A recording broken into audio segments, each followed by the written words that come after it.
Street Fighter 6.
Bison wins!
Challenger!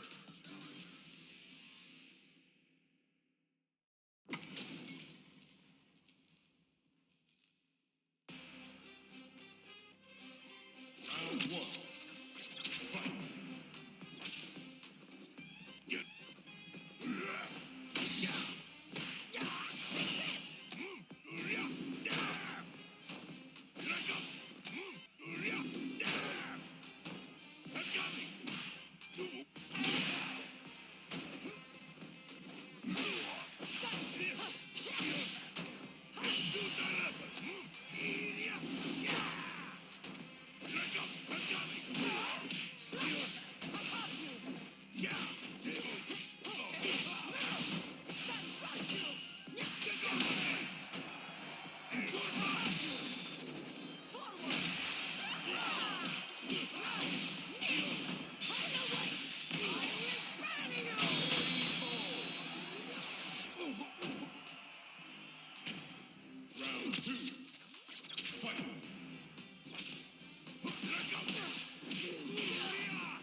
Colombia wins. Round one. Fight.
Final round. Fight!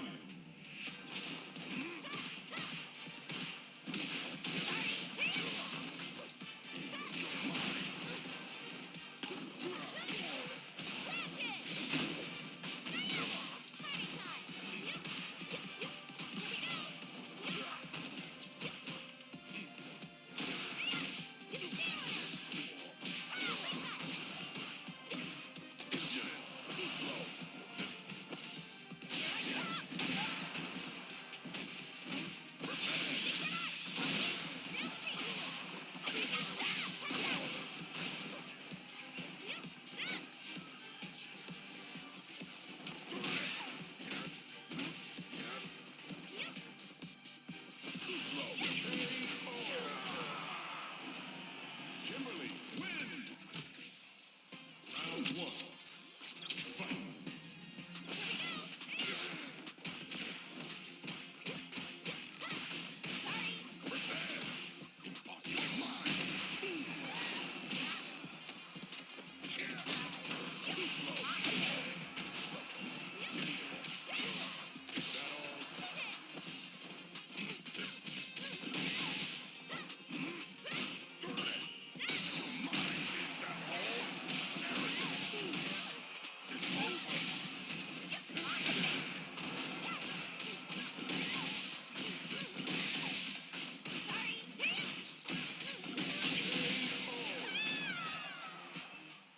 Round two.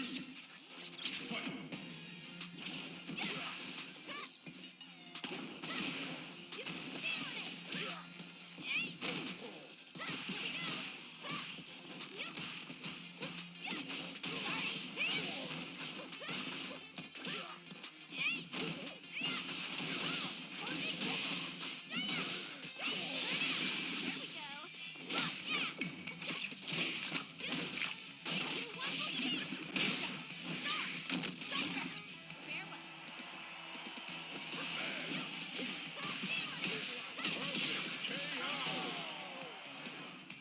Final round. Fight!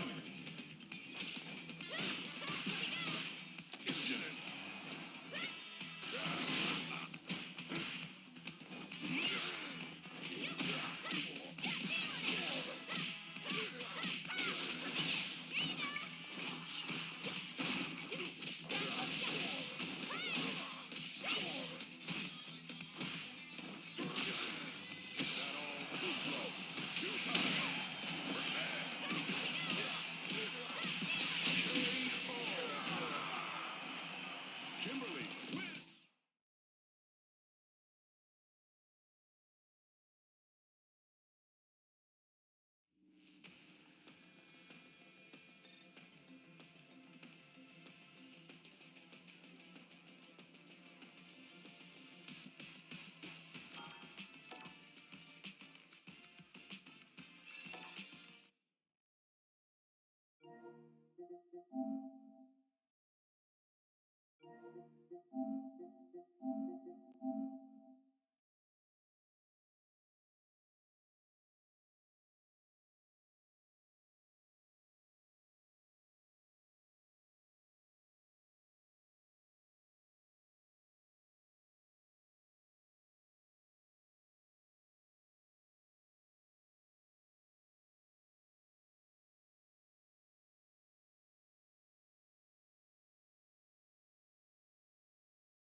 way to Capcom Cup 11. Oh my God! We're gonna see a called big it! beat. This is it. The anticipation that we all been waiting for. And there it is.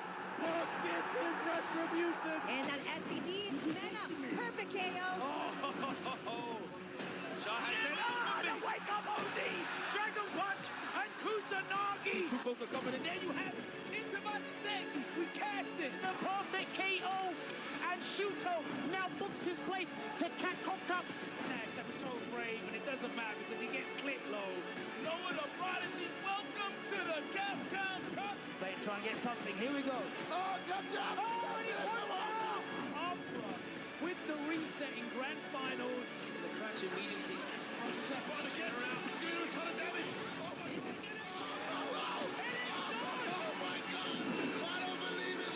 I feel like there's beef all throughout this group. This is nuts. There's history all over the place. Ladies and gentlemen, $1 million is going to be awarded. The trophy along with a ticket to Capcom Cup 11.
会場にお越しの皆さん、そして全世界で配信を見ている皆さん、カプコンカップ 11 Day 2開幕です！ Hello everyone and welcome. It's time to get into the action for Day 2 at Capcom Cup 11. はい、本日も MC を務めさせていただきます R と申します。よろしくお願いいたします。My name is Ryan Hart. I'm your second host and I'm absolutely honored to be here as well. よろしくお願いします。さあ、そしてですね、本日 Day 2も日本の国技相撲の聖地両国国技館よりお届けしてまいります。いや、ということでね、昨日もすごかったけどね。すごかったですよね。アクション満載になる一日は間違いありませんでした。でしたね。まあ、昨日から5日間、開催されているこのカプコンカップ11ですが、今日は2日目ということで、ですよね。まあ、全然まだまだですよね。まだまだ楽しめる。まあ、昨日はね、結構そのどんな感じでカプコンカップって進んでいくのかなっていうところも見ていただいたと思うんですが、まあ、今日もね、昨日の感じで進んでいくんですが、ちょっとだけ変わってる部分もありますんで、そういったところをですね、初めにご紹介させていただきたいと思います。So there are a few small changes from yesterday. Although the flow will be very, very similar to how the action was cast yesterday, there are going to be some small changes. I'm going to jump into those right now. そして今日もですね、お昼から、こちら国技館の方にはですね、たくさんのお客さんに来ていただいてます。みんな気合入ってっかー。ついにね、日本開催のカプコンカップなんで、昨日もね、めちゃめちゃ声援があったというところでしたよね。はい、さあそれではカプコンカップ11のご説明からさせていただきます。カプコンカップ11とはストリートファイター6の世界王者を決める年に一度のビッグイベントです。優勝賞金は昨年に引き続き100万ドル、Capcom Cup is the annual event where the World Street Fighter 6 champion is decided. The first prize is $1 million, exactly the same as last year. カプコンカップ11は昨日から、8日土曜日までの4日間開催、昨日、今日、そして、明日7日金曜日までは総勢48名のプレイヤーによるグループステージを行っていきます。そして8日土曜はグループステージを勝ち抜いた16名のプレイヤーがトップ16トーナメントを戦い、カプコンカップ11の優勝者を決定いたします。Now for the tournament overview. Capcom Cup will run for 4 days from yesterday, of course that was the first day, up until Saturday the 8th. And then from today until Friday the 7th will be the group stages. Of course we've got 2 more group stages days left before we go into that top 16 finals. And then on the finals day we're going to have the Street Fighter League World Championship. さらに最終日の9日日曜日にはストリートファイターリーグワールドチャンピオンシップ2024が開催され、世界3地域の熾烈なリーグ戦を勝ち上がったチームが世界一の称号をかけて激突いたします。On the final day, which will be Sunday the 9th, Street Fighter League World Championship 2024 will be held here, where teams that have won their regions from around the globe will compete for the title of World Champion. ストリートファイターの世界チャンピオンを決める濃密で濃厚な5日間をここ両国国技館で皆さん存分に楽しんでいきましょう。 So, as the days count down and we get all the action underway, let's enjoy the remaining days of Capcom Cup 11 where we find out who is going to be the Street Fighter World Champion. さあここでグループステージのスケジュールをご覧いただきましょう。48名のプレイヤーは抽選で6名1組の8グループに振り分けられ、 Day1 から Day3 の3日間でグループ内で総当たり戦を行っていただきます。グループ内の順位決定方法は同じグループのプレイヤーマッチ勝利数、そしてですね獲得バトル数による、得失点差の合計、グループ予選で、直接対決した、結果で勝利した選手が優勢という順に順位をつけていきます。 Let's take a look at the group stage divisions.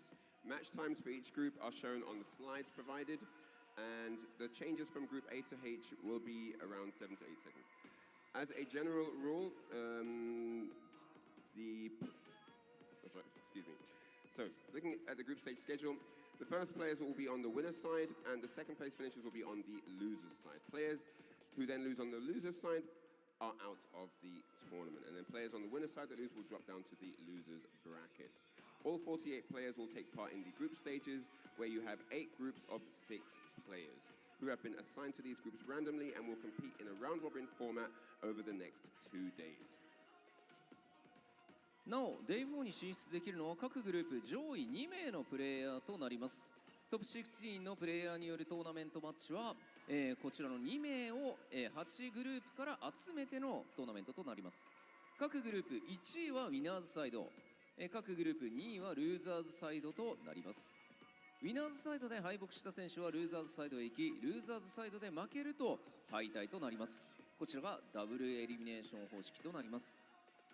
果たして賞金100万ドルを手にするのはどのプレイヤーになるのか、皆さんで見届けていきましょう。 Players will be ranked in order based on their number of victories, battles won, and the match difference, based on the results of their direct matches.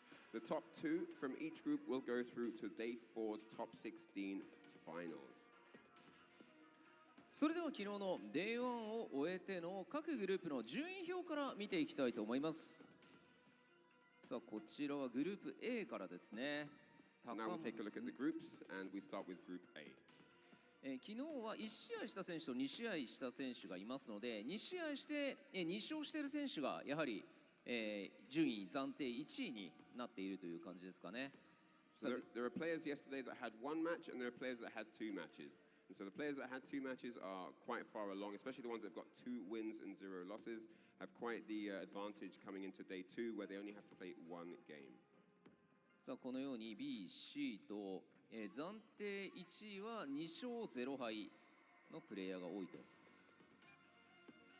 さあ So the top line is obviously the player leading the group with 2 wins and 0 losses. And then there's a second place with 1 win and 0 losses. はい、さあ各グループ、0-2になって2敗してしまった選手もまだまだ、今日明日で、盛り返すチャンスはあるかと思います。Players that have 0 wins and 2 losses still have an opportunity to bring it back today and tomorrow during the course of their group, but they probably won't be allowed to lose any more games if they want to have a chance of qualifying. はい、ということでこちら今見ていただいているグループ H までの、昨日のですね暫定順位を見ていただきました。はい、このように全体で見るとこのような形ですね。さあ続いて本日のスケジュールです。So, moving on to today's schedule. はい、このような形でですね Day1、Day2、Day3 と、今日の Day2 は、グループ D から F そしてグループ A から C は、最後の時間になるということで。So the order of groups has changed around a little bit. We're going to start off with Group D today as opposed to A from yesterday. And we're going to go through D to F, G to H, and then at the last 6:15 slot, we're going to go from Group A to C once more.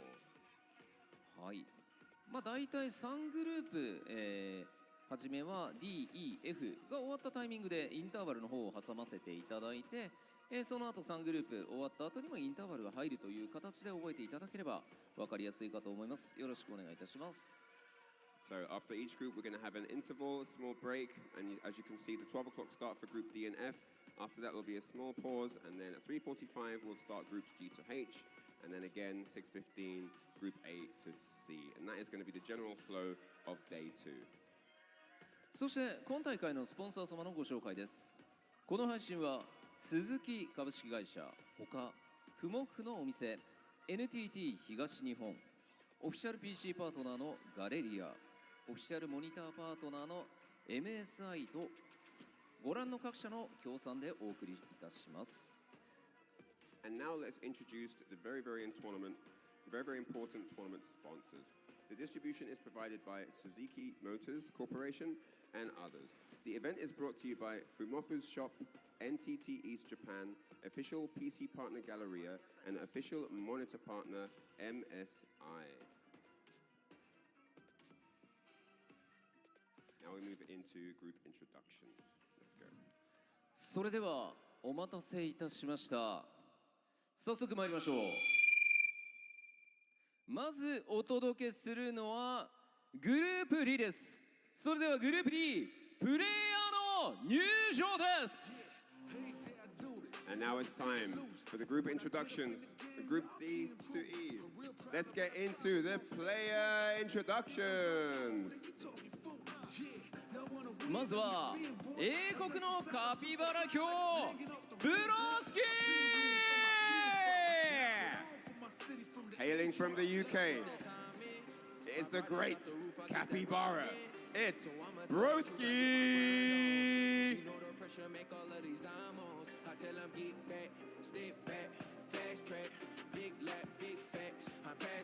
勇猛果敢なる獅子ブレイブリー And coming out next, it's the dauntless Bravery.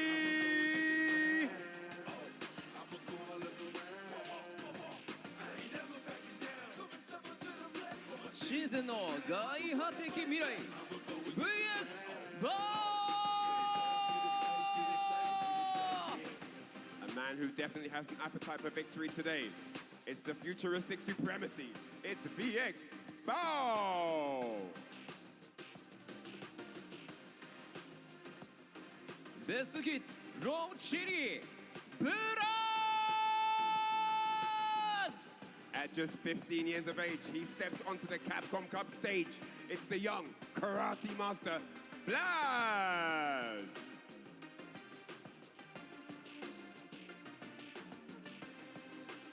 東海岸の最終兵器アイト The 2019 Capcom Cup champion walks the red carpet, the lethal weapon, Idom!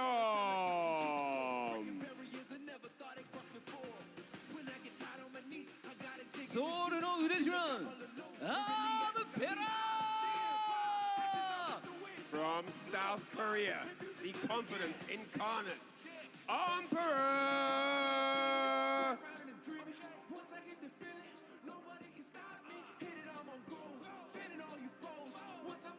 さあということで、こちらのグループ D から見ていくわけですが、はい、ここもすごい実績のプレイヤーたちが並んでますよね。そうですよね。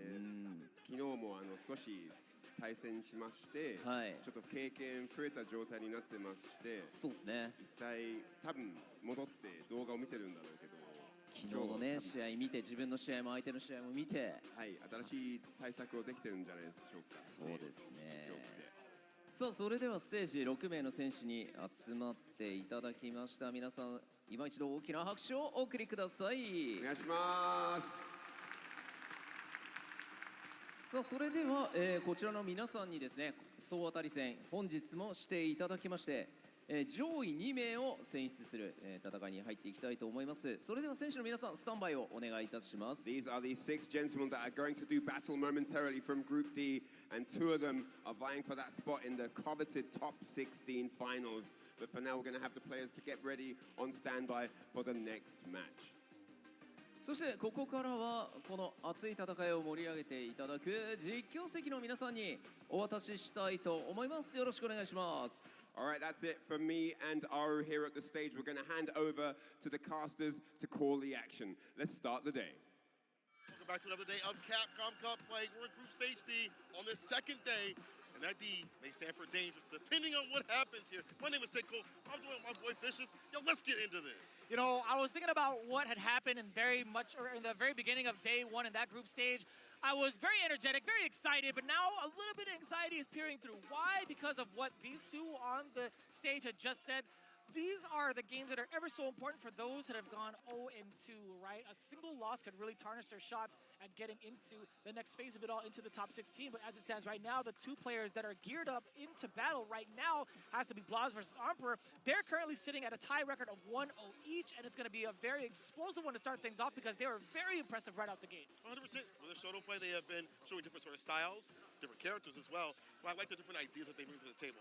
Emperor, very aggressive, active up in the corner. But Blas has a weird intention in terms of when he wakes up, what he does. Instead of, like we mentioned yesterday, doing ODDP, he'll delay OD Fireball to get the knockdown in the Denshin and things like that to go into killing your drive cage. So this is what we have for Group D. Again, Broski, Bravery, VX Bow, Blas, Idom, and Emperor. As you mentioned, Emperor and Blas in the top spot. Blas only played one game yesterday. Today, have to play a little bit more to go through. But Emperor, I'm looking at him, man. He is looking real dangerous. He is, yeah. I mean, like the actual king of the group right now is Broski, right? He went undefeated 2 games straight. That's I feel like true. he's been the big anomaly for a lot of the players here. And looking into what the matchups are looking like, they better be prepared for it. And he's going to be playing twice. But starting things off, obviously 2-game Blas versus Spirit Zero Emperor. Idom versus KSG VX Bow.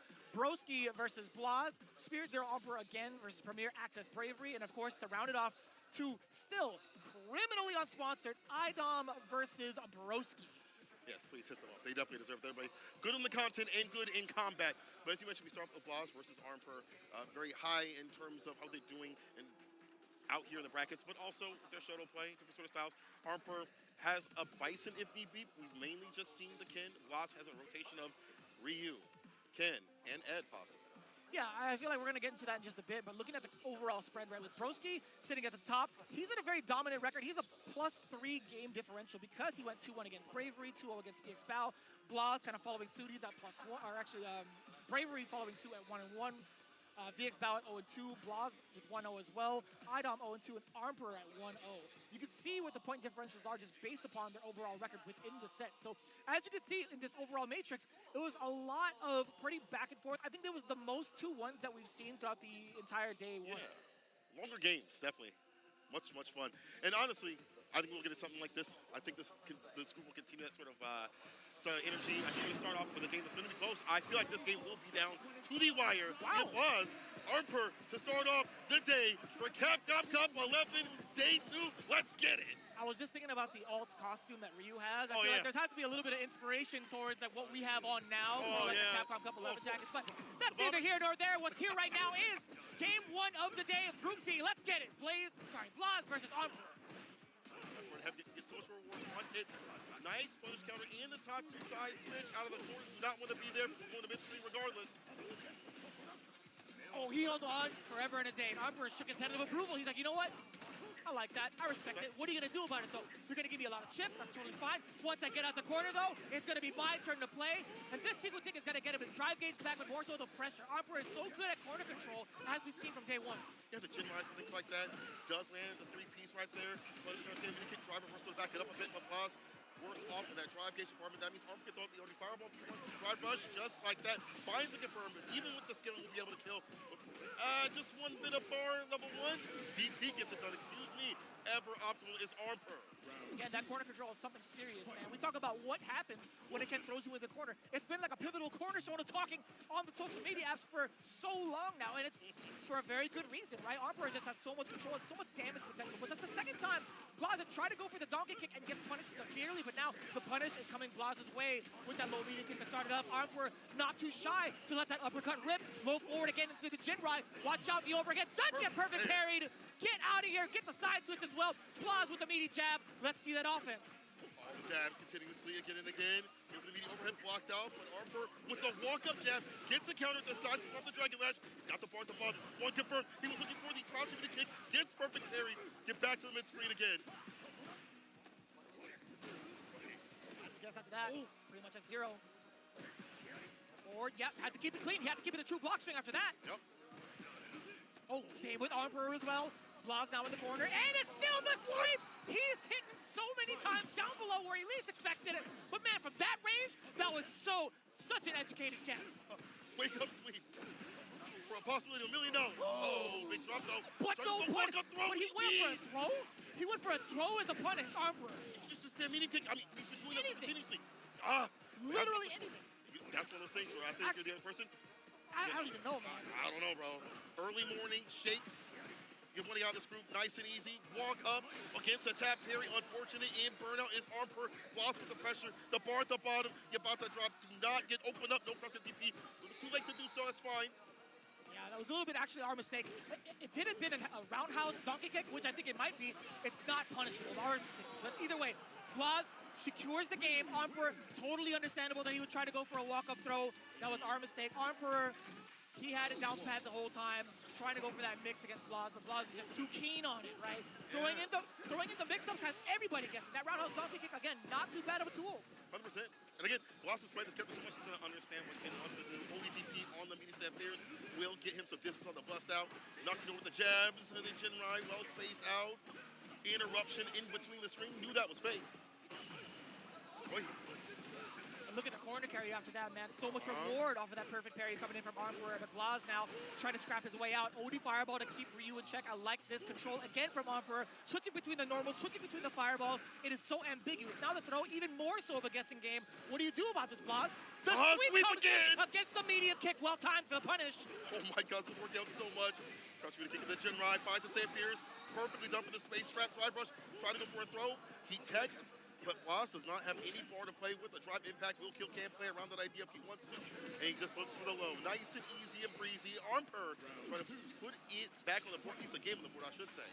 And I like that. Very aware that he's within the space to trade against the fireball if need be. All he needed was one touch regardless. But now this corner control, yes, the run overhead counter hit. We do get a link off of that. So much dangerous potential here from Armor because he's at level 3 and fully healthy on the drive gauge. But the fear springing out from the corner. Blaz, he denied it. He was actually a little reluctant to press anything right on the meaty timing. Tough scenario here. Armor with an entry point to finish things off and give himself a game. Oh, that could have been it. And the jab, the perfect parry.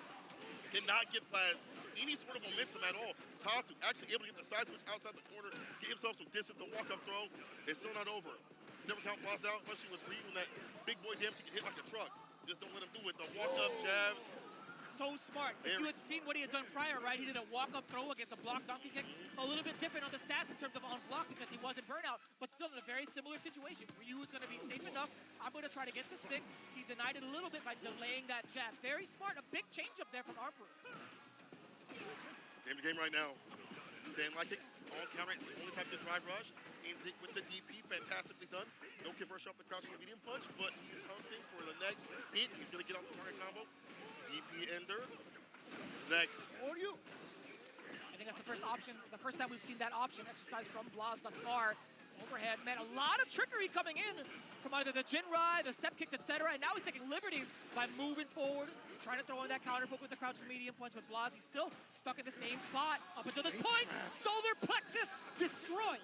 That was so smart. Having to get that forward fierce to work out. Baits out the OD, holds the brakes just a little bit, hits the heavy kick, and ends it. That was so good. Feeling that Armper was getting pressured enough that there was going to be a bust out, backs off just a little bit, gets hit that he needs. He's on set point now. Oh, yes, sir.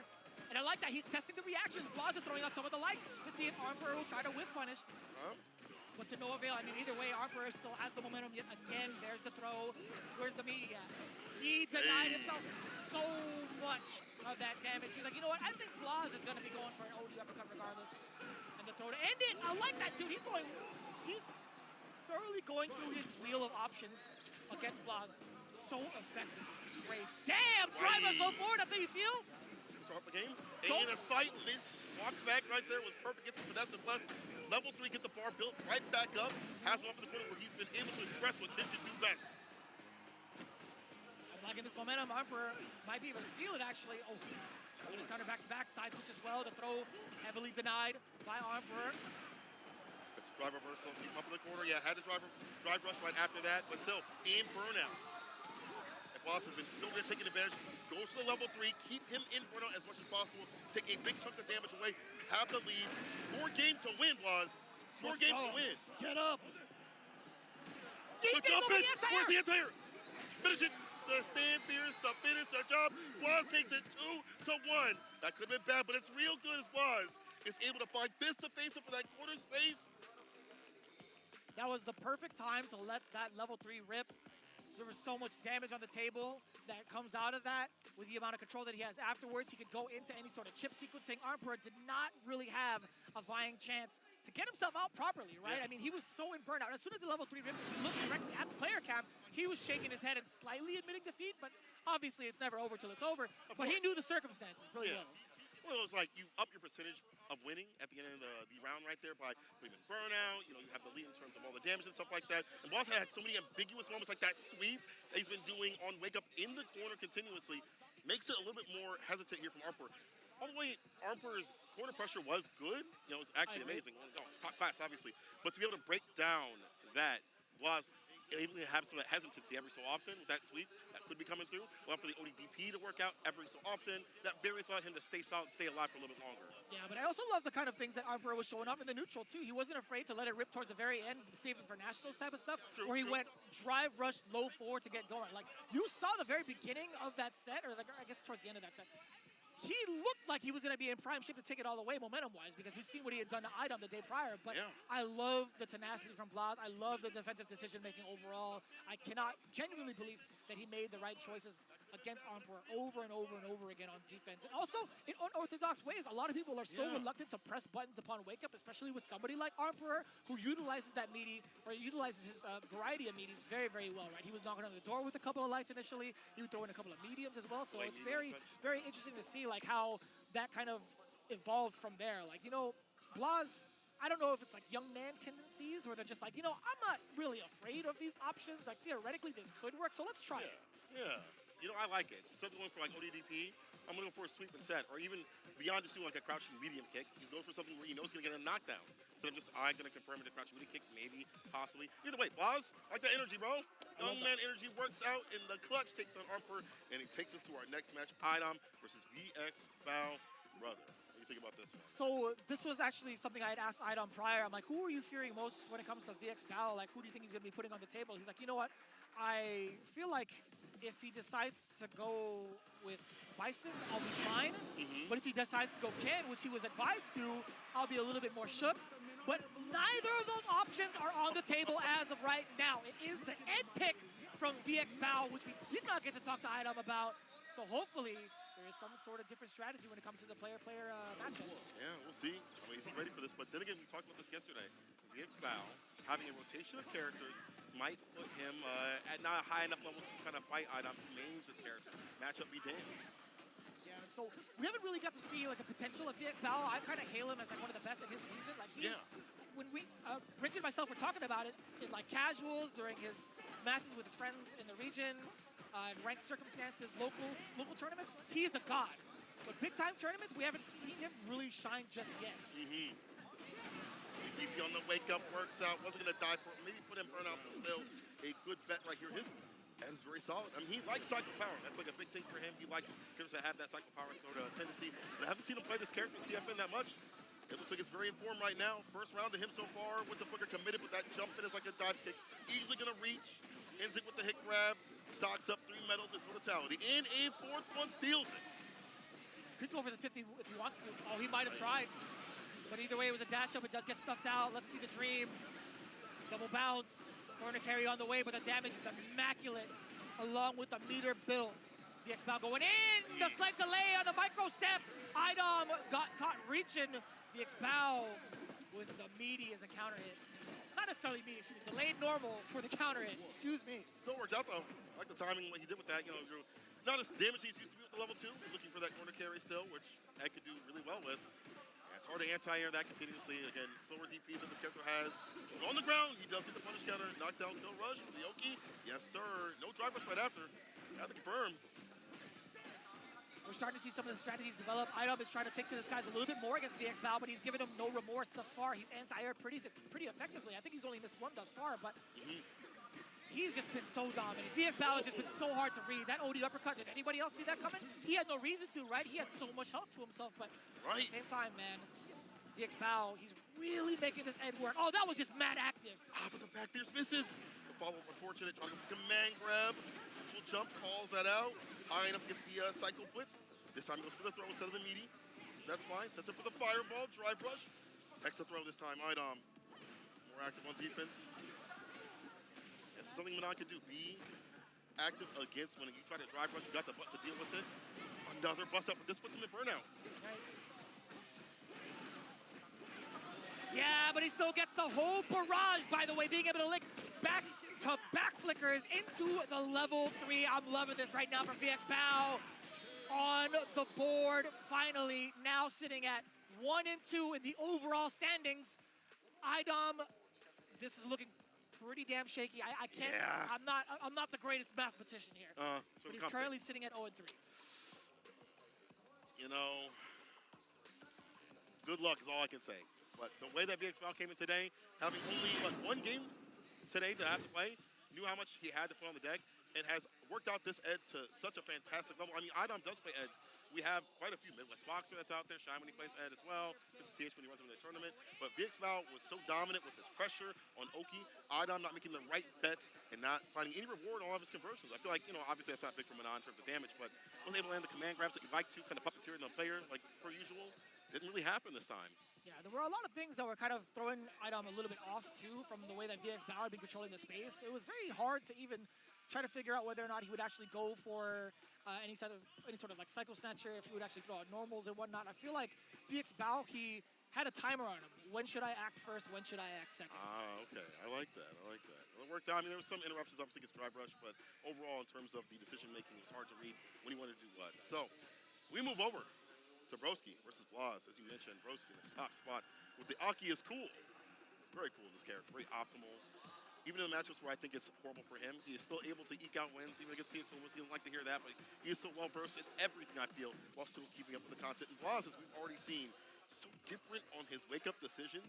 I have to wonder if Broski was watching that being like, oh, man, this guy might wake up sweep me, or I'd be prepared for anything.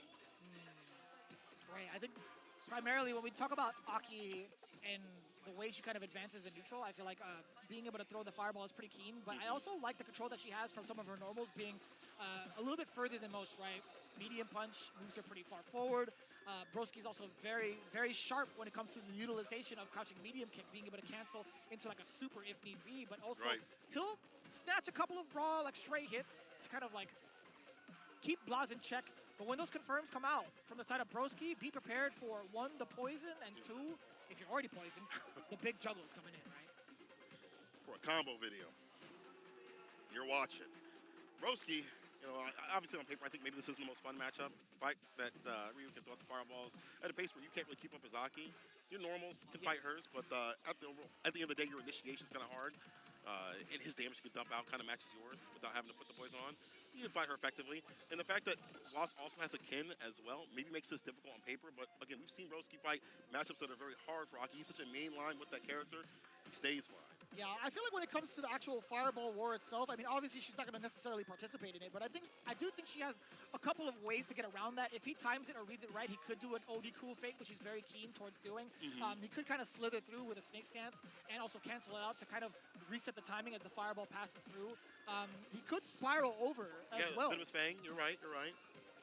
See if Boss has those timings to not get caught, get got. But you're right in terms of Broski being really effective against the Fireball War overall in other elements, in other areas. He's most effective of them all, this first to two. Broski Blaz. Let's go. I'm really looking forward to seeing how Broski gets around the Fireball gameplay, but for the most part, Blaz hasn't really had to rely on that, in my opinion. I think he's gotten to a really comfortable space where he's measured out his mediums, his crushing medium kick per se as well, and also that Fierce is just so heavy, right? If Broski oversteps just ever so slightly, that Fierce is coming in. Yeah, forward Fierce as well. Initiation tool. With the forward heavy kick, I feel like in mid-range is going to be really good here for Blaz. Broski's initiator, though, he's the one with the CQC, you see, trying to get close. Perfect pair on the Fireball. All right, the trade. Still not fighting right after him, the donkey kick. Excellent confirm on the target combo, forward throw. Drive rush on in, trying to bait something out from Blaz. Damage ticking away while in that state. The counter hit conversion, yes sir. Being able to get the bubble follow-up. No, he tried the Venomous Fang. He thought Blaz was going to be grounded. Stocks up, Dingeon, but still gets hit with the Fireball, medium lash. Yeah, ends it with the heavy. Serpent Lash, excuse me. Hey, why am I throwing out the random names today? I definitely meant to say like Serpent Lash. Hello. I feel you. Perfect berries there. Broski go for a super or a reset. I think a super will do enough even with the scaling. Bubble one. Yeah, that should get it done. Broski. Bubble. Bang. Yeah. I always forget about like how potent it is to kind of keep the other person in check with the Serpent Lashes, right? Medium, the light one, etc. The light one primarily. It's such a great and excellent poking tool, honestly. Yeah, it doesn't know who you're fighting, but like the other player has to be looking for that range and how they can effectively fight that. We'll talk about that with Manon a little bit later on, but right now, Blaz falling on the Fireball. OD expends it, dash up into a drive impact. A beautiful reaction right there. Broski is now burnt out. Now I'm the bearer to burn out. How does this feel? Yeah, you know what? I don't mind Blaz backing up from that point, but still getting the drive impact after the patience been rewarded. It's a matter of how you're going to cash out, young man. Spin level 2 here. Level 1. 100% level 1. 100% level 1. So him backing off was a big sign that he was prepared for any sort of like OD slide in case Broski tried to sneak out of the corner. Yeah. Cool fake. That's one of the big things that a lot of the players have been looking out for, specifically against Broski. I see that like round start usually to initiate some of the Fireballs. Worked out right there for Blaz to get some distance. Heavy lash. Right back in to jump back and gets the throw. I like that. And blocks out the lash right after. Ooh, does get the let it snake rock. And the counter hit. Get the follow-up right after. Overhead. Perfect parry. In the back throw. I like this. Back heavy kick in sit the him bounce. down. Yeah, he's playing basketball now. Playing basketball. Backs up for the anti-air in that space we mentioned. Repeating it to snake coil out. He was going to catch that. Go for the super just yet. Oh, yeah, you had to slide out of that. Chasing it down, both in burnout. This is actually going to be, I feel like if Broski gets a chance, he might be able to initiate his offense. Get it though. Lost out the low. Off the kick, trying to hit. Like to go to level 3. Both sides, hunting for that option. Both back with bar. More options now. OD Fireball. OD Fireball right back at him. He gets a medium right after. Trying to press a button. Wasn't enough. And Broski gonna sit him down with that level 3. I think I had missed it. Was that wasn't a punish counter? No, that's just a counter hit. Right. Very interesting. He thought he was fast enough. It makes a lot of sense. Broski just quick with it. First game up here for Broski. But hard fought though. Always puts on the poison stun whenever he can. Just get that poison on no matter what. Yeah, it's much harder to even throw out a Nightshade Pulse while he's in that tension state, but still being able to do so. Follow up afterward. OD uppercut. Blaz trying to chase through. Mistimed his own meaty. Cool fake yet again. And it's so difficult. Like, you want to try to press a button against Nightshade Pulse, but that follow is dangerous. And so is that drive impact against the solar plexus. Reading the timing perfectly. Getting fireball, no drive rush up though. Here from Broski, I'm surprised. Tried to. Press the issue. I definitely think he tried to. Yeah, we're going to get a couple of these too. Yeah, back away. Blas has some space. Just at the corner. Set up the dirty puddle. You don't need the bubble. You just need the roundhouse. The bubble, toilet trouble. Broski on that set point scenario. He's got bar at the bottom too as well. At level 3 if he needs it at the very end. Starting with the in there of a poison with the heavy lash, of course. Oh, the cross up. Not the same setup this time. Lost with the sweep as the whip punish. Gets a hard knockdown. Gets in. Ends it with a DP. Now it's Broski up in the corner. What's that defense looking like? Not so good right now. Excuse me. Oh, the fireball. What a switch up. Doesn't look at drive rush jab, a dash up. Wow. Not too bad, not too bad. Blas on the board with a round at least. 3 bars apiece from both ends. Broski starting things off with the pulse. Following with the lash. Yeah, that's excellent. Even if they do get the jump in on you, Broski's always ready with an escape option just in case. Sure, it's a hefty amount of bar in terms of the drive gauge, but pretty much equal in stance against Blas. He's willing to do that. Oh my God! He has been waiting on that for so long. He's actually so damn smart for doing that. Being able to exercise that. Like, how many times have we seen that on this stream? Bro, we've seen a lot of drive reversals from Blas, and I like that he was, as you mentioned, looking out for that. Blas and burnout, but he is undeterred right now. Unmoisturized, but undeterred. Stand fierce, off kick, don't lose after this. Blas trying to get the jump in, tries to follow the fireball. He actually able to get the back throw, punish counter, drive impact. He's back with bar, he's back with business. Blas OD, Shin. Sure you can fly. I can't believe it after all that work, bitches. All that work. It's crazy. I was actually kind of concerned. Like, he was a little bit behind the Nightshade Pulse and probably could have backed away, but the guess of the parry was a little bit wild, man. Oh my God. It's not, I mean, not against them. Right. But Blas just thinking 2 steps ahead already. The confidence also being burnout as well, too. Yeah, that's a huge thing, man. He fights pretty damn well in burnout. There's something about these young kids, man. They be playing in burnout like it's nobody's actually affected. Part of the game. Starting with the command grab, the jump back is there. Right back into the drive right. You're in time for a light kick. This guy is sick. He's so good. I mean, Aki's cool, but Blas is sick. Starting with the overhead stand block, immediately Blas on set point. Great bees and good bees against what Broski wants to do in terms of these B7s. Command grab we've seen yesterday. Stocks with the engine after the OD fireball knockdown. They rush after the perfect parry. I like that from Broski. By the way, Broski trying to land that hit. Blas, yeah, that's an option select. Ooh, bam! The level 1 upon wake up. Broski thought he was just going to take it lying down. No. Not this guy. Anti was there. Throw. He's so close. OD fireball trying to burn him out. Elbow too much pushback, but does get it now. Crouch mini kick. Oh, wait. Shin Hashogeki. It's enough. Blas. 2-1 over Broski. What a fight back and a bite back when he was in burnout. And that lands him a significant win over Broski in standings in this bracket. Wow. Man. I can't believe that was already like the 3rd round of day 2. Blas taking down 2 significant rivals here in his pool stage, or in his group stage. I don't even know what the differential's looking like now. I'll tell you what, but Broski suffering his first loss. Blas has to be at first. Obviously, he's got 3-1 to his name. Right. This has been an explosive bout of adaptation, too, between the two. I'm loving this. The back and forth, we already talked about how that drive reversal being made out with the super was fantastic. You've seen a lot from Blas in terms of defense. His offense, though, was just much, much better. The fact that, like, you know, he went for the OD fireball at the very end to counteract, like, the light lash, that tendency that Broski liked to do on wake up. And going right after that, the jump back against the command grab and in again with the punish drive rush stand light kick was fantastic. Broski obviously had some great moments. We can't lie, you know, his perfect parry into like drive rush right after the perfect distance, get a punish from the fireball game. But then Blas like, I'll become the fireball. I'll drive rush forward with stand fierce and things like that or dash up. Just the activity from him. I don't know, confidence, man. It's more so, I think, of his understanding of how Broski wanted to play. Like, he had an answer for Cruel Fate in the very beginning. He was aware of when Broski wanted to try to go for the command grab. I think that's very, very hard to make a read upon stuff like that between Aki, right? You go for, like, the kick follow-up or the command grab overall, but him being ready for the punish immediately after, like, I understand where the recovery is at, but still, him being cognizant of both the command grab and the distance he was at to get the punish afterwards here was beautiful. Golly, was. You are something different, bro. You know he had, that pushback right there. He got right back in. Ends it with the Shin Hashogeki. 2-1 over Broski. And we are not even close to being done. But with something lost so far, he is incredible. On a big stage at 15 years of age.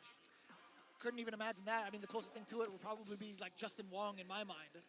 Genuinely. I mean, I feel like Justin might have started a little bit younger, but man, at 13, I mean, the other closest one, obviously, is here on the stage, too, with Noah the Prodigy. True. Continue on. Armper versus Bravery. Active Katsu, aggressive Katsu. One on the Ken, one on the Cam. We talked about Bravery being very continuous with his game plan. They definitely landed him some success. But when I talked to him in the player lounge, he was like, I know I have to clean up some things on the ground. He's like, my aerial approach is really good. My dive kicks are great. My spacing's great. But on the ground, I have to clean that up. You definitely have to clean this up against Armper, who had just recently, losing down to Blas, needs to stay in that top percentile. It's tough, too. I feel like you focus so much on the ground game. What happens when it comes to the aerial approach? I think specifically for Ken, it's going to be hard to possibly commit to like an uppercut, possibly commit to like an anti-air normal. Yeah. Bravery has done such a good job of sticking to his game plan of either implementing the hooligan, implementing the dive kick, trying to fake out and bait with said dive kicks, etc. I'm more concerned about every single time I see a Cammy, like what you're going to do defensively against the airborne approach. Right. Every single time. Again, like you stand fierce, like I said, preempt the buttons. They try to go for a dive kick if you're not right range. But then again, they back up with that. It's a dive kick in the Oki. We'll see what happens here. Armper prepared, the bravest one. He is crouching to kick to start things off. Run DP. We get that Oki. Yeah, does finally get to confirm off of the second roundabout of that crouching medium punch, dashing over, back down. Dude, if Armper hit that, that would actually be pretty godlike. I don't even know if that was like the roundhouse version of the Jinrai kicks, but that was either way a pretty sick catch. Forward throw now, drive, nope, just dash up, excuse me. Stand fierce, different sorts of Jinrais. Bravery just waits, chills, finds the side switch off the hooligan. The throw again, the dive kick, able to hit, gets the counter hit.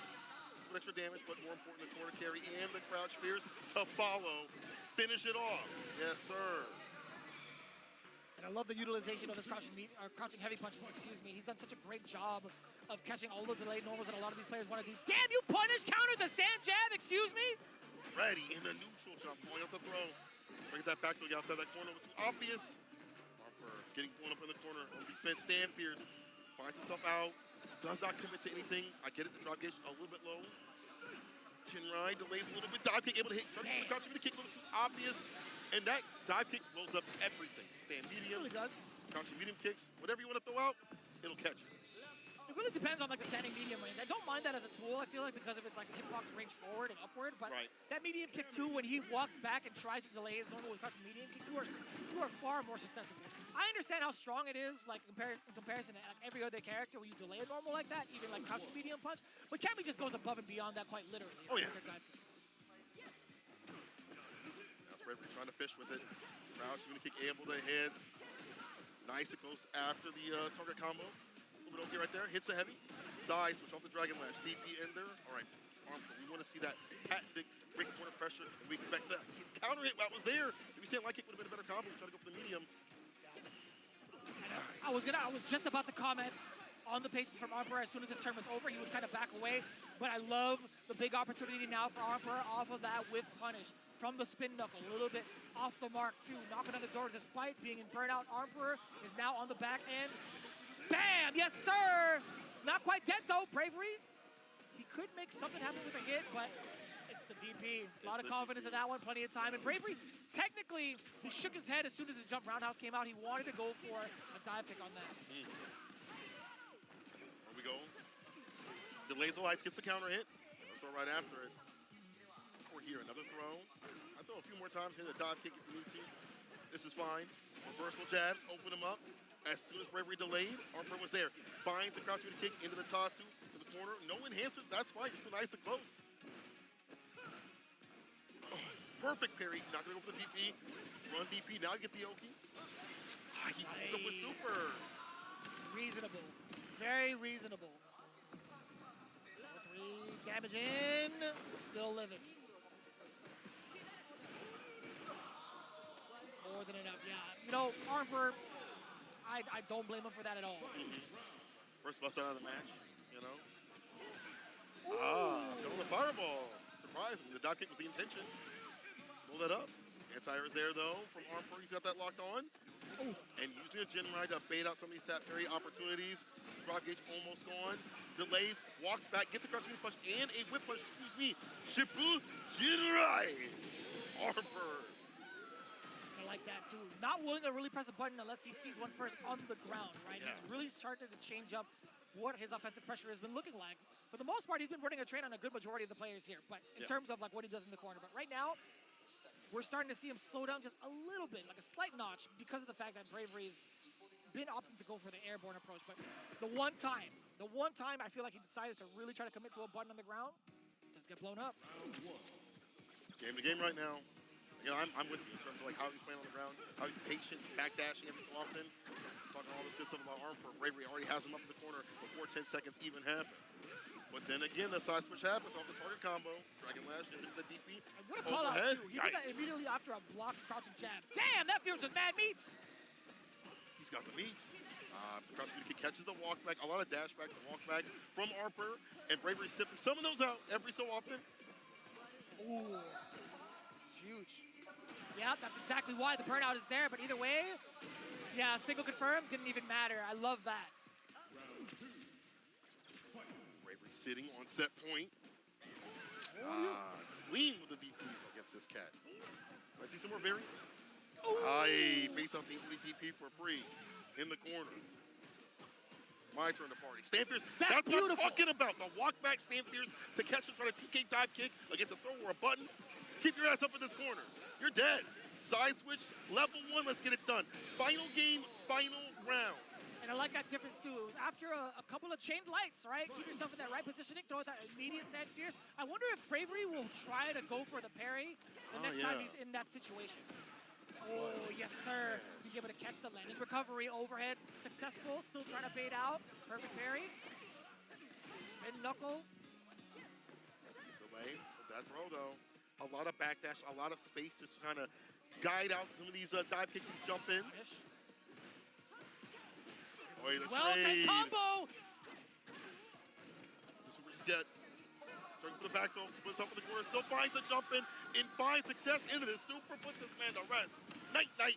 Bravery, still sticking to his game plan, will land himself a 2-1 over Armper. I can't believe that actually caught whatever it was that Armper was doing. I don't know if that was like towards the end of his backdash. I'm not too sure, because Armper, I feel like if anything, he would have tried to anti-air with like a DP. It must have caught the backdash for Bravery to land that roundhouse like that. Yeah, I think so, because I feel like there have been so many backdashes overall, so many like back steps to avoid the dive kicks, have that stand fierce come out, or just whip punish the dive kicks in general, or be in a space where they're not going to be as automatic. Bravery starting to make the right reads with the jump ins. I thought it was going to be on the ground game, like a crouching medium kick or whatever, but he took to the skies and found success.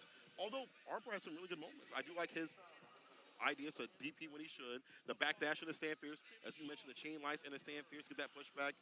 Bravery just said, I'm going to keep going to where I feel comfortable, and that's the dive kicks, the jump ins, at the range, just make it a little bit more ambiguous. Even if I am getting knocked down, I'm still going to keep doing it. Yeah, I mean, overall, it came down to who could consistently run their game plan the way that they want to. And right. Obviously, Bravery, he has the character. I feel like that's better suited for it. The ground game is tremendous with Cammy. The amount of damage he could get off of these conversions, pretty substantial. But being able to control the skies, too, is so important because of the mechanics of this game, right? Being awarded a punish counter off of a dive kick just leads to so much more in comparison to every other standard character without a dive kick. You don't have to worry about the fact that, like, on defense, like, you're trying to tap parry, maybe you're holding throws. If you're jumped in on and you block it out, you're killing the drive gauge from that sort of element. But it ended out to at least this. But again, as you mentioned, sticking to the game plan is what led Bravery to success, even though there were some weird elements. Okay, so I think it was. Yeah. And again, that was what Armper has been doing. Backdash, wait for a button, wait for you to do something. As you said before, let them initiate, punish from there. But Bravery just kept chasing him down in uncomfortable ranges.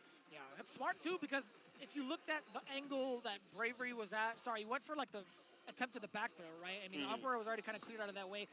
Bravery was going to jump regardless because it creates like such an awkward angle if Armper decides to just stay still. So he thought maybe I could reset the situation by moving on back with the backdash. Maybe I'll have enough time. But that's not the case. What is the case is the fact that IDOM is facing off against Broski to potentially put another notch on the L belt for Broski. IDOM, sir, he's currently sitting at 0-3. He needs a W. He really needs this big W. He needs it now. But against Broski too, that can really shake things up for him, specifically in the standings, as it looks right now. But this is going to be quite interesting. I did have a good amount of time to talk to both, even prior to the event itself, then kind of brushing up on my info. IDOM has very player-specific things he told me that he was looking forward to, right? He primarily is looking for when Broski is going to try to disregard neutral and initiate with Cool Fate. He'll have something for that. And also, he's really going to rely on some of the jumping, like, timings from Manon because of the fact that she can kind of reduce her arc by throwing in the jump roundhouse against Broski. He doesn't feel like Broski would have a strong enough anti-air. And exactly that, right? He was looking for the Cruel Fate. He didn't get the conversion he wanted, though. The idea. So you need to have that intention behind it, you know? But I do feel like, you know, you're right. The light lash is where she can play at, where Manon can play out perfectly. So you have to figure out ways to get in. Right now, IDOM is the one in. 2 medals up. Private reversal on the wake up immediately. The fireball is out. But that heavy kick is so painful. The DI just lets it rip in. Right so back at him. Broski was actually telling me as well, he's like, the things I have for IDOM, the way that he kind of plays his game and runs against the other Aki players in the States, primarily like Carson is, he's like, I'm just going to keep drive rushing him or like find the time to start drive rushing him so that he gets uncomfortable with my spacing. Right. That's a scenario. Whoa, no. Double dash up, command grab. My man was out in burnout. But that will kill the forward heavy kick. I don't want too greedy and needy for that hug. He takes the first round, but a little bit rough too. Yeah. Yep, the drive gauge. Yeah, sorry, the drive rush. Excuse me. But IDOM, he stuffed out like what 2 out of 3 of those thus far. I asked Broski, what happens if IDOM starts to catch you? He's like, you know what? I'm just gonna keep doing it. I'm just gonna keep doing it. That's what he said. It's gonna land. If it lands, it's gonna hurt. You know, we talk about Aki or damage. The poison out first, right after. Ward's gonna be better on her side of things. The jump back, like that. Don't get command grab. Finds the counter this time into the OD fireball for the knockdown. Throw attempt works out. Drive rush overhead stand block. Bring up the command grab, back jump. Okay, parry the mediums. You do have level 2 on deck too. With the poison on top of it. Oh, not quite dead. No way. Nah, Broski. 2 and 2, what's going on? The jump back. You see some continuously against these command grab attempts. And working out. And it gets that super. First game here to Broski. Tick row, right off the drive rush again, as you mentioned. That has to be the way to play. Light lash, can't work out, you put that out. Easy jump in for her. Good awareness of the spacing for the roundhouse on the side of IDOM too. Would you get the knockdown? Get the spin kick as well. Turn it around, back fierce, excuse me. Yeah, so one of the hit grabs. Oh. Can't leave her free. That's a classic. Touch, the overhead, upward to punish. So he tried to catch a button right after the DI. That was very smart. Oh, he tried the roundhouse, but it was still way too close. Broski firing first with that medium punch against so far forward movement. Safe jump, can't do much about that.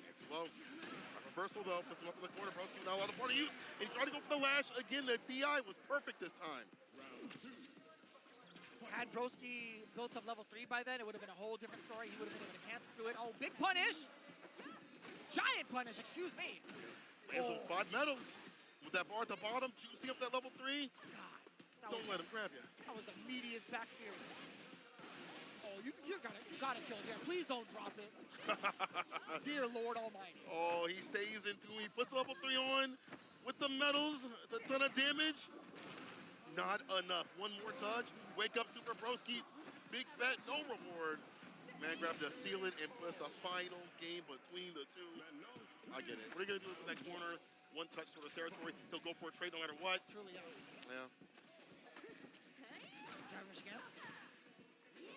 Again, he tried to go for the roundhouse bait. He was looking for something against IDOM as a counter poke. IDOM 2 for 2 when it comes to countering those stand roundhouses. The throw.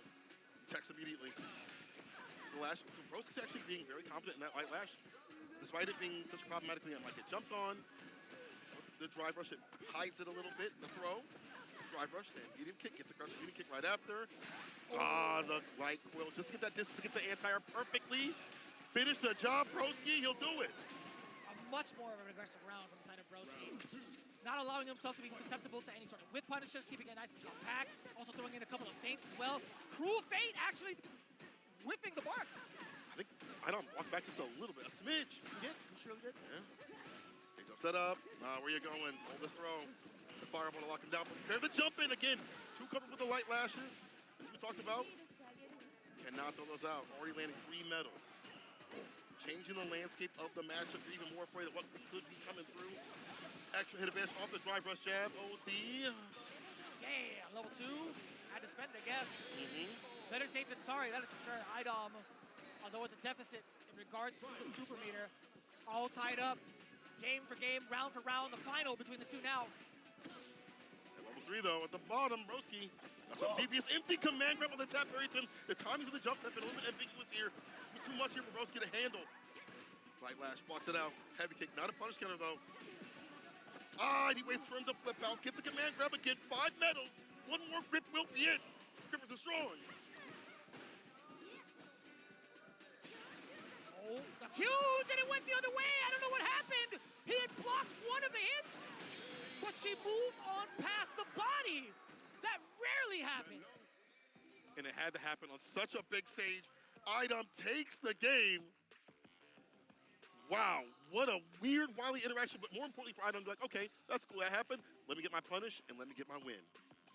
I need a double take on that. I hope the replay guy got it, because I want to see it. I swear I heard like the block sound bite, and I saw the spark or something, but that's wild. I rarely see that interaction happen, to be quite honest with you, man.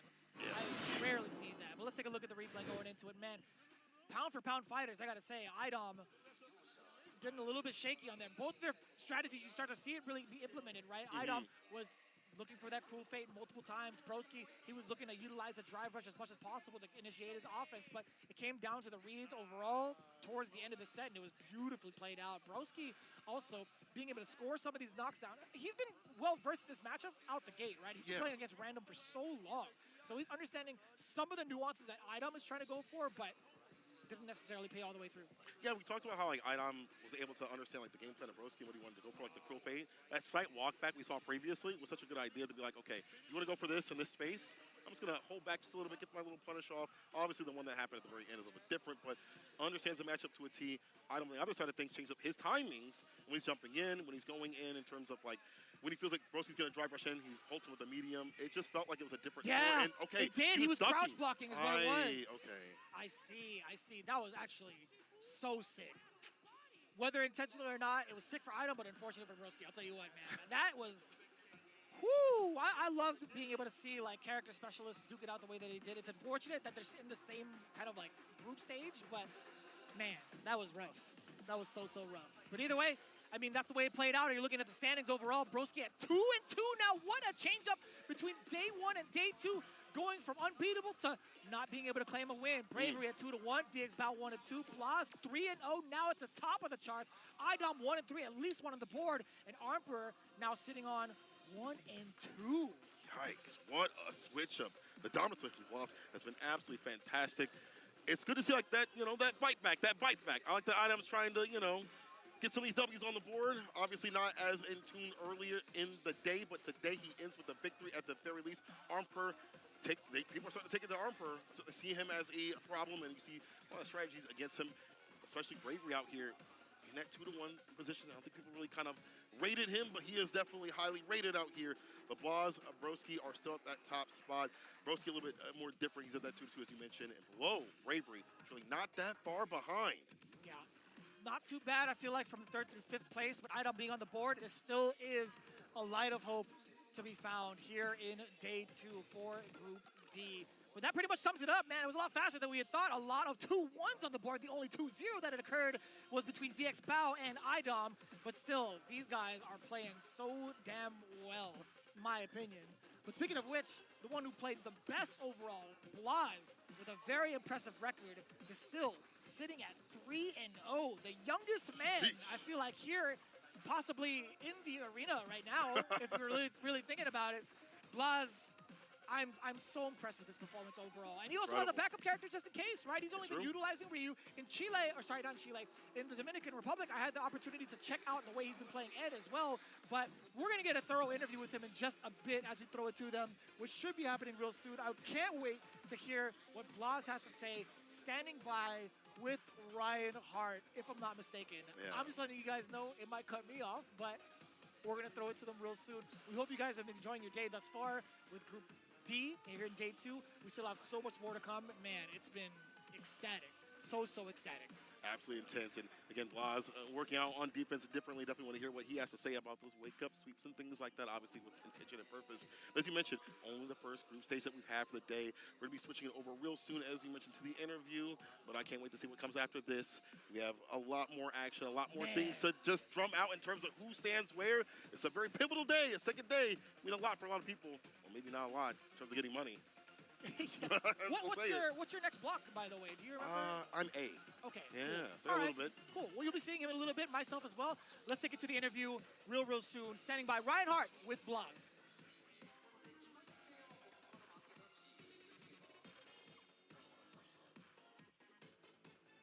It's coming real soon, I promise. I promise. I'm going to break the fourth wall. Yeah. It's fine. I promise. We're just standing by. It's anticipation. Yeah. Let it build up. I feel like it's better to kind of like leave a little bit of like space the way we do it. Yeah. You know, a little bit of chitter chatter with the guys at home. It's like, you know what? It's totally fine. Yeah. But it's for fine. the most part, we kind of run with it. You know, you got to do it. Cool. Yeah, have a good time. Hopefully, you all are having a good time as well. But now we get the interview. Let's send it over to Ryan Hart. グループ D で大活躍している15歳のブラスさんと一緒にいまして、少しインタビューをしたいと思っているところなんです。で、お父さんが一緒にいてくれて通訳してもらうことになっております。で、最初はですね、そのチリで対戦している社会、そのスト6の格ゲー社会って何人ぐらいはいるんですか? I'm asking how many players do they have in Chile that they play with? You know, what is the size of the community in Chile? I'm very interested to know. So, yeah. ¿Cuántas personas juegan en tu comunidad? ¿Y qué opinas? En mi comunidad juegan como 1000 personas. 1000 personas. A nivel alto son como 100. Es una comunidad muy competitiva, pero yo pienso que es fuerte. He thinks a lot of people play in Street Fighter 6. Okay. Not quite the answer I was expecting, but okay. So a lot of people play. たくさんの人が一応対戦してますという形ですね。Okay, so I want to also know, you know, how many hours does he play a day? 一体どれぐらい練習してるかどうかっていう、なんか毎日何時間ぐらい練習してるかの。So how many hours does he practice a day? How often does he play? What does that look like? ¿Cuántas horas juegas al día? Yo al día juego como 5 horas, pero entreno como 20 minutos. Más practico en mi mente que lo que practico jugando.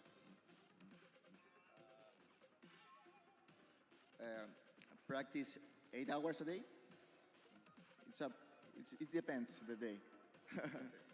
日によって違いますけど、日によって違いますけど、だいたい8時間毎日練習してるのでっていう形ですね。で、まあ配信で見てくれてる人たちにもまあ両国国技館まで来ていらっしゃってる方々もいまして、ファンに一言お願いしたいと思ったところなんです。So I want to know if he has a comment for the fans that are coming here live to the arena and that are watching live on stream. So does he have a comment to make for fans that are supporting him all around the world? Of course, your community back home in Chile. Is there anything that he wants to say to everyone? Si tiene algo que decirle a la gente que te apoya en Chile y en el mundo. Puedo decir que estoy muy agradecido, siempre han estado para mí, siempre me han apoyado. Estoy nervioso. No sé qué más decir. Gracias. Gracias. He's a bit nervous, but he wants to thanks all the people. Okay. まあ緊張は一応してるんですけど、皆さんにありがとうございますってまず言いたくて、これからの応援もありがとうございますという形ですね。まあそんな形です。15歳ですごい大活躍してて、まあ、これからも頑張ってください。Good luck in your next matches. Thank you. Yes. All right, that's it from me down here, and I'll see you for the next interview. Take care, guys. Crowd erupts in cheers. Fantastically done from Blas. This entire group has been really great. Listen, this has been good, but it's been put on by some beautiful sponsors. Let's give some love to them. Starting with Akiman. Yo, shout outs to him. This is a beautiful, beautiful figurine. The Chun-Li figurine, of all things. We'll talk about that here in a second when the slide comes up. But I've seen it outside, and I see it right here. Listen, pre-orders are ending soon. The Chun-Li standby second figurine is the 1/6 scale figure project lineup, which is based on the brand new illustration by Akiman, is is open for pre-orders now. The figure is based on an illustration by Akiman, one of the creators of Street Fighter II and the original designer of Chun-Li. The illustration was originally featured on the cover of, hopefully I get this right, Momochi Hama Chozai Pharmacy collaboration. Nice. Yes, let's go.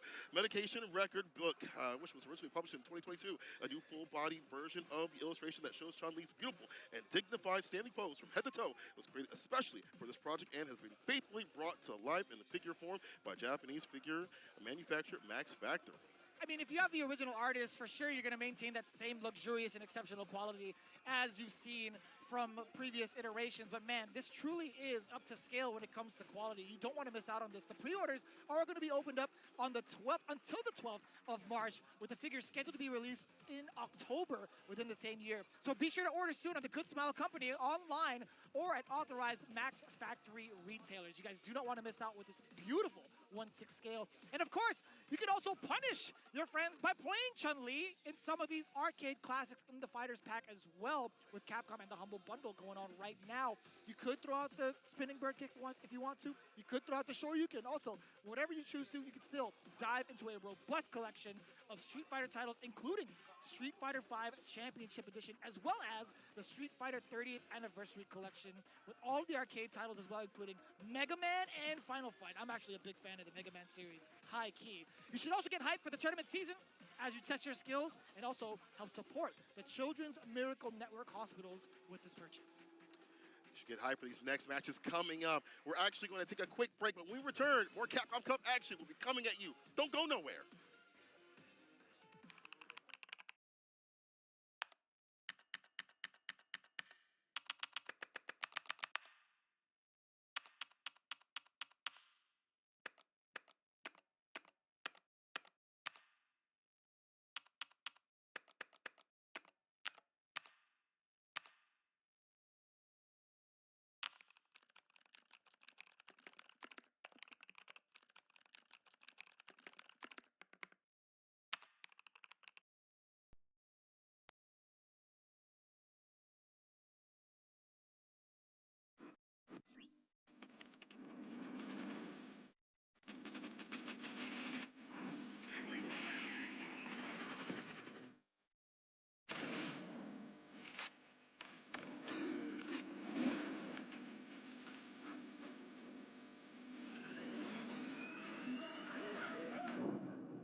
Where dreams become reality.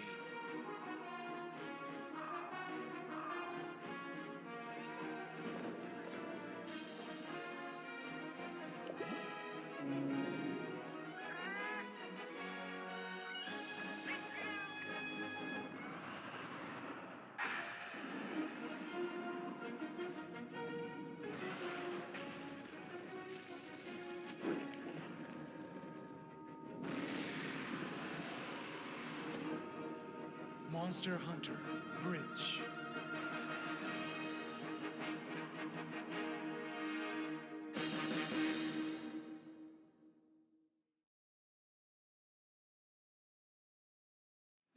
Show me what you have.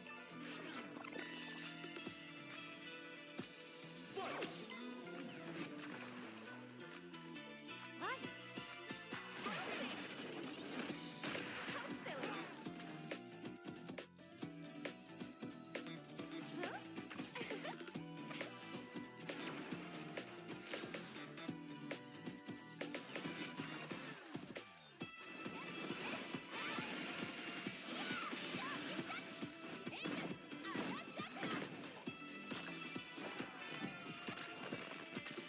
All right. It's my time to shine. USA. No, this can't be the end for me. Here comes a new challenger. Mine wins.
カプコンカップ11、ここからはグループ E の模様をお届けしてまいります。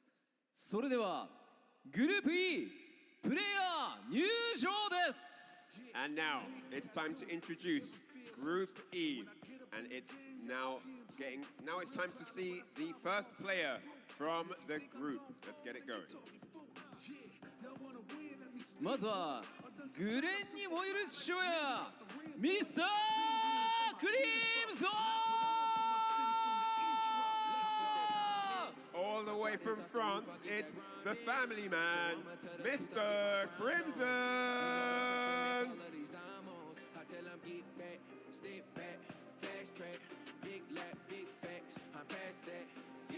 Canaria 諸島からの刺客ダイバー The assassin from Canary Islands, it's Diver.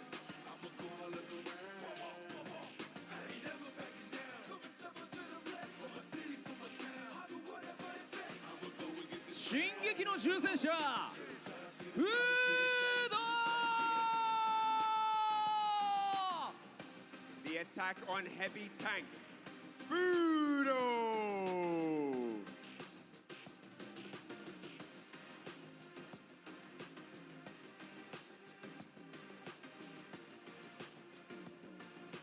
コロンビアの輝く原石ライムストーン The rough diamond, it's limestone!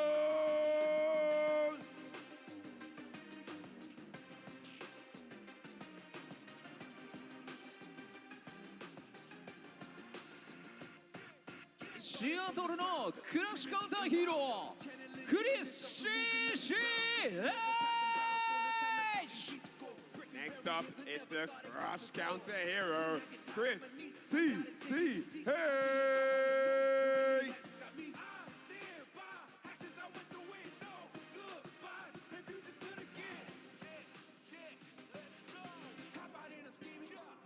The strongest bull, Manon RD! We gotta do this properly, get hype for the two-time Capcom Cup champion from the Dominican Republic. It's Manon RD!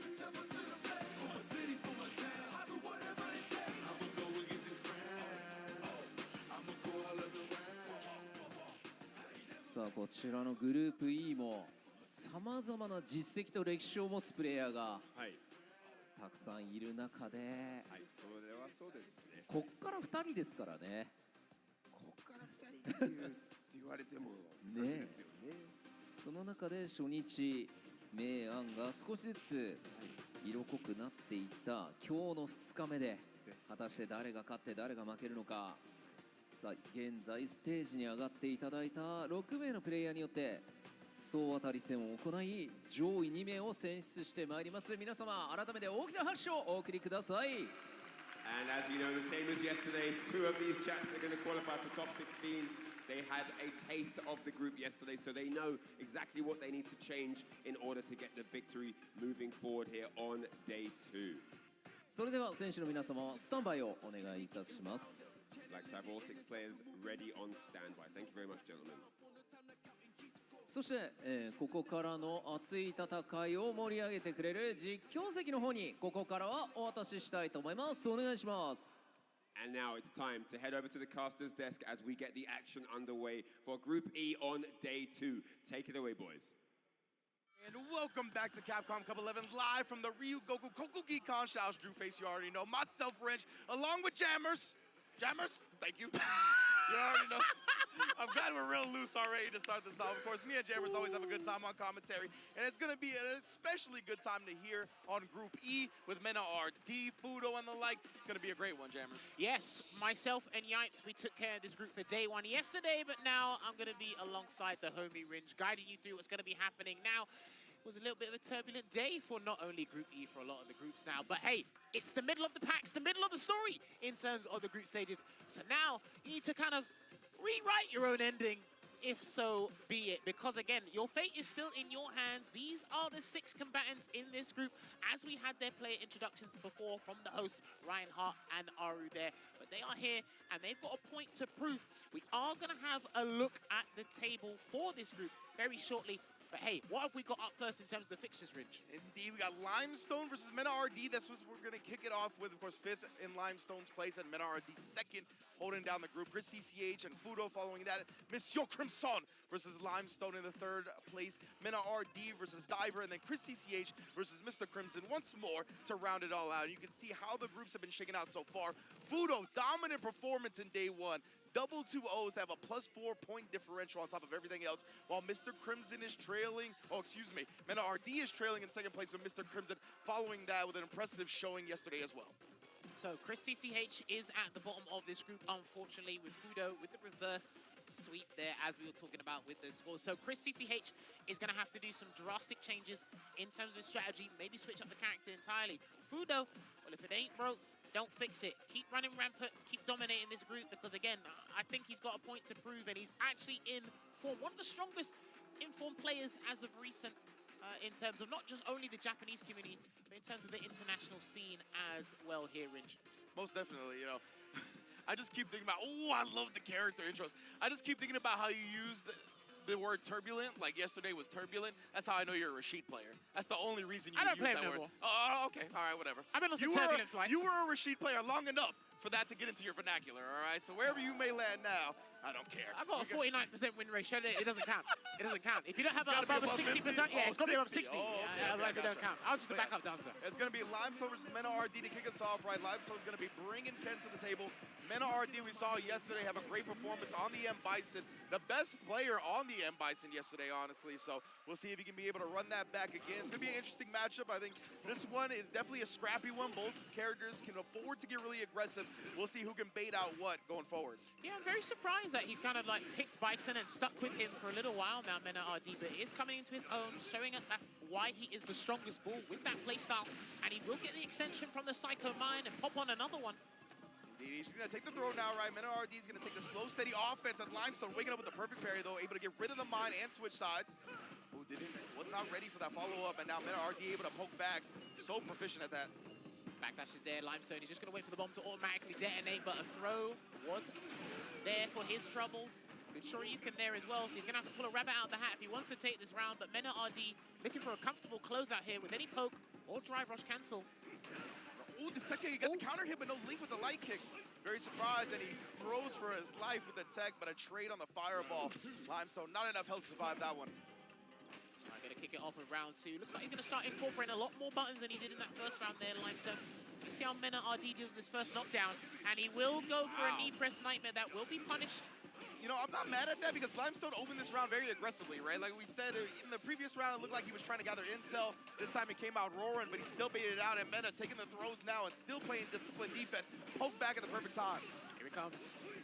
Delay with the throw, or an immediate throw there, because I did say counter hit, sorry. And then again, just taking the frame advantage, still by walking up there, taking that pressure. And if he gets one hit here, Mena, he's won the game. And look at that, not much damage, but he moved him corner to corner. Now he's got the screen advantage as well, so Manon RD always thinking about the long game when it comes to the Psycho Mine and how to play Bison. CA on deck as well, he knows one hit could actually kill off Limestone. Oh, reacts at the last frame possible. Limestone in the building, you can't catch him sleeping. He wanted to see if he was asleep at the wheel. It's been a long week for these guys, but hey, he's awake. He reacted just in the nick of time there, and that will be a fat punish, and you will get a Psycho Mine for your troubles. My man had the hands on the wheel, schoolboy Q joint playing. Most definitely was ready. Manon RD continuing to take these throws, right? He knows Limestone's not trying to be too antsy when he's got the mine on him. Double run, just taking the Oki as well. Love the way both of these players are prioritizing, just maintaining the most advantage possible. Psycho Crusher to generate a little bit of space. A little bit expensive now, and the reward is much less significant than it was in the previous patch, or before the December patch, I should say. It's the jab, yeah. No counter hit or anything like that. And both of these players, yeah, have been walking up and jabbing a lot, right? Trying to keep themselves at max distance.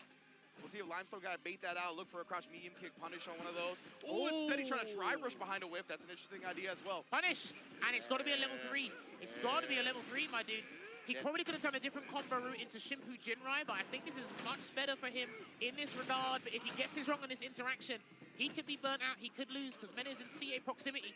Exactly right. Mena lands that CA. I mean, he just might be dead, but instead the DI connects, and Limestone able to take the first game over Manon RD. And remember, every game, every round counts here in the group stages for that point differential.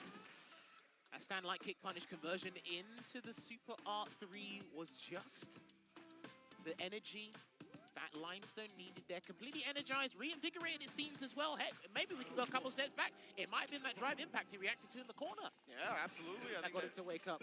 One of the things that kept him alive in that first game, he was able to clutch it out afterwards. And again, looking for the parry afterwards. And Manon RD has just been establishing the throw, right? That's one of the primary strats that Manon RD goes with, especially early on in the set. He loves to keep establishing throw and then pay it off later. Well, here's the thing, right? As we see Limestone take Manon RD to the corner. If he wants to initiate and set up the bomb, he'll do crouching medium kick at the drive rush. If he wants to try and actually end the game or do it from a defensive standpoint, he'll do crouching medium punch. Trying to catch it. Beautiful right there. The drive rush in, actually with punishing the jab. Starting to catch on to each other's timings and their wake-up decisions as well. Manon RD, huge bait out and a bigger punish. And That's going to be the round there. Stand fierce into the knee press nightmare. Being as optimal as can be. Limestone knew the consequences. And so the risk he was taking there. And Mena is looking to equalize in this set. Nice health bar, bro. That's a nice little toy you got there. It would be a shame if it got stolen. You know? Limestone, again, not afraid to pop off with these reversals, even though Mena did bait one out last round. Heavy Psycho Mine. He's done it again. Yeah, this is huge. It's going to be massive damage here, but he's going to actually pop on a different conversion into a double Psycho Mine.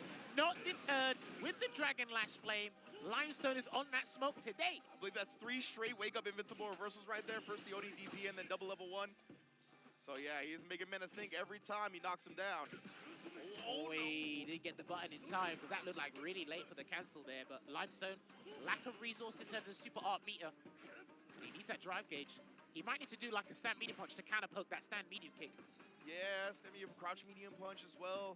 One of those, something like that. He could even perhaps Dragon Lash, but that'd be scary. And instead the parry comes out on the drive rush. Great reactions from Mena as always. I'm very curious as to why. I understand he had a lack of health. That stand medium kick was just gonna like get rid of him for the round regardless, but we could, like you said, I could probably see a back medium punch. You could see a crouching medium punch. Just something, but he went for a raw drive rush there instead. If he built it off from a drive rush throw, I think that round could have ended a lot differently. Yeah, absolutely. And Limestone striking first blood early with the patented corner carry of Ken. The best of the business. Tried to catch him at RD pressing after the third light, but not anywhere to be found. And again, another invincible wake of Limestone could not be deterred. Yeah, he does as well, yeah. Finally putting the brakes on right there. And Limestone, he knew he was too far away, and Mena goes for the parry in the corner. He ended up paying for it dearly with that punish counter damage and the DP to put Limestone on set point. He almost done that last second possible because it looked like he almost hesitated and allowed the jump to completely rock, but it's going to be a heavy Psycho Mine popped on again, and there he goes low this time. Does Mena RD onslaught of Psycho Mines, boy? Felt like 3 Psycho Mines in a combo. Like, what in the world? You know? But yeah, Mena, he's one of the best players at switching sides in the corner, right? So I love the fact that Limestone backed up at the end of the last round, just stayed in anti-air range, checks the run attempt, and then baits out the invincible reversal, starting to catch on to the decision-making. Stop that right now. Well, here's the thing, because it's the very last round for both these two combatants, Limestone has to really think twice about some of these Shoryukens and Super Art 1s. He might just have to pile on the pressure and stay on offense as much as possible. He's looking like it, right? He's trying to walk him down and be careful about when he presses buttons. Man, that max range jab, and now the crouch medium kick. The scrambles are working out for Limestone, and he's going to cash out. He wants to switch the drive advantage to his side as we drain some of Mena, then he builds his own back. The Pendulum Swift is now in his favor here, and he can burn him out if he wants to. But it's going to be huge. Don't reset, just finish the combo. Instead, yeah, he actually drops him for the proper Oki, and again, backing up, right? He's not letting Mena switch sides, and then chips him out with the OD Jinrai. Incredible calculations from Limestone to get the victory over the strongest bull. Limestone stayed unpredictable for as much as he possibly can. He wasn't deterred at all. He still kept Shoryuken. He still woke up with the Super Art 1s, whether it was hit or block. But I do like how he handled the neutral most of the time. Even though, like you said, he's going up against a 2-time Capcom Cup champion in the strongest ball. He said, guess what? I have a game plan for today. I'm going to execute it. And like we said yesterday, if you practice, or if you execute what you practice, you're in a good spot, man. Exactly, and we saw Limestone really prioritizing what we talked about in a previous round, where Mena, one of the best side switchers when he's in the corner. He's got some of the best corner defense in all of Street Fighter 6. And so you have to kind of give up some of your strong close-up pressure to make sure you're at that anti-air range. And that's exactly what he did to close out multiple rounds against Mena. Very, very smart. You could tell he studied the tapes and has kind of picked up on the type of decision-making Mena likes in certain scenarios. I also like about Limestone's gameplay here as well, because he is the dark horse. He's kind of slept on. He was rarely burnt out. Yeah. As far as I can remember, he was rarely burnt out. It's either he was winning or he lost via the high damage output that Bison dishes out, right? So I can understand. I'm like, oh, okay. It felt like you were doing a lot of EX moves, but it was only really EX Shoryuken to do. No EX Fireball. True. Rarely saw that. We saw EX Dragon Lash or EX Jinrai, sorry, used as a chipping sequence. But other than that, I think he handled his resources really well. Resource management, I should say. 100%. Even the combo routes he chose, right? Like, I think there was one of the rounds that started where he got a punish counter light kick, and instead of going with like a driver's cancel or anything like that, he just went with the heavy Tatsu. He was like, I'll take the corner carry. I'll keep all of my drive gauge to use it to apply pressure in the corner instead. Extremely smart management from Limestone. Keep an eye out for him, man, because a lot of people had some favorites to get out of this group, but Limestone, he might be that massive pebble that's dropped in the pond. But speaking of which, we have to speak about another guy who's on form right now, looking to emerge victorious on the winner's side of this group with the attack on heavy tank in Fudo. And he's gone up against the counter hero, which unfortunately, he needs to find a counter as his own strategy, because he's his own worst enemy at the moment. Yeah, Chris CCH, you know, literally since Street Fighter 6's launch, he's been in a character crisis. He's been looking to try to pick a character that's really gelled with him. And he's one of the guys that, let's be frank about it, he likes the cheap stuff, right? He likes the best characters in the game. And obviously, Ed had a very prominent showing a season ago. They toned him down a little bit in certain scenarios. And, I mean, they toned him down, I guess, enough for Chris CCH to start exploring once again. And he's landed on Terry for now, while, of course, we still see incredibly strong Ed play from the likes of Fudo, Lashar, etc. So the character is still one of the best in the game, bar none. Well, he's roughly had 18 to 24 hours to rest up, really recollect his thoughts as to what happened yesterday, because he didn't win a victory, I believe, using Terry. It looks like he is going to stick to his guns here with our Fatal Fury guest, but... And, you know, the fact that he's played a lot of Ed, maybe he's figured out something in this matchup, right? At the very least, he should be prepared for a lot of what Fudo's going to throw at him. But specifically how he's going to counter that with a Terry, that's what remains to be seen. But here's what I'm worried about, because yesterday he was doing a lot of medium burning knuckles to space it and get the frame advantage. I think it's like +2 or +1 or something like that. Ed can just throw out Psycho Spark. He might be able to get a flicker, then charge it. So it's mainly Fudo's footwork. And he's stubborn as well, right? Drive Rush Light Punch from Fudo can be super annoying. He's not afraid to tussle with you, like I said yesterday. So if you haven't got your understanding of the spacing right, none of your tactics in neutral are going to work. And literally, none of your tactics in neutral might work. Fudo, I mean, so good, bro. 39 years old and still got the reactions of a young man, just parrying the burn knuckle immediately. There you go. That's what I mean, right? Yeah, exactly. With Ed's range on it, whether it be flicker, the stand medium kick, etc., it's going to be so tough for Terry to get those burn knuckles off, or even the power waves. That's it. I think he tried to do a walk-up back throw there, but Fudo not having any of it. Very sharp awareness there and was able to close out that round. And there's already a power wave there from Chris CCH in this next round. Very smart recognition from Fudo, honestly, knowing that Chris was going to need a big comeback. And to start that, usually you got to put the opponent in the corner. Popping off, and he asked Fudo in the corner again. This is how the last round started, but it didn't end like this. There you go, nice conversion there into the rising tackle. He's trying to get into the overhead because he'll buffer. I think he'll buffer the power geyser to see if it hits, and then we'll see. And that is going to make sure that Chris CCH is in burnout, and Fudo is going to restock as much dry gauge as possible here. This is a nasty situation for Chris unless he wakes up with something big. Yeah, he's got to be here to defend himself at the very least, and we are mid-screen, so he doesn't have to worry about stun at the moment, but still it's going to be tough. As Ed just gets to have his way with him for now, but he jumps at the perfect time, right when Fudo was looking to flicker. There you go, Rising Fang should be able to close out the round here for Chris CCH.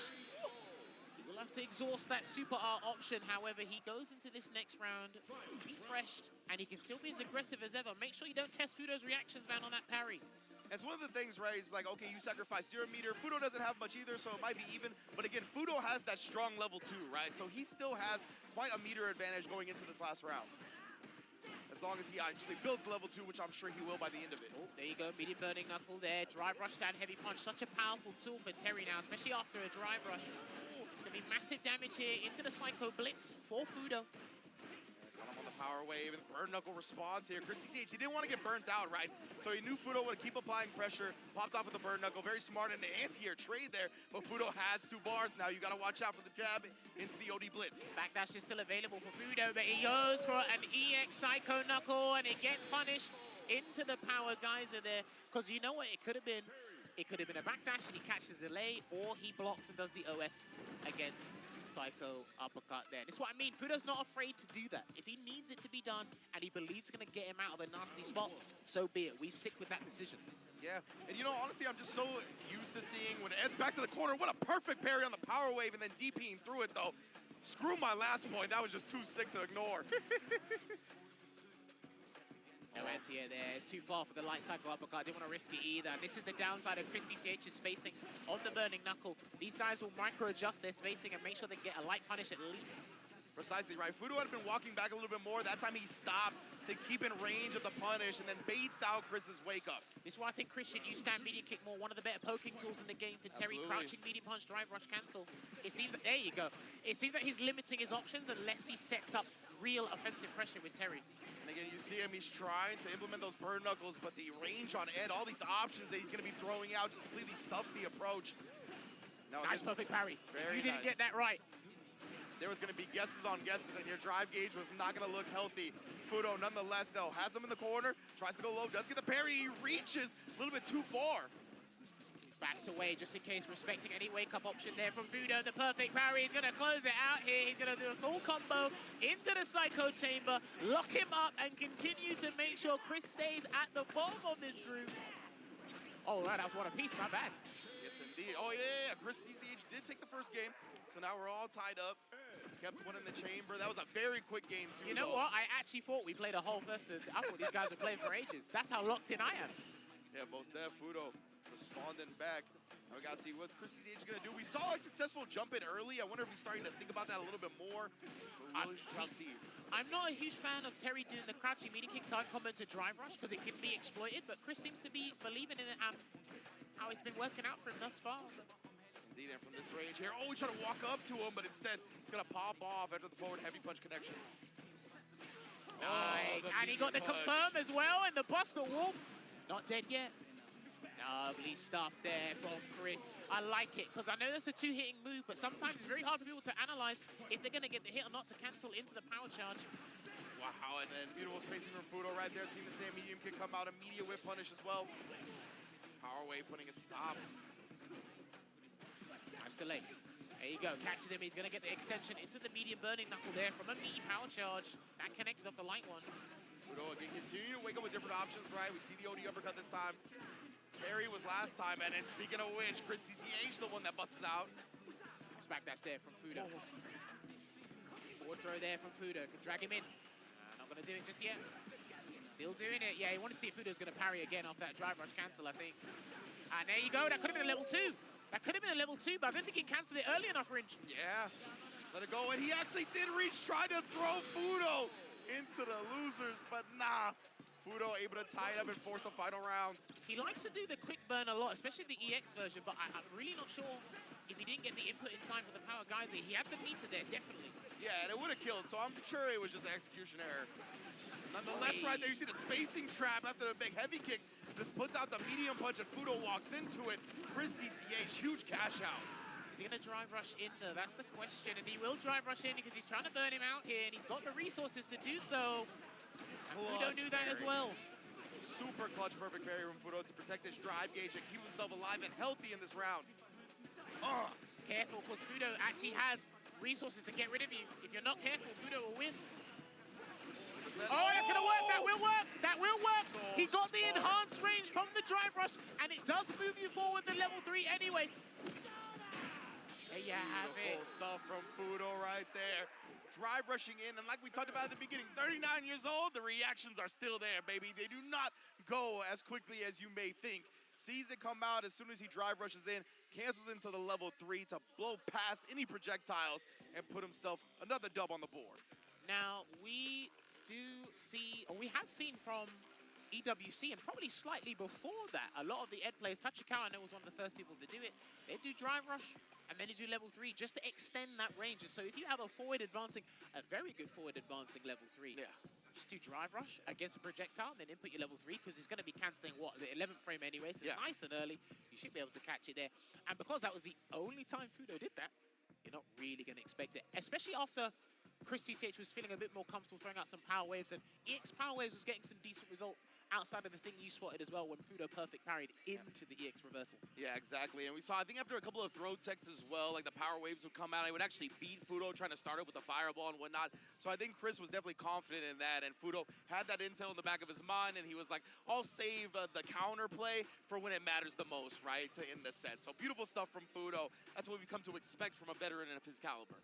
Of course, right. And this is the interesting thing as well, right? Because if we look at how Fudo likes to use drive rush in general, like I said, drive rush into a jab, drive rush into maybe a flicker, and then if you're trying to understand that range and understand what he controls, then you're never going to expect Drive Rush level 3, because level 3 only comes oh so often in a match there. And you have to think about so many things at that range from Ed, right? He's one of the best characters in the game from that neutral space and just outside of like round start range. As you can see how it's breaking down now. Fudo 3-0 again, another great performance at a +5 round differential. So that means, if I'm not mistaken, we'll talk about the table a little bit later, but we're going to move on to our next match. It should be our third match of the day. Mr. Crimson going up against Limestone here. Limestone only moments ago. That's how fast it's been. He beat Mena RD in a 2-1. A lot of these 2-1s are starting to be a little bit more vital for everybody now. You're trying to close out these rounds with a 2-0, but a 2-1 doesn't mean you're out for the count yet. Yes, indeed. And Limestone, they look to build upon that momentum they took down with the strongest bull, getting the W there. Up against a Monsieur Crimson. But man, it's a different beast, right? One of the best Dawsons in the world, and he's going to be representing. Has plenty of Ken practice too, I'm sure. Oh yeah, Takamura's on the same team as him for Team Aegis in Street Fighter League EU. We've got some of the strongest Kens lying around in ranked as well. He speaks with his viewers on stream. He plays with them a lot. Listen, and he's got a wealth of knowledge. Ever since the drastic improvements he had from around the time of Red Bull Kumite 2021 in London, it's just been crazy knowledge that he's been injecting into his mind and just understanding how to become a better fighting game player. That's what's brought him to the stages like this at Capcom Cup 11 here today. Absolutely. Whenever I see Mr. Crimson pick up a fighting game or a character, no matter what it may be, he is one of the quickest learners I've ever seen. So I love seeing the fact that he picks up Dawson, a character that I think you need such high processing power to play at the competitive level, right? Because of Dawson having so many options for pretty much every angle that you can possibly attack it, he's still going to be able to pick the best choice, and it's not easy to do so because of the plethora of options you have. Even when you knock Dawson down, right, ever since they introduced Wake Up Drive Reversal, you do have to consider a couple of things, because before it was just perfect parry and a backdash and a hope for a dream. But now, he's got mixed things here as well. He does do Wake Up Drill Kick, so if you want to shimmy him and try and punish that, you can do so. I want to see if Limestone uses a little bit more fireballs, because he didn't do that against Mena RD, because it was a much different character in terms of archetype. Yeah, I think. Oh, he's going to have to try and change his approach just in general. Yeah, we've already seen 2 fireballs from Limestone, right? So we'll see if he keeps chucking them out. Oh, nice little trade there. And that crouch medium punch is a great tool for Ken. It's disjointed. Obviously, a great buffer behind it as well. And getting the force knockdown juggle going to be very important always when fighting Dawson. I'm surprised he didn't actually get the punish there. Yeah, we were talking about Crimson's options with the drill kick earlier before the match started. And a Dragon Lash to swat the Mosquito out of the sky here and lock him down in the corner as well. Crimson, what's your choice on Wake Up? Gonna take the throws for now. Don't want to risk anything, but there's the Wake Up Drive Reversal. Limestone knew it was coming as well. And even before the buff to the Drive Reversal, Dawson's were the ones using it the most anyway. And this is the thing, right? Because he has to be careful as well, because if Limestone waits, you do the drill kick, you got... Oi! Yo! Sometimes some things happen and it deletes our point on commentary. That was ridiculous. Hey, Limestone, what did you drink today? Maybe not. All right, side swap here from Mr. Crimson. He's got to make sure it counts. Oh, I love that juggle as well, getting the proper Oki afterwards. Trying to bait something out. We saw how aggressive Limestone was on Wake Up against Meta. Brother, why are they... Nah, he hasn't been caught out by this stuff today. Meta couldn't do it. You definitely can't do it. And your punishment is going to be down 1 game in this best of 3. Man, made no bones about it right there. Hits the DI. Fierce into the level 3. Business handled. 1-0. And Limestone continues on this momentum. That's interesting because then... Mena had a good time because obviously he was utilizing the jabs and the scissor kick pressure and he planted the bomb. Dawson doesn't move as fast. He moves it differently. He's elusive in his own right. But Mr. Crimson has to figure out how to open him up without sacrificing too much. Yeah, Meta had great success, like walking up and jabbing just to keep him at bay, right? Keep him tamed. Dawson doesn't have that luxury. Such slow walk speed. The jab's not going to act the same way.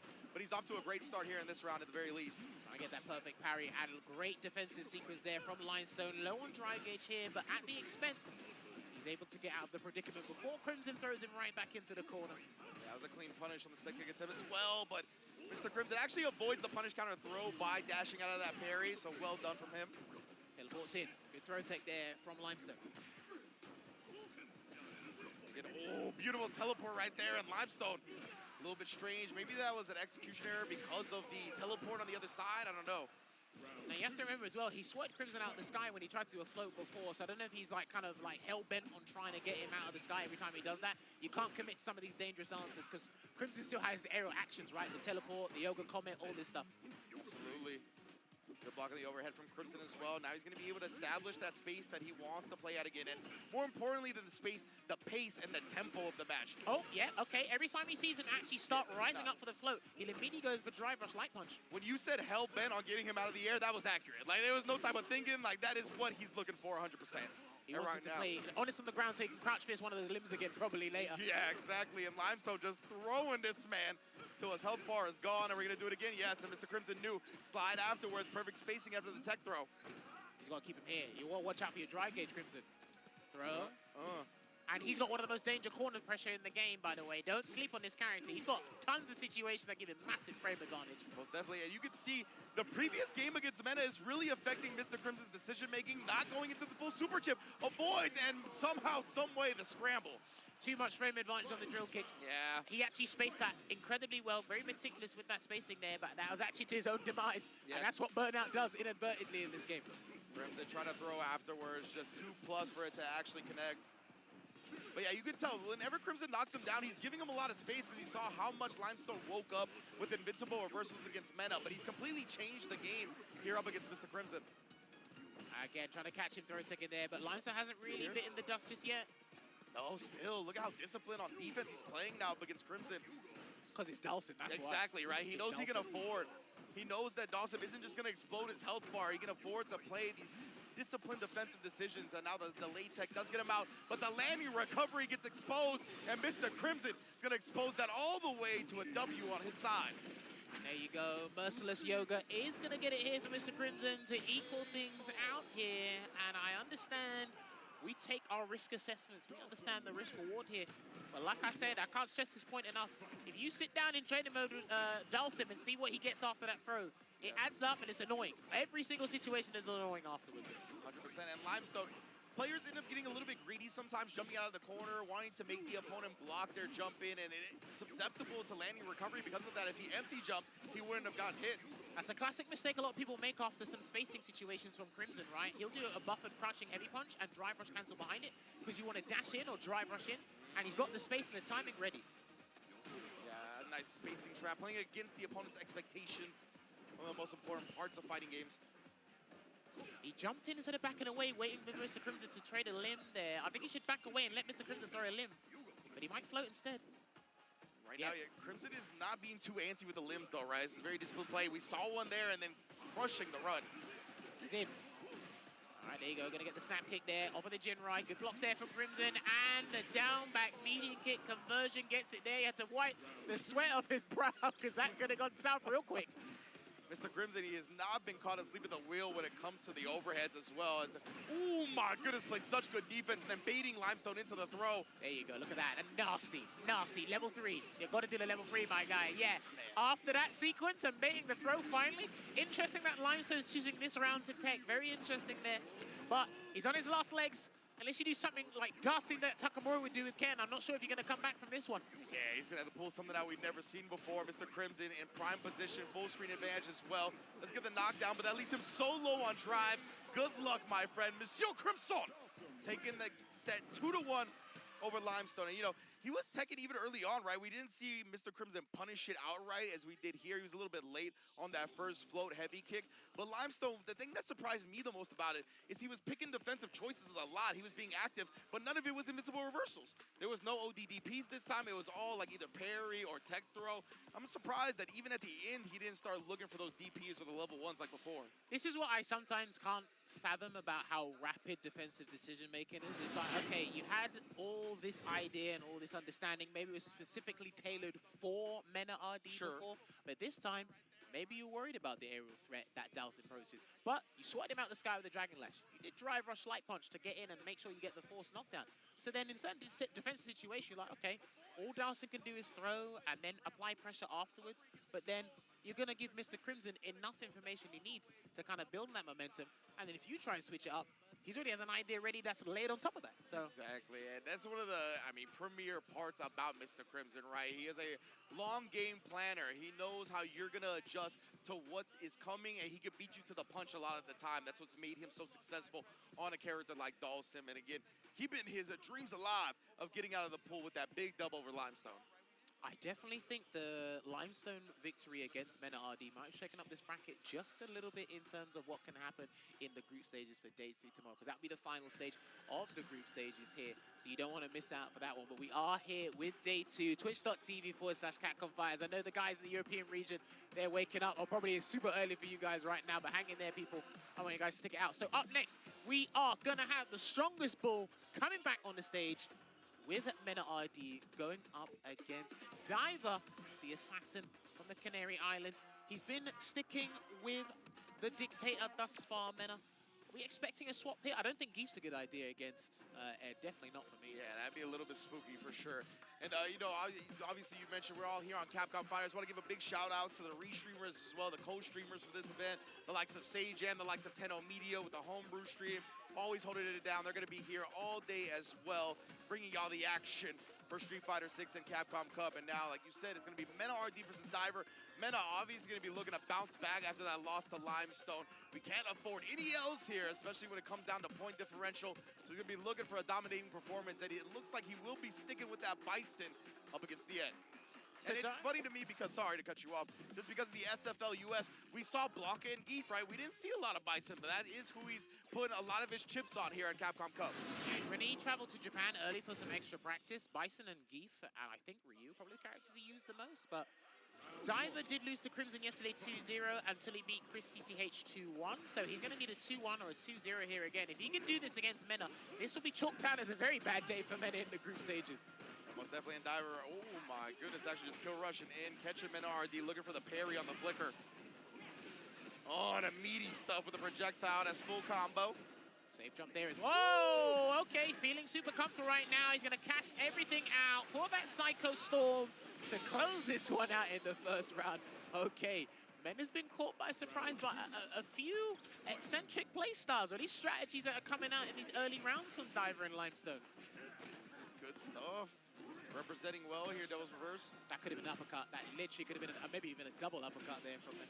It's just scary, right? Like the different trajectory, the different timings that Bison falls at. It can be tricky to anti-air, but definitely was susceptible that time. This time, waking up with the low, catching Mena RD, looking for a throw bait attempt.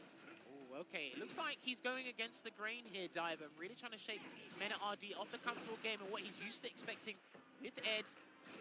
Nice crouching medium kick there and a delayed throw tech from Mena RD to get out of that situation. I was gonna say, the crouching media kick was extremely smart because Mena has taken to the skies a lot already in this first game, right? Whether it be with the Rising Hell or the jump regular. And that's gonna close out the round there with a heavy Psycho Crusher from that evil knee.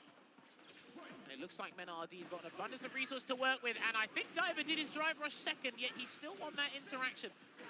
Yeah, I think he went with the quicker button. I actually didn't see what Mena RD went with, but nonetheless, Diver did win it. And that was the empty jump that I'm talking about, right? You protect yourself from the landing frames if you're trying to get out of the corner. Drive rush in, that was a poor range to do it at. You were literally right in Mena RD's face, so he's committed to doing his choice anyway. The bomb's still ticking. See, Mena, he's been content to just throw people in the corner, especially when that Psycho Mine is implanted, but level 3. He's got level 3. Yeah, he's got level 3. Preserve that drive gauge, put Mena RD in a tough spot, because you can get the meaty, medium Psycho flicker here, or you can wait and allow Mena RD to replenish some resources before he commits, but he drive rushes in instead. Good delayed jump back there from Mena. He couldn't do a throw tech there, he lost. What a hell attack, and of course, he follows it up with a CA. Beautiful air-to-air from Mena RD right there. Lying in wait and found exactly what he was looking for. Oi! Put Diver on Brother! Yo! I thought he had a speck of health left because it was a hell attack starter, but boy, was I wrong. He put him on the obituary page. I thought he was going to put him on a pixel, but nah. All the way 6 feet under. And said your ambitions die here. That means your dreams and what you thought were going to be alive. But Diver, in immediate response here, and already piling on the pressure into the Psycho Blitz. Yeah, look at this. Just trying to be so aggressive and overwhelm Mena RD in the process. Ooh! And caught Mena, but dropped the combo. I think he could have killed if he got all the heavies to connect there, Ridge. Yeah. Let a round slip through his fingers because of that. Now Mena's in prime position. Did eat a Fierce for his trouble though. And now we're in the corner. He's actually burned himself out. He's gonna get the mine and burnout pressure. Just stomps on him, my goodness. That's fine. This is fine. He's still got the mine. Okay, he blocks it out. Oh, and it's gonna be dead. I think that's gonna be dead. Unfortunate there. I actually thought Diver was a little bit creative in terms of how to delay or extend the timing of the Psycho mine there, using the Psycho cannon himself, but unfortunately to no avail. Psycho power everywhere on the battlefield. All that purple stuff. Oh! Oh, I like no. that purple stuff. That's not looking good. Diver, you got to be careful. Uppercut is still an option here, but I don't think it's a good idea. Yeah, the bomb's gone now, but... Throw in. Oh, dear. Yeah, I figured as much right there, because he could have killed if he got him with a regular hit, so I like Meta RD switching it up, but Diver was disciplined about it. He knew what Meta was looking for. Not that time, though, trying for a desperation drive rush in. And at this level, I know the discourse likes to complain about drive rush, but a lot of the time, players this good, you can't autopilot into it. They will check it every time, and Meta is going to close the door on any hopes Diver had of winning that set. Getting a dub there for today, Mena RD. Solid 2-0, which means I'm not sure if Diver is actually in a good spot, mathematically speaking. We will have... That's brilliant. Please use Geef and Blanca from one of his fans in the crowd there as well. But hey, listen, just going back to that last situation, I'm not sure if we're able to check on replay. Actually, we will be able to do so. So we'll talk about it. Shouts to the production team in the back. But yeah, Diver hit the ground running. He actually came out ready and with a strategy here. And he came comfortable with a lot of the situations, whether it was on defense, the delayed crouching medium punch, the drive rush cancel, abusing the stand fierce, getting the conversion to crouching medium kicks. There was confidence. There was an idea there to work on and build from. But then afterwards, slowly but surely, Mena RD says, well, I figured out that strategy, and let me tell you how it ends. Yeah. And Mena RD, I think, is one of the best players at playing in the mud, right? If you want to get down and dirty, you want to do scrambles and all that, he is one of the best at recognizing the situations quickly and coming out with the optimal answer. And I feel like a couple of situations where Diver forced a scramble, it just didn't work out in his favor, like where he activated the level 2 to kind of throw off the Psycho Mind. We saw him get out of the corner, but he still couldn't build upon that. It was just Mena RD having such clutch decision-making as per usual. I want to say as well, just going back to that last situation we encountered with the crouching medium punch on the drive rush check, I think he kind of limited Diver's options into, all right, you're not really winning in certain aspects, so now you got to force yourself to do this. And I'm ready to check that out as well. But hey, we're ready to check out our last match here in Group E for Day 2. The counter hero, he needs something. He needs to dent Mr. Crimson's chances to get out of this group, Chris CCH. The objective might have changed for him, because mathematically, he could be out of the picture. I love Mr. Crimson's picture. He just looks so happy to be here. The family man, obviously powering up. Do you know how old his child is now? Because I know it wasn't that long ago that he had his first child. I'm not sure if his son has turned 1 yet. I don't think so. Sure. I don't think it's been a whole year since that's happened. But yeah, Mr. Crimson, newly family man, obviously congrats. Here's the thing, right? Because when he leaves, he's got something to look forward to when he goes home. 100%. So that's just even a bigger of an incentive, and even bigger confidence boost for him. And again, because this is his job. So I know the family does know what he does. He travels around. I'm pretty sure the missus and the son are watching back at home. I hope he doesn't turn his son into a Dowson player. Otherwise, me and him are going to have some words, man. Me and him are going to have some words. You can't raise the youth to be Dawson players, Mr. Crimson. You can't. You don't know what society is going to devolve into if that's the case, but it's all right. Of course, he's going to hold it down as the father. So my thing is, I think Dowson does very good against Mai and Terry. I just don't understand how those characters can actually handle his approach, handle his neutral, because Power Wave on the ground, he can float. You have to drive rush. Hey, nice answer there. Yeah. And I think it's a little similar to what we talked about with the Ed, right? Or not the Ed, excuse me, the previous matchup that Mr. Crimson was playing. The fact that you can't just get in for free. He's got a lot of options that take away what Terry wants to do. He can't just burn knuckle for free. A lot of the time, the limb's going to be there, the different power waves, but more whip punishes from Chris CCH will solve all of that. This is literally what Fudo done yesterday to Mr. Crimson. He found a way, and he turned the burning knuckle. Yeah, he found a drive rush cancel conversion against the limbs, and he just kept adjusting his spacing to kind of counter it. Yeah, that's an answer. So depending on the spacing and the time, the burn knuckle can snuff out some of these limbs. Holding the parry, actually. He finally lets go so he doesn't get punish counter thrown. Oh, delayed throw there, just in case Chris woke up with an EX Rising tackle, but... Oh, I love that. Heavy kick response, but a perfect parry on the overhead attempt. Yeah, and Terry gets massive damage off the overhead, right? So, of course, they're going to look to sneak it in when they can. Mr. Crimson going to set up shot, but no, actually gets thrown before the fireball can prevent it. Nice confidence there from Chris to walk forward and actually take the dogfight to him. And that should be the round if he spends the level 3. That's exactly what he's going to do here. He just wants to secure a whole nother round of decision-making, right? I'll sacrifice my meter to ensure that game 1 doesn't end in round 2. Yeah, that's the thing. You don't want to be greedy with those resources, right? I know you got to play another round. I know Chris has got his CA, and look, he's already been whip punishing with the crouch and medium punch drive rush cancel. So he'll try and convert something massive early on, and this is what I was talking about. That's one of the things I'm worried about in this matchup here. Good conversion there for Mr. Crimson as well. Love that. You see the float forward into the float back, literally baiting out that DP, my goodness. And Crimson is throwing more fireballs now as well, rather than putting out limbs, so he doesn't get whiff punished as easily as before. But that can goad Chris CCH into using the power, which he has been doing, but if you float too much, that drive rush is going to come right back in. You can see now he's switching it up, throwing out the limbs. He doesn't want to get predictable. Knows Chris CCH has answers to the various options. I love this patience. Good discipline there from Chris CCH to kind of navigate that power situation. And that's not what he wanted. That was an execution error. Yeah, I think he was already holding down back and it just saw the input. Precisely. The input was behind lock and key. That boy was stored. He's going to build another power geyser, though. That's the funny part. Yeah, That's the funny part. He's already got the level 2 back, and Mr. Crimson risks it, wakes up with the level 2. Chris CCH staying crouching, so it whips entirely. Man, the flame. And that's the thing about Street Fighter 6. You can't be demoralized in that split second, because you never know, man. There's enough resources, there's enough serendipitous situations in this game to turn it around for you. I love that. Putting the power wave on the ground there to stuff Mr. Crimson's drive rush approach after the fireball. And wow, the crack shoots to get over the heavy. I know it does have those low crush properties, but I haven't seen this matchup quite that often. There we go. Teleports behind him as well. No reversal there from Chris because he's almost burnt out here. One fireball block and he's done. And he knew that. Yeah, Chris, oh my goodness, doesn't get punished, countered, and burnt out. And Crimson, look at this, turned up the tempo. Especially when he saw Chris was on the back foot. Well, Chris is being excessively stubborn with the burning knuckles because, like you said before, he's trying to avoid burnout. So he might as well take the dogfight to them, go forward, see what happens, get that knockdown. Chris, ooh, try to bait something out for Mr. Crimson that time. Perhaps the drive reversal on Wake Up. He's done it again. There we go. Look, gonna get that target combo to burning knuckle, and he's gonna be in the corner as well. Gonna get some big damage here. Is Chris CCH. Oh, and just stays true with the meaties. Caught Mr. Crimson maybe backdashing or jumping. Burnock on the in, and of course, he sees that the space is where Mr. Crimson can take his turn, and he just DPs through it.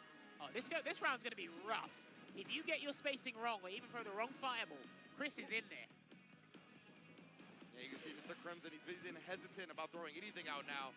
Man, I love the patience Chris is exuding right now, and he drive rushes in. He's gonna get an early conversion into the Yoga Flame here. Mr. Crimson needs to stall time and get some dry gauge back. I don't care how you do it, you need the dry gauge. Yeah, that perfect parry actually worked out against Chris a little bit, but that one is definitely gonna work for him. Ooh, okay. Impromptu conversion there, overhead, looking good. No level 3 though. Again, he's trying to bait something out, right? He saw Mr. Crimson was willing to wake up with the level 2 before. He's seen the wake up drive reversal. Blocking it out, wasn't afraid of the throw. Chris is gonna get burnt out here, and he did have a nod of approval, so he's going to take a sip of water because he's got to make a chief executive officer decision right now. What is it going to be? The shareholders together, fam. Oh, listen. What are we Stocks may go down. Oh, no! All right, he still eats the fireball damage, though. He can't afford to let that happen again. Oh, and he checks the teleport. Now, maybe he could have canceled immediately into something. He does get a juggle point off that forced knockdown to avoid it, but it's so tough to come up with that answer in the moment like that. I like how he looked up and was like, okay, what should I have done in that situation? What was I planning to do there? Because again, Galston's got some of the slowest fireballs in the game, so they're annoying everybody. And to be fair, I don't know if he cancels into a super or goes into level 3 or something like that off that jab, if it connects off of the juggle. So it's real tough. You're not going to find yourself in that situation often. Speaking of which, he's not often in this situation where his actual tournament life could be on the line here, and that is why he's fighting tooth and nail to make sure he can change everything around going into day 3 tomorrow. Yeah, you know, Crimson's gonna try to slow down this pace. Chris CCH forcing the issue once again, though. Burn knuckle overhead, trying to throw as well, and the burn knuckle after the throw tech. Still coming back and just DPing afterwards. The aggression is on 12. He is not allowing him to breathe. He is literally on him like white on rice, and the power geyser going to be a perfect geyser there for Chris CCH. Getting that 2-1 victory there. That's much needed, not only for the table, but for the confidence boost there as well. He believes in this matchup. I think it's dog water, but that's just me. That's just me personally. But Chris, he's the expert. I'm the backup dancer. And he showed out today, right? Taking down one of the best doll sims in the world. So great stuff to Chris CCH. Really just trying to force the issue. Like at the end of the day, right, just trying to catch Mr. Crimson off guard. Mr. Crimson wasn't quite ready with like what we saw from Fudo earlier, where he was able to perfect parry on reaction to the burn knuckles, stuff like that. It just feels like Mr. Crimson not quite has cracked the code on this matchup, and it looks like Chris CCH is much more akin to figuring out what to do and how to go about it. I know we have Kane in France. Shout out to Kane. He was part of Street Fighter League Season 1 for Street Fighter 6. He plays a little bit of Terry, but I'm not sure how much Crimson has exposed himself, if he has the time to expose himself to Terry like that. But again, Chris CCH comes with a unique and a very different style of that as well. So he might have been learning on the fly about this character too. But again, I love the way Chris adjusted. I like how he was comfortable at handling and countering the yoga float situation. I know he lost one of the rounds to that, but there was another time where he did crouch fist, heavy burning knuckle. He had the jabs ready as well. He had the counter to the limbs at the start with the crouching medium punch. Like, he has the matchup knowledge there, and the plan was executed brilliantly. Yeah, super sick stuff from Chris CCH, closing it out just like you saw there. I wonder if, like, at that burn knuckle spacing, if Crimson could experiment with just, like, some light slides in anticipation of it, you know what I mean? So maybe you don't go super far with, like, a medium or heavy slide so you don't get whiff punish, but it could perhaps interrupt at that timing. So, of course, we do have our interview with this group, so winner ready, but we are going to go over the match results real quick. As you can see, Fudo at the top of the leaderboard, followed by Mena RD, even with the L today to Limestone. Mr. Crimson still sitting at the +0. Chris CCH made up some ground, but it's still going to be a long way. Fudo, though, he is looking in prime position to make it out in winner's side. Yeah, this group's going to be taken to the wire tomorrow, so everything's going to be decided tomorrow there. But hey, we are going to have our host and our interviewer, Ryan Hart. He should be ready to speak with Mena RD pretty shortly, where he's in a good spot right now. +3, 2, 1. Yeah, okay. Mathematically speaking, he's doing pretty well. And they have not played yet. Mena RD and Fudo have not played yet, right? So because of that, there could be some implications that could perhaps switch tomorrow with Mena maybe taking that first place spot. And that will be in favor for Crimson. Yeah, so Crimson plays, and then whatever the result is, I think he'll want Mena to lose, depending on what happens. Yeah. Crimson will need something pretty good, but he's at a +0 differential right now. Ooh. Man, but having the first and second play on the final day, and it could determine who gets out entirely or who gets out in winners and who gets out in losers. That is going to be an epic match to tune into on day 3. But of course, we're still getting our interview ready, and it is going to be, as you said, with 2番目リードしてる方と一緒にいらっしゃいまして、メナ RD さんですね。2 times Capcom Cup champion といらっしゃってます。Hello, welcome, good to see you. 2-time champion, tell me, the group, 2-1, that Limestone set dropped with the Bison. What's your character situation right now? My character situation is very clear. I'll pick whoever I gotta pick to win. And what Limestone set? What set was that? It was the Bison Ken set. Oh, I don't remember that. Okay, all right, well, there you go. We put those things behind us. So, 2-1 right now, second just under Fudo. What's your confidence like? Oh, before that, let me just quickly tell them what I said in Japanese. So, 一体今キャラ状況は一体どうなってる感じかですかって聞いたら、とりあえず使わなきゃいけないキャラを使って勝利を目指すっていう形になってます。で、2番目の質問ですかね。So moving forward, obviously you're 2-1. How do you feel about clearing the group and getting through the tournament? What's your confidence status like right now? I'm very confident, honestly. I'm playing really well, and I feel really good about my gameplay. And all I have to do is win tomorrow. If I win tomorrow, then everything is good. 基本的に明日勝てばいいって感じでトップ16を目指す形ですから、これからも頑張ることとなっております。So, as you heard, he's going to do his player's game, use whatever character he needs to use to get the W, and move forward like that. So, with that said, I think it's time to head back over to the casters desk. Take it away, lads. Indeed, well done from Mena RD. As he said, it's simple, right? Win tomorrow, and he's in prime position. That's all he got to do. My man said, what's that happened? What? He got hit with the... Exactly. My man got neuralized. I don't remember that. But of course, I do want to talk about Red Bull Kumite Paris. Maybe it's back for its epic 10th anniversary this year. Red Bull Kumite will be heading to Paris, France at the iconic... Oh, I don't know how to pronounce it. Do you know how to get this French going? Or not? Maison Maison de la... Well, some place, a historic venue in France. We'll get somebody that can pronounce that a little bit better later on. It's going to be happening on April 5th through the 6th, so just in one short month, 16 invitational players already have so many players actually announced going to that, and it is the theme of Legends versus the New School, right? We can see Rob TV and L.I. Joe assembling their teams. We're going to have 8 legendary warriors on each side. The format is first to 5 wins. The stakes are higher than ever, and fighting games around the world. Get ready! The ultimate showdown starts at Red Bull Kumite Paris. I want to put out a public apology to any French fans we have upset. And the Red Bull Kumite team. I wasn't prepared. Look, I didn't want to butcher it, all right? We were just trying to give it what it deserved, and unfortunately we came up a little bit short. But you know what it is, Red Bull Kumite Paris, and we're going to take a quick break and be back at around, I believe, 14:25 Universal Time. We'll see you then.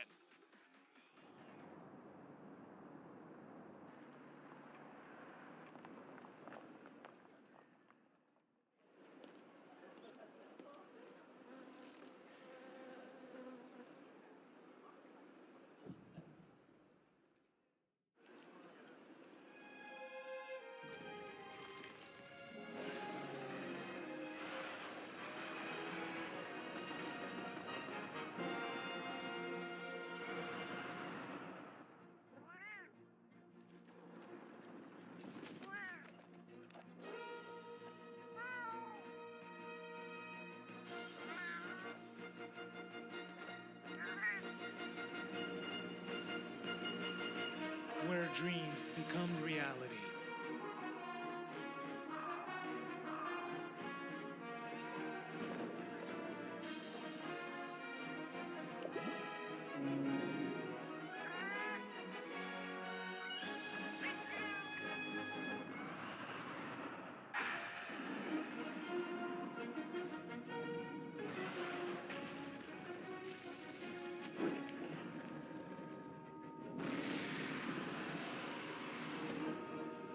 Monster Hunter Bridge.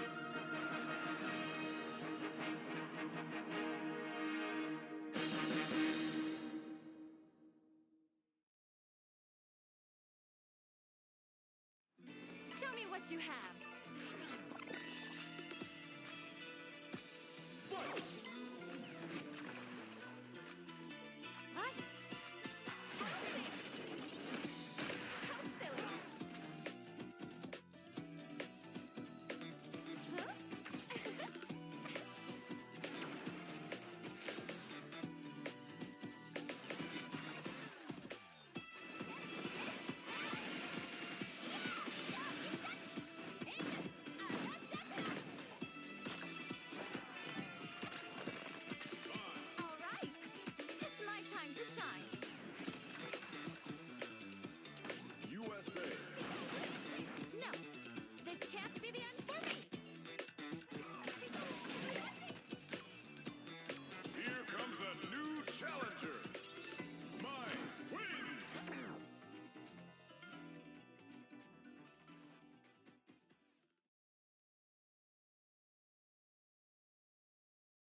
カプコンカップ11、続いてはグループ F の模様をお届けしてまいります。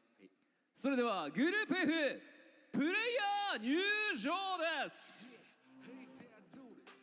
And now it's time to introduce the players from Group F. Let's get them out here for the introductions. まずはアブダビの巨匠ビッグバード From UAE Abu Dhabi, the biggest bird, Big Bird! You know the pressure make all of these diamonds. I tell them get back, step back, fast track, big lap, big facts. I'm past that, yeah. I'm trying to get ahead. 台湾のカイナ暴風オイルキング And now from Taiwan, it's the Hurricane Strike Oil King!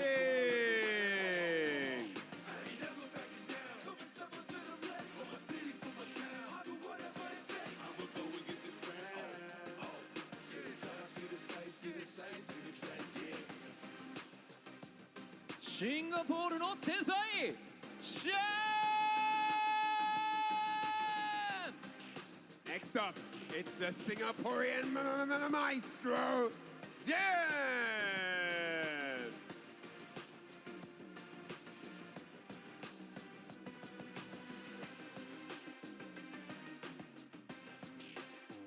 メキシコの登り竜ウリアル・ベロリオ Hailing from Mexico, the rising dragon, Uriel Velorio!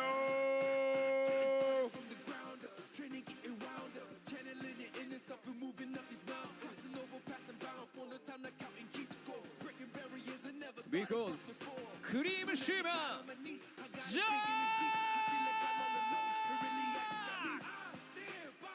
Make sure you don't blink, because it's the Stairmaster, Jack! Once I get the feeling, nobody can stop me. Hit it, I'm on gold. Fending all you foes. Once I'm on the road, I'm knocking out of the door. I got the range. If you 韓国発黄金の右手連勝 From South Korea, the Goldfinger, the Shaw!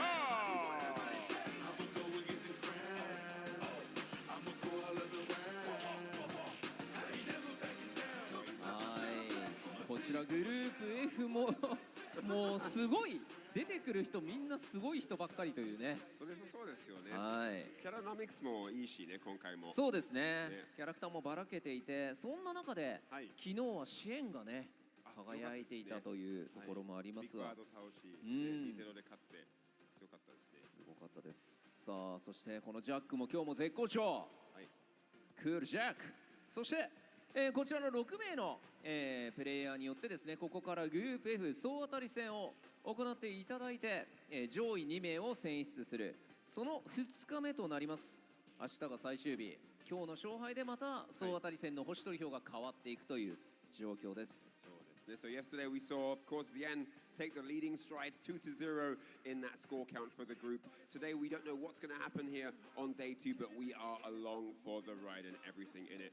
I don't know what's going to happen, but 2 of these gentlemen will be qualifying for that top 16 on day 4 today and tomorrow's penultimate group matches. Enjoy the show, guys. But now it's time to hand over to the casters momentarily. さあ、それでは選手の皆さんにはスタンバイをしていただきたいと思います。お願いいたします。All right, players on standby at the ready. Thank you very much. さあ、そしてこのグループ F の熱い戦いをさらに盛り上げてくれる実況席の皆さんにお渡ししたいと思います。お願いします。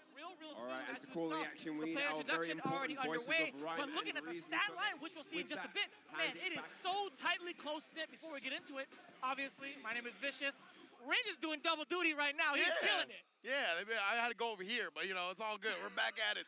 Back-to-back blocks, and it's Range and Vicious bringing y'all Group F. Very privileged to get to commentate this group. One of the most stacked, if not the most stacked bracket of all the groups here at Capcom Cup. And we saw in the first day, right, just like every other group, that's not going how we expected it to entirely.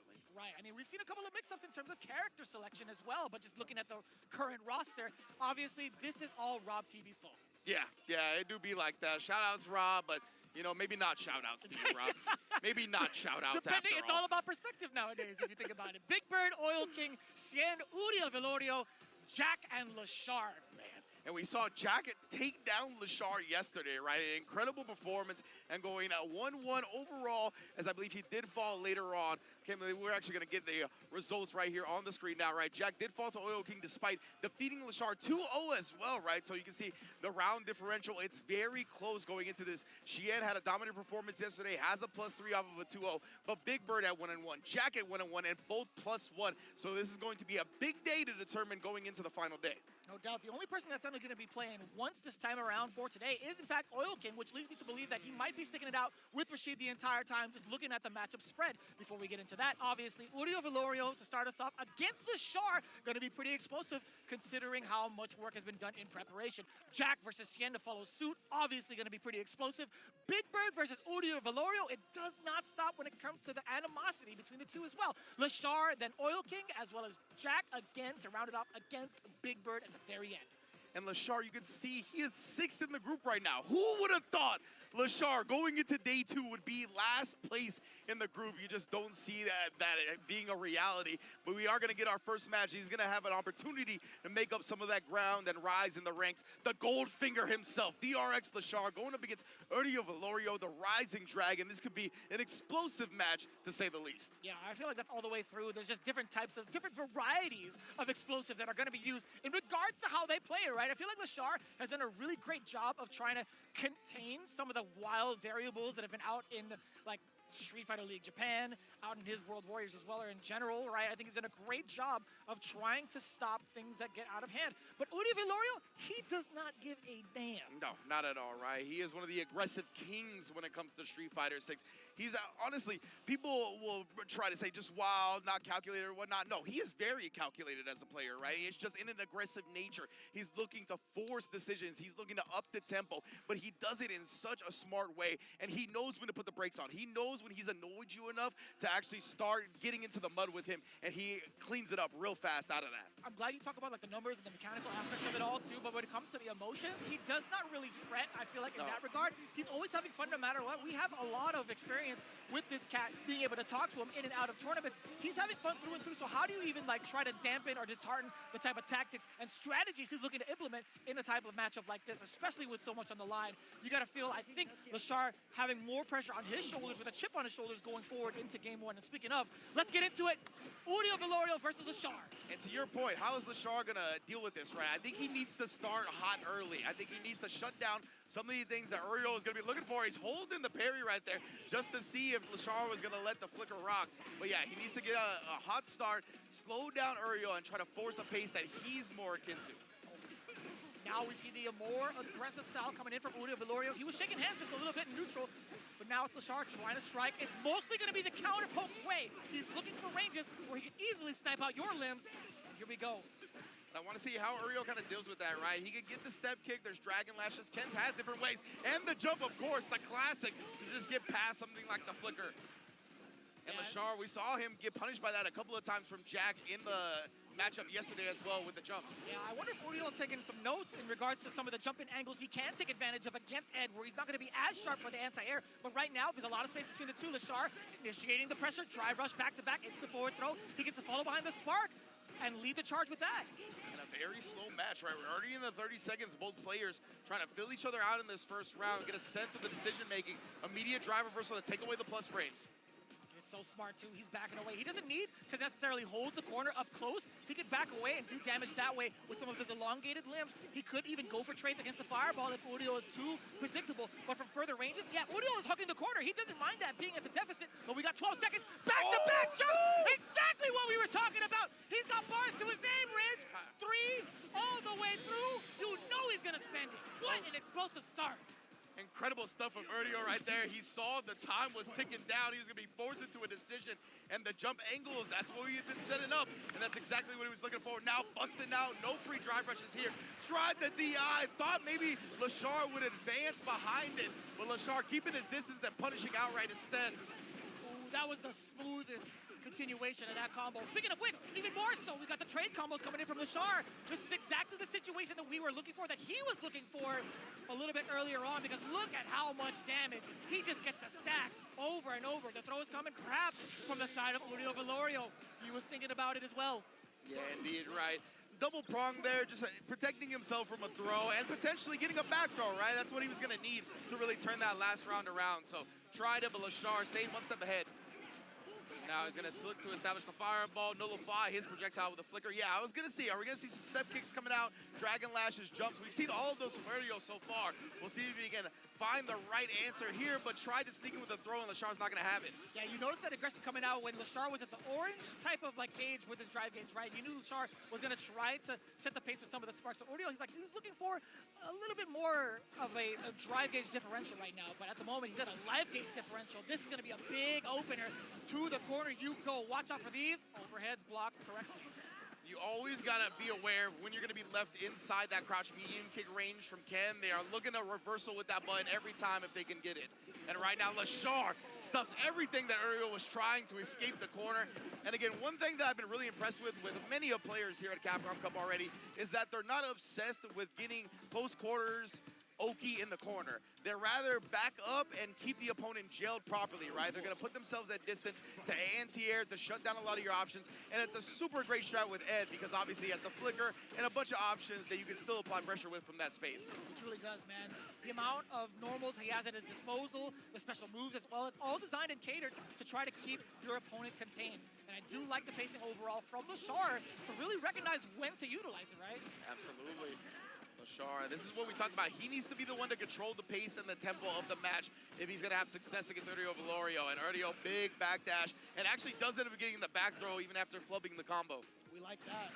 Those types of resets kind of throw Lashar off his game a little bit. Uriel Velorio, how do you... Okay, what a time to dash out. Lashar really sniping out these moments to thread the needle. A couple of frame kills right there with the jabs.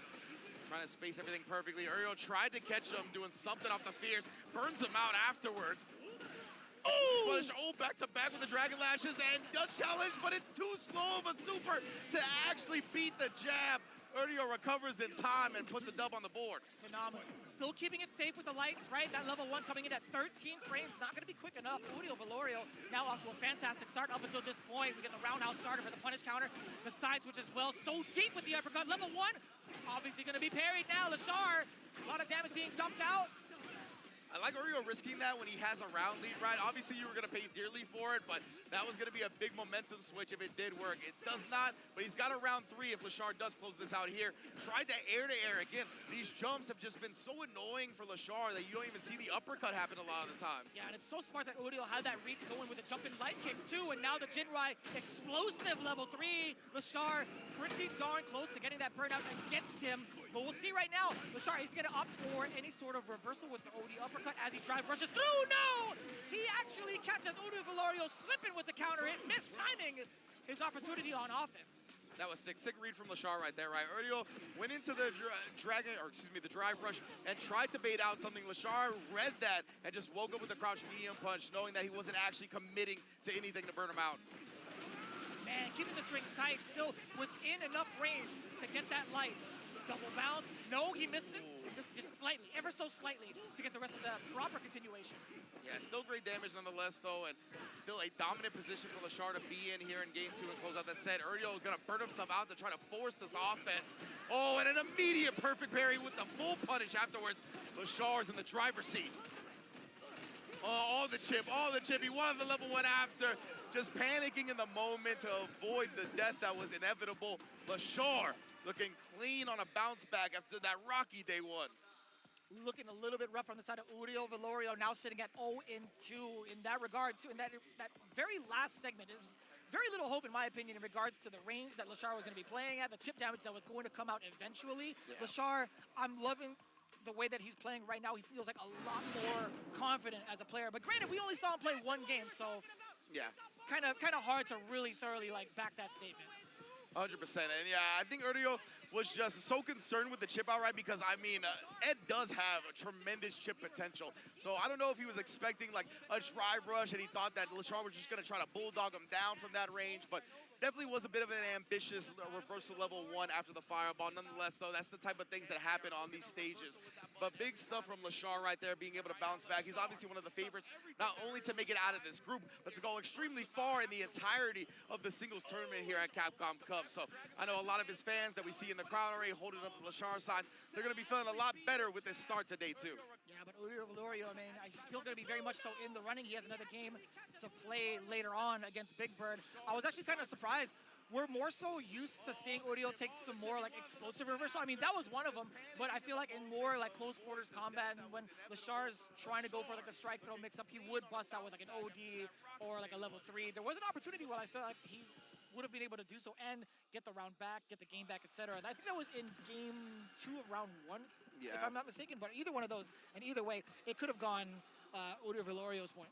Yeah, at the end of that round right there, he might have been expecting the level 2 cancel. I think since the level 2 is a projectile, it should still beat the level 1, but maybe the startup of it actually would lose to the reversal. I think that's actually what Uriel was looking for, the level 2 cancel at the end right there. But that is in the past, and now our present is going to be the Stairmaster, Shopify Rebellion's Jack, going against the Singaporean Maestro, one of the forefathers of the Southeast Asia community, gaming gladiators, Xian. And it truly is a gift to see these two on the stage, right? They've worked so hard. We've seen and grown with them as well in their journeys, right? Just a kid, now just a man, to be honest with you. Jack has been such an explosive player in his region, but now internationally, right? His growth is truly the definition of exponential growth. Absolutely. Xian has been mad consistent to kind of tie along with the title of the Mad Scientist. He has been grinding it out so thoroughly and also showing the progress over on his social media that it's like no doubt that we see him on these big stages consistently, right? Xian has been a long time name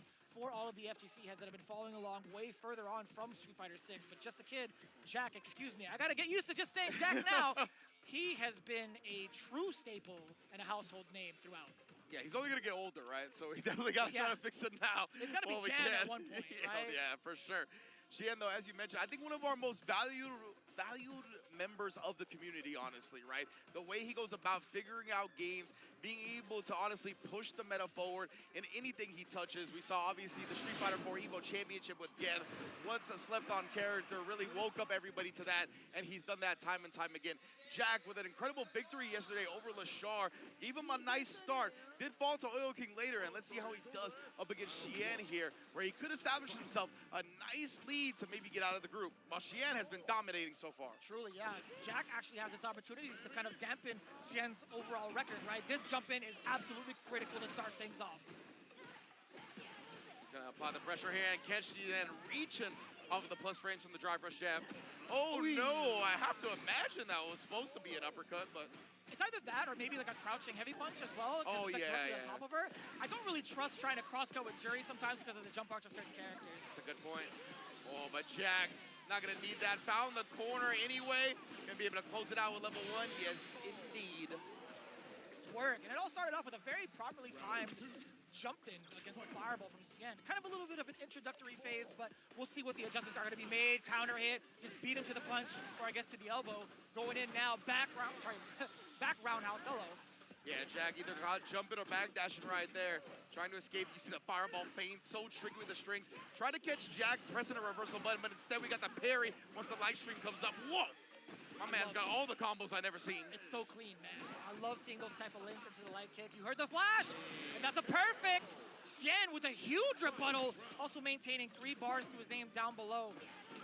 Drive rush forward to start things off. He's battling aggression with further aggression. I like that, and that's something that Jack actually had talked about when going up against Lashar specifically. He knows Lashar's footsies and Ed's footsie game are immaculate, so he wanted to force the issue, get into the close quarters range, risk the jumps, risk the drive rush to try to just apply overwhelming pressure. Oh, a slight mishap for the side of just a kid, but now Xian trying to regain not only the life lead, but also maintaining his drive gauge. This is going to be so pivotal. The spacing that he puts Jury at after the rest of this level 3. Fireball spacing is so important, but yeah, jumping's fine. Yeah. Oh, the funky slicer hit him low. All the way through for the kill. That's so unfortunate because he did get put into just CA range. That would have been the extra bonus damage. Any hit, honestly, would have spelled the end for Xian off that CA. I love the pacing that they both play at, right? Xian kind of gauges the water. He'll kind of test the water just a little bit to see which of the alligators bite, but then a whole A giant Jurassic Park-sized alligator just comes in with a jump roundhouse.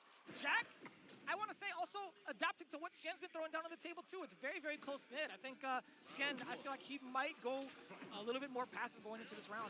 Fireballs to start off at least. So I thought, never mind. Yeah.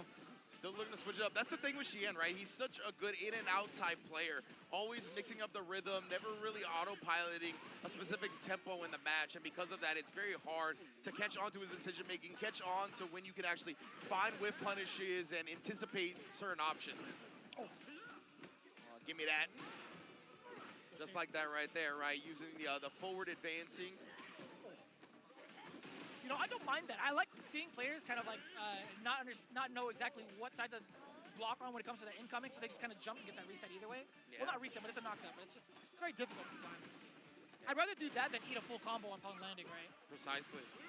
Now trying to press back here, Xian. Establishing the fireballs, leaving look for the Sobot. Jack wasn't ready for the whip punish though, even despite the backdash. Oh. Well, again, you see him just backdashing out of that range, but trying to force the issue at this level. It's going to be real tough from that distance to drive rush raw on these players. They're so good at checking it. He's shown off that card before. Let's see if he kind of goes into the drive gauge as well, or the drive rush as well. I feel like it's one of the more potent tools that DJ has. Actually, probably the most potent thing that he's got in his arsenal in regards to establishing his offense. Wow, and his short hop kneeing over the fireball that time. And yeah, I don't know if that was supposed to be like a counter hit or a punish counter. It wasn't actually one. Oh my goodness, and again, just trying to drive rush out of these held parry sequences, but Xian knows that as a popular strat players have developed, so he's just gonna put a button out after seeing you hold because he knows the cancel's coming. Back to the corner though, just the kid. While in burnout, level 3, you gotta do it, understandably so. You do put Xian at a pretty close situation towards that burnout, but primarily you get your gauge back. You still get to force it. Yeah, you sure do. And we saw Xian, I believe he went with the tap parry right there, a little bit of a delayed tap parry to bring himself out, and Jack with the anti-air proper to stay alive in the set. Beautiful. I love that addition to being able to bounce with that roundhouse and get a continuation uppercut perhaps, but just the kid, excuse me, Jack. I'm never gonna stop saying just the kid, I'm not gonna lie to you. You can call me out, Chad, it's fine. I'm messing up, that's my bad. Oh my goodness, and just too far away after that jump in. A little bit ambitious, I feel like, when you landed from that far and then try the throw without walking forward more than he did. Xian's making him pay for it. Damn, 50%. Also checking the walk back with the sweeps. I'm loving that. Perfect parry. For the damage, and also a little bit more of the pushback. I thought it would be maybe like a back throw, like a slight walk up back throw, but totally fine. A very important tech for Xian to space out with the Sobots. Ooh, double level the Sobot. Try to base something out with a drive rush into the sway right there. That shallow knee drop is so pesky. Oh, nice job though, sequencing the normals. I wonder if Xian tried a reversal crouch heavy punch. It's a very popular strat for DJ. Just got beat by a quicker button that time. Oh, he jumped out of it! What a read! We haven't actually seen that overhead being exercised from Xian thus far. Yeah, he uses it when he thinks people are gonna reversal crouch medium kick. It just clears right over that and gives him a counter hit ground bounce combo. That time Jack didn't fall for it. Oh, he does get him in burnout. Both players now in it. Jack finally. Oh no! No way! He could have just waited for the fireball to get closer to Xian! Yeah. Good play from Xian right there, right? Knowing since he's in burnout, Jack is going to look to apply that pressure. He's going to look to keep trying to inch forward. And that time, Jack committing to the dash right there, I think that's where the mistake was, right? You had enough time. Xian had just gotten into burnout. You had all of that burnout duration to keep moving forward, to keep pushing towards the corner. Looked like he got a little impatient at the end, tried to force getting into that close proximity a little bit too hard, ended up eating a fireball for it. But that was such a smart decision from Xian, just knowing full well when Jack was going to try to push forward. Yeah. Even so, like, even if it wasn't Jack, just seeing the fireball, understanding the spacing of where Jury was at, it was still such a smart decision to throw in that medium fireball. Yeah, despite who he was playing against, right? That was definitely just a smart way to go about that specific Street Fighter 6 scenario. So even though Jack still showed a great fight in this one, Xian still able to clutch it out and continue his dominant performance in this group. And I mean, it is not an easy group to be dominated in, let me tell you what. No doubt. Now just the kid, sorry, Jack. Man, I'm gonna get fired if I keep saying just the kid. Jack! Jack! I gotta read it. I gotta learn to read again. You say he's had a few bunchy meals, as have I. You just gotta think about that. Use that correlation in your head right there. You know what I'm saying? Jack doing his thing, but you can see, right, the dash forward, committing to that. And as you mentioned, he had the jury fireball out. He could have waited for him to at least block that, use that a little bit to advance forward safely as well. Again, the impatience just gets the best of you sometimes. Sometimes you're a little bit too thirsty for the kill. Yeah, it was definitely in sight. Like, he had it on his scope. He had the fireball just waiting and creeping. I feel like that could have been his. Should have been his. I'm not going to lie to you guys, but it's neither here nor there. What is here right now are the players that are coming up to the stage already seated. Big Bird versus Uriel Velorio. Now, right out the gate, your first thing that comes to mind, Big Bird has a training partner like Angry Bird. Yeah, right? Oh, yeah. That's a good point. It's going to be real tough for any Ken anywhere to ever take down Big Bird. We've seen it happen before. It's not impossible. But again, like, he's just going to be ready for pretty much anything that Ken has in his arsenal, right? Angry Bird has been one of the best players since the launch of Street Fighter 6, and he's been primarily playing Ken since the beginning. And obviously, those two so close-knit, practically brothers in everything outside of actual blood. So there's going to be so much time up against this character. Uriel's got to get real unorthodox, right? He's got to think outside the box. He's got to do stuff that's going to frustrate Big Bird. He's got to make decisions where Big Bird's going to respond to that with, why would you ever do that? He's got to put him on tilt. Otherwise, Big Bird's just going to be too practiced in this matchup to take an L. I will say, there are moments on the big stage where some players even forget how to optimize at one point. I mean, Big Bird had said it himself over on X. He talked about it. It's like, you know, there could have been a moment where I had done target combo into level 1 or build up to level 1 and actually kill in the moments where he actually fell short in day 1. But as it stands right now, when you talk about trying to think outside of the box, that's exactly what we've been seeing throughout the entirety of the group stage. We've seen some really surprising results, right? I think Big Bird should understand that he's been on this big stage, respectfully, a couple times more than Uriel Velorio has. But we'll see, man. You can never count out someone like Uriel with such a keen mind to disrupting the players' strategies. And that's the thing from Big Bird's perspective, right? You can't be overconfident going into this. You probably have the most matchup time against Ken in the world, honestly. But even with that, Uriel's going to be a different type of Ken than you're used to playing. Ken is obviously still an extremely dangerous character, so you've got to be disciplined about how you approach this matchup. Already thirsty for some of the gauge there. Big Bird still in the orange. Uriel Velorio gets the strike first. There was a lot of handshaking with the normals right out the gate. I love that. That was actually pretty cool. Yeah, very practiced scenario from Uriel, obviously, knowing that the Dragon Lash was going to connect, but believe that was supposed to be just a regular kick button. Happens sometimes, the storage inputs. Happens to the best of us, quite honestly. Uriel Velorio. Now, what do you do against the assault? Important tech with the OD fireball. I love that. Such a smart decision for Big Bird. Let's throw it again. Dash up, apply the pressure. You thought it was your turn to try to tech this. Not quite. Slight shimmy with the crouching jab to finish. Yeah, people love throwing projectiles after a tech throw, right? So when you got two projectile characters, it's smart to throw the OD. Just out-prioritize Uriel's entirely, but Uriel, my goodness, no priority necessary here. The meaty step kick off that. He's showing him different looks, and look at that, the frame kill into the meaty stand. Medium punch gets a link, no counter hit necessary, and what a round from Uriel Velorio. Yes. He guessed correctly every sequence. Every single sequence. Big Bird got counter hit. Big Bird tried to move out of the way. All of the meaties had connected. But now we might just see that from the side of Big Bird. Block on the overhead, very important. Uriel, he tried to get past it. He saw the parries. He thought it was his time to go. Back to back containment, at least from the spinning mixer. But Uriel getting knocked down after the Shoryu. Here comes the throw loops, potentially. Ooh, barely missed the mark. Oh, yeah. I guess he was actually too far. He's probably too far to actually get the throw, but also too far to get hit by that counter to the throw. So fortunate from Uriel. Oh, he wants to get him to reach, but disciplined defense, empty jump setup regardless, you still get something. Throw as well, Big Bird's trying to make the most, try to stay aggressive during this burnout time. Uriel sneaks in some damage, and he actually baited it out. Big Bird, I think he thought that no way you wouldn't continue to press your advantage after hitting me with the overhead, but Uriel puts the brakes on. Big Bird can only give a nod of approval as Uriel Velorio takes the first game. What may be on paper may not be what it seems in the mind of Uriel Velorio. He understands how to break the strategies of well-renowned players. This is truly evident right now with that big one next to his name. Big Bird had such a fantastic start. That uppercut hit for so far away. And that was the thing, a walk up into it from Big Bird. I didn't see a counter hit. I didn't see punish counter. He thought he just whipped the jab, and he thought he could get closer without actually having to be connected by the DP. That was rough for Big Bird.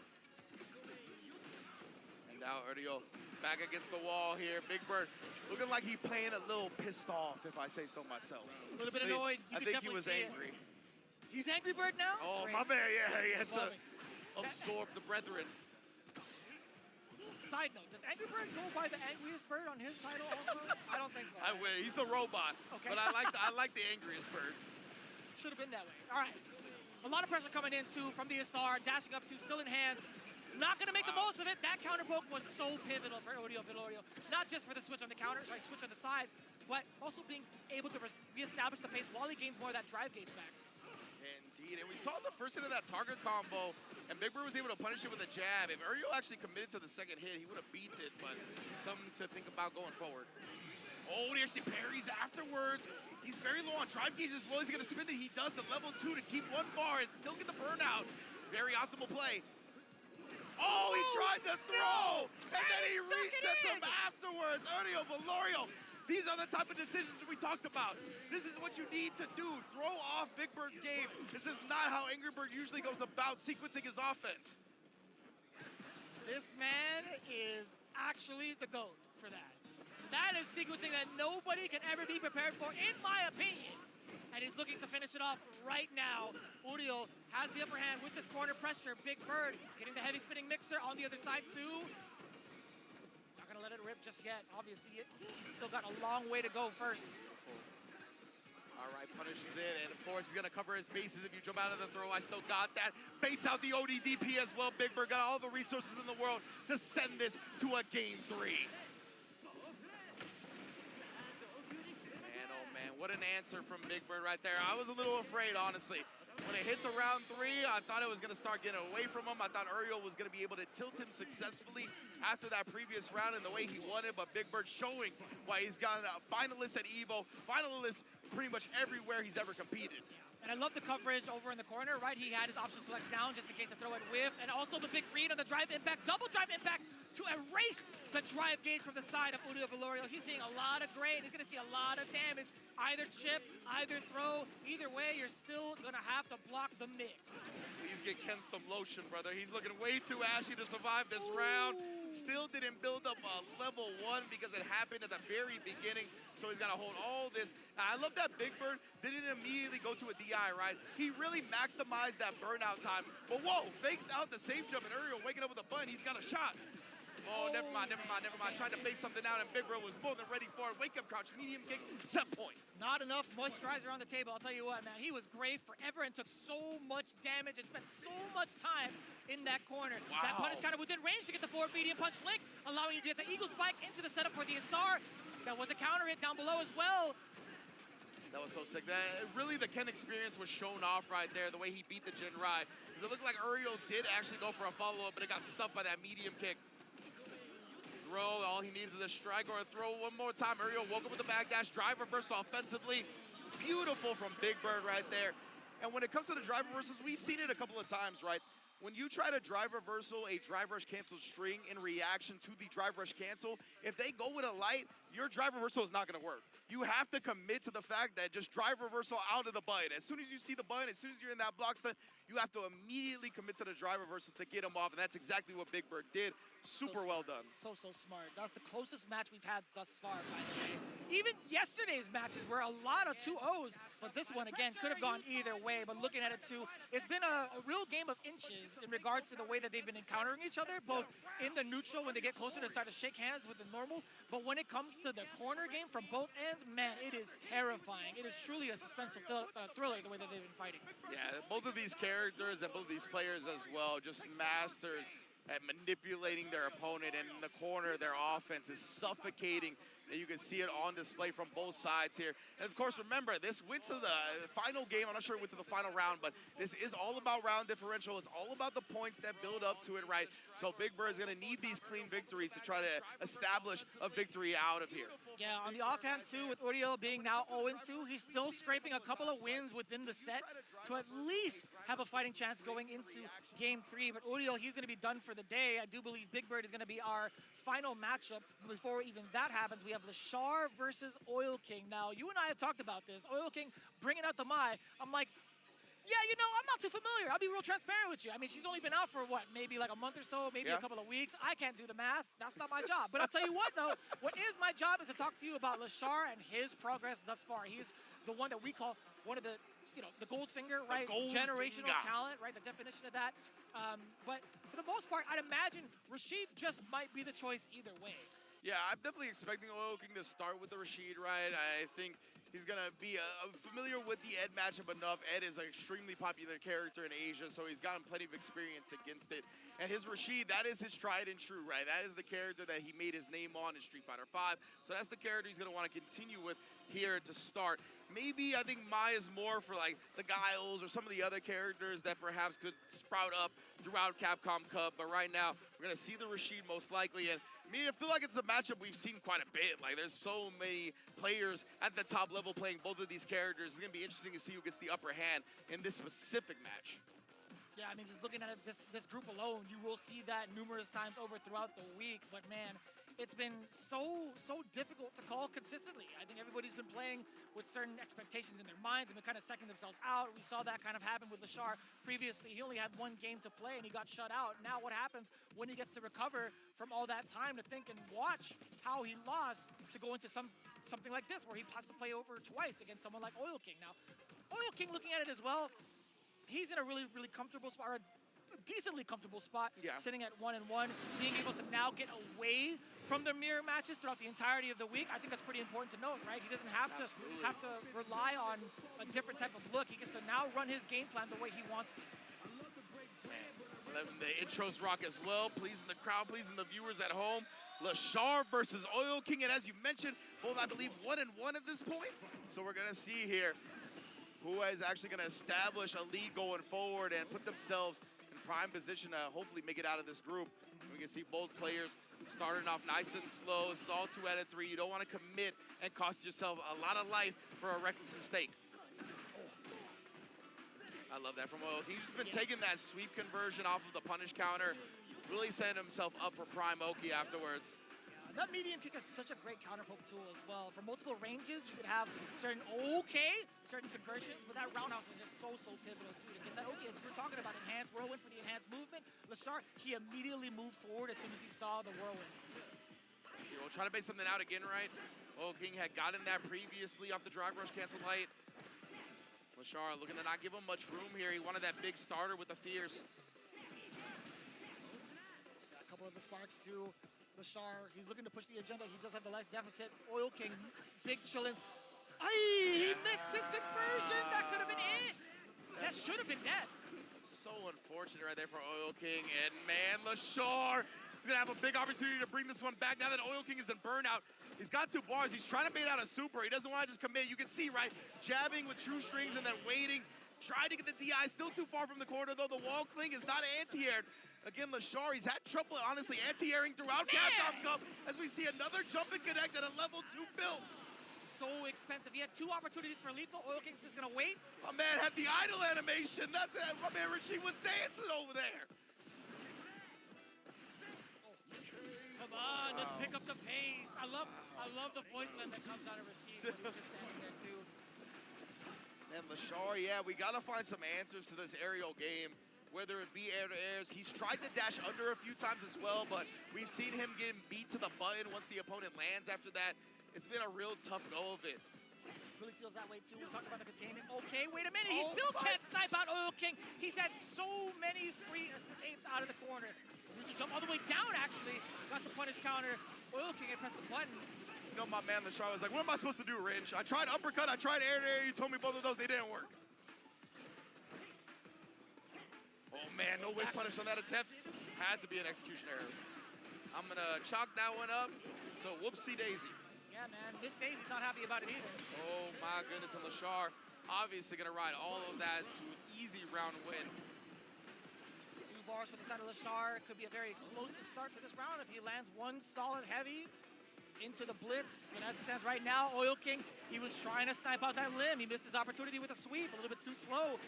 Get the uppercut, but what's the pressure going to be like? A couple of jabs? No, it's a tick throw instead. Dash up, do it again. Beast of Lashar. Oh my goodness, that's 3. You will die. Oh my goodness. Let's do it one more time to secure it. Ah, so so we thought. Of course. That is much more potent of a mix-up. The instant overheads, the jump back. And he hit him with the double perfect, too. Oh, My goodness. I didn't even know. I wasn't even prepared for that. Yeah. Lashar dropped the first round, then responding by not getting hit in consecutive rounds. My goodness. Man, And you're gonna do that on national TV? You're legitimately actually on national TV in Japan right now. I didn't mean to cut you off there, to be honest with you, man. I gotta say, that's rude. You can see, right, Lashar starting to dash under these jump-ins. He didn't try to immediately press the button because he got hit previously in a different game. So, yeah, he's been adjusting these anti-air strats, but I feel like I haven't seen him struggle to anti-air before this event. It's been strange to me. You know, I want to believe that as well, but there's been, like, a couple of talks. I talked to, like, Jack about that. He's like, you know, primarily my strategy against him is just to keep jumping. Yeah, that's exactly what led Jack to victory. So maybe that has been something that has plagued them in the lead-up to Capcom Cup. We'll see if that comes to fruition. Yeah, being able to cover that, not too bad. Oil King with a big bust out, but very low on the drive gauge, so you know he's going to be backing away. He doesn't want to suffer any blocks, force himself into burnout. And he's not risking any parries on the jump-ins as well, right? I guess just doesn't want to risk getting empty jump thrown, eating that type of damage. And right now, Oil King finds the low, striking first blood to get the knockdown, try to catch him to reach, but he does not. Very disciplined defense from Lashar. Now, Ed as a character does have issues anti-airing, right? But Lashar has just been so good, he's usually made up for that. Drive rush into the ODDP. No escape when you're burned out, because it would have chipped you out anyway. It just makes so much sense. The way that he's been throwing out that flicker, the spacing that he is at, too, is only a matter of time. Not a big punish counter, but still a tap. There it is. I think that's the first uppercut we've seen, perhaps. Correct me if I'm wrong. We got 2 in a row now. Yeah, not afraid of the Arabian Cyclones dodging. He's not going to get outright punished if Oil King manages to dodge the uppercut anyway. So I definitely like him finding his groove with that now. No way you caught that and the juggle. My man recognizing everything. Force knockdown, juggle points, all of that. And this level 3 is going to put Oil King on life support. You need a perfect range to bully too. You could get yourself a flicker and just hang out too while maintaining the corner. Exactly that. He charged it up. He's waiting. He went for the kill rush forward and possibly catch Oil King trying to counterpoke. This might just be it, Ringe. Yeah, indeed. And look, he's staying at a distance to where he can anti-air consistently if Oil King does jump. Somehow, some way, though, it ended up reaching into the tornado. Got clipped still with a prominent lead, though. Yeah, uppercut. See, that's what we said. He's not going to get outright punished for it if he does use the air cyclone to avoid it. That time just does chase it down properly with the air-to-air. Beautiful stuff from Lashar. We saw it plaguing him early, but he got the vaccine for that real quick. And that is a huge bump up in the standings that he's gotten 4 games straight thus far, both against Odiel and Oil King combined. That's what I'm talking about. That is huge. Lashar now sitting at a record of 2-1. Oil King, though, however, a little bit rough. 1-2, I believe, if I'm not mistaken. Yes, indeed. Oil King went 1-1 yesterday. I believe this is his first match today. So dropping down to 1-2 is going to be a little rough for him. Still got some damage to be done, and he could definitely put some opponents on the back burner. But right now, Lashar, this is what we expected him to see, especially towards the later part of this set, right? The consistent anti-airs, really controlling the opponent. Obviously, always staying at this distance where he can use stand medium kick, he can use flicker. He's at the perfect uppercut range if he decides to jump. That is one of the prime spots that that's what makes Ed so good, and he chases it down there as well. Beautiful stuff. Great adjustments from Lashar to start looking as clean as we expected coming into this event. Yeah, and Oil King, again, I mean, as much as you can practice against all the players around the world, I'm sure he has access to the Japanese CFN, too. There's just something different about Lashar in regards to dismantling the way that you want to play offensively, too. And I think, you know, he's already had a very sharp way of containing his opponents in the corner, but it's more so like getting started. Around him, do you see how often you would see both players just like, if you look at the drive gauge and measure where they're at on the screen, it's like they're always hanging out right outside the drive gauge range. And that's not to Oil King's fault. It's like, how else is he going to try to combat against Ed's elongated limbs? Rashid doesn't necessarily have those type of limbs to do so. They're more so for like counter poking, right? He has to rely on the fireball, but Lashar's just been so potent against the fireball strategy that he's just been able to run over a lot of the Rashid players that we've seen throughout his career. Yeah, absolutely. And Lashar, I think that's really what separated him from a lot of other Eds. But let's get into our next match now. Jack back in the building, the Stairmaster, Shopify Rebellion Zone, going up against the biggest bird that we've seen thus far. Reject's own Big Bird here, coming out of the CPT World Warrior Middle East. one of the premier players, one of the global favorites in Street Fighter 6. Yeah, no doubt, man. Big Bird still currently sitting at 2-1 with a +2 game differential, round differential. But overall, he's slowly starting to pick it up against Jack, though. Jack had such a strong performance yesterday, right? Despite being 1-1, I still think one of his matches against Lashar was easily the highlight for a lot of the players here, a lot of the commentators here as well. But looking at it right now, sitting at 1-2 is a little bit rough. We've talked about the implications going into day 2, how you really cannot give any sort of games away. Being at a 3-loss statistic is just so difficult. Absolutely. So that alone is super important for Jack, right? And then on the opposite end, Big Bird and Lashar are currently completely tied. Both 2-1, both with the same point round differential. So Big Bird, not only does he need to win, he needs to dominate. He needs to get as many pluses on his round differential as possible, because Xian is sitting at +5 right now, having not dropped a loss. So he is looking like he's gonna make it out. Yeah, Xian, I mean, it's gonna be very unlikely that he doesn't make it out. So the fact that you're tied with Lashar right now, it's most likely gonna be one of you two, so you need to be dominant, or else it's gonna be looking long. Shout outs to Mike Ross, my man is grinning from ear to ear, seeing and hearing that analysis towards the end score. But right now, Jack versus Big Bird into game 1, already a pretty aggressive corner control situation from the side of Big Bird. Go forward, not gonna catch the mark. Got the feng shui on it, but still had to eat damage, had to pay that fee. Forward throw, counter hit. Jack trying to press a button, and the jump to catch Big Bird. Too spicy. Classic like Oki type timing, right, where you back up and use a big old heavy button, and he catches lights, he catches tech throws and whatnot, but it is susceptible to jumps, and Jack made the most of it. He's actually made this a lot closer of a round than we saw when it started, and has taken the lead just barely slightly. Oh, and then letting go of the parry, getting the perfect one back, reject Big Bird, he's got the lead, and of course, the Yisar to follow. Yo, he threw him just the perfect time! Oh, and they tried to drive reverse, so he didn't actually get the punish off, though. It was too far.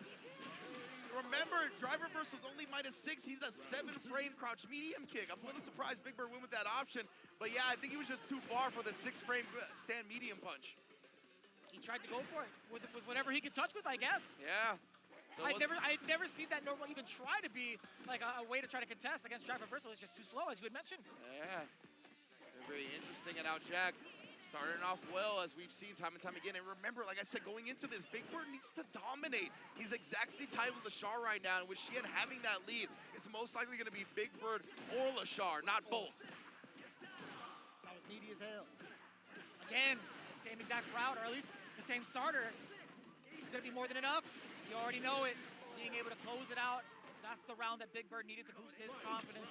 Jack, what's the rebuttal going to be like? You have 3 bars to your name. Starting things off very aggressively, too, with that forward heavy. Oh.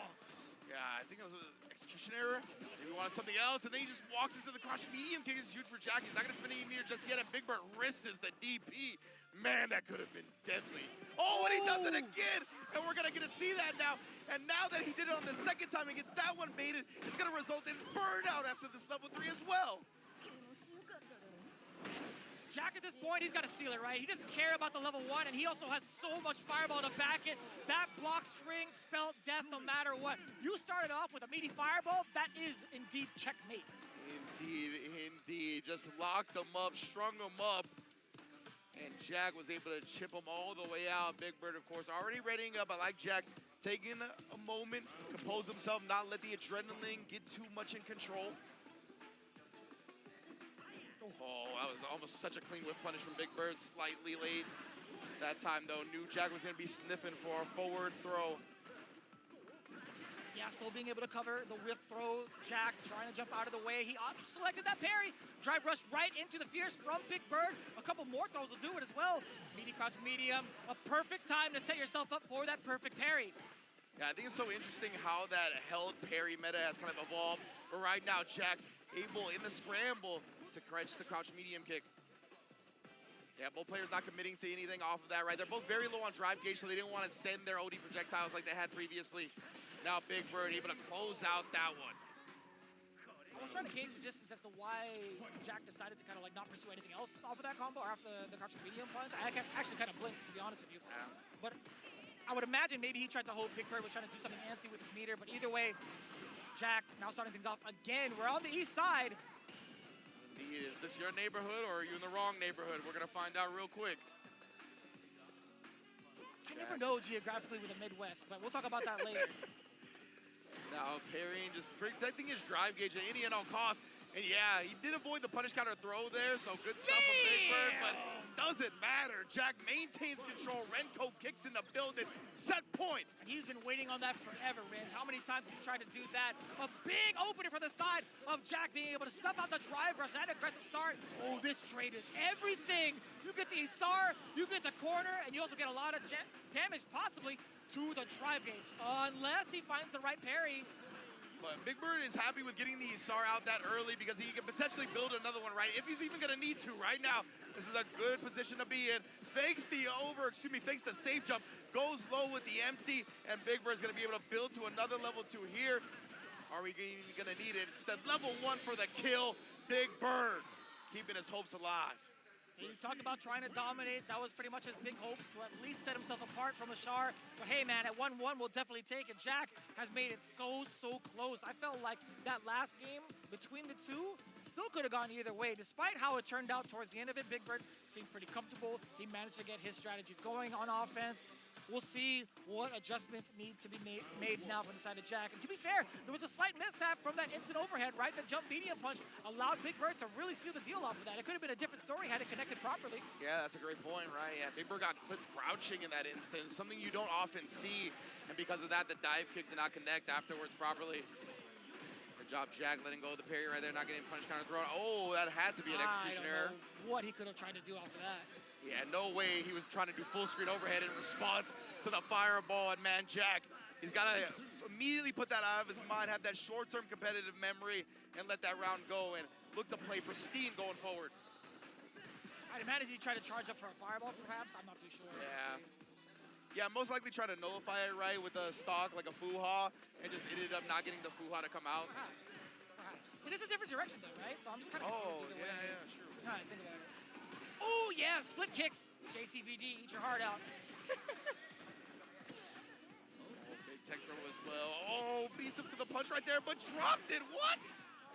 Unfortunate error this time from Big Bird, and Jack was so ready to punish that, chasing it down with the drive rush. Oh, that wasn't even a punish counter. Oh, man, and he wakes up thrown, and he stuffs the attempt from the sky. Jack just overwhelming right now, but got a little bit too antsy with that. Big Bird's got CA on deck. He's not going to use it just yet. Fakes him out. Both players in burnout. Great day every day. Single conversion could do it for both ends. Off with the jab. No way, that's going to miss. Oh, my goodness. I don't know. Did Jack commit to a button in the air? I'm not even sure. Like, the Fierce with Jury kind of keeps her jump a little bit shallow.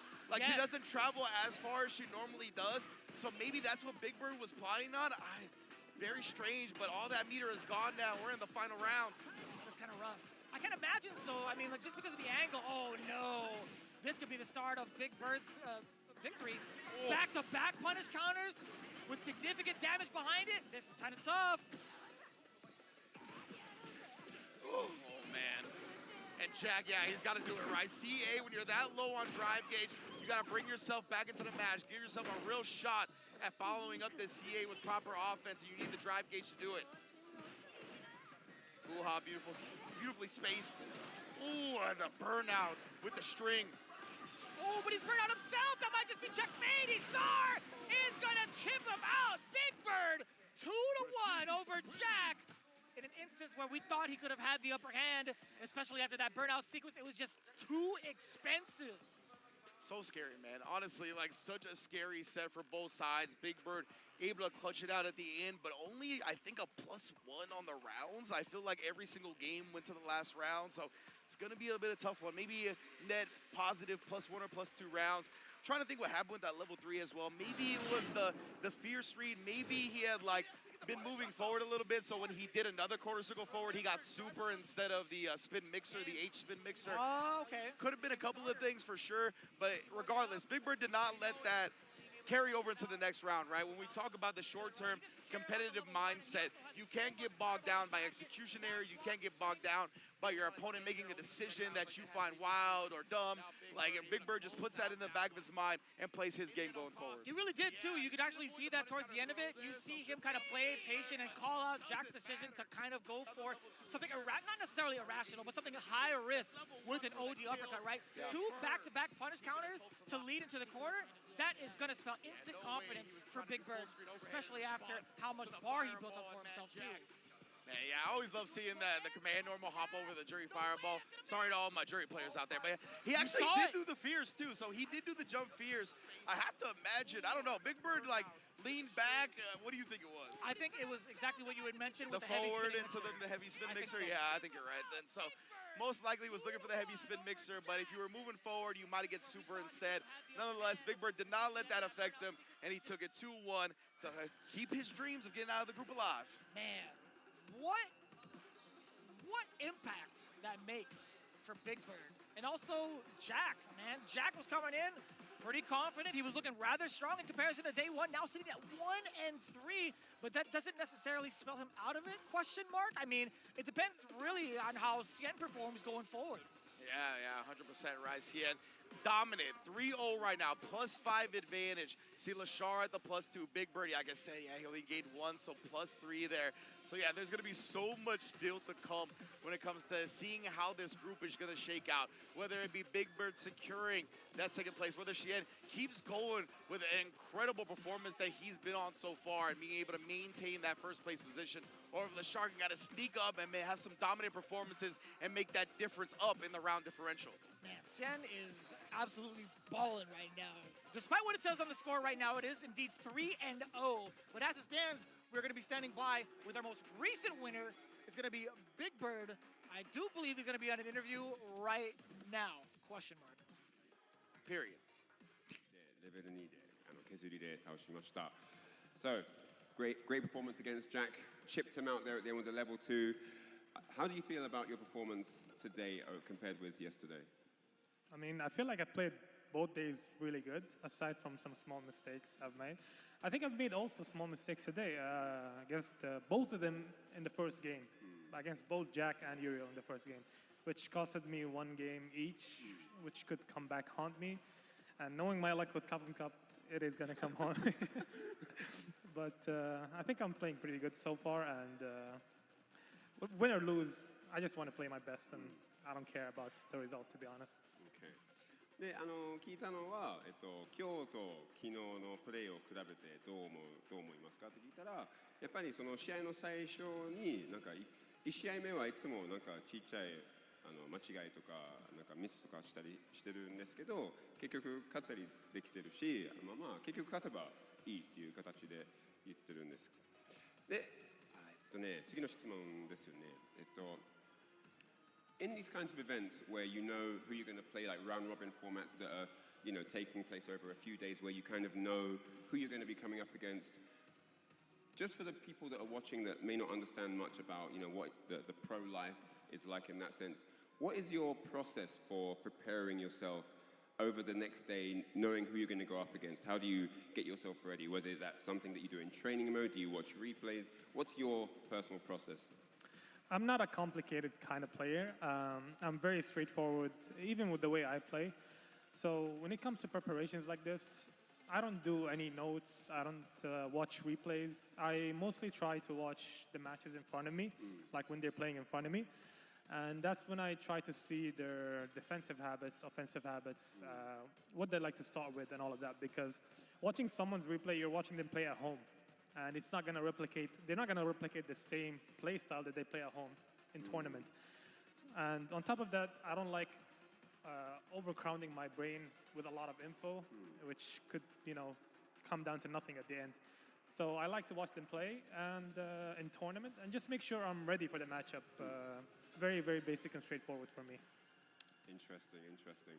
で、ビッグバード選手に聞いたのは、試合の前に一体こうやってなんか3日目があって3日間があってグループステージどうやって次の相手の準備をするかっていう質問をしたんですけど、ビッグバードには相手の動画を見てたりメモを作ってたりとかじゃなく、目の前にある試合を基本的にそれを見て癖を覚えたり試合開始に何を出したり最後に何を出すとかそういうのを覚えたりどうせ家でやってる動画を見ても結局ステージになると癖も変わるしいろいろ違うので、だからわざとそれを見ないで目の前にある試合を必ずそれを見て癖をとか覚えたりします。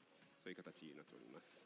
まあ長くなりましたがお伝えいたしました。そういうことでビッグバーツ選手これからも頑張ってください。Good luck in your next matches. Hope it all goes well for you. Thank you so much. Alright. まあこういうことです。ビッグバーツ選手でございます。続いて Big Bird Senchu sounds kind of baller. It does. To be It quite does, honest with you. right? I would love to be have like a little Senchu title towards the end of it, man. The biggest bird Senchu.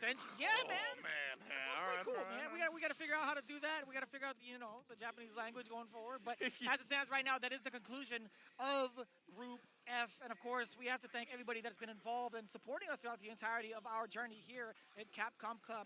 Obviously, we have so much and so many people to thank as well. Merchant Ambassador also being one of them, right? They've been the leading producer for a lot of board games, a bunch of licensed games as well, even kids' action games. But on top of that, they also have arcade games and now board games under their belt. You can see the Arcade Pro Pinball and the Arcade Air Hockey with the Street Fighter 2 decals on top of it, throwing it back to the classics, but also with different sizes as well. I actually want to try to get my hands on like one of these to probably fit into my house perhaps, but either way you spin it, it looks so damn clean. Their products capture the essence of Street Fighter 2, as you can see from the decals, enabling fans to relive the excitement of the classic arcade battles at home. These games will be sold throughout leading retailers and distributors worldwide. That's crazy. I thought it was going to be exclusive here, but it is going to be worldwide. Be sure to follow them. You can check them out on the top left, their QR code. Be sure to check them out today. Yes, indeed. I love me some air hockey almost as much as I love the various Capcom fighting games, baby. Hit your friends with the punishing Shoryuken and our Capcom Arcade Classics and Fighters Pack. Dive into a robust collection of Street Fighter titles, including Street Fighter V Championship Edition and Street Fighter 30th Anniversary Collection. Fantastic arcade titles are also included like Mega Man and Final Fight. Get hyped for tournament season, test your skills, and help support the Children's Miracle Network hospitals with your purchase on top of everything else. And for all the fans out there that have been tuning in, waiting all season long for Capcom Cup, guess what? You're rewarded with another week of some of the most intense Street Fighter 6 action that you could ever imagine on a worldwide scale. That's right. It's Reject Fight Night X Jam Slam for the International Championship coming next week, starting Sunday, March 16th here in Japan. The 10 players who advance through both Jam Slam will be clashing, Jam Slam as well as Reject Fight Night will be clashing live, direct in Japan. The tickets for the event will be available in two phases. The first phase until March 5th and the second phase starting from March 9th. All of it will be streamed on both YouTube and Twitch on both Jam's channel, actually all the channels, Jams, Capcom USA, Street Fighter, Capcom Fighters, as well as the official Reject YouTube channel. For all of the updates, you already know where to find them, but just in case, you gotta hit them at Jam on X as well as at Reject, just in case. But, if I'm wrong with at Reject, always type in Reject Fight under the search bar. It's that easy. Precisely. So that, as you mentioned, going to be the conclusion of our group here. We're going to be back in about 6 minutes, so do not go anywhere, and we'll see you then.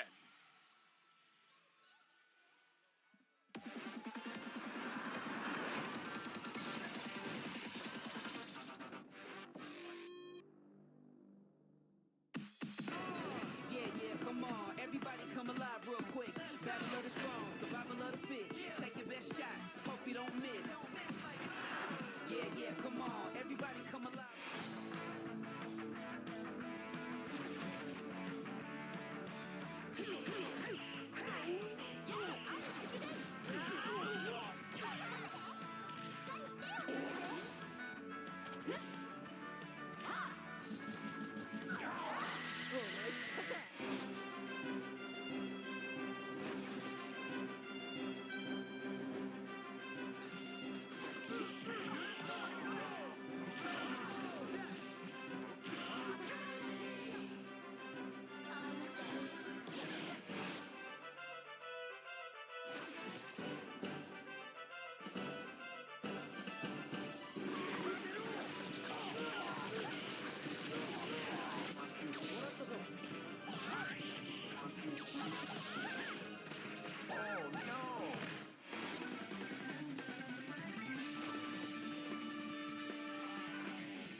baby.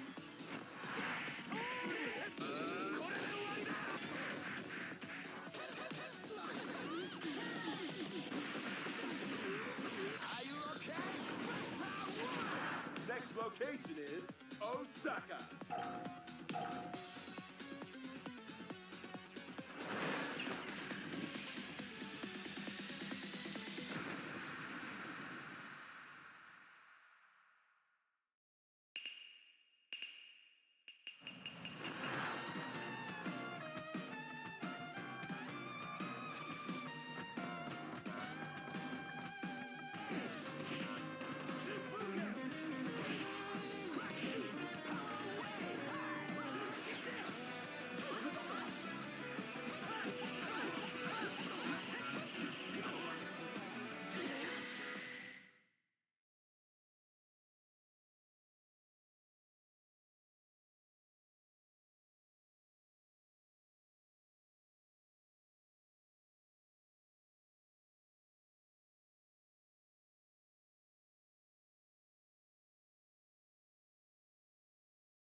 カプコンカップ11、ここからはグループ G の模様をお届けしてまいります。 Here we are at Capcom Cup 11 and it's now time to introduce the players from Group G. それではグループ G プレイヤー入場です。 Now we have Group G player entrances. まずは白夜のマジシャンジェシージョー。 Fresh from Landvetter Airport, Sweden, the White Knight magician, Juicy Joe.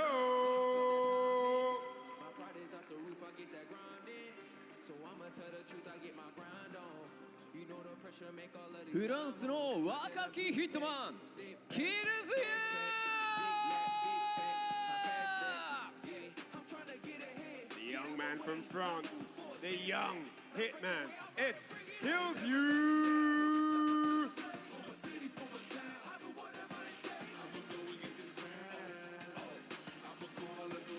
中国14億分の1上海。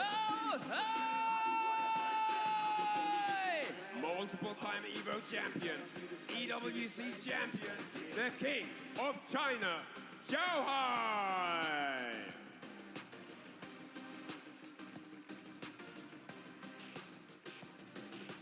ドミニカの移動要塞カバー。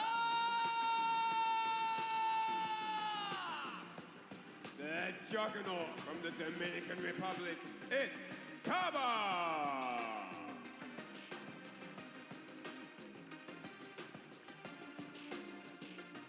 フロリダの星ナクラダー。 The 2016 Capcom Cup champion, the Sunshine Star, Knuckles.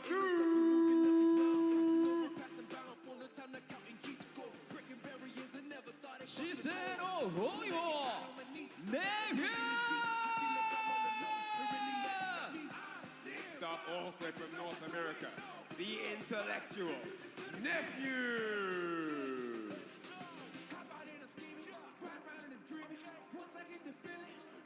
以上の6名のプレイヤーによってグループ G は争われておりますが、やっぱりここはもう凄まじく厳しいグループですね。そうですよね。もう、ここまで来ると、もう負けちゃいけない形なんですよね。そうなんですよね。はい。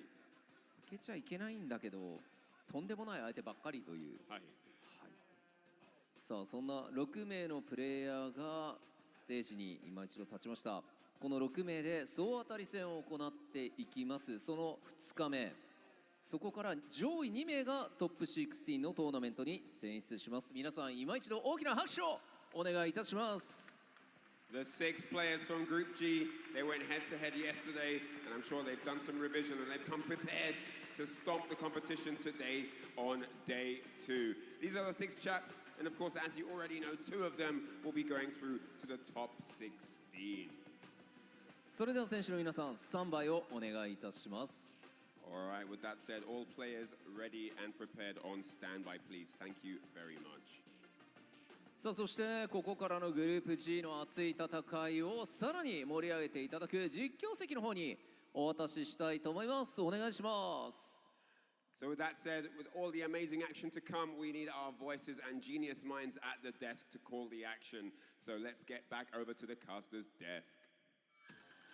We've had some blood-pumping matches thus far today in day 2, but the action doesn't stop here. We now come back to Group G, which they had some of the best matches that were shown on stream yesterday. But hey, myself, Jammers, alongside Yipes, we got to make sure we deliver the action for you guys and make sure you stay excited just as much as we are for this next group.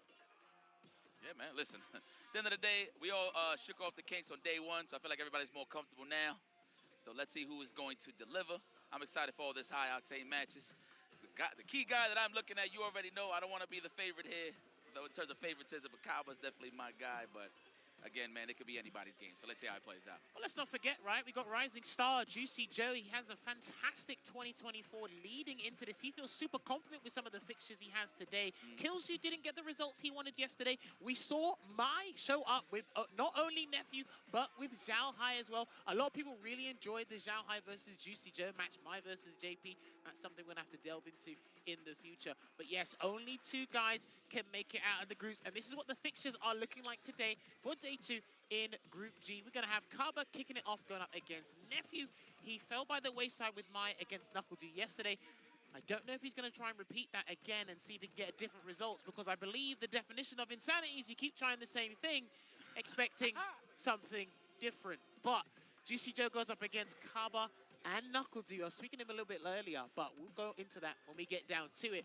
But this is what the round-robin chart is looking like right now, Yipes. And look at this. Speaking on shaking, the first day jitters already see on the screen, just to give you guys a sneak peek. Looks like Nephew is highlighting the jury, so it looks like Mai is just going to go into the back pocket for a second. Now, tell me, you being a Mai player, of course, how do you feel about the Guile matchup? Of course, Nephew being the professional, you know what I'm saying, knowing what to actually pick when the chips are down 2 out of 3. Was he trying to hit him more with a surprise tactic, or he just feels that confident with the matchup? I'm not too sure. Here's the thing. There's like 3 outcomes.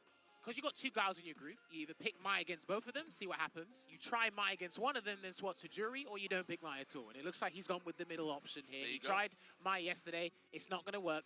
Because, again, because you have players of this caliber, of Knuckledew and Kaba, it's like, okay, we'll take a risk.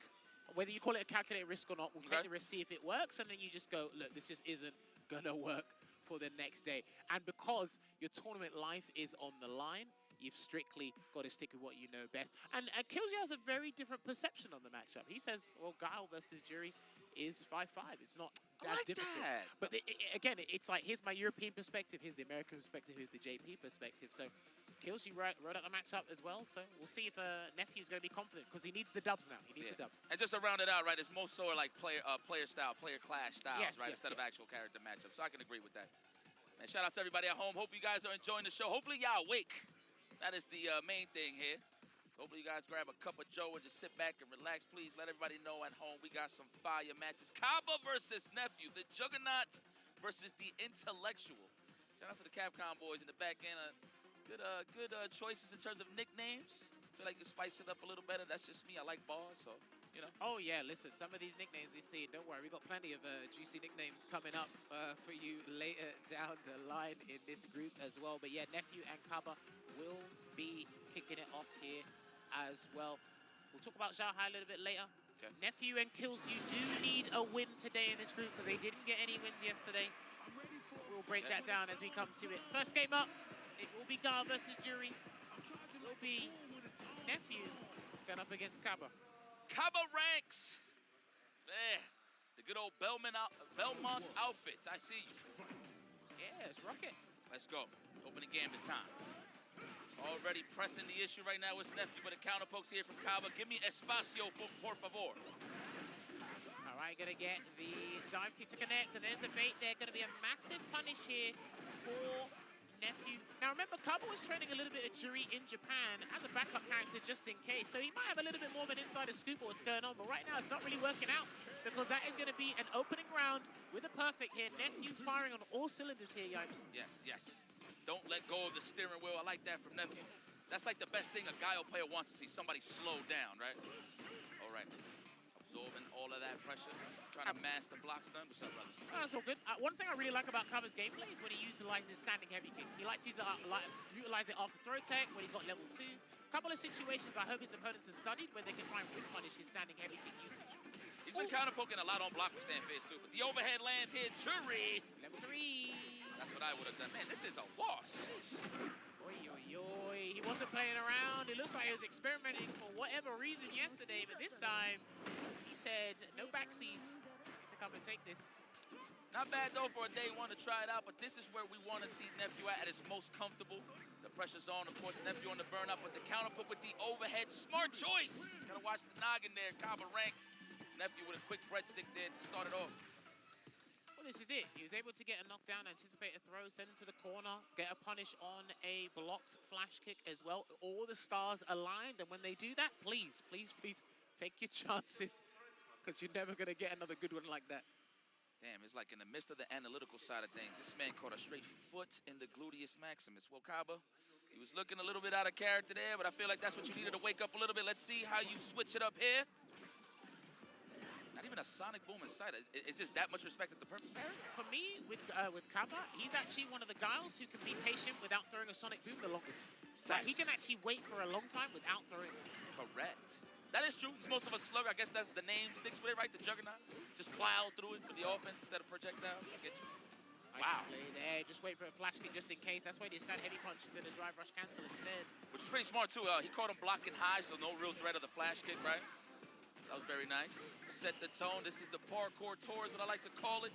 There is the perfect parry. That is why he's more worried about throwing the sonic booms. I see. Okay, it's a great way to wake up. There you go. Good patience there as well. Got the maximum punish as well, because it was a punish counter, so you can go into lights, into heavies, depending. Guile has one of the faster heavies in the game with that 7-frame stand fierce. Let's go. Yeah, see, he just waits. No boom, just wait. Yeah, definitely the respect, either the sweep, jump in, or the perfect parry. So definitely got to cycle through those options. A bit of a rock, paper, scissors, if you will. There we go. We got the nice lead. This is where Guile strives. Nice perfection parry. The Kurt Hennings is in the building. We slapped the gum somewhere. The overhead, we blocked it. He goes backing off here at the moment. No stand heavy kick usage from Kaba thus far. Just making sure he stays in a nice comfortable zone. Not the danger zone. That's going to be big. No charge. He flopped the charge because he wanted to get the Sonic Hurricane after that. Very lovely answer there with the upside down kick. Oh, good call out. Back throw. I want all of that wind on my spinal cord, of course. Try and burn him out. Yes. Trying to invite the drive reversal as well. Wow, no anti-air. Interesting. Trying to get some space there. Wasn't ready. Trying to bait out a button or a flash kick, either or. Stand face for the pressure. We are hitting close for the close. Damn, he walked. I'm pretty sure he tried to walk up and block, but them joints is fast. Especially at that range, super close proximity, lightning fast sonic booms, you're not going to do it in time. And Kaba had no reason to not exhaust the level 2 and an extra 2 drive stocks on any sonic boom there. He does massive chip. The drive gauge damage is relatively decent. It's just a win-win situation for Guile. Great way to adapt, though, Kaba. A little more patient. He really didn't change nothing necessarily. He just was a little more confident on the spacing side of things. Knew how to slow down Nephew. Didn't let those jump-ins come in easy, so I'm loving that from Kaba. Here's the thing, right? Because Juri's a character that's highly efficient, very good at monopolizing space, but then because the Sonic Boom is very good at just shutting down drive rush, and you've got to respect certain things, it's Nephew has to play out of his element. But as Ringe has alluded to all the time, Nephew's one of the best at perfect parrying Sonic Booms. When you go up against a guy that can actually be extremely patient and not doing it, you have to find another way in. That is correct. Oh, out the range. Okay, what a way to space out. A little healthy here still. Nephew is down on the chips, but he does have great positioning here. What a whip punish I actually thought he was going to let it go and go for the bazooka knees to switch sides, but you know what? Hey, you got to lead. Why not? Oh, he wasn't ready. I thought we were waiting for a last-minute perfect parry there, but looks like Kaba had other plans. And then that's going to lose him the round, unfortunately, here. He has to exhaust all the options. Feng Shui, this might not actually do it, because there's going to be a little bit of scaling here. Checkmate with the overhead. Let's see if he does it. Let's see. Oh, looking for the shimmy. Good defense. Wow, I forgot she got a double overhead. Flash kick. He can get the level 2 out. Yeah, solid punch is activated. And he can actually just make sure he puts a barrier of sonic booms here. I just thought he was going to go for the overhead, but respecting the checks from Nephew. That was nice shimmy. The pixel gas. Very potent stuff. Damn, I'm not sure if that Feng Shui engine activation was the wise choice there from Nephew, but it puts Kaba at match point here, Yipes. That is so fast on top of that. All right, there goes the counter poke to stand fist. One thing I want to highlight, usually see it from the top level guys for sure, including Kaba and Knuckle. There it is, hold that space down. Hold the fort down. Yeah, see, perfect parry coming in right now, but what happens when he stops? See? Does he drive rush in or does he wait? Oi! He tried to drive rush in! I was about to say, he had a lot of acres too. I know. Oh, the trick. What? Oh, is that off a jab? I think so. Interesting. Oh, flash kick, of course, resets the neutral easily. No, what a bait. Yo! Don't make the same mistake you did before, Nephew. So he's actually going to go into the Super Art 1. Going to get a good scenario here, unless Kaba whiffs a throw. I thought he had other ideas here. I don't know. Going into a final round from a whiff throw, losing that? I'm not sure, man. Mental game, where's it at? Yeah, respect to Nephew for ending that early into Super to attack the drive gauge. Smart stuff there. All right, we take that trade. No, okay. Recovered in time for the parry, the back throw. Now we feel all that wind on my spinal cord. Upside down kicking the Sonic Hurricane. Sends him full screen. Get a massive life lead here. And let's make Nephew work for that approach to get in and try and turn things around. Anybody that's a fighting game fan that actually really plays the game, you already know the despair here. How are we going to get in to finish the job or just to mount offense? Kaba has so much acres of land to work with here. Is it going to be a throw? He was anticipating the throw. That's why you see the jump strong. Perfect parry. Almost got it, but Nephew was blocking well in advance there, and he's still got solid punches to activate if he wants to. And that was a massive gamble there from Nephew, and it will cost him not only the game, but a very detrimental position in the longevity of the group stages here. And Kaba takes it over Nephew 2-1. Plátano, salamis, eggs, onions. Love it. I'm going to put you onto that. We call that the tres golpes. I like it. Whoa. That is definitely not the winner. No, I'm just joking. There it is. Bandit zone, of course. Man, that was a 2-11 in progress there from Kaba. No real robbery. I feel like he definitely earned that, but that was definitely a match at tip for tap. Who was the aggressor early on was Nephew, but who adapted well was Kaba. I see you. Shout out. Yeah, because Guile dictates a lot of what Jury has to do in that matchup, right? It's hard to kind of have a kind of consistent strategy, right? Because you need to respond to what Guile does. And if he's doing nothing, do you take the initiative? Do you take the lead in this dance sort of thing? And it's like, okay, if I misstep, am I going to make a mistake? Are we both going to fall over? And again, there were a couple of situations where, credit to Nephew, exceptional baits on the flash kick. Not many flash kicks, not many flash kicks connected, I've got to say. Yeah, we might see that highlight where he hit the brakes with the stand short of the drive rush. But no, I feel like what Kaba eliminated even more was the usage of the stand fierce. Nephew is very solid in terms of being in that range to get those whiff punishes. But Kaba definitely wasn't pressing buttons first, so I'm going to have to respect that from the lads. I actually spoke with him in the back, man. He definitely does feel very confident going throughout this tournament. So this group, I would say. Do you know what? That's what you need in these groups, right? Confidence. Yeah. I know even if the results don't pan your way, it's like having the confidence just to go in, kind of calm the nerves when you're up on the stage as well. Understanding it's not just one day, it's over the course of 3 days as well. And some groups may be determined today. Yeah. Other groups may be determined properly tomorrow. It's like just having that and sticking with that game plan and that belief you had coming into the cup in the first place is a brilliant thing to have. And then on top of that, of course, if you see people losing a 2-1, remember, guys, those rounds really matter towards the end of the overall score. Of course, if you are doing pretty solid throughout the tournament. But that's here nor there. What a classic matchup we got here. The Sunshine Star Knuckle Dang taking on Xiaohai, the King of China, a.k.a. the Kid. He is truly the King of China. I can't take that away. So, and with a wise choice, the Mai versus Guile, that is a possibility. We'll see. Well, yesterday in this group, if I'm not mistaken, Xiaohai did pick Bison against Kaba.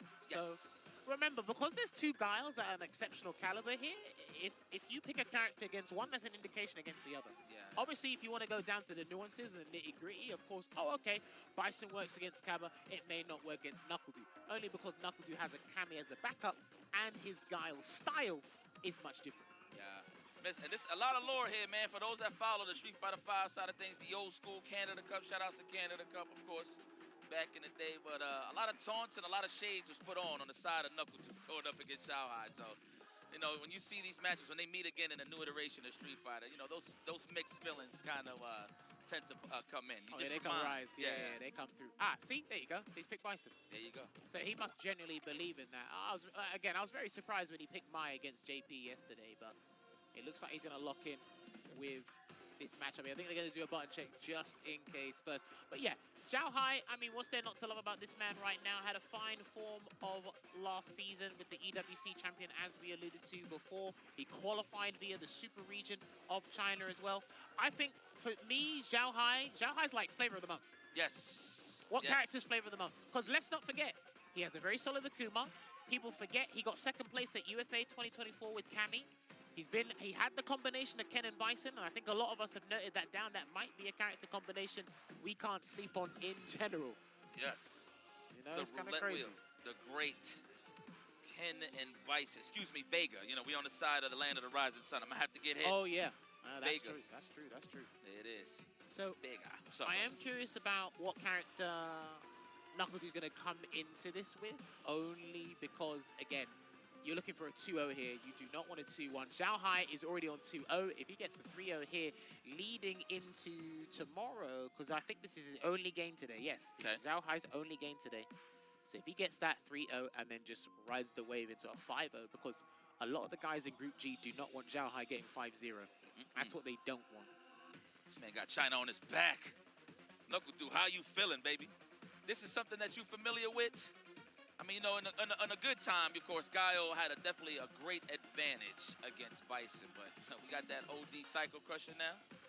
Definitely sets the tone for showing offense. Here's the thing, right? Because I was talking about this with Ringe before. If you look at what happened in the December patch for Bison, because again, he used to prioritize, or he had the luxury of having both colossal damage output and incredible drive gauge damage output. What the developer's done is that, okay, let's kind of reduce the drive gauge damage output and let's focus everything on the Psycho Mine and really emphasize that mechanic, right? You put the bomb on, then the world's your oyster. We'll give you that there.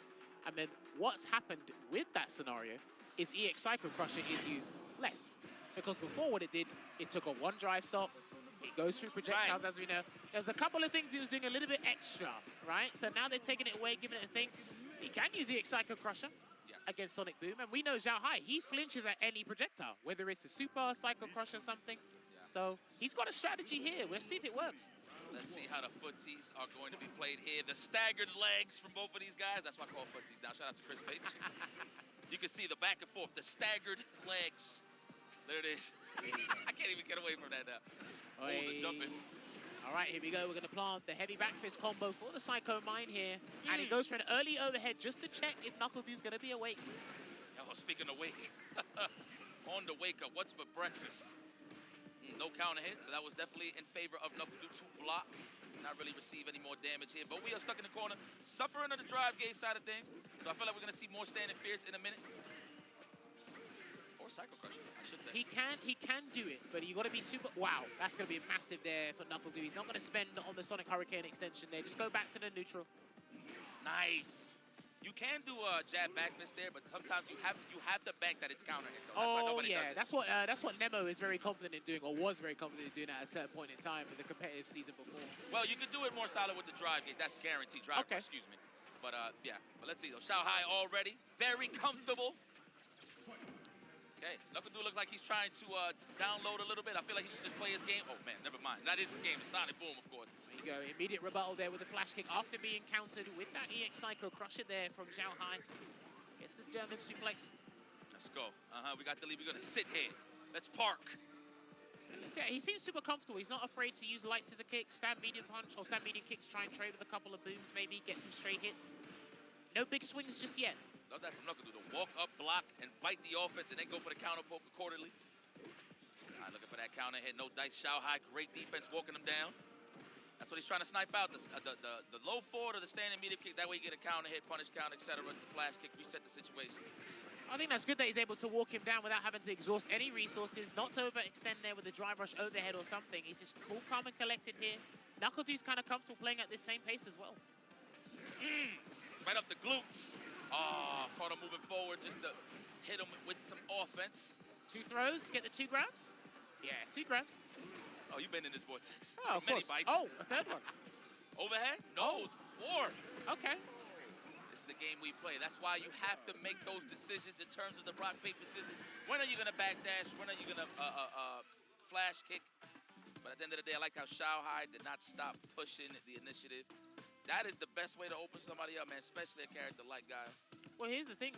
Look, throw loops have been a talk of the town for a little while, but it forces the decision.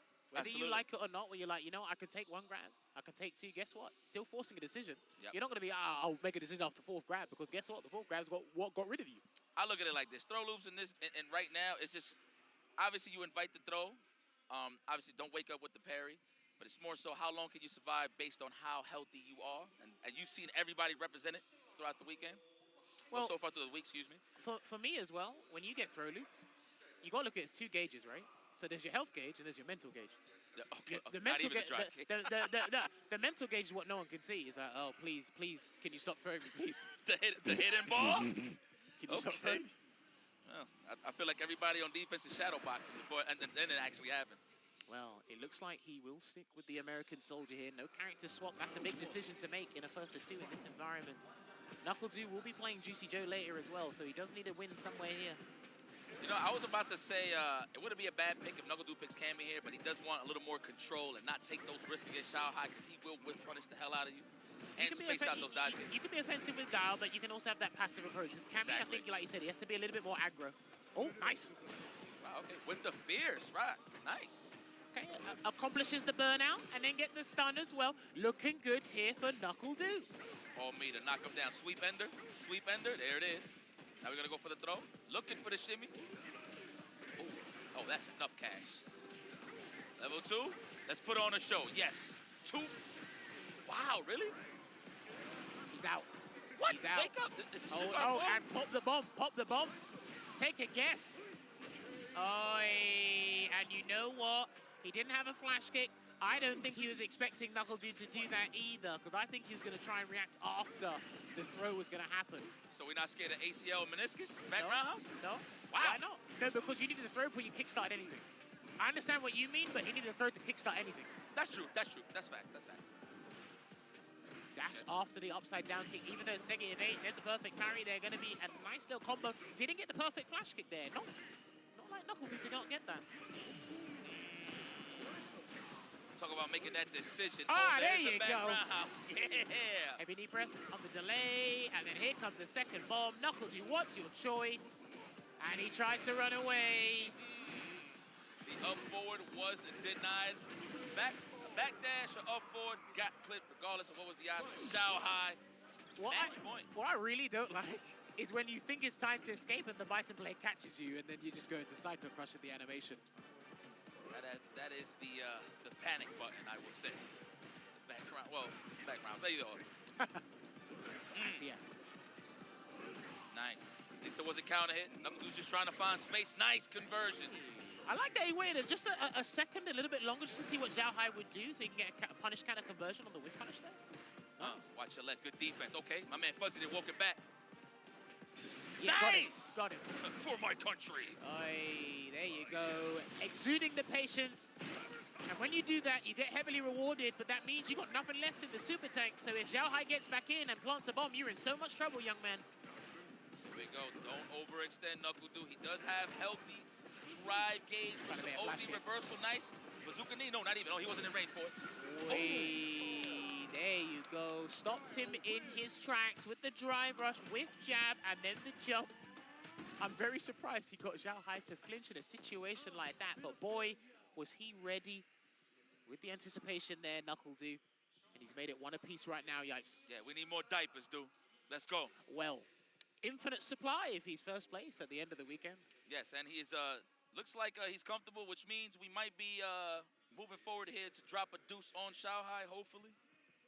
I'm just being biased here a little bit. That is my guy, Shopify Rebellion's own This is historic, this matchup. This is why it's a treat for me. Let's go. What a way to meet up in this group, huh? Let's get it. One apiece. Breadstick. Let's see who's going to end it nice. So I think for me, what's letting Zhao Hai down, but it's also the nature of how NuckleDu is dictating the pace of the game, is the jumps. He waits a little while on the ground. He's not close enough to get a trade with the stand median kick. So he's having to use Psycho Crusher, but when Psycho Crusher is not going to work or he's low on dry gauge, he jumps, and NuckleDu has identified that several times. Yes, sir. Bombs on. That's a throw. Oh, overhead. Okay, first one represented. Oh, nice dash there. No check there from NuckleDu because he doesn't want to burn himself out for the drive rush cancel. Not here now. Watch out for the jump as well. Oh, there you go. There you go. Oh, no. Oh, not on time. I feel like the jump back roundhouse would have reached, to be honest. All right, here we go. Throw City. No, we're going for Chip City, yes? Nice. Shahai smart enough not to just engage with more OD. Looking at the player cam and NuckleDu then, I think he knew when he was in burnout that was a perilous situation anyway. It's very tough to get out of that or see a way to come back. No dash off to the block, upside down kick block. He's done that before. Shahai is not representing throw attempts, to be very honest. It's more so counterposed to the jab on throw attempts. I feel like NuckleDu should commit to more throws, to be very honest. Oh! That was fantastic. He saw that from full screen, got the counter there, took away some dry gear, but Zhao Hai already got it as if he never spent anything in the first place. Ah, the backdash or the jump got snapped. No way. Yes, it does. It does catch him. Knee press nightmare, catching the back jump. Stolen. Stolen. I didn't think it would just magnum him down. That's to the floor. It's got the range to do it, so why not? There's a throw. Can he get another one? Nightmare on Elm Street. Watch out. Ah, there's a throw. Don't do it again. Do not do it again. Ah! Oh, mate. He caught him flinching because he didn't do it. He actually feared another throw loop situation there, NuckleDu, and he made the commitment there. And Zhao Hai was ready. Takes that 2-1 over NuckleDu. What a professional shot. So look, me as a Vega enthusiast, you know, I get thirsty with offense when it comes to scissor kicks, right? But he just didn't give it up like that. Not even standing fierce. It was all straight conditioning him, scaring NuckleDu to throw sonic booms, and the threat of the jump in was there. That way, it just gave Shahai more of an opportunity to just walk him down. So, very nice there. I mean, I like that you brought that up, right? The walking down factor, because what was really traversing that space? Bison's forward walk speed, EX Psycho Crusher. Those are the main two things, and the main two culprits that were really NuckleDu had to consider. But he felt comfortable fighting this matchup from the mid-screen, on the corner as well. We saw a couple jump backs as well, a couple flash kick attempts in the early half of that best of three. But then over time, Zhao Hai just knows, it's like, okay, well, as soon as I plant the bomb on, you're going to panic, you're going to capitulate, it's not me. So, man, I want to see that highlight with the level 1, dude. I actually didn't think it would work that way, to be honest. I would think it would whiff. No, so I know Akuma can do it with his level 1.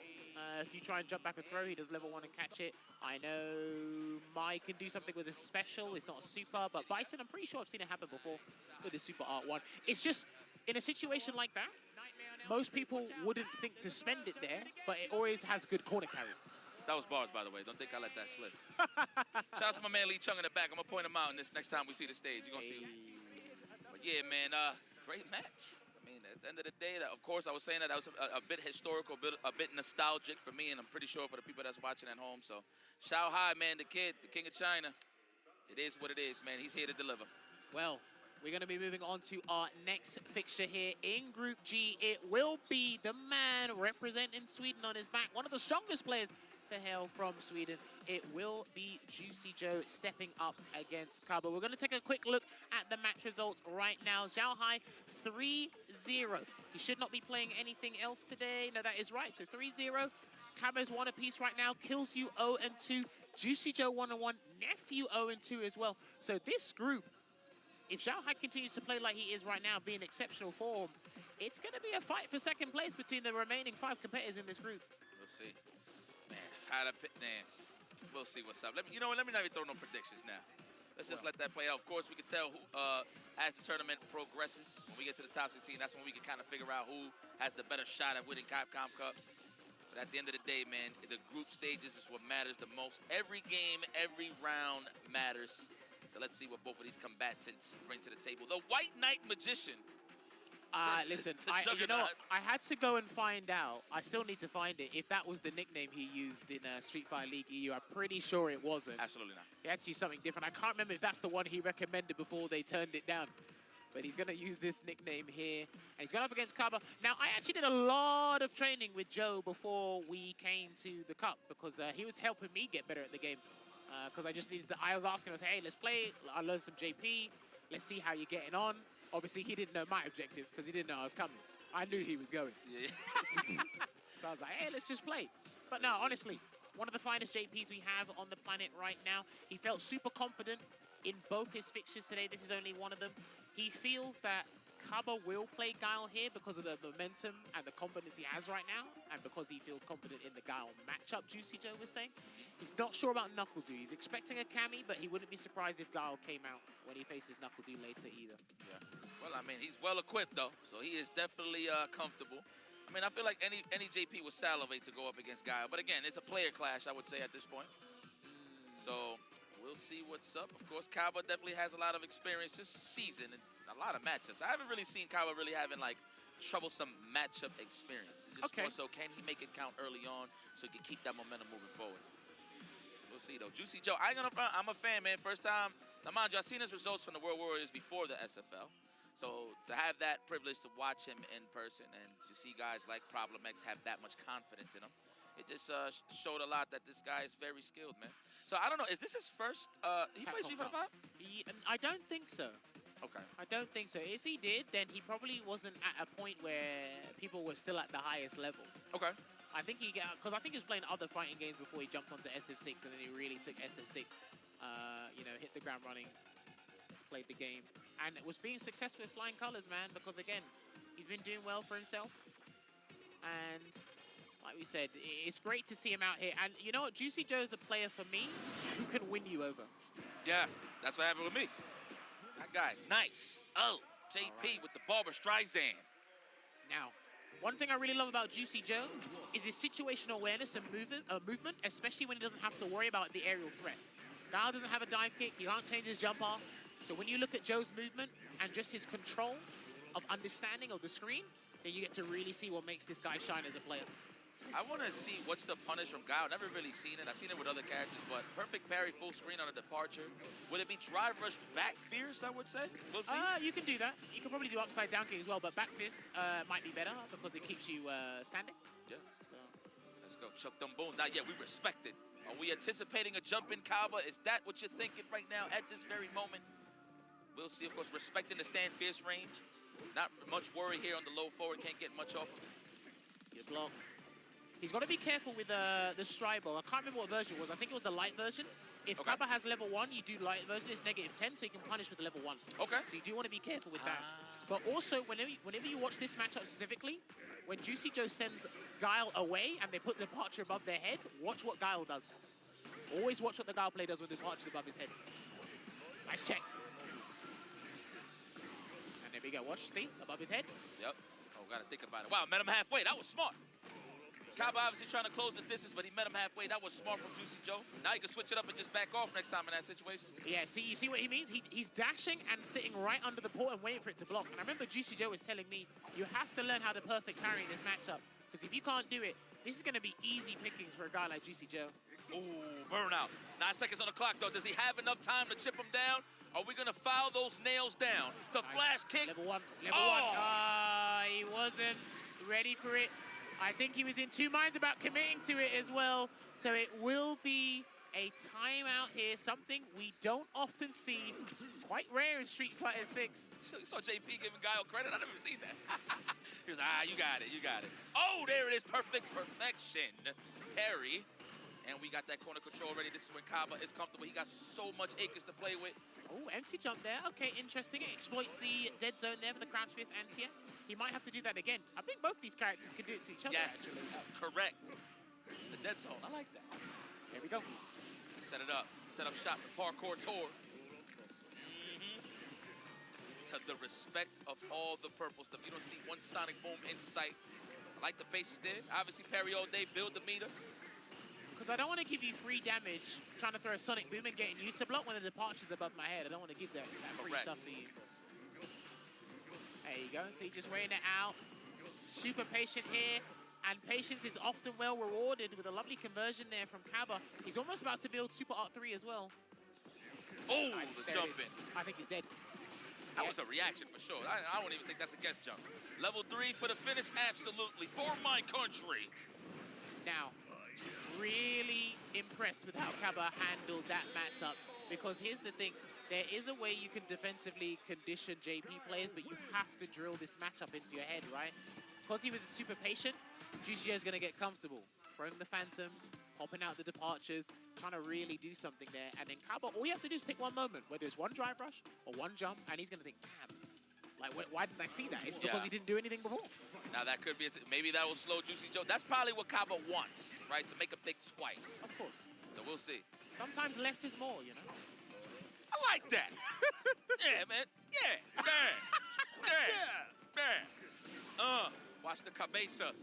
Nice walk. And he was able to block the second part as well. Nice. Really good stuff there from Kaba. Ooh, wow, the clash. Okay, we'll take that. Look for that punish counter just to get a little bit of acres of land here. I like this carpet. Nice trade there into the flash kick. I'm surprised he had the charge for that there, Yipes. Oh, the anti-air, that's lovely. What a conversion, too, just to set up the departure. That was very nice. Flash kick. Let's start again. Looking for the shimmy, no dice. Juicy Joe is a professional. He don't take like that. There you go. He gets in there. Good throw break there from Kaba as well, not allowing that punish counter throw to happen. I'm trying to get in that stand fist. Now, the question is, what are you looking for? The low forward, the roundhouse, the Sobots kick, the old school way to call it? Well, I mean, I like that Kaba's not really utilizing a lot of normals for Juicy Joe to try and whip punish and catch for a full conversion. He throws Sonic Boom as an extra poking tool at a certain range, so Joe has to commit to a parry. He hasn't tried to do a hard route the jump. He hasn't tried to do EX Torbaline either. A perfect parry. Oh. Okay, the juicy one. That was definitely not the name. He's laser sharp on those perfect parries in this set, Juicy Joe, so I'm hoping Kaba can catch on to that. Maybe do a drive rush throw at some point. Let's go. Kaba's still, definitely got a game to give for sure, but again, this is group stages, so you want to make every round count. Yes. So even if you lose here, just get a round, right? Yeah. Make it better for yourself. Juicy Joe, incredible control here. There you go, gets him to spend 2 bars here. And again, I'm seeing that tap parry there from Joe. Not sure what he's waiting for, because no Sonic Boom came out. That's true. Oh, there you go. Now we're going to hold down. All right, there it is. I thought it was even Stevens at first, but we do have the lead now. Kaba, great control. As long as he don't get too reckless on the offense, he can hit with like a counter hit low forward and just stand fierce on the whiff. He's fine here. Dude, it's just the ability to do nothing at that close range for me from Kaba, man. And I like that Juicy Joe's not doing anything or overexerting himself either, you know? He's giving them mad looks. Dude, he's almost burnt out. What are you doing, Joe? I would have mashed parry every single time. I'm gonna be honest, on Kaba's side. What a professional. Okay. I think I saw a jab. I think he tried to do Sonic Hurricane and it didn't come out. Okay. I think so. He's out. Take the frame advantage. Here comes Lavushka. How's he going to get out of this one? What is that called? Lavushka. Lavushka? Yeah. What? It's a Russian name. Oh, he's Russian? Yeah. I didn't know. It's a throw. I just knew he was an accountant. There we go. Oh, nice. no! Oh, no! And he tried to get the grab to set up something nice, but Kaba, he said, listen, I'm going to show you that you can't overextend here. I'm ready. We are going to another round. You got to deal with me once more.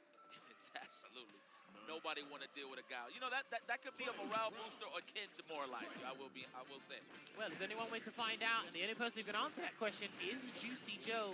And he's actually starting to ramp things up and splurge a lot more drive gauge now, Yipes. There we go. I like the empty on the teleport right there. Got some great damage and a lot of space here. Respect my carpet.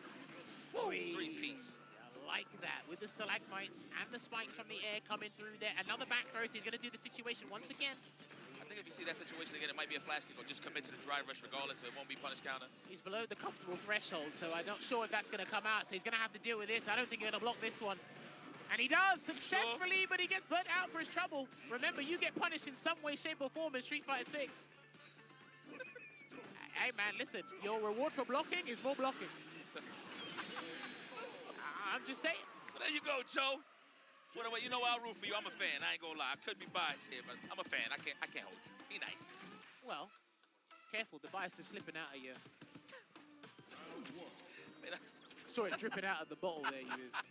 Sorry. You good? All right, here we go. Setting the tone here. I feel like one OD Sonic Boom will set the tone here for Kaba to get close, but is Juicy Joe gonna give it to him easy? No. Here it is, that range. Back throw? No, big damage. I like that. Restarts. Yeah, Okay, and I like that Juicy Joe is sticking with plan A, just keeping spraying on the departures, making sure he's got the space control in his favor, and a lovely crouching medium punch. I think his crouching medium punch usage with this character is absolutely amazing. A1, huh? Ever since we got to watch him like properly at Street Fighter League EU is something I've been paying attention to a little bit more. Okay. Yeah, see? Because again, that is a button you have to make count. One of the best 2-in-1s for him, right? So I like that efficiency. Let's go kick back, trying to bait out those parries. Kaba ain't giving it to him. Well, his resources are slowly chipping away here, whether it's dry gauge or health gauge. Juicy Joe needs those straight hits. I feel a boot incoming, man. We're gonna kick in the door. Oh, Just yet. Nice jump. We'll take that though. Take a little bit of damage just to get some ground. I respect that. Yeah, Kaba might need a jump soon. I'm not sure. Probably might wait for the ghost at this range. There it is. Wow, what a trade. OD Sonic Boom. Still waiting. Juicy Joe's got to be very careful. He's not comfortable enough yet. He wasn't comfortable enough to set up a departure instead, so he went for the turbulence this time round. Good block on the overhead. Okay. Like that he didn't commit with that driver. Level what 2. A parry. Level 2. Oh, he's gonna go. Yeah, he's gonna go for it. I'm not sure if this is gonna. The mix of the century. It's a pixel too. Oh, tell a lie. Tell a lie. And that combo, I think it had an extra hit or two there. He could have cancelled into the stalagmite and then moved on from that. But Joe, exhausting all the options. Pretty expensive. But hey, I believe in you get what you paid for. Definitely trying to tech. Unfortunate. There it is. Just trying to gain some ground. Another perfect parry. I don't know how many successful perfect parries Joe's had across the board in this set against Kaba alone, but it's working out here. Piling on the aggro. Kaba's got to make a choice here, Yipes. Yeah, speaking of choices, the drive impact. There it is. The cufflinks is on. We got a lot of wind and a lot of oxygen. How are we going to make this count, Kaba? Ooh, okay, big damage. Mid-screen stuff. Are we going to go? Oh, no, we got the burnout. There it is. Wasn't sure. So he went for that anyway, but people do forget over time it does drain the gauge because you're in level 2. So if you use the mini booms, they will deplete the Sonic or the drive gauge. Sorry, it's done. Man, I like that drive impact just to push him in the corner even faster. I see you, Kaba. I would have been greedy and just got a combo, but hey, I don't play God. Dude, but this is like another last round here. Remember, he had this against Nephew moments ago. So both these players, it is imperative that they get this round. They need it. Oh my God, great start here from Juicy Joe. Sweden's finest is getting busy. There it is. Right, look at the drive gauge damage there. He's chomping away at that gauge. And another perfect parry from Juicy Joe. What's the choice going to be from Kaba now? He's just going to have to firm it. Doesn't guess right. Misses the conversion. But hey, you got some rounds off, but Juicy Joe is your winner. Proof in the pudding, check the paper. And he knows as well how big that is because, again, with how everything is happening from second place down to bottom place in this Group G, he definitely needed that dub. I know it was the 2-1, so Kaba can walk away with some consolation prize here. But again, he went 1-on-1 today, so no more matches are left for Kaba because he beat Nephew. Now he's lost to Juicy Joe. That's actually a good confidence booster for Joe going up against Knuckle Dude, which will be the last fixture of this group here. But let's take a look back at what transpired. So this actually might have been our longest set of the tournament thus far. I think so. We got a timeout here. So. Yeah, naturally. I feel like, Akaba trying to find the spots, but he was trying to get that go for broke jump in. But I'm going to be very honest with you. The way that Juicy Joe was layering his offense, it was kind of hard to even give that up. A lot of the feint ghosts was for that purpose, for the parry or the jump in, so you could recover in time and get a punish. But it was a bit of a rock, paper, scissors heavy throughout this match, especially once Kaba got into that low forward range. Yeah, but you could definitely see it, right? We could see Juicy Joe being comfortable with the departure setup, making sure he was comfortable. I think Joe's main way of setting up shop or getting damage, leading into greater damage, was actually perfect parry. I was very surprised at how many successful perfect parries or physical hits were coming around. That's where I was surprised that Kaba didn't go for a throw enough. No amnesia, because you didn't throw him. No amnesia, couldn't really trick him into doing something else. So Kaba had to, like you said, had to force a jump. Had to go and use the level 2 solid punch activations for damage. So it's very interesting where these guys are rooting their damage from, you know? Yeah, you know what, though? To highlight that, I did not see an amnesia. We did not see one. So no, there was no need. That was credit of how solid the neutral was from that range, that you never even had to worry about a throw. So that's excellent control from both of those guys. Very nice stuff. But yes, right, up next, we are going to have Nephew going up against Killsyou. So this is Killsyou's only game of the day. Okay. Now, Nephew hasn't won. So this is important because if we look at the table right now, Killsyou 0-2. Nephew 0-2, which means I got to put two peas in a pod here because you both need a dub. Yeah. Someone needs a win. You both need the dub. Some of the strongest jury players you'll see. These guys had incredible seasons throughout the regular season here. But right now, again, because you're going up against the creme de la creme, the finest of the sharks in the shark-infested pool, one of you is going to have to go down. And if someone gets 3 losses, you're very close to the depths of despair out of Capcom Cup. That is it, man. Well, we got a treat here. I've never seen these guys play. So this is a treat for me. We're definitely going to see the jury mirror. So, yo, the question, confirm this for me. In SFL EU, QZU always play Cammy, so I figured that was his main, but it's jury is the main squeeze. So I'm not sure when he had this revelation because he was playing jury at the start, then he put jury down for Cammy because I think Cammy at the time had a better philosophy than jury did. Okay. I think she did everything jury does for better. And then I think when he went to Japan, he was just grinding out jury. He picked jury at Kings of the World for specific reasons, but then with this, I've just seen him use jury ever since he's gone to Japan. Okay. 50 stop. Wow. Oh, okay. That wasn't even a button check. They went straight to it. All right. We missed half the light ball, but it's okay. We've been here before. Wow. Yeah, I believe that round was actually legit. Yeah, for sure. Okay, well, you ain't missed much. Just half the light ball. But it's okay. All right, condition early kills you. Waking up here. 1Z's on standby. All right, look, this has nothing to do with the match. Look at the man in the back with the toy. Tell me that's not Lee Chung, bro. Right here, look. See him? Nah, what are you doing? Come on, dog. Nah. You telling me no? You know what? I can't unsee that now. That's rude. Shout out to Lee Chung, by the way. Look nah, stop it. You know what? Watch. I'm going to show you some. No, I told you the joke the other day. You know what I mean. The Ben Stiller joke? Oh, yeah. Are you doing that block at any point in time? I will. Okay, so throw that out there. What the hell? It's great. Trust. All right, here we go. Looking for that counter hit. No dice. Good defense kills you. Nice, gets out of there. And these two are going to be very similar in terms of how they want to escape, right? With the jumping heavy punches, maybe a dive kick out there, maybe an anti-throw tool, the jump medium punch. But right now, kills you having a significant advantage here against Nephew in this final round. Oh my God. All right, looking for that punish counter to get some space. No whiff though from kills you. Very nice. That is the name of the game. Don't press those buttons first. Every button has a purpose. Whoa! Low profile? I don't know if that's intentional, but he does play this character, so very similar thought process. If it works, and that's going to be the game there for Kills You. And that is going to be game 1 to Carmine Corpse Kills You and Nephew.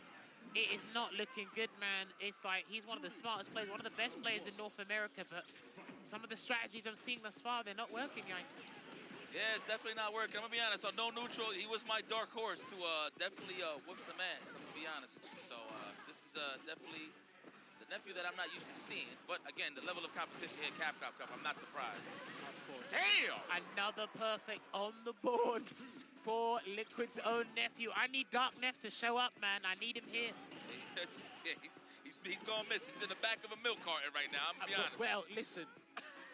Lost and found out here. We'll find its way back to you. But you got to find the victory first. There we go. Going for the burn. I thought that's how you size it up. Maybe try to go for end-to-end, possibly, but a little too late on the reaction. Meaty stuff. I like that. Kill those frames. And a nice cross-cut there. And he's going to try and burn him out. But Kills You done it by his own admission here. He still has a level 1 and level 2 to work with, but Kills You's going to try and be very slippery so he doesn't get burnt out too easy or near the corner for the burnout. Oh, sorry, the stun. So I feel like we're going to get a whiff punish. It's a level 2. No, immediately. Okay. Keep that cash. I agree. That's difficult. Concur. It's very hard not to tech mid-screen, but there's going to be times, and Kills You will always try and shimmy you, and then he'll walk back into space where he can get a full combo. Not just one button, he tries to get 2 buttons and whatnot. Okay. But he's feeling confident. He loves his movement. Immediate level 3. Good confirmation. Looks like he got his visa in time. Confirmed. We're going to go for the overhead. Nice cross cut. And it looked like he walked backwards and forward just to adjust the space there before he done it. No double perfect there for Nephew. But Kills You still has a chance to come back. Oh my God. Suffering in terms of life bars, whatever. That drive gauge is very important there. Whoa, the perfect parry. You know, sometimes I feel like that looks cooler than the actual freeze frame. Oh, the non-freeze frame? Yeah, yeah, yeah. I guess there's an argument there. I can see that. It feels natural, you know? I mean, the game would probably go a little bit faster. As if it isn't fast enough. I was literally about to say that. Right. Here we go. Trying to anticipate a dash in, possibly. Just a whiff punish, either or. First knockdown scored here by Nephew. I actually thought that was going to be a stand fierce whiff punish there. Nephew's definitely known for those. Both of these guys, really. Yeah, but I like that over time. Nephew's been adjusting to Killzoo, how he's trying to jump out of the corner, and he's been getting cross cuts. While Killzoo's done the crouching beating kick we saw before. What a jump there from Nephew. And he's going to do the super up one and going to get the double dash Oki from this as well. Oh no, drive rush afterwards, actually. That reversal was represented there. Love it. Oh, out of range. Whoa. You even heard her say, ha? Yeah. That's all I heard, ha? I mean, granted, when you're ducking, the hurt box is extended. But man, that was weird. Not looking good. Killzoo is in pole position before, but Nephew has somehow managed to pilfer that position from him. Now he's in prime position to take this dub here. He needs it. Sniped at the back dash or the jump, I feel like. There it is, Killzoo with a great lead here in this second round of game number 3. Like-minded thinking, but unfortunately I picked the more potent version of our Fireball. Nephew taking the advantage here. Is he going to pile on the throws? There's 2. Attacked. Uh-oh. Killzoo knows this, is it? Yeah, he's done. Oh, dear. That's a spanking. It's all red. My goodness. Nephew. What a way to boost up the morale. Finally, we scored the victory that we needed, so we could build off of that. So let's build it brick by brick. Killzoo, though, having a tough time here in this group, unfortunate. He's 0 for 3 now, I believe, Killzoo, which means that's very hot. Going into tomorrow, you're almost guaranteed to not make it out of the group, I think. If he's 0 and 3, then it's going to be very difficult. Because now your destiny is not in your own hands. You just have to win everything. Like someone's got to be sick, or someone's got to be sick. Nephew's button has got to fall out of the hitbox. You're going to have to show up at 8 a.m. instead of 10 p.m. or 10 a.m. Like, you're going to have to wait for the stars align. That's tough, man. That's going to be difficult. I mean, what can we say about the mirror match? Obviously, spacing is key, but who can be the aggressor first? I feel like Jury can't even, like, check her own things, really. You know what I'm saying? No, I can understand that. I think for me was how they both handled the jumping heavy punch situation. Yes. How they handled that. There were a couple of situations where they were throwing out fireballs simultaneously. I think they both knew, because there's a... When you're thinking like-minded that understand the scenario, when you set up a strike throw, you both walk away. And they're using the same character, so you're going to walk away, and you're going to be using the exact same button, which was standing heavy punch. We did see that there from the guys. But, yeah, I really got to give Nephew credit for the perseverance and not to be deterred by being one game, almost potentially losing the entire set there. And I think Killzoo knew when that Feng Shui engine was activated off of that button from before, he knew that this wasn't looking too good. So Nephew, he should be 1 and 2 now if we can have a look at the match results for the round robin real quick. But because of that, he still has a fighting chance. Actually, no, I'm not sure if he does. Has Nephew got 1 game tomorrow? Nephew has played 3 games, which means tomorrow Nephew's got 2 games. Nephew's got to fight Zhao Hai and Juicy Joe. Oof. Well, that's your reward. Speaking of which, Knuckle Dudang versus Juicy Joe. Another banger that I never got to see. I mean, this is a rare occasion, but that is what's so beautiful about the Capcom Cup. Everybody gets to play, in terms of depending on the group, but, you know, you get some matchups that you really don't see. And this is cinema to me, to be very honest with you, because, you know, it builds up that little bit of a rivalry with the EU and the USA. I'm going to be honest with you, I feel like right now those are both of my homes. If I have to pretty much root for anybody, it would be EU or US. Very comfortable to say. Shout out to Dominion. I always thought he was part of the EU side of things. Honorary EU Honorary, member. yeah. We got a few of those. But yeah, this is going to be a cool match, man. I think we're going to run that back on the Guile side of things. No, I think it'll be Cammy. Okay. Oh, yeah. Wow. Oh, yeah. So I actually was speaking to Joe about this earlier, and he said that it would make more sense for Knuckle D to go in with Cammy first because just on paper, statistically speaking, it's actually a really good draw for him. Now, obviously, I think this was 2023 where we saw Knuckle D qualify for Capcom Cup beating Banana Ken Gal versus JP, but maybe just understanding Knuckle D's mindset and philosophy towards certain matchups. If I've got like, you know, a trio of characters, because remember he does have a DJ as well, I'm not going to pick the unfavorable character when I have someone else who can make my life easier. The less thinking you have to do, the better. That's what I was about to say. More solid, easier confirmed in terms of buffering, right? So I would like the DJ pick, but that's pretty much his weakness, right? Like if we had to pick one, is that he can't just buffer stuff easily. You actually have to commit, look for something. But so I like this for NuckleDu being the heavy aggressor. He's been like that with every fighting game that he's played, mainly on the Street Fighter side, of course. So I like that. This is a good draw. Good breakdown there from Juicy Joe. What a professional. Yeah, man. Honestly, he's very big with what he does, and I think he's got a super bright future ahead of him if he wants to continue to do this after the Capcom Cup. And I like that he wasn't, because I know he's a little bit deterred or a little bit disappointed with his performance at SFL EU. And most of the guys are saying, listen, you actually did like better than, you know, probably we anticipated. And that's a good thing, right? But obviously as a competitor, you'll be disheartened when you know you can play your best or you can play better, right? Yep. And he had plenty of time to prep for this and get involved. But obviously, everyone had 2 weeks to understand their group. That's for real. Even no different here, but it will be NuckleDu going up against Juicy Joe with the JP here. Now, he had a good performance here earlier against, it was Kaba 2-1. Now he's going to go up against the Kami. Got to watch out for the dive kick. Against the dive kick, you can air throw, but you've got to be on point with that, laser focused. Now, he does face a plethora of Kamis online in Europe. About to say that. When Killzoo is playing, Hurricane, shouts to Hurricane, he's super active. We've got a ton of other Kamis. You can bump into Alphen as well from France, shouts to Alphen. My guy. He plays Phenom as well. Damn. He's got a few. He's got a few. The ringer, huh? Oh yeah, no. listen. Hard assumption there. Okay, NuckleDu must have seen something. It definitely wasn't rollback. He definitely just committed there, my good man. There it is. Set it up. Shot. For fire rebellions. All right, here we go. The back dash, I like that. He wants all the espacio. See the length of this carpet. Almost burnt out though. And he knew it. And he knew it. That should be the round. He's going to have to spend the X bar on the EX trig lamp to close this out. He had an extra hit to work with, but I kind of respect that. He was low on dry gauge, throw out the DI. NuckleDu's not going to wait and do a DI back. So, very good choice there from Juicy Joe. You get a whip punish for that stand roundhouse, please. Okay, that is what's represented. He wants to knock him down and push to the corner as fast as possible. I like that drive rush, pop that departure. I'm trying to leave tonight. My flight leaves at what time? There it is. Watch the curtain, please. Lead is very nice, but of course this is Cammy White we're talking about. Still got to be careful though. He had to try and get through the purple haze, but it didn't quite work out. So he got swatted with the standing heavy punch for his troubles. You like that album? It was good. Okay. To me, anyway.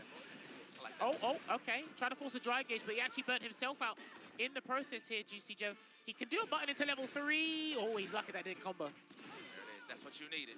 And you got him in burnout, trying to avoid the throw with the backdash, but snipe with that crouch fizz. And there's the drive impact. Are we going to spend that cash? I'll do it. Everything, please.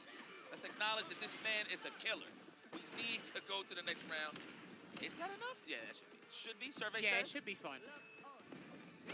Okay. It should be fine.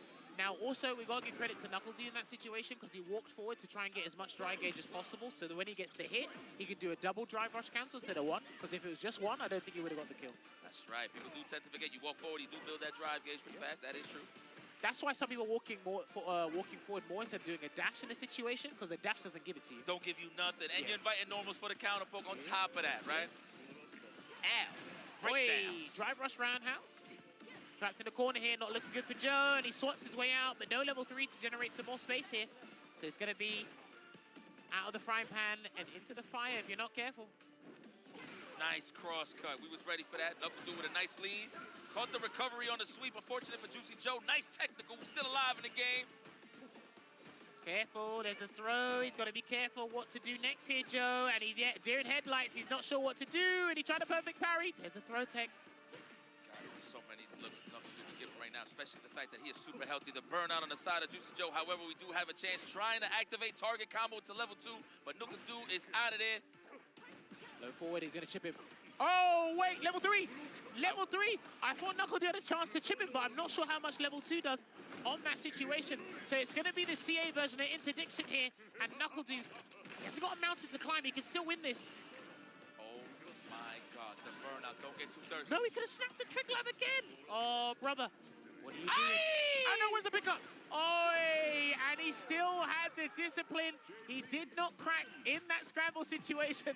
Knuckle made a choice, and unfortunately, it didn't come out in a positive manner for him. The pixel situation, I get it. Or the 25%, whatever the case may be. I can't even get mad for Knuckle for trying to go in for that, because in that moment, that anxiety just reaches so high, because you just gotta make that decision on the pixel. Well, you gotta give credit to Juicy Joe here as well. Let's give him his flowers, because in that situation, a lot of people would have tried to overexert, get a throw, get a delayed jab. They would try to do something. He said, no, I will wait. I'll get another interaction just in case something doesn't work out. But he got 1-0 on the board here, Yipes. Let's go. Juicy Joe got a lot of mileage to play with here with this lead. Knuckle you're gonna have to raise that difficulty setting, por favor. The Cherriers, the Chair Force 1 are watching right now. I see what you did there. Like that? I see what you did there. Logan don't like that shoe, by the way. Remember, Logan don't like that shoe, by the way. I got. Shout out to Logan. Yo, I saw the clip when England won. Listen. That's my guy, man. I see you, Logan. All right, pressure being applied here. Oh, right on top. Whoa! Amnesia, you sneaky bugger. I like that answer. And it's not going to be a stun just yet, but he's going to take the round here regardless. He's done. Yeah, he's done. No meter.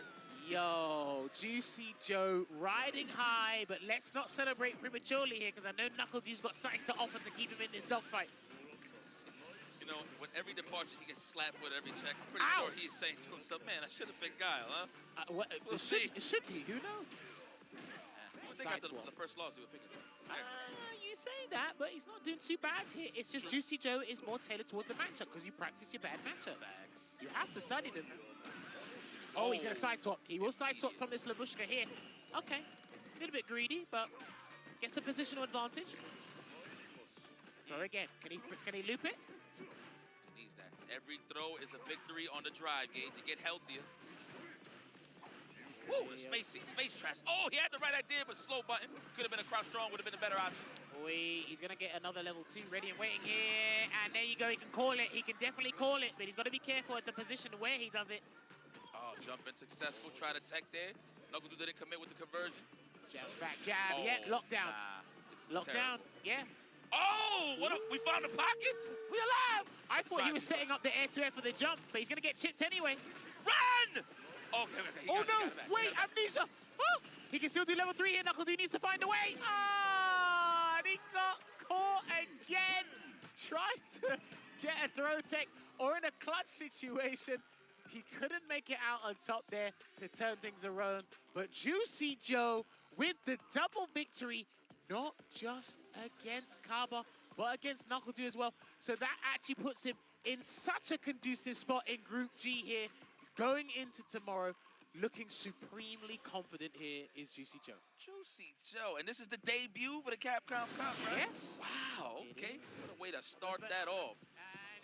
Man, oh man. Well, let's back to the highlights, of course. It's all about getting into that range. Yo, I'm going to give credit where credit is due. Juicy Joe's ridiculous, dude. If you're not familiar with his game on the SFL side of things, well, now you know this guy is a problem. One of EU shining stars, as you say. Man, what more can you ask for? That's literally all he wants, man. And the thing is, he just keeps going from strength to strength. Despite being from the European region, when he comes on the international stage or when international presence comes to us, he does show up, and he's been doing really well for himself.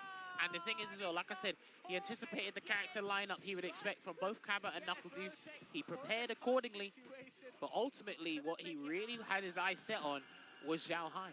He's like, right, look, this is what's going to happen. Zhao Hai, we can't let him run away too far because he might be taking that top spot. But because Zhao Hai's been pretty dominant in this group thus far, as we can see, 3-0, whereas Juicy Joe is at 3-1. So if Juicy Joe can beat Nephew tomorrow and Zhao Hai loses his matches, then boy, that's going to be...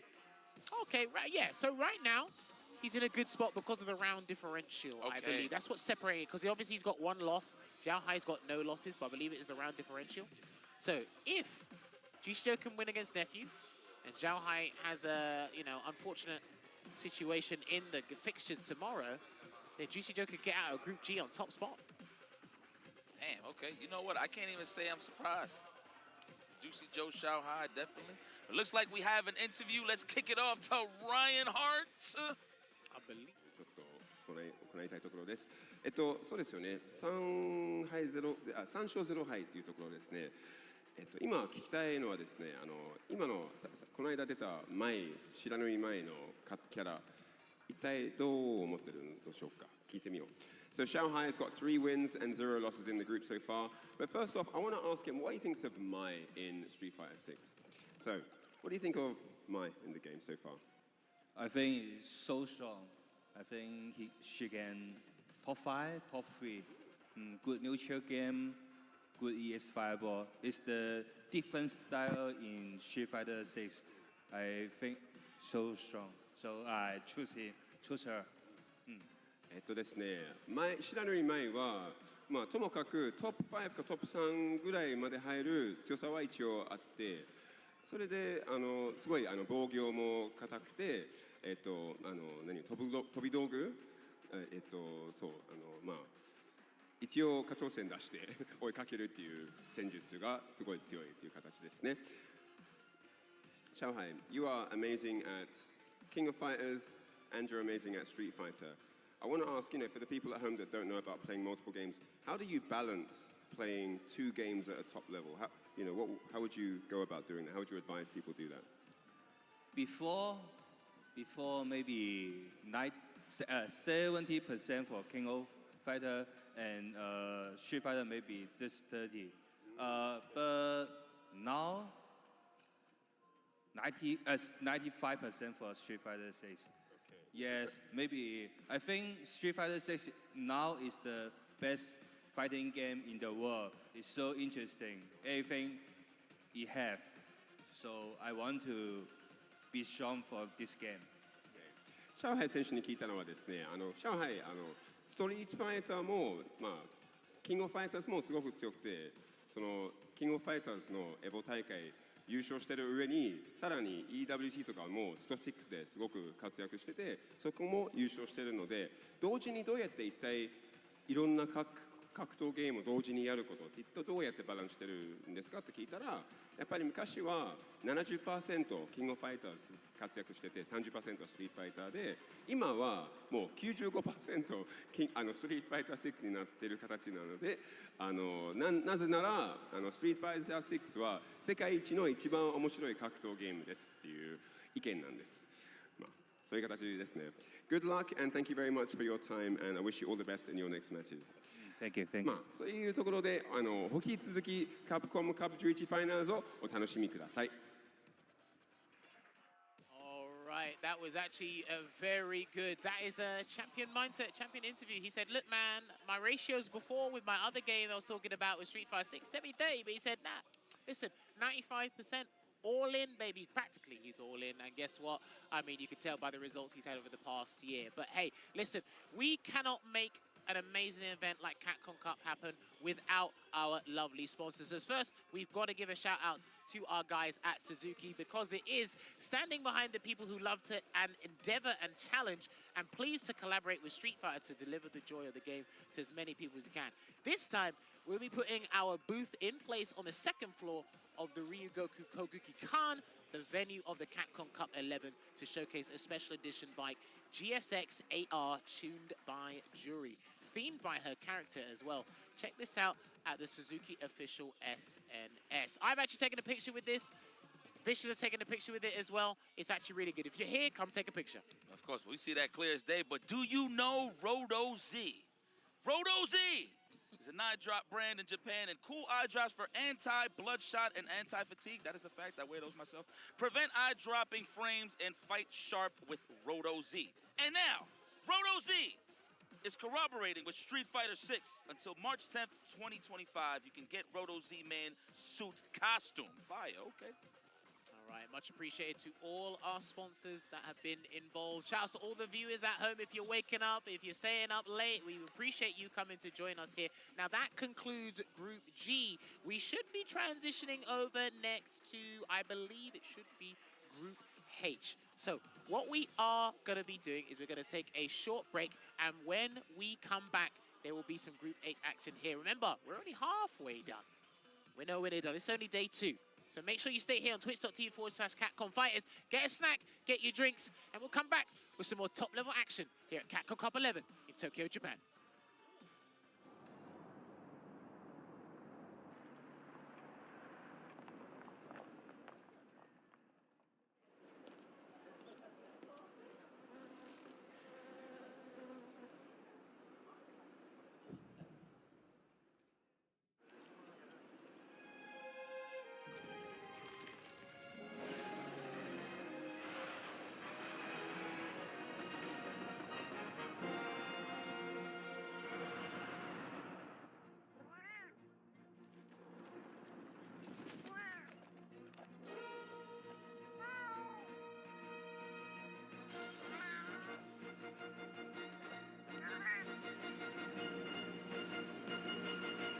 Where dreams become reality.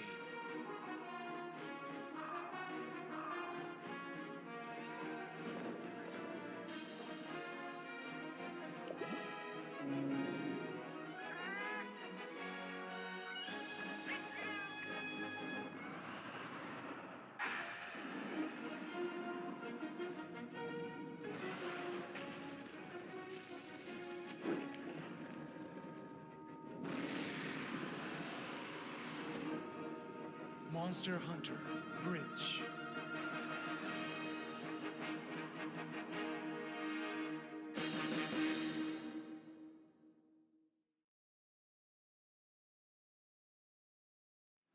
Show me what you have. What?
カプコンカップ11、ここからはグループ H の模様をお届けしてまいります。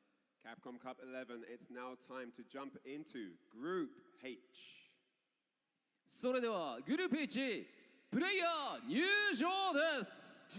Group H, player entrances. まずはバウティストブラザーズ鉄壁の弟レックス。 First up, for Group H, it's the Lexecutioner, Lex! My pride is out the roof, I get that grind in. So I'ma tell the truth, I get my grind on.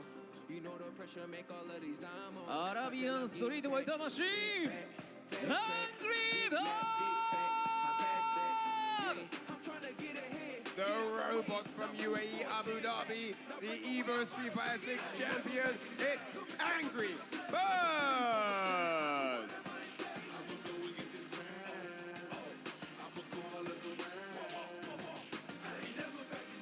豪州の若き独者ソウル。 Next up, it's the young Venom, it's Soul!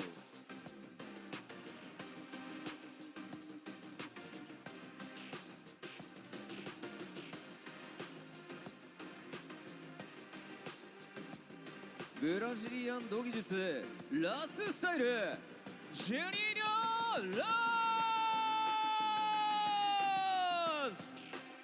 Next man gracing the red carpet, all the way from Brazil, it's the Brazilian Shoto, Juninho Ras!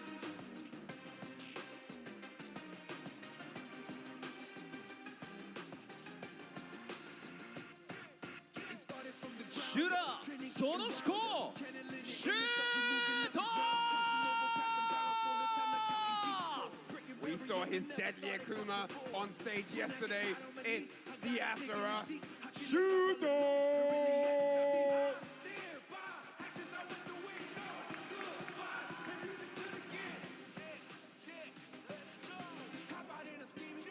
ポワンド・ルミエル草薙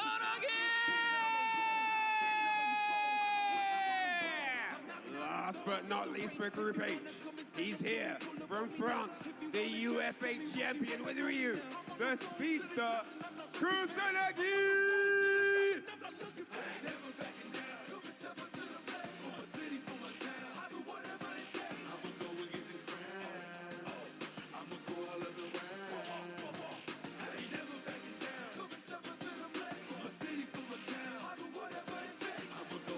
ということで、このグループ H は、いわゆる波動昇竜飛ばせて落とす道着タイプの強豪プレイヤーがめちゃくちゃ集まっていると。そうですよね。ショートキャラなんか全員いますよね。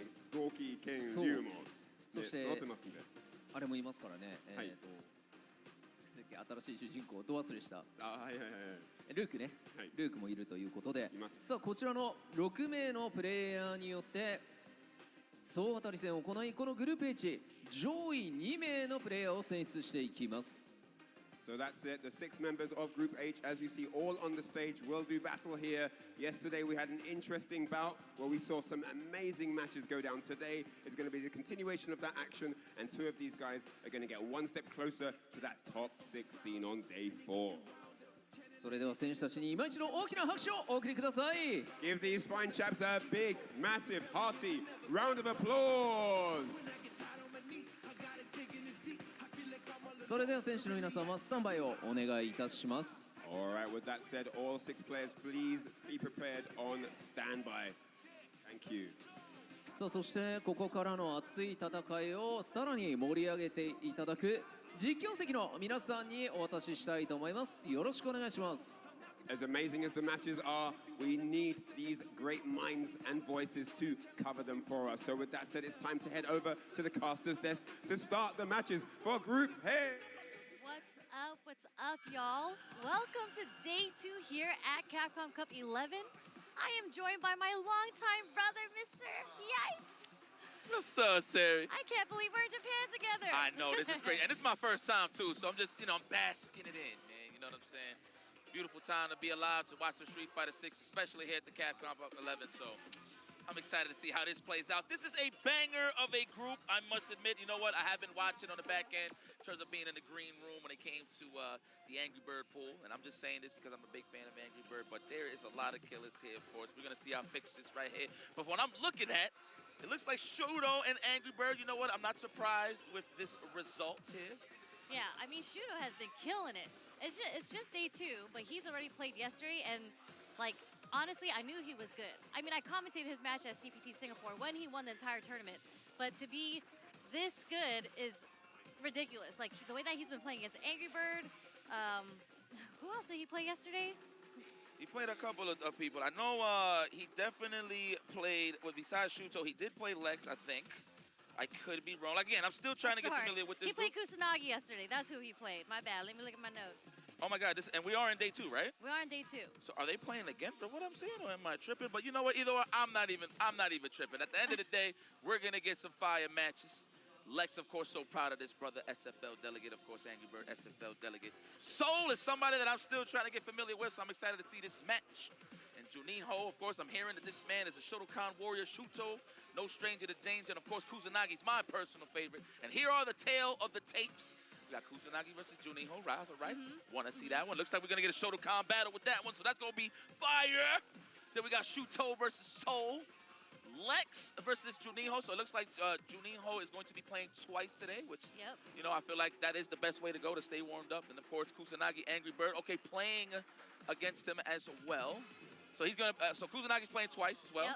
And then to round that up in match 5, Shuto versus Lex. Okay, I don't know if Lex have ever had that experience playing a god like Shuto, but that's here nor there. We're going to see as it plays out. But tell me, how you feel about this, Sherry? This one, Juninho Ross versus Kusanagi. So obviously, you know what character I play. I've actually went through a couple characters in this game, but Luke is my character that I ended up landing on. And to see another Luke here still, outside of Noah versus Kusanagi, I do think this isn't the greatest matchup for Luke, because I think he kind of went down on the tier. You think so? I know so. All right, so I look at it like this, Sherry. Any character that can instill a throw loop, I feel like it's top tier in this game. Top tier? Obvious, there's different. I think there's top tier, and then there's like mini tiers within the top tiers. Do you see the level of play Noah brings to the table, Sherry? Come on! I do. Come on, Sherry. I'm very curious, obviously. I'm very curious how this matchup is going to go, because I think Juninho does have a little bit of aggressive style like Noah does. I think he's more happy with the jump-ins, though. At least the way that he played against Soul. There was a lot of jump fierces that connected against Soul yesterday. Man, that's the flagpole right there. You talking about Luke jump fierce? Yeah, Luke jump fierce. That's a potent jump-in. I'm not mad at that, so, okay. But, you know, Kusanagi doesn't really let that rock. That is a Ryu player. That man is a Ryu player. He will DP that. 211 in progress when he's killing those frames or stealing some turns. It's definitely a guy like Kusanagi. So let's see how Juninho slows down one of the killers of the EU side of things. France in the building. Shout out to everybody that's watching. Wesh Mungar to all of my French delegates watching. You already know that's my second home now. All right. Okay. We started off the round with drive rush, crouch jab. All right. Trying to get that counter hit early on. I like that beautiful space forward roundhouse. You saw the screen shake. That does imply that the buttons are plus on the block. Yeah, something that Juninho Ross does a pretty good job of is sprinkling in that roundhouse that not a lot of people use so often. Okay. There's that DP that we were talking about coming from Kusanagi as an anti-air. So Plexus, get off of me with the OD reversal. Look for that whip punish, okay? That's good. That shows signs of life there. They got the right idea. Can they get there fast enough is the question. And a couple of perfect parries. Okay, spending the meter. How dare you call Luke low tier? Oh, no, you didn't say low tier. You said he's on that tier of, he's in the top, but like top mid. What was that? I get you. Well, I wasn't sure what that punish was. I think he had missed his drive rush punish there. Accidentally got parry. Coming from Kusanagi. Okay. There it is. He's trying to definitely range out something with the fist. Nice. Fully charged. Well, not fully charged. Uncharged for the finish. Juninho, all right. What a way to score first blood against Kusanagi. In my opinion, one of the favorites. I know on the scoreboard side of things, it looks different, but definitely one of the strongest players in the building for sure. Oh, the roundhouse, the igloo button. That foot is cold. You might be onto something. There's something in the Shoto matchup that Juninho Ross is doing so well at, which is sneaking in the drive rush normals, and it's stopping the startups of like Kusanagi's buttons. Yeah. And fireball. So I'm not tripping, Sherry. I don't know if you know. He plays Ryu as well, right, Juninho? I think he's been on Luke this whole time. This whole time? Okay, so that's my bad. I don't want to give guys fraudulent information. He was in Capcom Cup last year, too, also playing Luke. Okay. Oh, so that's his man. We get the counter hit into the level 2. Let's go. That is going to take the first game for Juninho Ross. Man, Kusunagi's going to have to find a way to slow this momentum because who's not showing no fear on the offensive side of things is Juninho. I mean, are you really going to try to check that drive rush? Maybe round start again? No. A little more patient this time. I mean, that's how it is, opening gambit, right? You got to give him different looks. Oh, yeah, that plasma chuck. You know, I don't really see Kusanagi represent Fireball a little too much. Obviously, it's more so as a Hoshigeki feints, just pressure in general. Very aggro with the character. Speaking of aggro, the wake up, that is definitely what I like for breakfast. An OD Shoryuken. Nice confirmation from the hit of the crouch jab after drive rush. Wasn't even a counter hit. The low forward, okay. The delayed wake up crouch strong is going to connect with the counter hit. I love the beach. My goodness, all sand. Oh, he had the right idea, but out of range there with that roundhouse. Shoryuken. That is definitely the logo of the Capcom Cup. I want to see that represented a little more. No brinca, Juninho, no brinca. You know what that means? No, tell me what that means. Don't jump. He has gotten consistently anti-air, but there's that drive rush crouch jab once again with the counter hit. We're going to go into the level 1. All right, that should be enough. Absolutely. Wow, this man is putting on a clinic. Kusanagi, I'm going to need you to wake up. Man, I think he's got to do something about these neutral drive rushes right now. Okay. It's like, I'm not too sure what exactly he's looking for. Sometimes you just get lulled to sleep just looking for that one thing. Maybe it is the drive rush, but taking advantage right now is Juninho. Brazil in the building. Damn. Man, that roundhouse is doing so much for Juninho Ross right now. No! Oh, no. Damn, he got washed. This is not a good look. And listen, I know Kusanagi is better than what you see right now, but a little shaken up there. Yeah, I was going to say this is the first match of the group, and unfortunately, you know, it's only a first of 2. You only get so much time to warm up.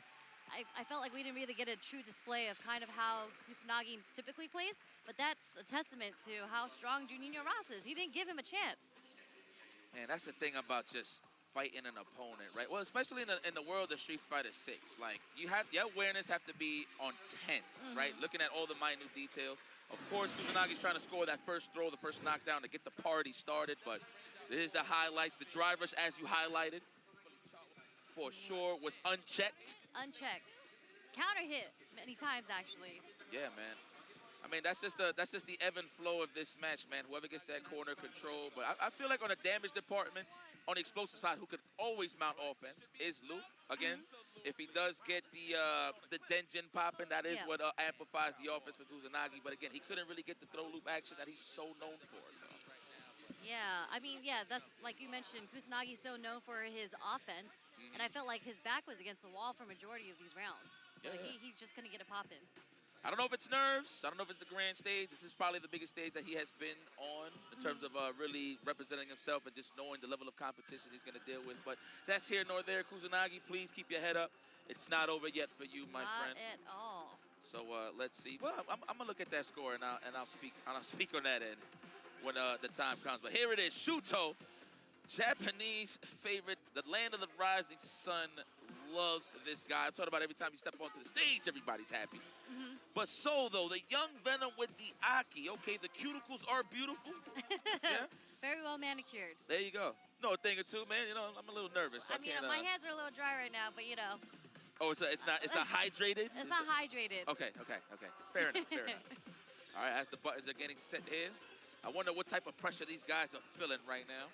You know, me, even when I was on the competitive side of things, I would look at things more on the casual side because I want to have fun. But depending on the player, I do feel that bit of an anxiety in terms of getting the job done. But more so, I have that anxiety. And I don't mean that in a bad way, but more so I have that anxiety of I want to perform at my best, win or lose. So that's where we're at right now. Let's see what we both bring on the table here from Soul and Shuto. Yeah, this is the stage where you do want to perform at your best. Especially in a group stage, this is where everyone in the world is watching you play. I know, that's right. Hey, you know what's so crazy? This is on, correct me if I'm wrong, But I think this is on live television here in Japan. It is. It is. Like, we got the green room in the back. Now, mind you, we usually have the monitors. You know, you can just kick back and just watch the matches while we wait till we do our groups, right? I actually messed up trying to switch the channel because I'm trying to raise the volume. Yeah. I switched the channel and went to, like, a random anime channel. I was like, oh, what the hell? Then I went back down and it went right back to the Street Fighter 6. So I'm like, wow, we are on live television here in the land of the rising sun. So it is. I mean, everyone's saying they've been walking around, and a lot of people are just like, hey, Street Fighter 6? Street Fighter 6? Like, people are literally watching this on live television. It's amazing how Street Fighter has grown. Yeah. But, I mean, do you know the history about this stage? No, I just know some great sumo wrestlers have been here. Yes, but 30 years ago, in 1993 and 1994, they held Street Fighter 2 tournaments in here. Was that SBO? That's here. I don't know if it was SBL. It's on YouTube.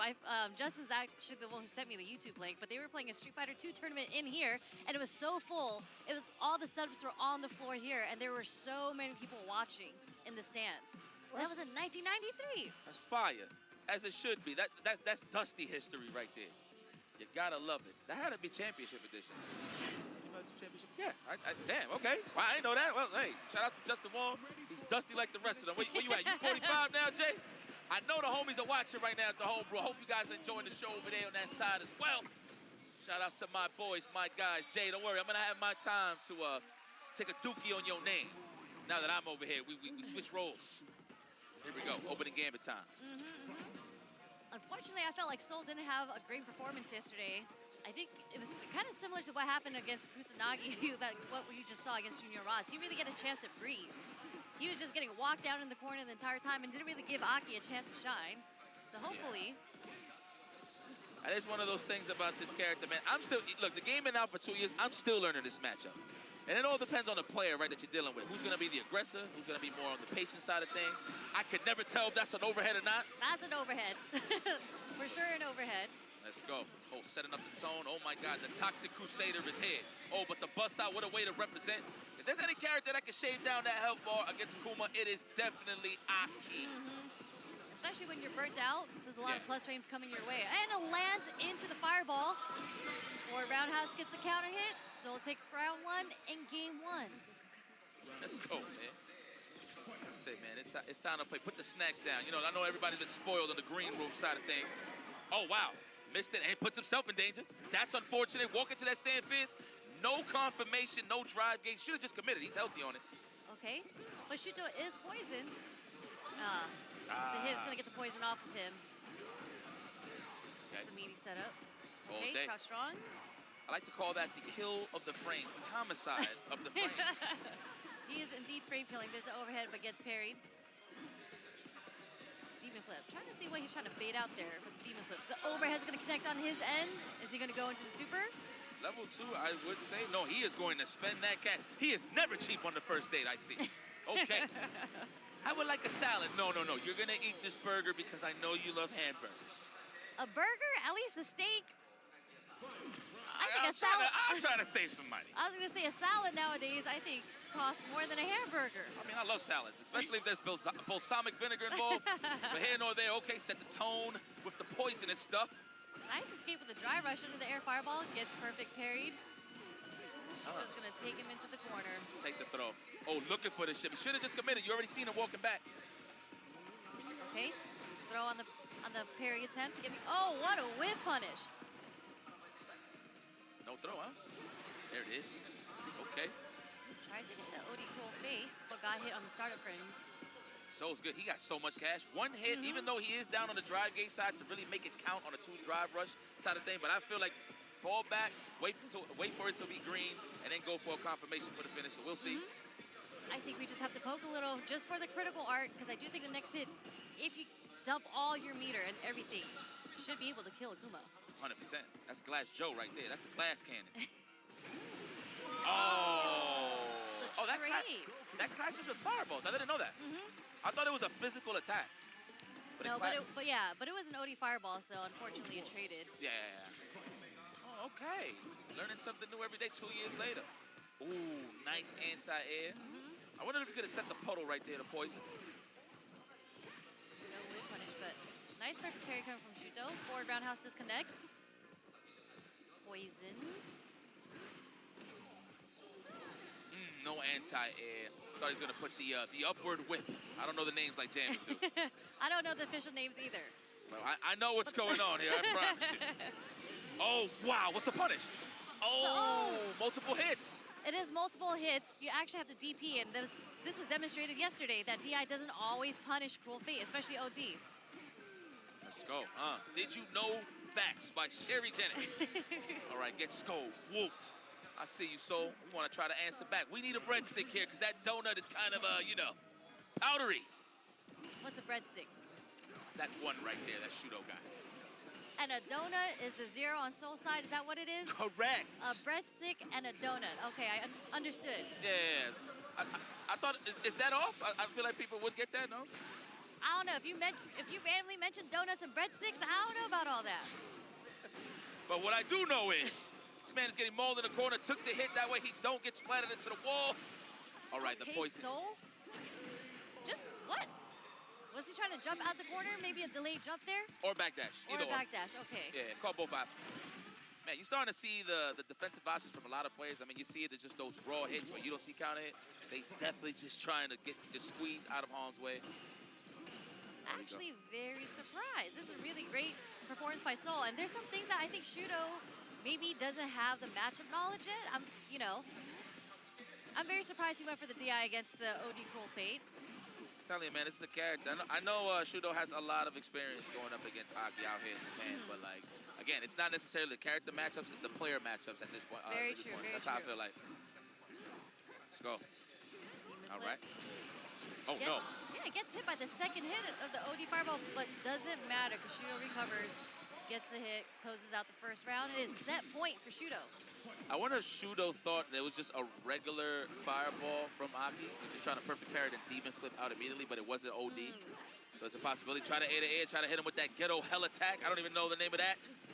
Let me stop exposing myself, you know? Who needs official names if we all know what you're talking about? Thank you. I feel so comfortable. Thank you. Thank you. No, but I need to step it up, though, for real. Let's go. Oh, the shimmy. Big damage. Wasn't even a movement shimmy. It was just a delay. Okay? Get the poison off. Wake up super is going to connect. So you're in a prime position. You could make this man bleed. He bleeds just like you. Is this enough? Oh, he don't got no ball. Actually, he built it. Oh, he didn't need it. He was poisoned. Do you know how much damage poison does in the combo extensions that it gives you? Seriously. Who does your nails, girl? Sheesh. Oh, nice anti-air. And we apply the poison. No antidotes, of course. There ain't no centers for you. Here it is, the throw. No, wow, and that's what Shudo was trying to bank on, was the shimmy attempt from Soul. So that was a great wake-up option. That's the rock, paper, scissors right there. With the wake-up low forward, that's a hard commitment. Hard. Great relationship. Double overhead. Oh, wow! Air to air, into air, fireball super. Oh, my God. Level 2? He still can extend this. This is death. This is death. Let me see. Not yet. Not yet. Okay, dry reversal, get off of me. I wonder if EX would have killed DP after that. Oh, we close to the wall? Don't jump. Don't jump. You got to do something. Just stay. I respect that. And puts him in burnout. We got a chance, though. We still dehydrated on the side of Soul. What we got? Ah! That was ridiculous. Oh, my God. What a hard read on that. What a reaction. I know. She's excited. I'm looking at production in the background. She was even shocked. Wow, good stuff there. Like I said, everybody's such a big fan of Shuto here in Japan, so it might be an upset. I don't know. I mean, I don't have too much data on my man Soul, but what I do know is that he put his soul on the line going up against Shuto, and he takes the victory. Very nice. Excellent performance. Hold on, Tucker. I see the bars you got over there. Okay, but what situational awareness that Soul had, because that was the leaping attack was the only thing he can do against Fireball, especially from a full screen. And as a Shoto, I get it. You're like, oh, you're full screen, you're burnt out. I'm gonna throw a Fireball. And that's what led to his death. Insane situational awareness by Soul. He was just so aware that he had to do leaping attack in that situation. Yeah, no, 100%. Could have said it better myself, man. It's just at those moments, you just don't want to be stagnant. What's the point of sitting still knowing that your fate is sealed if you're just going to sit there and block? You might as well do something to maneuver out and slither your way out, and that's what Soul did. The match was a little bit tip for tap. Again, it's not about matchups at this point. I do believe all of these guys are very prepared on the matchups. It's just how are you going to open up your opponent mentally? It's the player versus player matchup, and that's what tournaments is all about, especially on the grand stage. For these M's, that's a mill, son. Solid. Incredible play from Soul. Yeah. I like seeing that. That is a strong start for him today. Yeah, man. That man is representing. I would actually like to know, let me look at the data. I will check. Shout outs to James Chen and Ultra David. What data you need? I got all their data in this notebook. Where my man Soul from? Soul is from Kuwait. There you go. But he lives in Oceania right now, so that's where he qualified. He had to beat Travis Styles in the finals to make it here. Okay. But originally from Kuwait, so he is representing the Middle East. Sherry Jennings, ladies and gentlemen. I wish I had the sound effect right now for the round of applause. I swear. I'm too comfortable in the can opener. But, man, who's comfortable there was Soul. And that is definitely a morale booster. Like, who won't get happy taking a big dub against one of the best players in the world? Of course, Shudo qualified to the Singapore Premier, first place, defeating Nephew, right? So you would think, that feel like will seal the deal. And especially just being one of the top players in Japan, sound like a broken record. But here is your point spread. Let me see who it's got... not updated yet. Because Soul just won, Yeah. So it should be 1-2. The point system should be a little different now, but where does that put? That actually brings Shuto down, and it's just insane because you were just saying that you think Shuto might be the one. A lot of players are actually saying that Shuto might be the one who takes this entire thing, and I think this is quite a bit of an upset. You know what it is? Well, even if he lost this, it looks like he's still up in terms of rounds. I was saying this with Jammers, like even if you do lose 2-1 scenario, as long as you hit him with a good back and forth in terms of the round, you'll still look good in terms of the point spread moving forward, depending if you're going to end up into a head-to-head or a tiebreak or whatever the case games are may important. be. Yeah, in every this round counts. format, games and formats, like what you said, the round format, definitely important. Yeah. So let's go. He calls himself the Brazilian Shoto. Is that what I just said? That is his nickname, the Brazilian Shoto. I don't count Luke as a Shoto. I'm sorry. Luke is a Shoto. No. He is what makes him not a Shoto? Shitty. Tell me. You really want to know? Tell me. Go ahead. I don't see gi. I don't see. This is a modern gi. I don't see beard. I don't see. He's not old enough yet. I will say this: what counts as the Shoto, he does have bare feet. That is as far as I go. Feet. He got the dirtiest of feet. But Shotokans, we're wearing sandals and shoes now. All right, we move on. I'm thinking this was a button check. I'm so sorry. Oh, the flash. That was perfect for the first round against Lex, which is. I actually called this. I didn't call this out yet, but when I was thinking about how this matchup was going to go, I actually thought this wouldn't be too easy for Lex because Juninho Ross, like in this matchup, just on paper, Guile has a hard time dealing with jump-ins. Okay. Especially coming from Luke with his jump fierce, and Yes. Juninho Ross actually has one of the best jump-heavy games, I think, here. Yeah. Okay. Let's see. Let's see how you walk him down, man. We've been talking about Juninho and just random stuff, but we're not giving credit to my man Cloud9 Lex, excuse me. One half of the Brothers of Destruction. That man is focused. What a name, Brothers of Destruction. Yeah, you know about Undertaker Kane? No? Justin will be very disappointed. I'm just I don't know wrestling like you guys. That's fair. But credit to Lex, man, here at the grand stage as well, holding it down. It's definitely EU at this point. That man is from London. Can somebody confirm?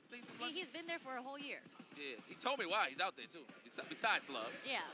All right, there it is, the level 3 early on. Juninho. I gotta say that about 1,000 times because I don't want to mess it up. There it is. Juninho Ross. Shout out to Brazil. Wow, he looks so sad when he's playing. Oh, he's just hitting everybody with the it's a yeah, definitely. Let's go. I like that. No technical, we got a button instead.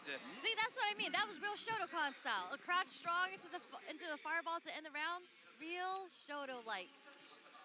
He's throwing sand, Sherry.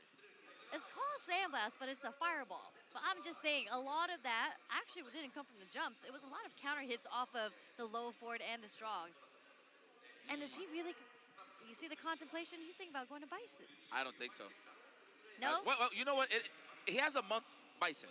So it's not like Lex Bison is whack. It's just, do you know all the matchup spreads with Bison solid? And Lex is known for the explosive OD reversals to throw off offense, right? And Bison, we don't have that option. We don't have a reverse Sal. So I think Lex should definitely stay here and get the kettle cooking. I think so. Nice. Could have got a crouch face at the flash kick if he really wanted to, but you know what? The safer route, just to make sure. That way he don't challenge the jump fierce. Okay, there's the OD fireball, but Juninho on a little pixel drive meter left. You know what? I feel like anybody that deserves to be dehydrated at the highest level is definitely Luke. But again, it all depends on how you can react with everything. A powdery donut on the level side of things. So he is definitely can get smoked with a drive impact in the corner. And there it is. please explain to me what a powdery donut is? Look at it right there. Look, when it's 0, it's all white, like powder. So it's not because he was burnt out. It's just because the super bar was at 0. Yeah. And when I say dehydrated, it's 'cause, he looks thirsty. Okay, I understand the dehydrated part. Okay. I like that. You trying to get your balls up? I respect that. Here it is. Trying to kick the front door in. ATF. No one home, though. Good blocks. I think Lex is starting to find a bit of his rhythm better because in the first game, he didn't really get to get his fireball game off. Like, he's starting to get a bit more sonic booms, less counter hits coming from, oh, there's the jump fierce. You called that earlier, Sherry. I understand. I concur with that. It's that early jump fierce, too, to interrupt those anti-airs. And look what we got. Great offense. Damn, that hit the ankle. None of these are plus. Like, recognize when it's not plus, but he might get perfect parry next time in a -2 situation. We'll see. No, that's fact. That's a rock, paper, scissors. He's going to jump to level 3 here? No, level 2. It's just enough. Yes. I like to call that wet-ass punches. Wet? Ass punches. Why are they wet, though? I don't know, man. I just reached just out. Sweaty, sweaty. Yeah, that's it. There you go. The sweaty stuff. Score. Time to think about it here. Looking for the shimmy and successful damage incoming. We got a level 3. Are we going to do it? We are on the burnout side of things, but then again, he does have a lot of acres of land behind Guile, so this is okay. I was a little scared for him to do level 3 just because you are burnt out. Okay. The step kick gets DI'd, and it's going to put him into the corner. Might come into the drive impact anyway. He does have a game to give. I told you. What a reaction, though. This is a good situation for Lex right now. Get off of me. Stay in the corner. Great drive reversal. Okay. What are we doing with the rest of the level 2? He's just like, one of these overheads are gonna hit. Yeah. Oh yeah, I love it. Going into game 3. Let's go. I feel like we're gonna see more represented standing medium kick and stand fierce here in the neutral. We'll see. Coming from Lex? Yes. I actually haven't seen any stand medium kicks coming from Juninho. A lot of strongs. Go.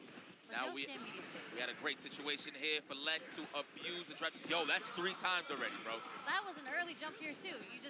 It's very difficult to anti-air with a crouch fierce against that. Oh my God, DDT! The DDT! And the damage buff. Just fierce, heavy knuckle, enough to take it to set point for Juninho Ross. You know what a DDT is, right? I know what a DDT is. Okay, I know you don't rock with wrestling. I played Luke enough to know the letters DDT. There you go. That's all I need to hear. All right, flash kick, okay? Any flash kick turns into reset of the neutral, so that is definitely necessary for Lex. Okay, all right. Take throw. Wise choice for Lex to take. Oh, no whip punish there, Lex. OD flash to get off of me. We're gonna go straight into level 2. Maybe just build some space, get some meter back. Juninho Ross actually burns himself out trying to parry one of them. You know what? He should have just kept jumping. That way, he's not blocking. Don't go to burnout right. Would have been a good idea. But that CA is shining. And he's buffering. Did you see him buffering? Yeah, the kneecap touched the floor. Oh! He's like, nah, you are not going to try to get this medium knuckle on me. That's a 30-plus-year-old move. That flash kick, same 2 moves in 30 years. You know what? I ain't mad at it. Woo! On recovery, are we going to spend it now? No, we are confident. We'll take the throw. Wise choice there from Lux. Said Lex, excuse me. Are we going to see a backdash? No. Patience. Oh, my God. Man, the delayed crouch strongs. He's not dead. He's not dead. No, he's not. At least a pixel. He's got a pixel. But this is a huge hill for Lex to climb. He's getting up. Oh, wait. He knew better than I did. Whoa. That's how we feel? Okay, Brazil. Wow. You know what?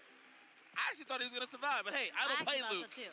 I actually play Luke, so that's my bad. It's okay. Hey, listen, man, sometimes that survey don't hit the right answers all the time. So big stuff there. Man, I know Lex is pissed off. You can see it in his face, and it's okay.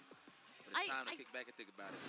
I don't really see Lex losing to Luke's that often, so I do find this a bit surprising. But as I mentioned earlier, Juninho Ross is so good at finding the time and to jump with the heavy. He got like 3 to 4 jump fierces, and he got a jump roundhouse.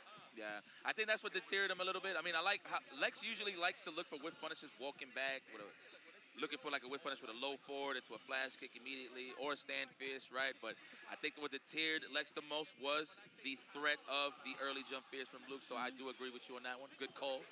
Yeah, I actually think Junior Ross had a pretty good number on when Lex wanted to hit his buttons too. Yeah. Because I think in every single one of these rounds, Junior Ross got a lot off of counter hit crouch strongs. Yeah. Like delayed, meaty, whatever it may be, he just kind of had a good read on when Lex wanted to press his buttons. Correct. I agree with you. And that is the name of the game when it comes to opening somebody up. How are you going to condition them early on so you can lather that shampoo a little bit? But man, credit to Juin Ho. He's having a blast. You see him doing the Luke level 3 on the stage. He's having a blast. I'm pretty sure this is his first time here. And has he been in the cup before? He has. He's been in the cup. He was in the cup last year. Well, definitely what I wanted to highlight was first time in Japan, possibly. Yeah, first time in Japan for sure. He's actually been in 2 Capcom Cups. This is his 3rd one. Woo! Oh, we got a banger, guys. Let everybody know. Let your grandma know.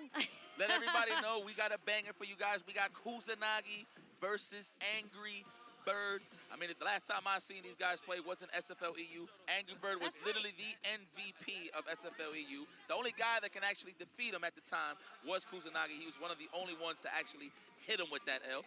Close, of course, close second was Ending Walker as well. Shout out to Ending Walker. I'm sure he's watching. But I'm only saying close second in terms of who had a shot to actually beat this guy. Angry Bird, of course, said it many times before. 2 out of 3 is his demon. So definitely he's going to have to step it up a notch. Although he did lose 3-0 to Kusanagi at SFL, right? it was a little bit of a wash. You got to commentate that match, right? I had a great time with that. And to me, they both play pretty similarly, I think. I think it's just literally a battle of the Shotokans and who's able to get it off first. I wouldn't even say it's a style clash. I feel like this is yin and yang, day and night. These guys both like to be aggressive. Yeah, yeah. No, I'm saying they're both similar. I think they're both similar. similar. I'm sorry. Yeah, you're right. Yeah, absolutely. So let's go. Now, this is when we condition it early. Good throw. Go for these guys. Wow, the back dash sniped out early on. There's a low forward counter hit. Stump all the meters. Take first round. Going to Angry Bird. Like, check. First game, Angry Bird, my Habibi, one of my favorite players in the world today, best can in the world, and I stand on business with that one. For sure. When I was asking a whole bunch of players what they who they thought the strongest players were, similar to what they already did when they posted on Capcom's Twitter, like who the best, strongest players are. Angry Bird's name came up quite a bit. Yeah, man. I mean, look, he just got picked up by Team Reject, so he is going to step it up a notch even more. So definitely look forward to him making some frequent visits here in Japan. But who's visiting the lands of the Shoryuken, the Shotokan right now is Kusanagi.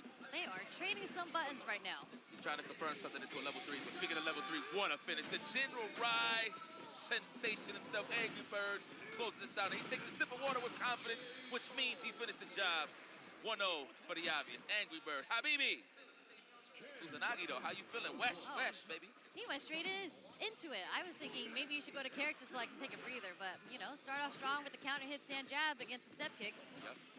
There's that meaty Hoshugeki pressure that Kusanagi is known for. Wow, what a way to set your plays and count out and counter that poke with a parry, excuse me.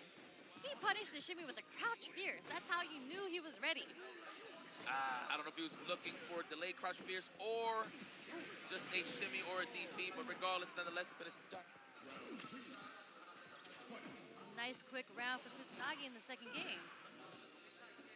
Let's go. We're going to see some stand short Jinrai shenanigans from a great distance from Angry Bird. No, we bust out. First one represented here. Walk back, tried to get the shimmy. Didn't connect, but he was still able to get the hit off the target combo. Okay. Kusanagi doing his own OD reversal. Oh, he recovered time. Yeah, you got punched right in the headband. I blessed you with that. Do you know how early you have to do a DI in order to punish a fireball? Yeah. Like, you had to know that was coming.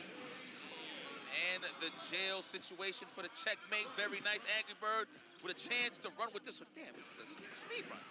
Oh, my God. They are, yeah. They are swinging. Angry Bird got that attitude. I got to end it now before he get hot. Telling you, man, Kusanagi, listen, it looks a little dreadful, but I promise you, this man is slimy enough to bring it back. And Ryu hits like a truck. Facts. Drive rush, there it is. Ooh, level 3. He's in range for the animation. Absolutely. Oh, it's over. Dominant. That was like 13 seconds. Yeah, BA. Maybe 23 seconds. 23 seconds. Yeah. My math was a little off. Yeah, But that's each all right. round I felt was that quick. Like, we literally just started talking about both these players and their history just a little bit, and just like that, Angry Bird takes it over him. Yeah, I think that conversation lasted more than a match. To be honest with you, and that's no disrespect, that's no diss, that's the name of the game, that's the nature of Street Fighter 6. If you can't control the offense early on to make your opponent give you different looks, it's just going to be the pain train from there. So, Like, as we mentioned, they both have very similar gameplay. Like, they're both very aggressive Shotokan players, right? So it was really based on who was able to get it started first, and it was Angry Bird almost every single round. And when it was Kusanagi who got it started first, he took that round too. there was a point in time where Kusanagi had control of the match, but I feel like he second-guessed on his offense in terms of how he wanted to open up Angry Bird. Threw him off a little bit. But at the end of the day, it's just more so, what's the look that you're going to give Angry Bird? Because he's just so good at walking it down. It's like, what are you going to do under neutral to make something count? Because obviously the throw is very heavy in this game, and that's what gets it started, mainly for Ryu as well. Meaty Hoshigekis as well. But Angry Bird, man, he just managed to stay on his feet. No knockdowns, really. Clear as day, Angry Bird was the stronger player in this set. Credit to Angry Bird. My Habibi.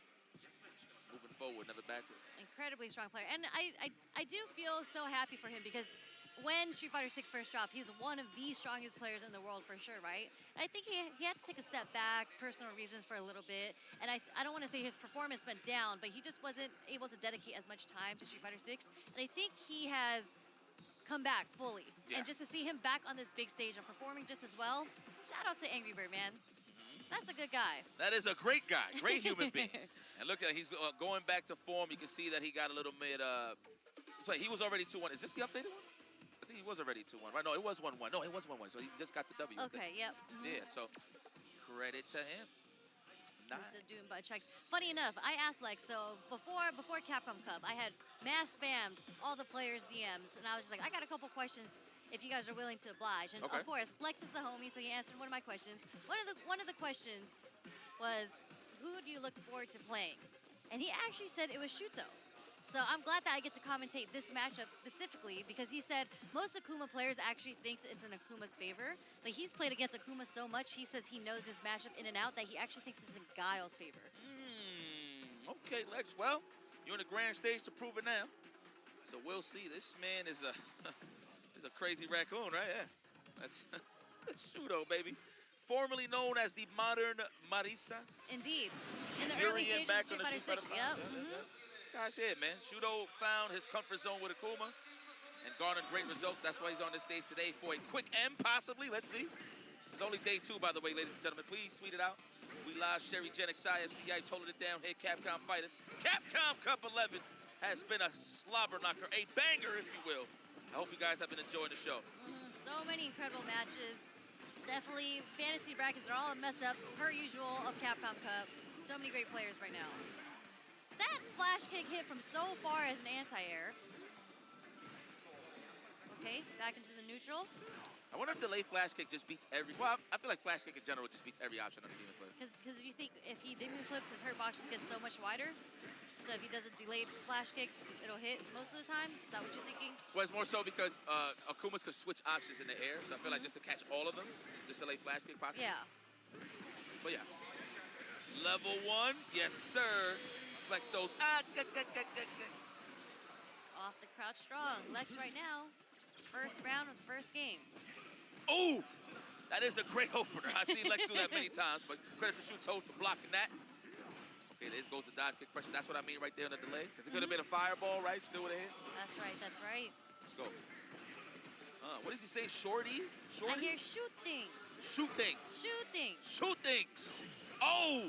Set the offense and take it right back. This is supposed to be a one-player game, says Lex. Oh, burnout. Man, he's proven you right. He knows his matchup, and you can tell. He's not giving Shuto any chance to breathe.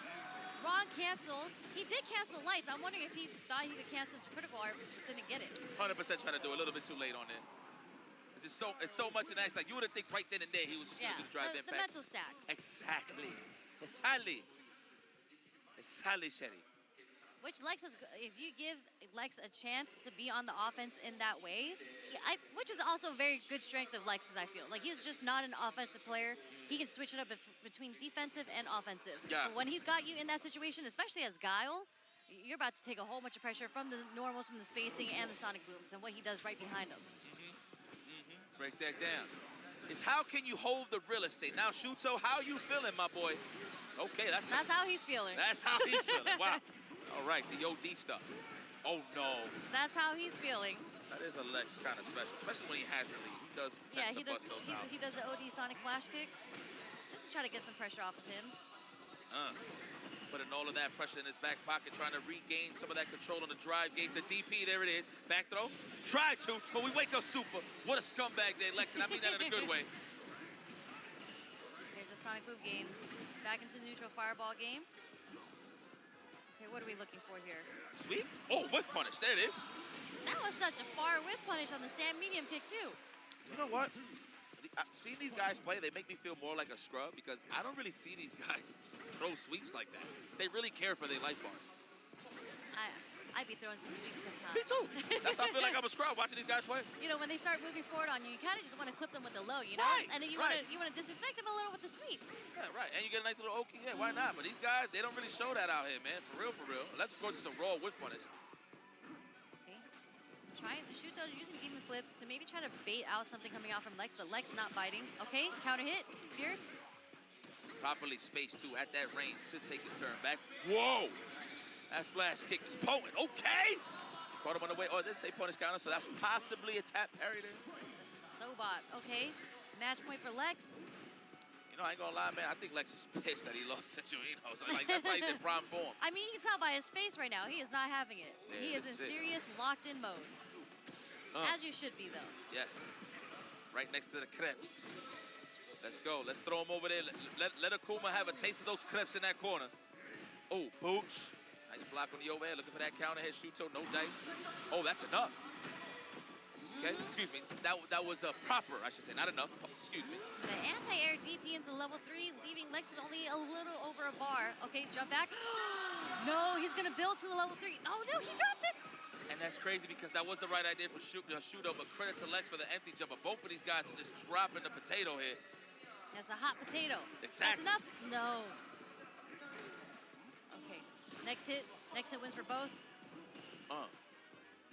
If they get it off a normal. Oh my God, are we gonna confirm a boot into level 3? I feel like that's the option, but you know what? You're down this much life. Okay. We're gonna try to burn him out, maybe? Work those arms. It's arm day. Scoop. Can't take no more throws. One more mix-up. Oh! Walk him over. He tried to be... What? Oh, wait! A little... There it is! No. That doesn't work. What the hell? He's gonna put it all out on the line with that, Lex? Come on, son. Come on. I get it, though. Sometimes you just feel it in your heart. He felt it in his soul that he was going to press the button after that blocked overhead. Oh, it's an M, though. It's an M, Sherry. And honestly, it was fine because Shuto didn't get the punish anyways. Yeah, okay. Fair enough. Because he felt that was so unexpected. They were both surprised on both sides. And plus, to be fair, that was the first one Lex did for real. So, yeah. In that scenario, so I can't blame him. An offensive OD splash kick, yeah. It's just that money. That was for $1 million. Imagine. You're going to see that. And it's only day 2, guys. So we're going to see more of those decision making down as we break down these groups. But full control here is Lex. Jump right over the Sonic Booms. We're going back to a full screen fireball game. Oh, I thought that was a whip punish. I thought he was looking for it. There it is. Speaking of which. There's that whip punish. Just the walk back speed from Akuma. Okay, backdash read, gets the punish counter. Switch sides. Okay. Oh, no more throws. Oh. We could do a DI, unless you think he's going to perfect parry there. What do you think is going to happen? Okay. True. I knew it. That was the only option. Your burnout. I get it. Trying to mount offense somehow. Lex at match point. All right. First blood. Next. Walk him over. I actually think Shuto is the only player I see that does that many overheads, just like raw overheads, not even after drivers, just between block strings. He just sneaks in a little damage here and there, and it builds up. And it's more of a snipe out tool to see if you really like to delay tech, right? So get that counter hit, of course. Oh man, speaking of which. Level 2? Nah, we're gonna save that cash. I agree. We need this for the next round. We want to finish the game properly. We need level 3, and there it is. Breadstick each. Woo! My Lex. Oh, man, can I be biased in this broadcast? No? Here we go, Shuto. I've been biased, so I think it's fine. Yeah? No punish, but he does get this shimmy. Straight into level 3. Big damage, low meter on Lex's end. Oh, no. But, I mean, Lex is almost at his own level 3. He couldn't get a critical art. Burns out. Yo, but did you see the range he did the drive rush, though? Oh, wow. Oh, now, I thought he no. was going to checkmate him with a stand fierce early on, but there you have it, Shuto. Wow. What a way to end it with a Kurt Hennings White Ocha. Shuto, the crowd favorite, Crazy Raccoon Zone, is in the building. Pardon me, I don't know what PWS stands for. I'm going to correct myself as the week plays out, but nonetheless, man, you see this? Man, look at them. Look at the fans, bro. We love the fans and the signs. Everyone has so many cute signs, and they get to change them as they go. So we do need some other players. I feel we need some fans in the audience for us. Man, but let's take a look at these highlights to remind the fans why Shuto is so godlike. Hey, but credit to Lex. I ain't gonna lie. I thought he was gonna run with it. Full control. Of course, getting those demon flips with proper flash kicks, but. All in all, Lex offense was just phenomenal the whole time. But in terms of readaptation, was Shuto, man. He got what he wanted, walked down Lex how he needed to. And all off of whiff punishes, I'd add. So it wasn't like it was just random offense. It was just good reads in terms of really opening up Lex. So very nice. Yeah, Shuto kind of abusing just the walk back speed that Akuma had. A lot of the whiff punishes came from the walk backs. Just a slight adjustment, just to be right outside of the range, out of the stand fierce, out of the stand medium kick, just to get the crouch strong, even a stand fierce with punish. So shout out to Shuto for adjusting the range that he wanted to stand at. I ain't gonna lie, listen, Shuto always has close calls. From what I've seen of this group, he just kind of like gets washed or like just plowed through, if you will. And then he just readapts very well and just takes regains control at a very high velocity. Yeah, this man for is good. sure. This man is good. Well, move forward. Who's getting closer to that aim in terms of the scoreboard is definitely Shuto. So we'll see. Yeah, I think it's looking like Shuto's going to make it out in winners at this point. Let's look at the point spread, of course, after this highlight to see exactly how that's going to play out moving forward throughout the days. And remember, guys, not to sound like a broken record, this is only day 2. Day 4 is when the finals is set, right? Yeah, 48 players. We're halfway through the tournament-ish. And then by day 4, there's only going to be 16 players left. There it is, Shuto with a commanding 3-1 lead, of course. Do you see? Wait, hold up. Juninho It's actually Juninho Ross, because Shuto had just lost to Soul today, so that actually changed the scoreboard a bit, and Juninho Ross has taken the lead in the winner's side, because no one has beaten him. This man is 2-1, 2-1, 2-0, but it looks like he only has Angry Bird and Shuto to play against tomorrow, which is, those are definitely game changers on whether or not he's going to make it out in winners or losers. Well, let's check one of the OGs of the game. It looks like we have an interview with Ryan Hart. Take it away. With Juninho Ross himself. Now we send it to Ryan Hart. Take it away. No? It's all right. We can stay here. Ryan is not moving his lips yet, so he's not talking yet. Okay, I think they're setting it up, but don't worry. This is why we are here to entertain you folks. So we're just gonna wait till we get that cue in. I just wanted an excuse to do this. Does this make sense? I get it. And shout outs to Brazil. No, it's love. Brazil has been representing out here with Juninho Ross, Zengi Polado. But okay, interview is ready. Take it away. 3-0 で勝利、すごいことですね。So, amazing performance from you, 3-0 in your group, absolutely amazing. Of course, that's what you planned for, that's what you wanted. Tell me, what has your training regime been like on the way to this tournament? In my region, not so much players, so most of the time I stay in ranked. However, I use ranked in a form of training. So I normally use only the heavy kick, look, only a technique to make it a little finer. So I don't play rank only to get points. I use it. I use other players as dummies, just like the dummies in the training room. So that's why if you look at my profile, there's so many hours of. I think I just second place in the name of hours of ranked. So just using one move or something, just practicing one button or one move? Yes. Sometimes I play ranked only to practice some moves. Yeah. Not to gain points, but to practice. Yeah. Okay. この大会に向けて一体どうやって練習しましたかって聞いたら、やっぱりランクドマッチで勝利を目指すんじゃなく練習するため大会と考えて練習してるんです。ランクマッチで2先だし大会と同じ感じで練習してて、で勝利を目指すんじゃなくボタンの練習をしてる。台形、この試合は台形だけとか大パンだけとかドライブとかなんかそうやって練習してて大活躍してるんですけどランクマッチで。で What is your community like, and do you get to play much offline sets with your community, and what is that like when you play together? Brazil community is big. It's a big country. We have some majors offline. We have great players. They are all friends of mine. I can say some names here. Dark, the Zangi Bolado is here on Capcom Cup. I'm sure he's going to make a great. He will play greatly after. Yes, we have some offlines. We have the online.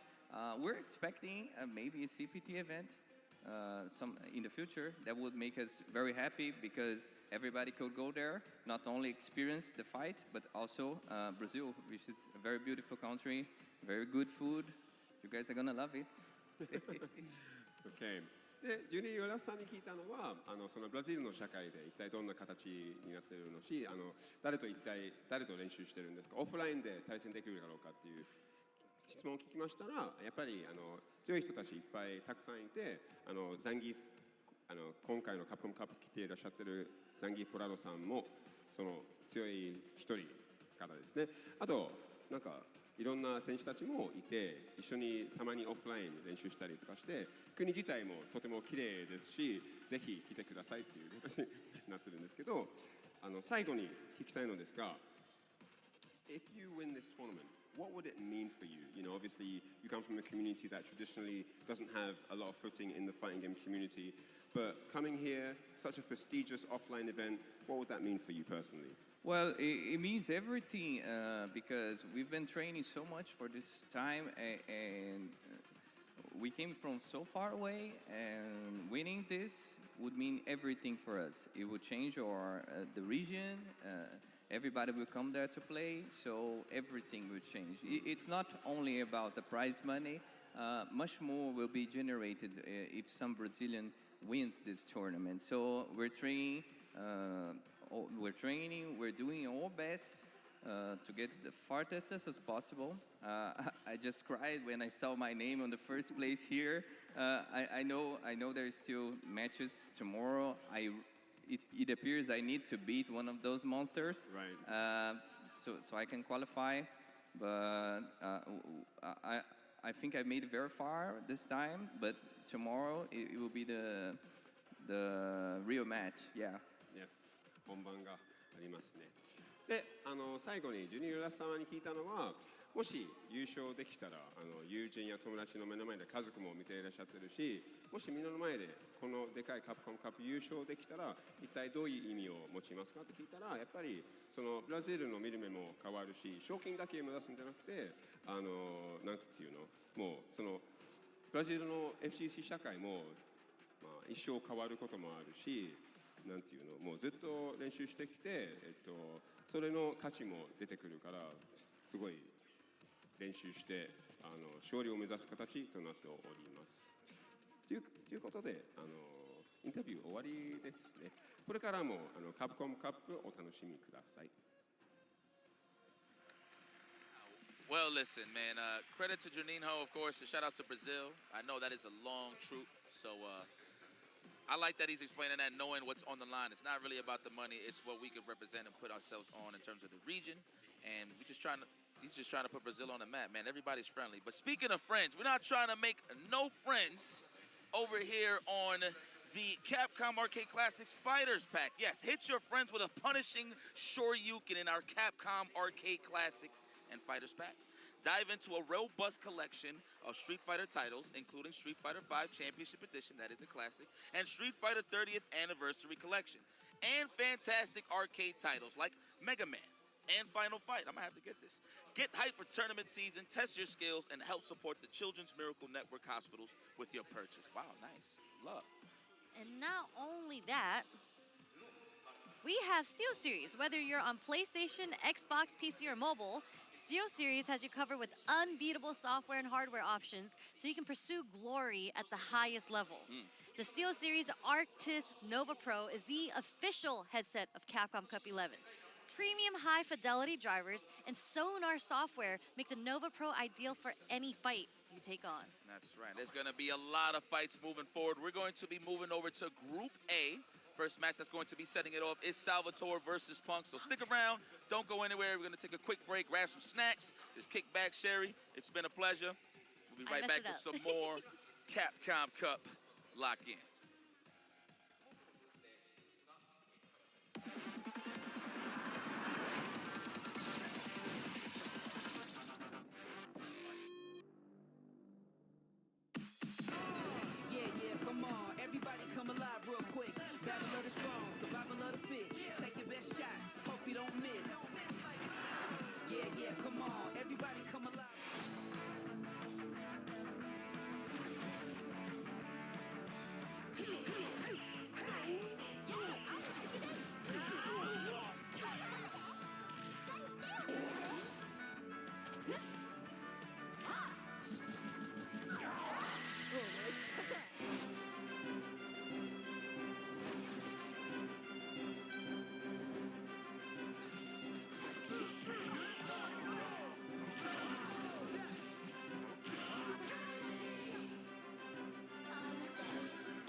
カプコンカップ11、ここからはグループ A の模様をお届けしてまいります。Here we are at Capcom Cup 11, and now it's time to introduce Group A. 会場の皆さん、疲れてませんか？盛り上がってますか？ Are you guys excited for Group A? Let's get hype in here. こっからも熱いぜ。それでは参りましょう。グループ A プレイヤー入場です。All right, with that said, it's time to introduce the players from Group A. まずはノルウェーの海賊フェノー From Norway, it's the Moose, Phenom.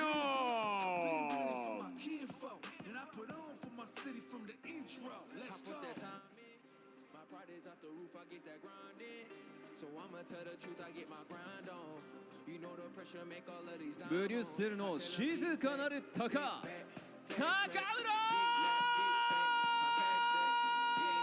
From Belgium, it's the Hawk, Takamura.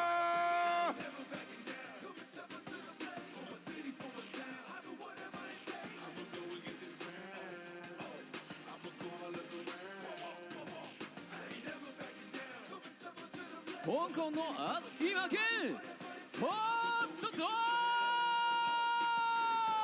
グ From Hong Kong, it's the Infernal Hound, Hot Dog.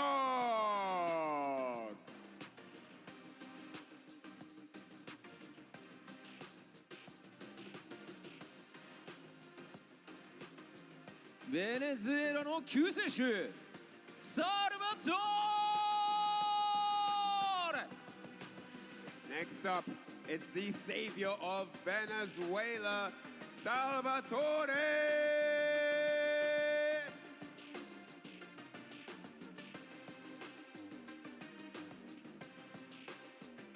ぐるぐる剛腕大監督板橋残業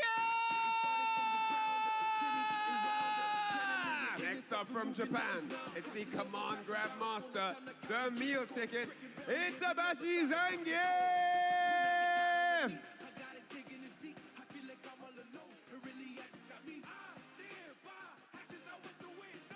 C アルファ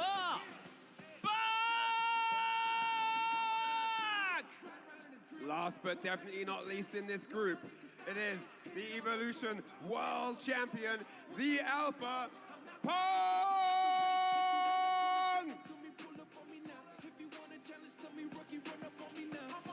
さあ昨日初日レイワンはこの A グループから始まったわけで、いろいろなね緊張感もあったと思いますが、今日 Day2 はこの夕方からの登場となりますね。そうですね、昨日板橋さん、家さんと喋ったら、今日やるしかないっていう形そうですね、昨日2敗してしまった板橋ザンギフ、しかし、ここからすべて勝てば、まだまだチャンスはあると。今日すべて勝てば全然チャンスありますね。ありますからね。さあというこのグループ A の6名の選手に、ステージに上がっていただきました。さあこの6名によって総当たり戦を行い、上位2名がトップ16のトーナメントに進出となります。皆様大きな拍手をお送りください。Alright, in this group, all 6 players are on the stage. They have mixed results. Some have 2 wins, some have 1, some are yet to put that notch in the winner's slot.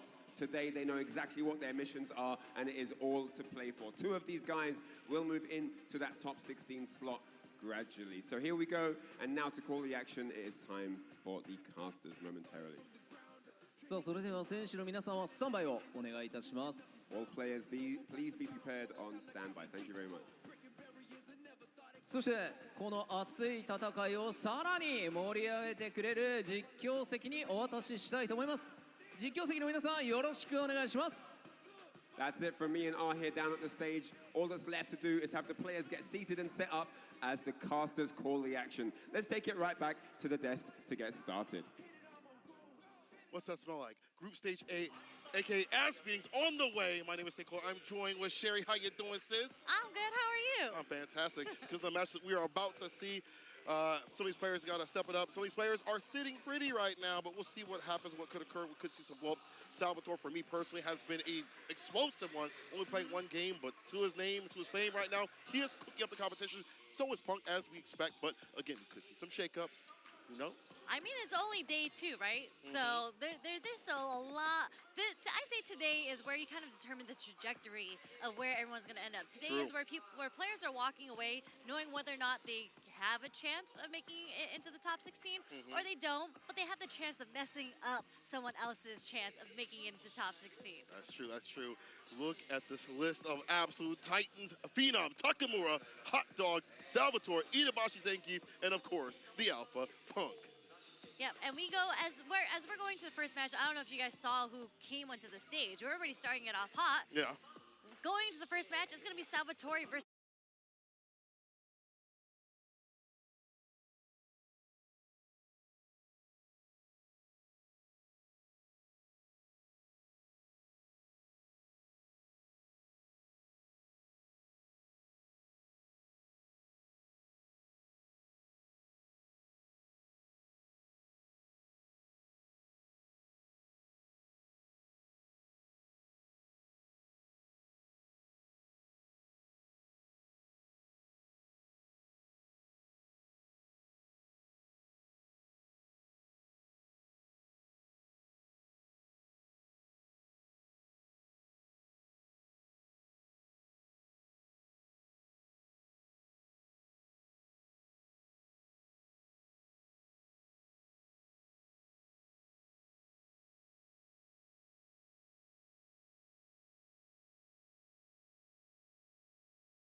Good morning.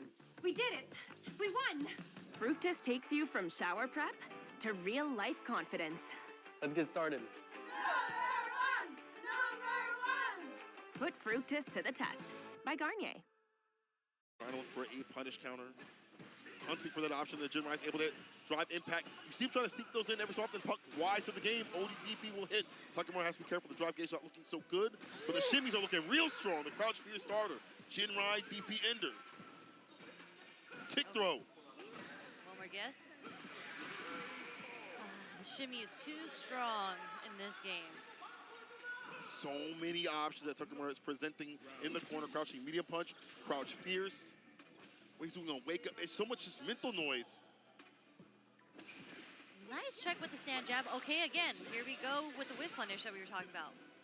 Jumps out the corner. No Using punish on the jump tatsu. Okay, perfect parry. No back throw. We're actually going to go for the damage here. Yeah, forces Takamura to jump back. Back to mid-screen's fine here. We'll take that as Punk. In that range, we can like watch for a button, whip punish, a stand fierce, crouching meter kick, perfect parry as well. Need to get in the proper range, perfect parry, drive rush jab. This is really good here for Cammy. Drive rush, crouching light kick to start things off for Punk. ODDP again. Takamura letting that rip when he could have maybe not died, but close to, but you can't whip again. We talked about this. Punk is yeah, ready. whipping up fierce too. And there's a wake up super. Just so many different reversal options on wake up. Right. Doesn't really matter though. Punk's still in the life lead here. So I could throw out a fireball.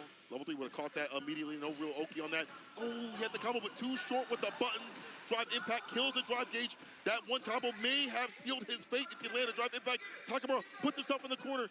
Looks like the same fierce with no whip punish. Oh, I'm clinched. Fucks up the overhead. Oh, the counter hit. No shot. Side switch Dragon Lash, but he didn't get it meaty enough. It was too vegan. It was just a little too early on the Dragon Lash there, and that was going to be so scary because once Punk blocked that was a gamble on whether or not Takamura was going to drop that super on block.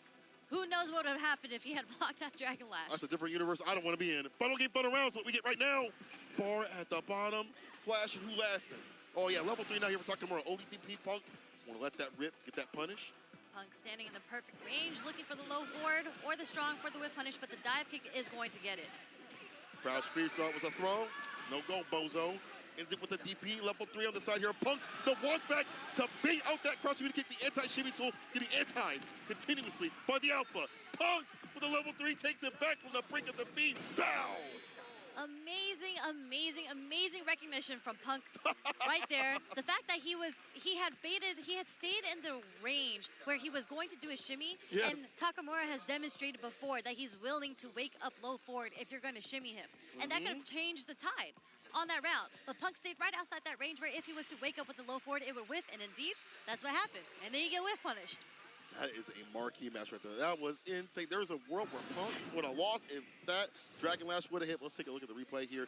Again, the variance in terms of defense and offense, Takamura seeing the drive gauge every so often has been absolutely fantastic in terms of putting Punk off his guard. But eventually you have to go for other options to kind of seal the deal or get things going. Stand fierce, crouching medium kick, especially crouching medium kick. Punk's like, you'll eventually do that. You a Kim player, it's in your DNA to throw out that 7-framer, and Punk was ready and waiting. Even things like this, the go right kick, ready to interrupt that and calling out the drive reversal with the neutral jump. That's one of those also player reads. Like, I know what you like to do. I've seen how you play. I've been watching you.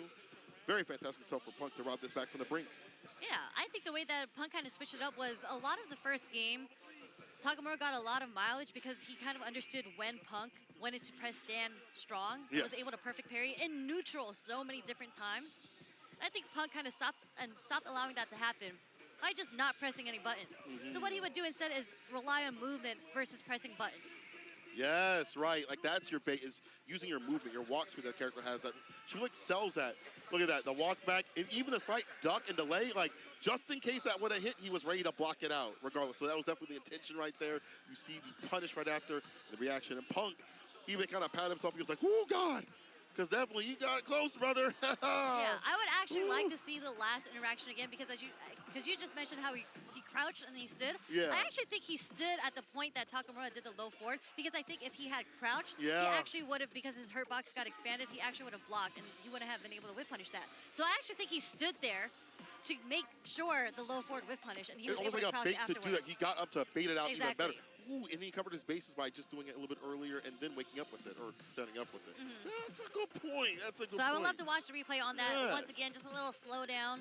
But moving on, again, incredible match. Takamura Punk taking it down so close to each other.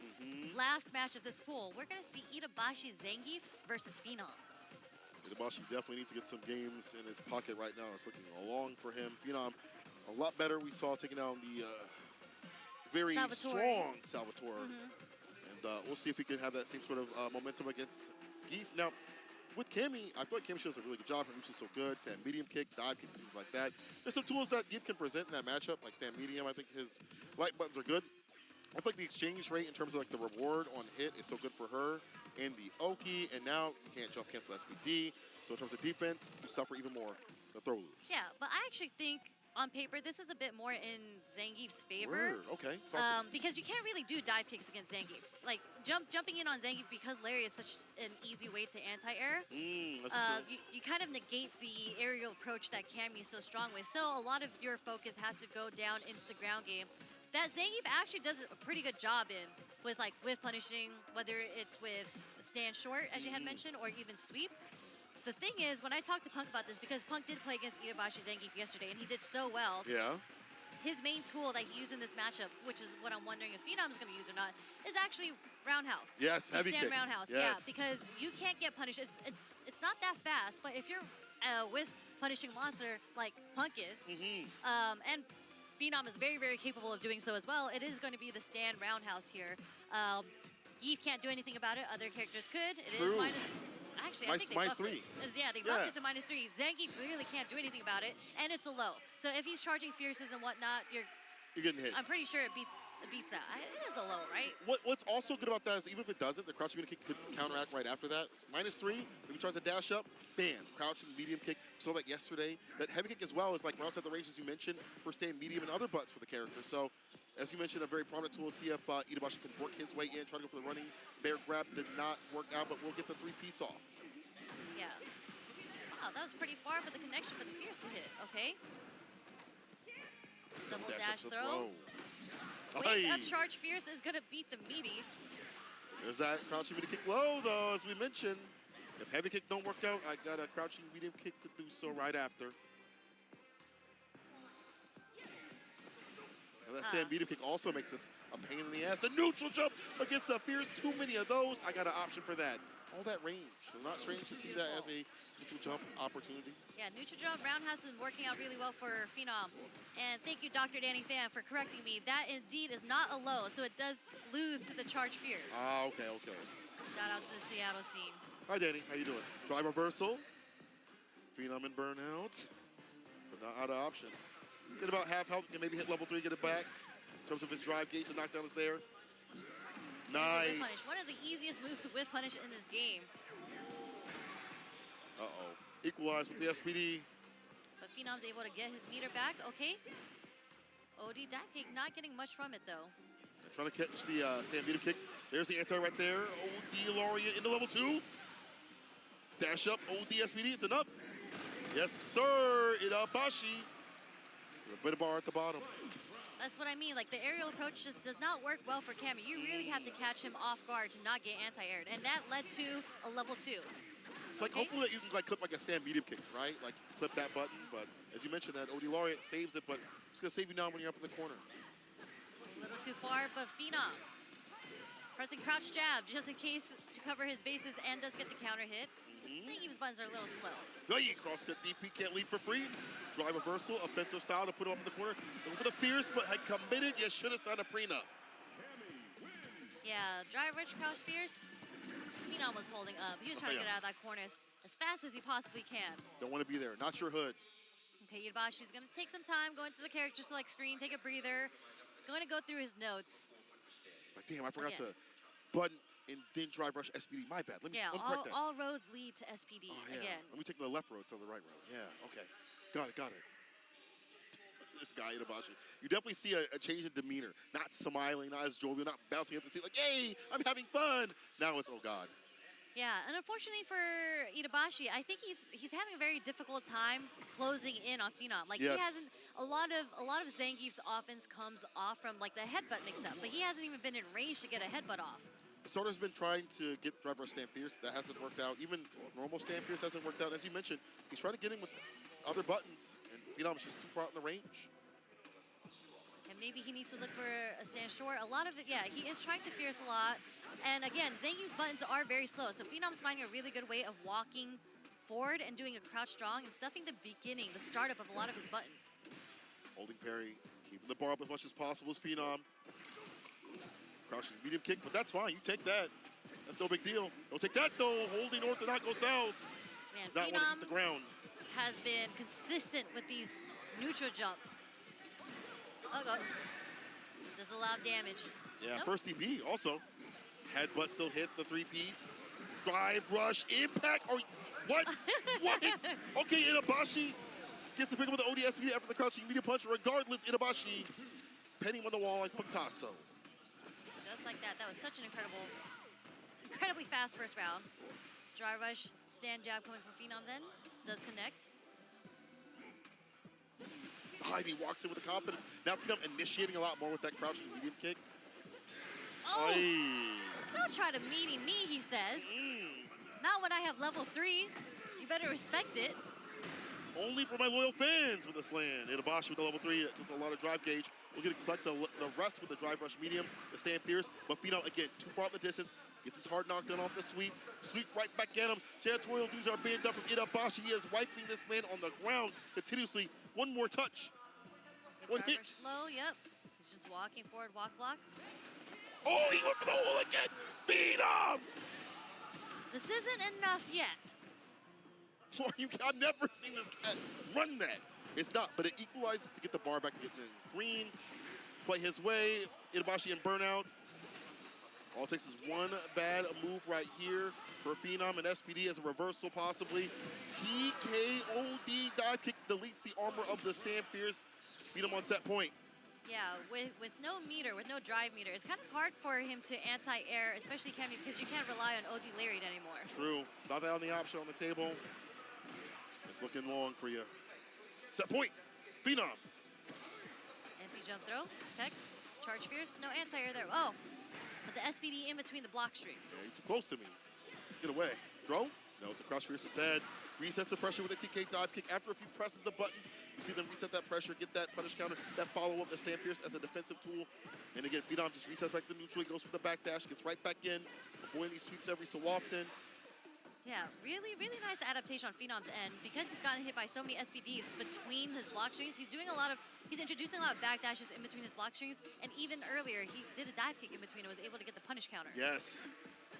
Very ambiguous what he's doing when he gets close. Even more so now. He can't run. Perfect parries. The button calls it out. Into the level 3. Oi, watch the cutscene. And just like that, we're into the last game. Put this man in the ground like an earthworm.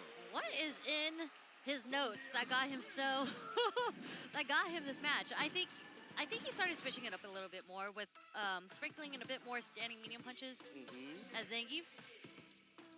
Also, he had a drive rush and a drive impact in the corner. I think it was wild, not mild options. The gambler. That's definitely a gambling option for sure. In his Osa says, go back to the old you. Just because you see the green, you're kind of expecting a meaty to hit. True. So the drive you're impact. kind of like a deer in headlights waiting to block. I like that. Played on the idea of what could come through. It was something different. Inabashi staves off what was a very terrible start. Game to game right now. Make up roundhouse. Right? Tried to go for the whip punish. Fierce is actually going to hit Cammy out the air a little too far to follow up with the target combo. Burning himself out to get the pressure off of him. He doesn't have super bar yet either, so he's going to have to find one more normal. There it is. Just to get that level 1. Sit now. This is good. Way far outside the corner. Back to neutral. Bars almost back. He chooses to go in, but Phenom can't be jumping back. The level 1 is able to hit. Finally. For many key players like Brutus, it don't, but for Inabashi, it will, and it will secure him a set point scenario. Great recognition on Itabashi's Zangief's end with that level 1 there. Because you definitely don't want to be anywhere near Zangief, especially when you're burnt out. Oh, yeah. For a button to stand, medium kick able to poke. Not really too much, but it adds up. Especially punish counter. On the drive gauge, definitely helps out. Makes it so Phenom can't just bust out or drive rush as much. So he's back in the green. Itabashi Zangief just finding a better way to use his normals right now. And Phenom on the brink of being burnt out if he blocks anything. Uh-oh. I like that. Spin the super, don't use the ODDP. Close up burnout, a little bit nasty. The raw sweep on the feet. Itabashi, one more guess, flip the coin. He says it's heads. I'm coming for that neck. Itabashi chopping him down. Hell stab. 2 games on the one of Phenom. Wow. Yeah, as I mentioned, I think the struggle in the first match for Itabashi Zangief was he wasn't able to get any pressure started. Like he had to deal with a lot of Phenom's game, but all he had to do was get the headbutts in, and then it's really, really a 50-50. It doesn't matter what character you are. And Phenom, you know, to escape the pressure, he had to do a lot of OD reversals. Spent the bar, unfortunately burnt himself out a couple times just to get that pressure off of himself. That means not being able to ODDP, but also drive rush jab or, you know, expend with a drive rush right after you get a confirm. That means less pressure, less Oki scenarios. And it sounds simple to say, but it's like if I add more of these things that strip away the drive gauge, then I kill this character better. Right? It's a typical thing for Street Fighter 6, but to get that to work out, Itabashi had to earn that right, had to slowly get in there. After he put some wild stuff in there, the drive rush impact, as we saw, other options that didn't work out, it allowed him to get in that mid-range and work his way to success. Yeah, moments like that definitely helped, where Phenom was able to jump outside the corner, too obvious in the entry point. Like, that was crazy, though, but Itabashi turning up, going that gambler style, definitely put Phenom off his game. Yeah.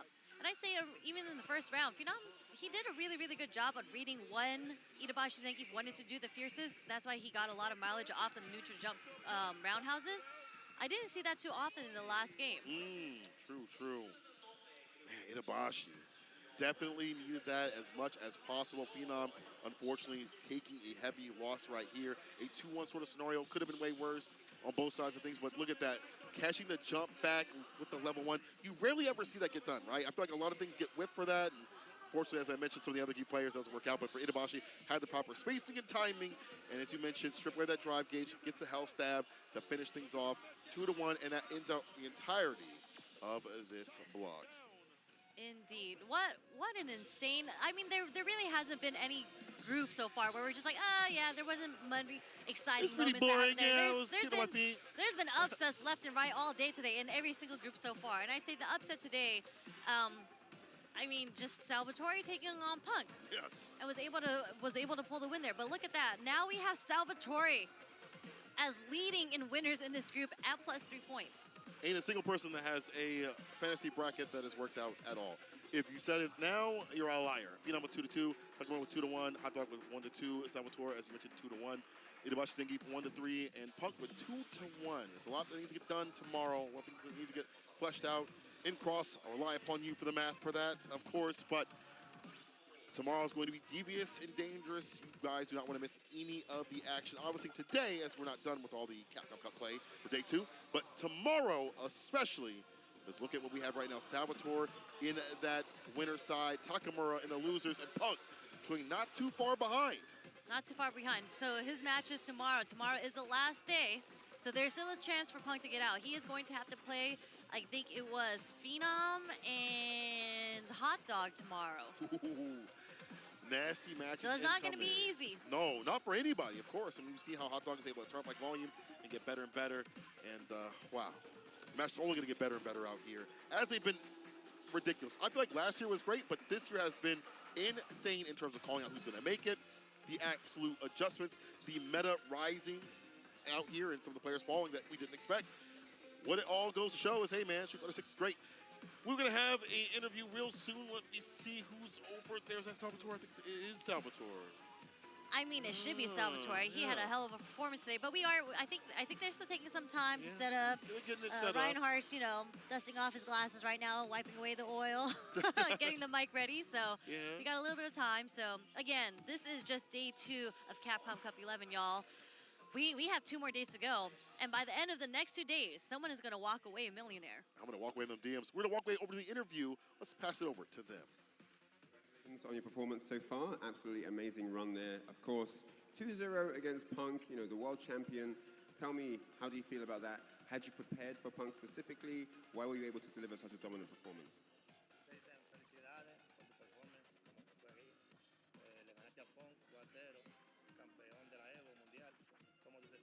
preparaste para Pong específicamente? ¿Cómo tú lograste eso?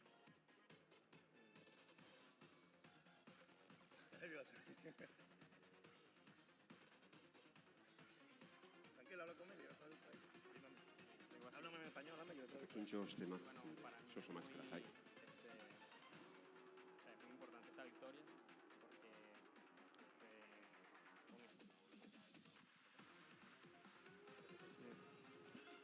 sí, bueno, para mí la victoria contra Pong siento que fue un paso muy importante en lo que es el grupo, ya que es un grupo muy complicado y la verdad estoy muy feliz, ya que sí, lo siento, estoy un poco nervioso. Pero si te preparaste para él, para la pelea de Punk y eso, ¿cómo fue? Sí, ahí hubo preparación en el match. So basically, he's very happy that he was able to defeat Punk, world champion, and he said he laughed a little bit versus him. He said he's very nervous, obviously, but he's very glad with today's results. どうやってパンクを 2-0 倒しましたかって聞いたら、やっぱりパンクの動画を見たり、ちょっとなんか準備をしてたっていう感じで、But he was nervous, you say, right? Yeah, extremely nervous, yeah. でもすごく緊張しました。まあそれでも 2-0 勝ってすごいことですよね。で、next match, your next match, how confident are you going through the tournament? Is he feeling really confident now after that win, moving forward in the tournament? La próxima mano que te toca a ti, ¿qué tan confiado tú te sientes? Esa ganada que tú le ganaste a Pong, ¿te crió la confianza? ¿O cómo tú te sientes? ¿Te sientes confident como confianza para tu oponente? Sí, se puede decir que tengo mentalizado estar muy tranquilo en cada match. Sí, pero dice como la victoria contra Pong te da confianza para tu próxima mano. Sí. So yeah, he said the victory over Punk makes him feel very confident about any match. He's going to take every match at a time. Okay. 試合をとりあえず一つずつで取って見ていくことになっております。サルバトーレ選手、初めてのカプコンカップですごい大活躍してますんで、まあそういう形ですよね。来てくださってる人たちに一言お願いしたいんですけど。Do you have any comments for your, friends and family watching back home, people here in the arena? Would you like to say anything to the people? Si tú tienes algo que decir a alguien en tu casa, tu mamá, tu familia, la comunidad, si le quieres decir algo. Bueno, sí, le quiero mandar un saludo a toda mi familia, que ha estado muy pendiente, también a la comunidad de Venezuela y a todos mis amigos que me conocen. Yeah, so that's what he said. He said shout outs to those people from his family and his community back at home. じゃあとりあえずみんなに応援してくれてありがとうございますという形です。サルバトーレ選手、おめでとうございます。これからもよろしくお願いします。Good luck in your next matches, and I wish you all the best in your future of the tournament. Buena suerte en la próxima mano y esperan que te vaya bien. あと通訳してくれたイタシレガシーにありがとうございます。Thank you for translating. Thank you for your time. That's it from me here. Let's get back to the desk and continue the action. 続いてこれからもカプコムカップを楽しんでください。You believe it's not even close to being over? This day isn't even done. In fact, we got 2 more on the way. People, stay tuned after this break. Even more Capcom action coming right at you. Don't go nowhere.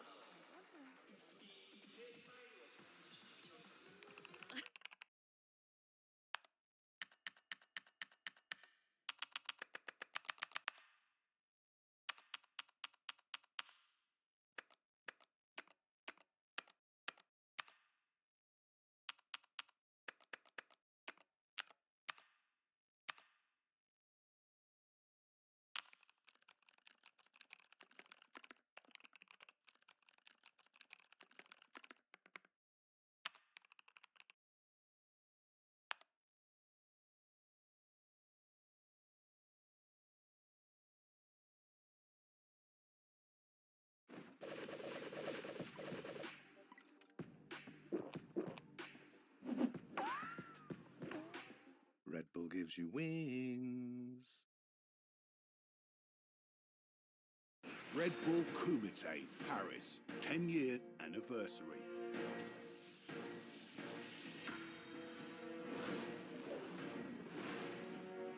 Who is next?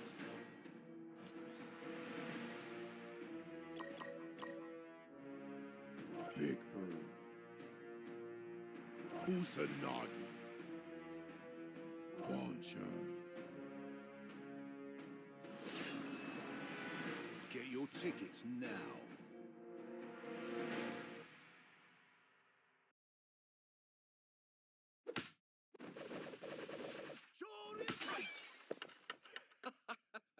Red Bull gives you wings.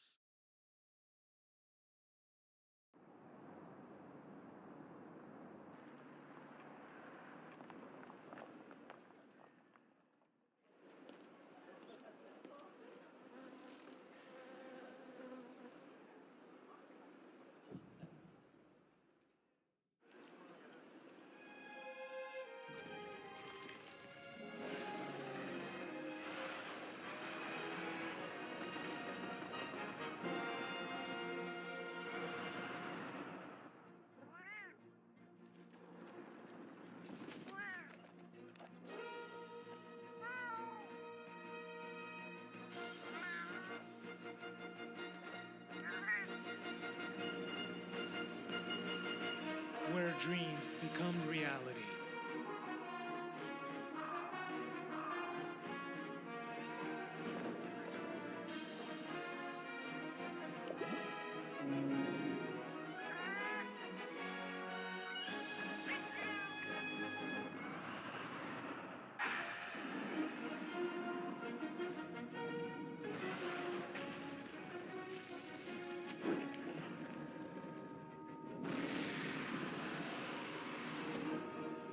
Monster Hunter Bridge.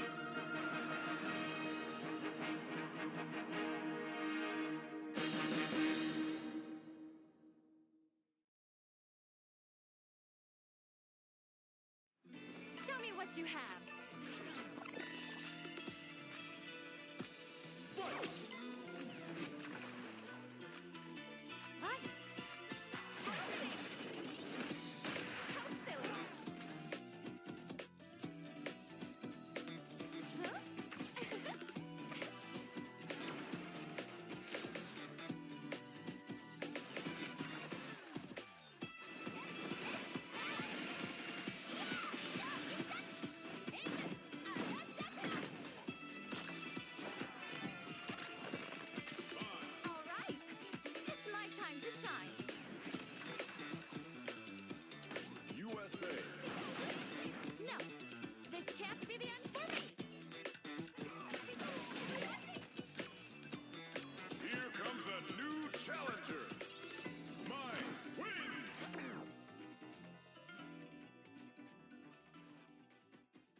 カプコンカップ11、ここからはグループ B の模様をお届けしてまいります。Hello everyone at Capcom Cup 11. It is now time to introduce Group B. それではグループ B プレイヤーの入場です。And now it's time for the Group B player entrances. まずはベルギーの忍者キッド、ソルティキッド From Belgium, the young ninja, it's Salty Kid.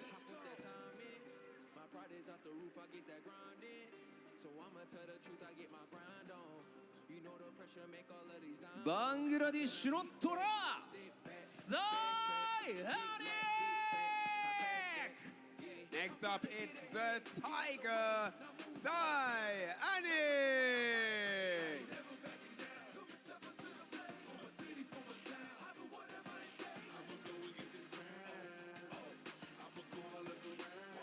The Strength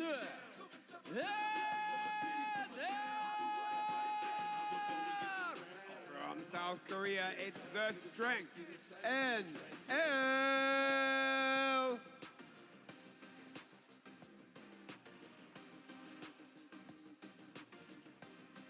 パナマの偉大なる闘士、グラントナカイ。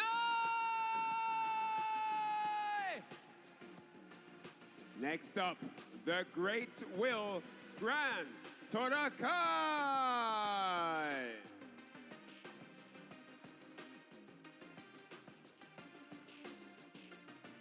Bautista Brothers、シップの兄、JB。 He's in and out like a thief in the night. It's the burglar, JB.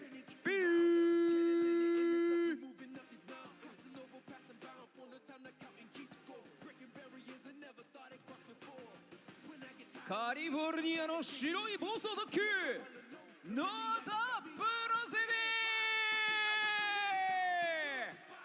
ディ。 Next up, the young man who won't be denied. It's the Burn Express. It's no other Prodigy.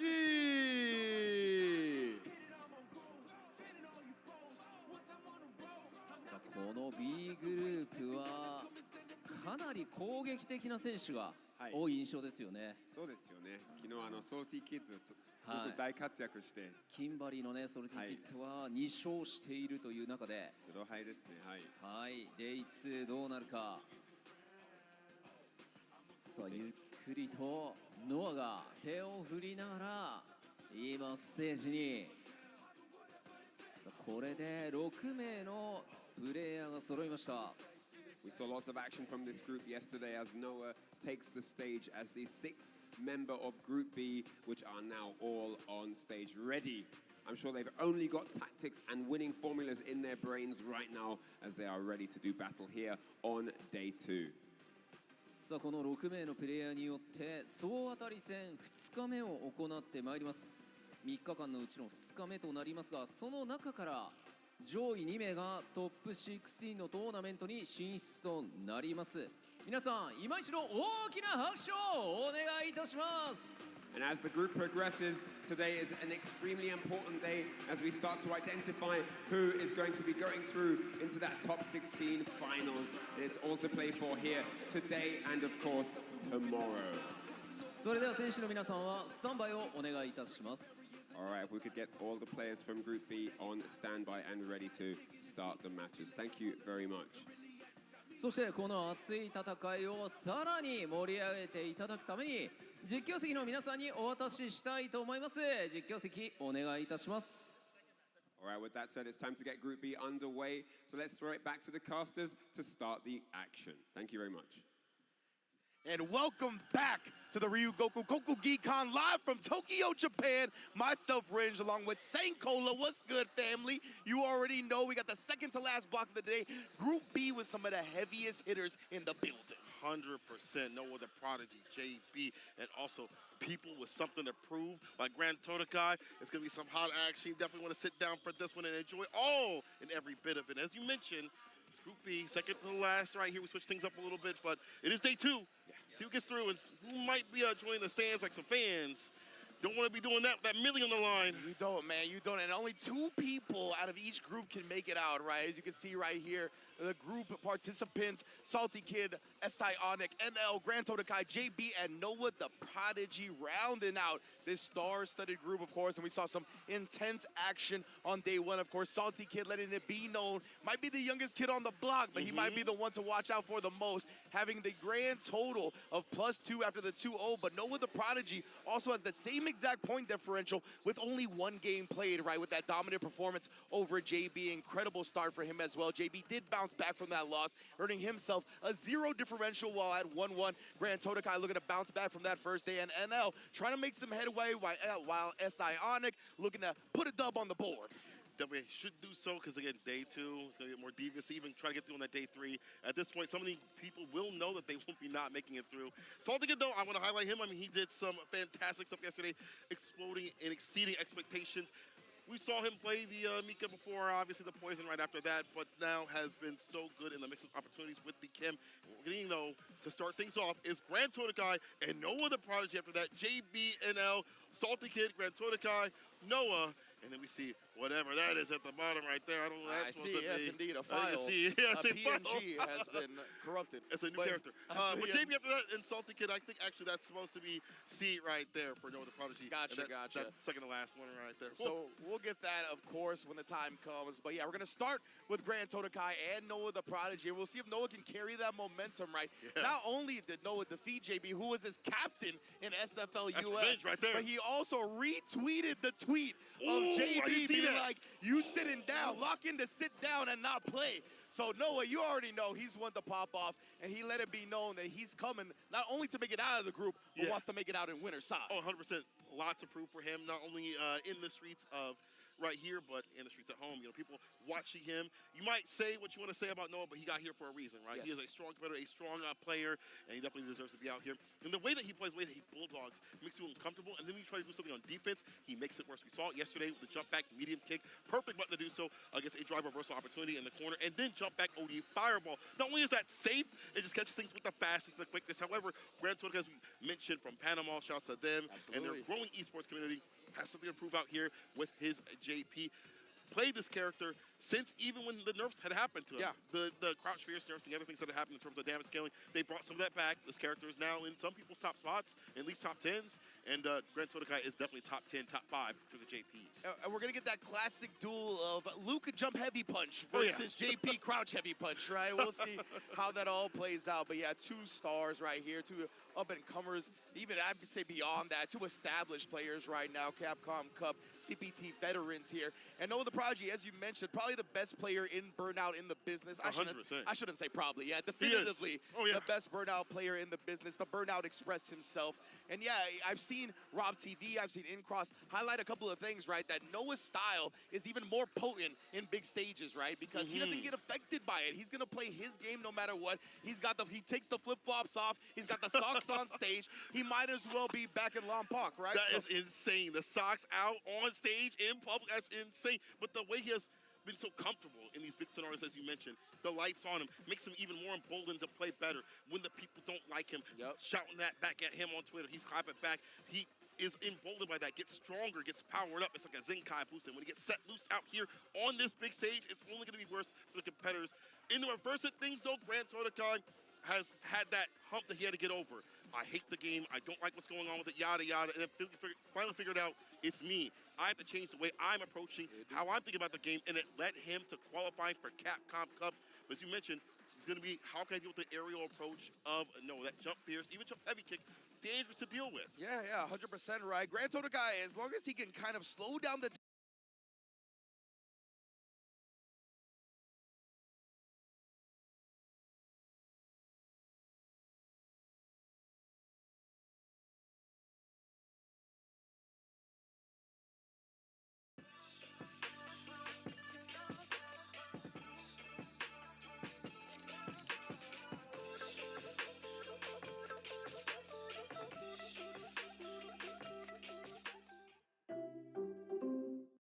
The people have spoken. Taos is Canada's #1 German-engineered SUV. Now the new 2025 Taos is even better.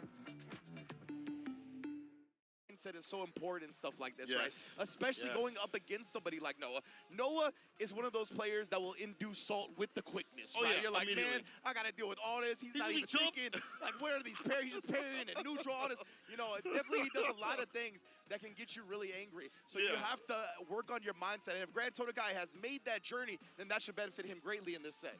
I want to see it. I want to see it. I also want to see how he deals with the matchup jumps. I mean, we talked about the jumps being what they are in terms of like the buttons, but how Noah puts those on, as Manon has said, they are magical. He doesn't understand how they're able to land continuously. Grand Totokai, let's see if that study has worked out to be stable in these streets. Grand Totokai, Noah, first match of Group B, starts off with the OD, immediately trying to lock him down with the Pierce. The backdash, avoiding that stand Pierce. Yeah, I like this. Yeah. Mid-range with a stand medium and crouching medium punch, where you mentioned a check. Perfect parry.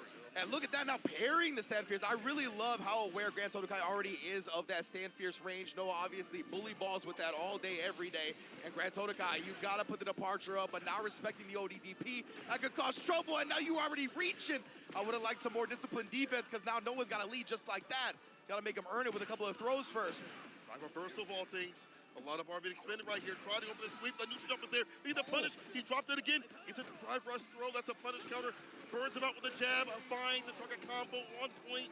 Noah. Yeah, that was straight. He burnt him out. Was it with the Sandblast or the button previous? It was the Sandblast. It was right the Sandblast, after, right? So yeah, it hadn't even actually gotten that extra box stun yet, but still managed to beat Grand Totokai to the punch. And now Noah working low on him, drive meter, but we know that's where he lived. That's where he thrives. Already, the Burnout Express, first stop. Choo-choo. Yeah, that level 2, that back up if he needs to.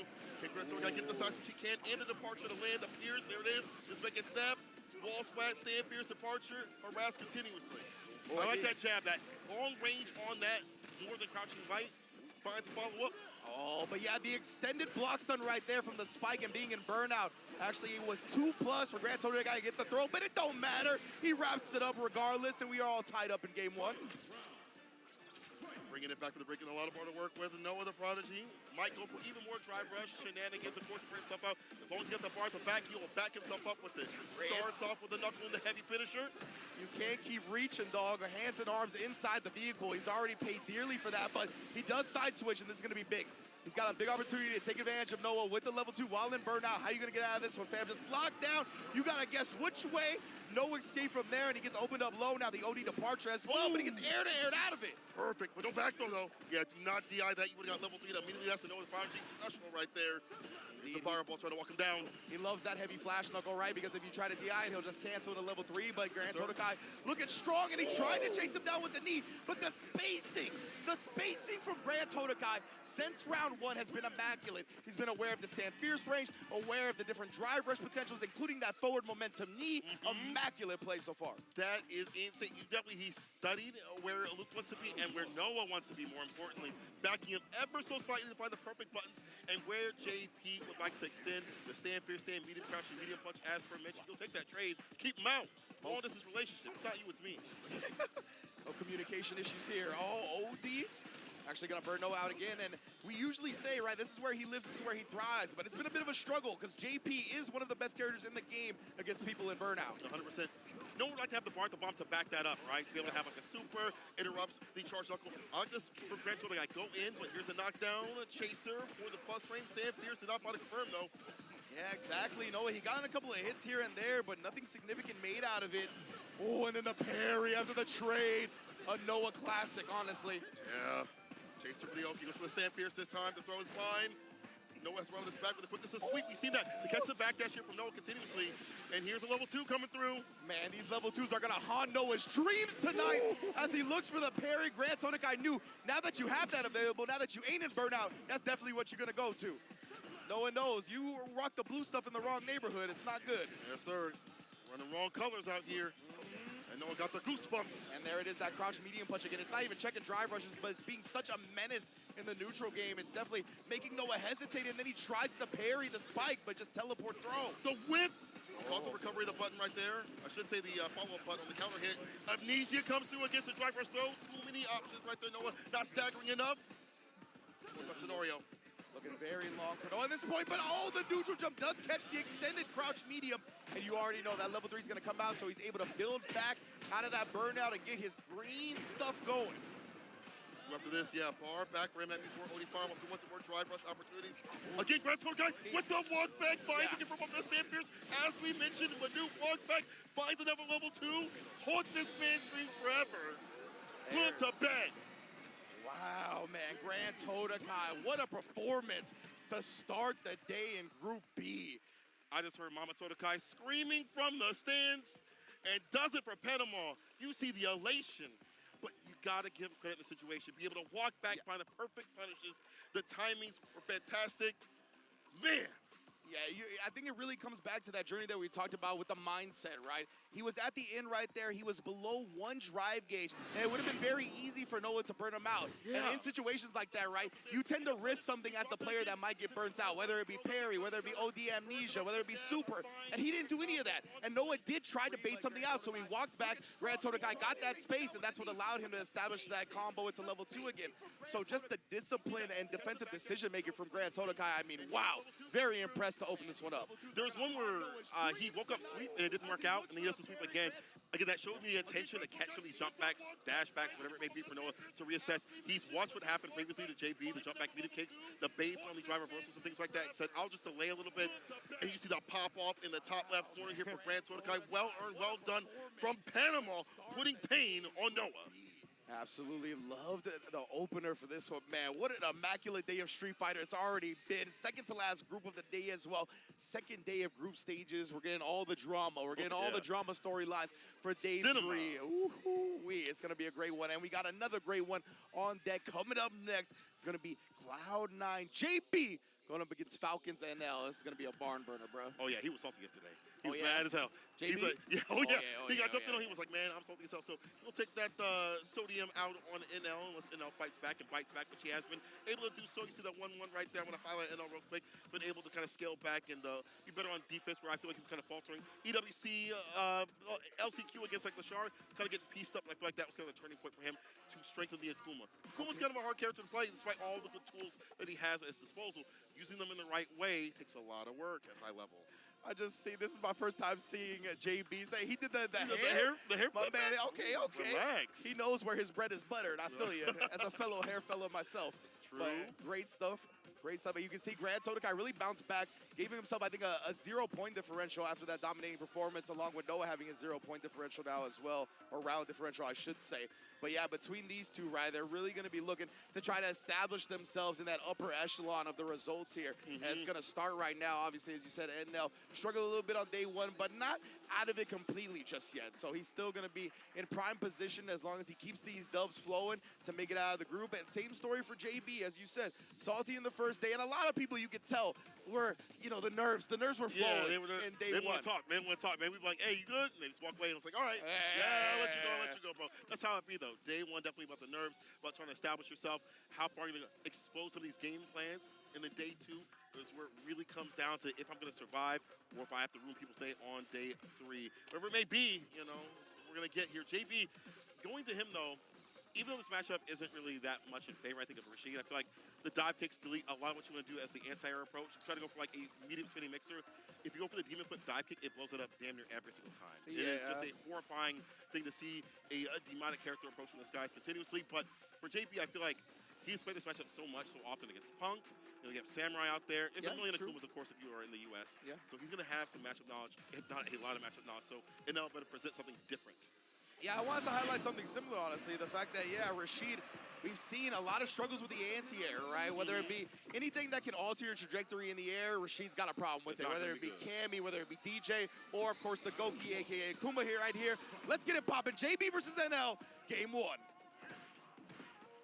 Nice, immediate block low right there, knowing that crouching kick is going to go for those toes. Maybe Cyclone ends the turn. Right, trying to tap parry. Careful now. That walk speed might get a walk-up grab. Indeed, and JB is going to test them. Saw that NL had been kind of looking for the fireball, so got in there with a drive rush, but NL sending him across the screen. Actually does get clipped by the air Cyclone. Nice, Sky High, excuse me. Was not his turn. Got the counter combo. Fishing with that crouching medium punch as well. Perfect parry on the drive rush jab. JP puts that ass right back up in the corner. This is where you belong.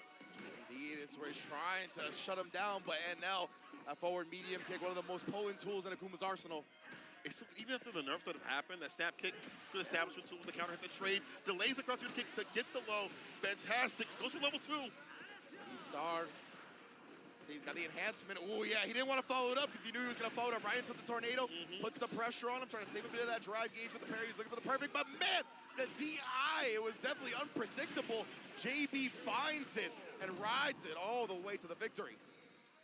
JB also backed off a little bit, I felt, because, you know, you have that level 2 that it'll splash you with that parries that can cut through. So he's like, I'll just wait a little bit. And the perfect parry again. He sees green, he becomes a stop sign. Stays fine. Reversal jab, though, happens. Sweep, go for the Oki. No back throw, just a medium. And again, JB staggers, waits, finds his button. That stand pierce fantastically. And the catch. Wow. You can't leave for free. Pay the toll. Yeah, and NL didn't press a button in the air either, right? He was going to be able to block if he landed. So great stuff from JB hitting him beforehand. Now, of course, trying to establish this, but he got caught whiffing the roundhouse, and that is going to be massive damage. And if not burnout, it's going to be a magic pixel left. Nah, he burned out, right? No, it's gone, it's gone. Yeah, oh, yeah. Bye-bye. Flushed. And now it's going to be long for him. He doesn't have the level 2 either, but at least he's got a dub on the board, so if we go to the round 3, he'll have it for that.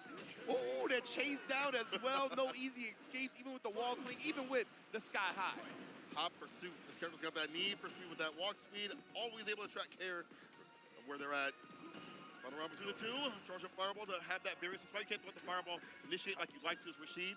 Easy jump-ins. He's got quicker fireballs, better fireballs. And now you're ass up in the corner. Heavy kick Tatsu. Air-to-air trade. You'll take that as an L. Absolutely, right. As long as you keep him cornered, that's a victory for you. But JB did snipe him low with the crouching medium kick. I wonder if we see NL do a drive rush and a throw because of the parries that we saw earlier. But right now, we're not going to see it because he has to deal with the SR enhanced into the spin mixer, and you even get the combo afterwards. You already know what Mokin. Heavy mixer in there. That was great. Again, delays here from NL trying to find a conversion. Did not get much off that counter at this time. Someone dying.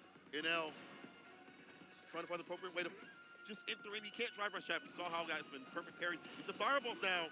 JB keeping up that bar. Now in the green. Indeed. Starving for the meter, though. Doesn't even have one to his name right now. NL close to filling the second. Both players playing very patient. Oh, my goodness. Just I say that, though, NL able to get the counter here with the crouch medium kick, trying to bait something out. JB not going to give it to him just yet. And again, discipline right now, just taking throws. Are you going to get looped to death, JB? Oh, my goodness, bro. He tried it at the end of floors. And NL more than content to chill out for a second. And yeah, accidental going back to the versus screen. It's okay, we'll get back into the match in a second. Of course. But yeah, NL, with such a life lead, right, he was like, I don't need to make him guess strike throw right here, right now, right? He's like, I'll wait, see if he pops off, and if he pops off, then it's an easy conclusion for me. But yeah, it's so tough in that situation. Once you get down to the throw killing, it's a pure 50-50. There's no weighted difference at that point. 100%. At that point, it's just like, well, it is what it is. Whatever happens, happens.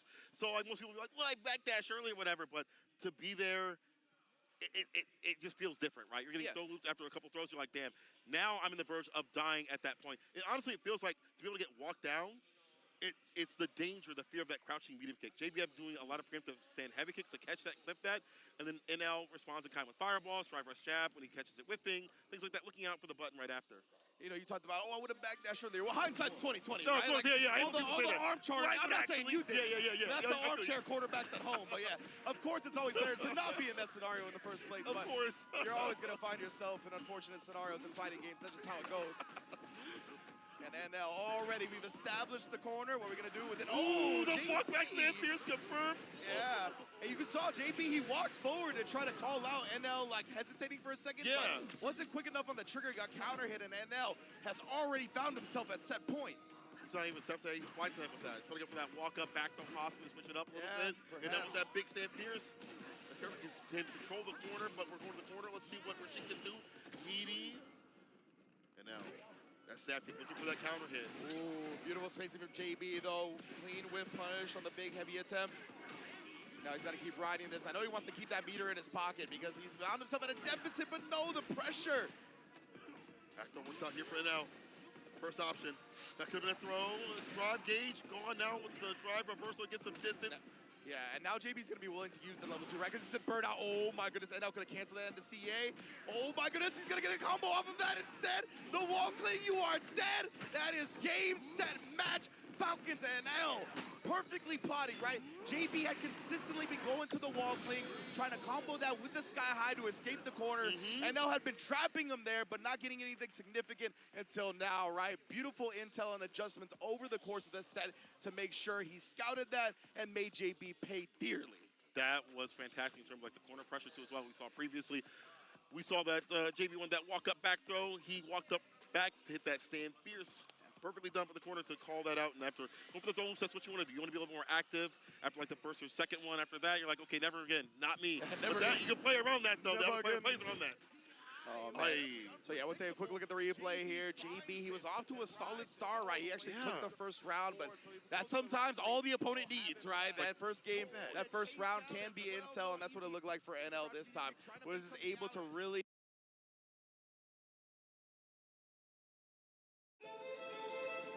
What do you see when you look around?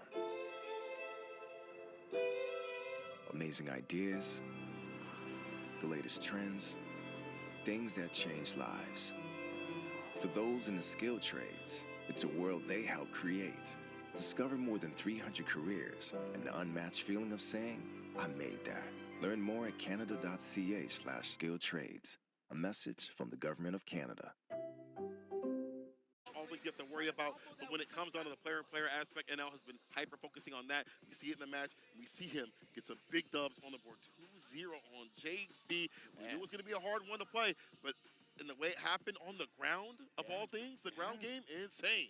Great stuff, great stuff. I mean, Akuma with that walk speed, highlighted a couple of times, right? One of the most dangerous grounded characters in the game, not only because of the different normals and their abilities and the reward he gets off them, but some of the best walk speed, and that's always going to be one of the most potent things in Street Fighter. Now we're going to move on to our next match. Salty Kid, first place in the group after day one, going up against Grand Todokai after that victory over Noah the Prodigy, finding himself at third, looking to try to carry that momentum. But man, we've talked about this matchup since launch of the game, right? Even when Kimberly was thought to be on the weaker side, they still thought that maybe she actually has a pretty good matchup against JB, right? I think she has had since Simon Amora. I don't care what people say. She was great in that matchup in Season 1. Yeah. And in Season 2, she still stands supreme, I feel like. Oh, even yeah. if it's a slight edge or a bigger edge, it doesn't matter. Aerial approach is really good. You have now a stand fierce that can whip punish his buttons as well. Yeah. You've always been have ways to apply slide, whatever it may be, or drive rush in, or OD overhead possibly against a fireball, and you get him on that knockdown scenario, go to town right after. So I think Kimberly did well before, could do well now. And the cans, I forgot, if they land, you try to go for the amnesia, it don't work out. It don't work out. Of course, the OD amnesia, the one thing it does not answer is the projectile. So the fact that her Oki involves placing a projectile on top of you that can nullify a lot of what amnesia brings to the table. That's one of the reasons people had theorized that she would be good in this matchup, in addition to the teleports and the different ways, the speed of the character alone to get past all of the zoning and the different obstacles that JP puts up. And yeah, I definitely think that JP started figuring it out in Season 1, right, where they wouldn't just rely on Departure or Ghost and started relying on their normals a bit more. So it made it a bit even, but definitely I think Kimberly's always had a good look in this matchup, and now I think the character is extremely real. She got some incredible love shown over the course of the game's lifespan already. You mentioned that Stand Fierce buff. In addition, that Stand Fierce into the run. I believe the Stand Medium punch into the run now as well. As long as you let it rock into the follow-up, that's a real frame trap. You can't just check it for free anymore. So with that, in addition to a couple of the other changes, yeah, I think she's even better in this matchup than she was previously. And as a character, she's better, more cohesive. When you're in Burnout now, bro, the lows, the jabs and things like that, she got the 4-framers, the 5-framers and stuff like that, even better now to link into real Burnout pressure she really had before. You can't really contest against her. And, you know, you wait for a string to end off some lights and smash a crouching medium punch or a medium frame button, whatever it may be. You can't do that anymore now. So she's more cohesive as a character. Is her neutral way better, more exceeded? Not really, but it is much better enough to be stable as a character. We saw Kim's win before. We see Kim's win even more so now. I feel like Salty Kid has such a different sort of Kim in terms of he using more bar than you would expect, more OD gauge more than you might expect the Kim overall, or any player would expect to do. But Grand Todokai, emboldened, buffed by that win. Over, no, that 2-0. Our Mama Todokai screaming in the background. You know he coming out here hot. And you know, Kimberly is kind of the same nature as Noah as a player, right? Where you get really aggressive, you're trying to run somebody over. So the fact that Grand Todokai has already been able to navigate something like that may show benefits here up against Salty Kid's Kimberly as well, being kind of warmed up for that style and prepared for it. But of course, I mean, Salty Kid has been somebody that I thought was going to wreck shop even before Capcom Cup started, considering the buffs on the Kim and just considering the type of play that he's been bringing to the table. And we've seen exactly that. But now it's time to stop the talking and get to the play-in. Salty Kid versus Grand Todokai, game 1.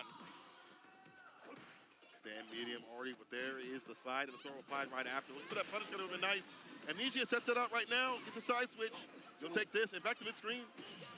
And after the slide, of course, is going with the perfect parry. If you're not going to be able to get the punish in time. No! Oh!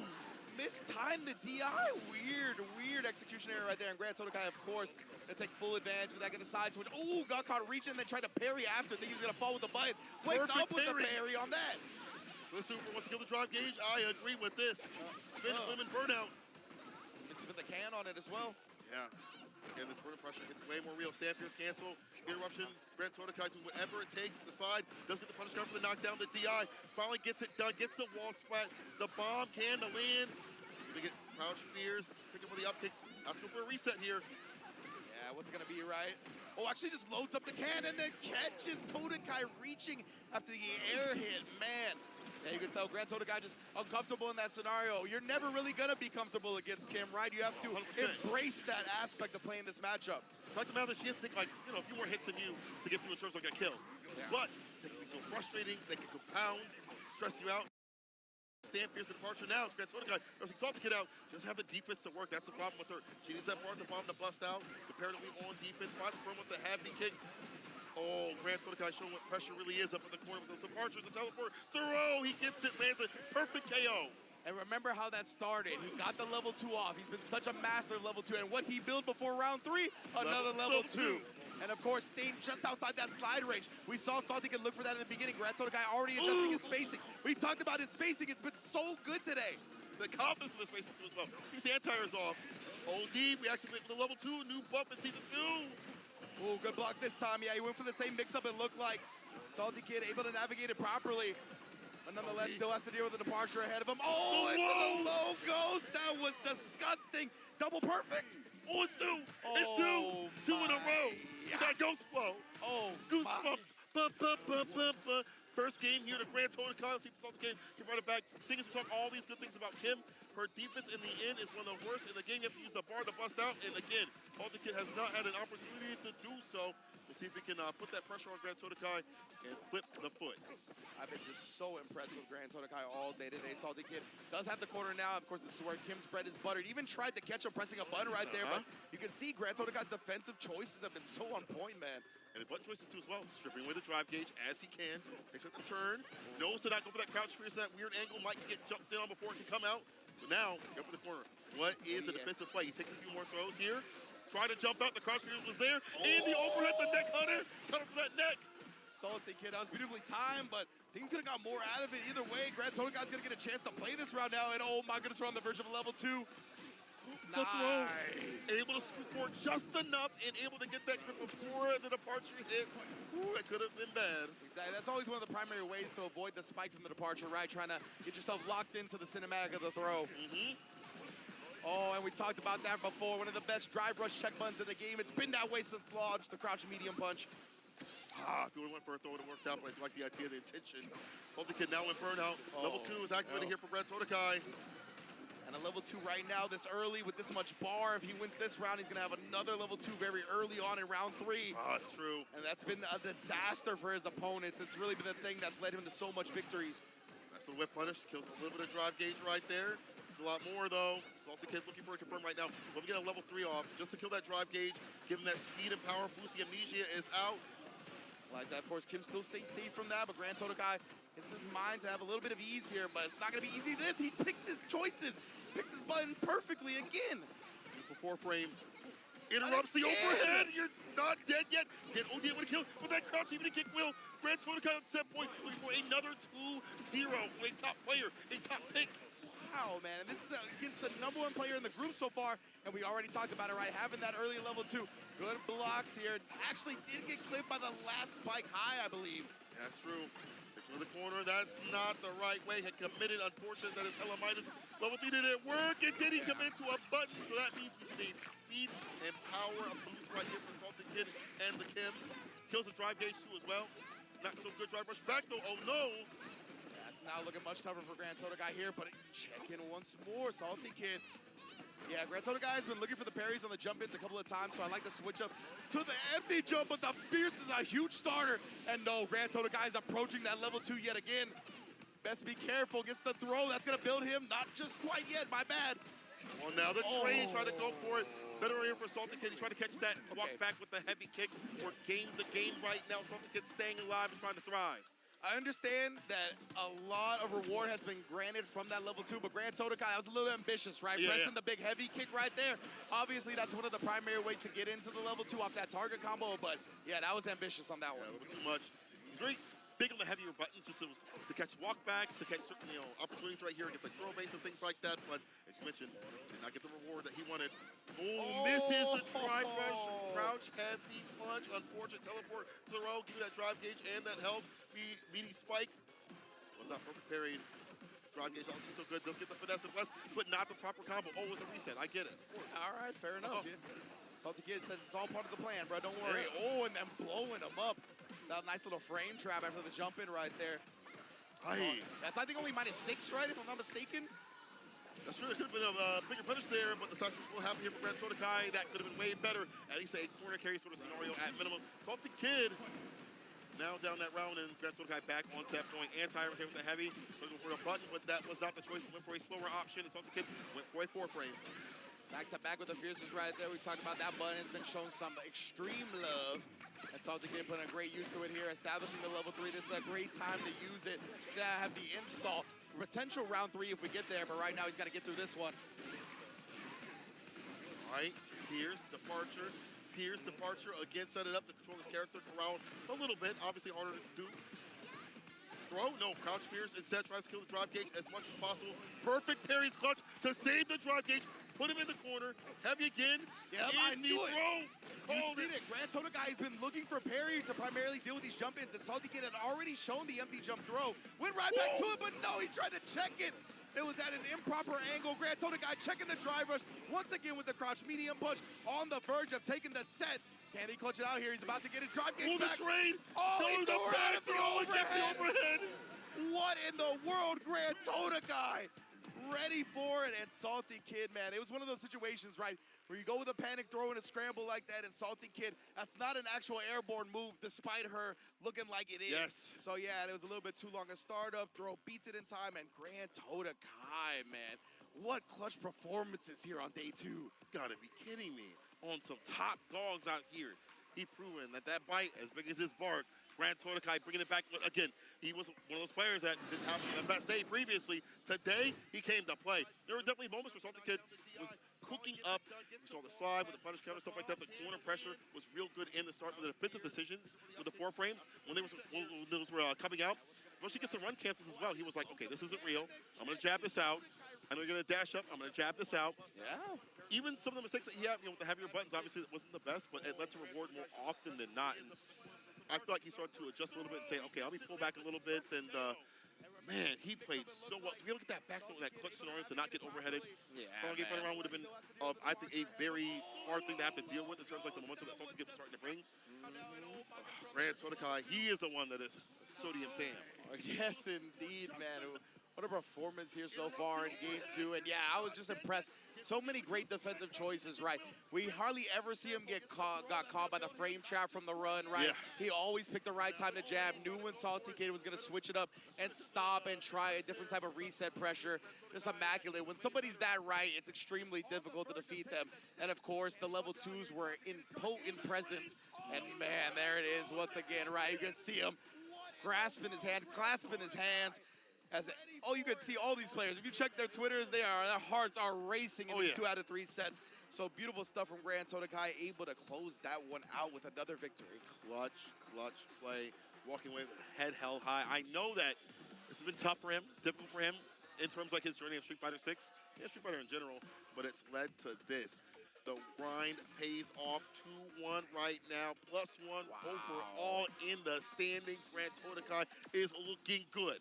Actually tied up with Salty Kid after that one, brought him down to his level for the +1 round differential. NL looking clean, right, because he's got the same record in terms of win-losses then, but a +3 point differential. And now Noah the Prodigy, one of the players that's only played 2 games here, is going to be looking to bounce back from that loss, that domination from before by Grand Todokai, where he had a nice little round differential. Now is that sitting at a +0 after 2 games. He's got to start turning it up. Better do it. Good side. This guy has had a rotation of characters, but we'll stick with the Akuma. Overall, I feel like, after talking to him, he was like, I want to hard line and focus and go with the Goki. You have to, I feel like, with this character. I think it's hard to have secondaries with Akuma. He's very much matchup dependent, like very much in terms of minute, oh, if I go for a dive kick here, this works out to this and this is my reward. Spectacular from that. She's always been. The reward is obviously good here for C. He's gotten this far. But can he beat the likes of Noah the Prodigy, though? A different sort of style of a Luke. Yeah, most definitely. We're going to find out right now. Noah the Prodigy versus Psionic coming at you. And, of course, Akuma always. Those mistakes are amplified with this character, right? That's another reason why it's a little bit difficult to play other characters, because you have to be so on point with him. Because if you're not, I mean, your life just gets melted away. Yes, sir. Noah the Prodigy right now, this is exactly where he loves to be. Working that Kona. Back to the anti, perfectly done. The rising upward. The throw right after, lays him on the mat. And delays the crouch punch. Include a drive rush to kill right there. Don't regret it. Psionic has honestly been very good in terms of like running things back, pulling back when he needs to. No anti right there, that's fine. Yeah, and Psionic's been very defensive. Oh my goodness, but of course, feel comfortable throwing a fireball. You never can against Noah. Always willing to risk a jump here or there. Again, he's confident, right? Everything Noah does, he believes is gonna work. He's never second guessing himself. He's never hesitating. He's a heart player through and through. Yes, Drive rush overhead lands. Simple combo right there, but what you're doing is trying to put them up in the corner. Cross-cut DP, waits a little bit to make sure it's done. Baits out the OD DPs for free. Your history. Indeed, Noah cleans up the first game in the blink of an eye, and that's what we talked about with that Akuma health. Your whole life can disappear in an instant. Psionic, gotta be careful. I feel like playing that patient way doesn't really work out. You have to control and corral Noah a little bit. And Akuma has the tools, the fireballs, things like that, except he picture perfect. Don't get jumped in on. 9K health smile. Feel me. Oh man, and Psionic, he didn't believe in the jab right there. I think it would have been too far to follow up with anything, but got caught. Noah's just so quick to take his turn when he sees that there's nothing significant coming after you. Right. Too far for that medium to hit. The driver's jab, gonna switch it up a little bit. Tom goes for the stand fierce. I like that. Noah bringing it back to the turn in for the drive impact. Suzal sequence gonna come through, hit the drive impact against the fireball follow up. Turn for the guillotine, the anti-air is there. Plus, hella plus. Yeah, I love that DI from Psionic. He knew that Noah was going to come for that drive bar, so he's like, I'll get burnt out, but I'm getting damaged beforehand.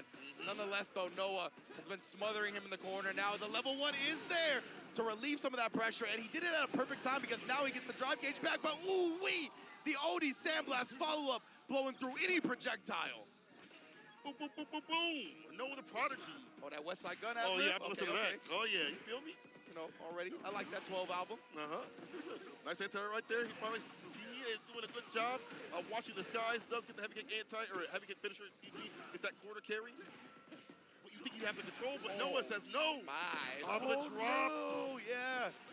Could be a costly drop right now, though. He wants to make up for that real quick, and he does exactly that. Off the drive rush crouch jab, full conversion into the level 3. He's gonna put Psionic pretty low on the drive gauge. Not too healthy on the life bar either. Psionic with the jump back, trying to avoid the option. Only fireballs in. He's got the belt to get the follow. That could have been sick, but gets in either way. The crouching medium punch closes it out. The magic 6th frame for success. Noah, Psionic to rest, and that is a very quick game. Wow, we just got here. Yeah, exactly right. Is that already over? Game? Like, come on. But yeah, you see the reversal crouch medium punch. I mean, that is a Luke classic. In this game, you got to be so on point with your light strings because people are so willing to reversal. Like if it's Ken, it's a crouch medium kick. If it's Noah, it's going to be crouch medium punch. All these, I said Noah, but I meant Luke. But you already know they're synonymous at this point, 100%. But yeah, so if you're ever in a situation where you just panic into a light string, it's going to cost you a lot of the time. So Noah does exactly that. And what a way to bounce back, right? He needed another dominant performance because the round differential is so important in all these group stages. So dominant victories go so far, and that's exactly what he had here. Every day matters. Every match matters. It's definitely matter here for Noah, as you mentioned. I do like the fact that, we see a slight little delay on his moves. Like usually what happens after a knockdown situation, you see Noah press or look for a defensive option to blow that up. This time you see him slight delay a little bit, gets Psionic, just waits a little bit, and went for the OD fireball at the very end to catch him lacking. That was good. So that gets cracking and gets that 2-0. That is significant. Look at that. Walk back, crouching medium punch. Bow. The light, as you mentioned, don't be doing that. Yeah, you just got to make sure you come into contact with those light strings. Like, as soon as you whiff one, man, a lot of times people are pressing those reversal mediums. They know that's where they're going to get all their bread buttered. Now we're going to get the last match of Group B of the day. It's going to be a great one here. Coming up next is going to be Cloud9 JB versus DWPHX. I'm sorry, I don't know the actual sponsor. Salty Kid in the building. It's going to be a good one. Aura Farming versus right now, both of them. But when it comes to these matches, it's going to be Rashid versus Kimberly. I feel like Rashid does really well. We're talking about anti-airs. At least Media Mixer can work against that. Obviously you can call it out every so often, but it has the range and the angle to catch it, so it wouldn't be strange to see Media Mixer on the ground. The fireballs could definitely corral that character, keep Kim out quite a bit. So we'll see, though. Salty Kid has proven that the match doesn't matter to him. And there might not be any other Kimberlys in the Capcom Cup, but Psycho and Shine are here for SFL. For practice, Exactly, and obviously JB very close with them, being stateside, and obviously spending a lot of time on the East Coast where they're both residents of as well. So he's played them plenty. We'll see if it's not enough to prepare for Salty Kid. All right. Kid gotta have a different sort of sodium. Maybe a Lawrence. I like that. Garlic salt. All right, crouch spears. Already great chapping JB up. And you don't typically see that punch. Perfect parry to drive impact. Gonna perfect parry that to ensure, but very smart stuff, as you mentioned. Has a matchup knowledge, has played so many Kims. Yeah, exactly. I'm sure he's gotten plenty of games in with Psycho and Shine to prepare for this moment. And again, checking already, right? He's like, nah, bro, you already busted it out once, and I perfect parried it, so you're probably gonna switch it up and cause it out perfectly. You see how he followed the fireball right there, and continue the conversion. So we'll go to the corner, jump fears. Try to go for the step. That jump heavy kick connects. No, sir. He knows this matchup. You can tell it's not even just the practice, but you can tell Psycho and Shine have given him intel, but the pixel, how much magic you got in this bad boy? Oh, not enough. It's not real. David Blaine. Sorry, David Blaine. My bad, bro. I'm going to put you on the spot like that. JB with the first round, though. He's not a real wizard. He's not. It's not real. Unfortunate. Nice, beautiful parry in response. We've seen that. That's been JB's go-to, right? Yeah. Sees the raw drive rushes come out. He's willing to perfect parry. We'll see if one of these players switches it up into a drive rush throw. Enhancement, killing the drive gauge. Oh my, yeah, off that light mixer. assassinated.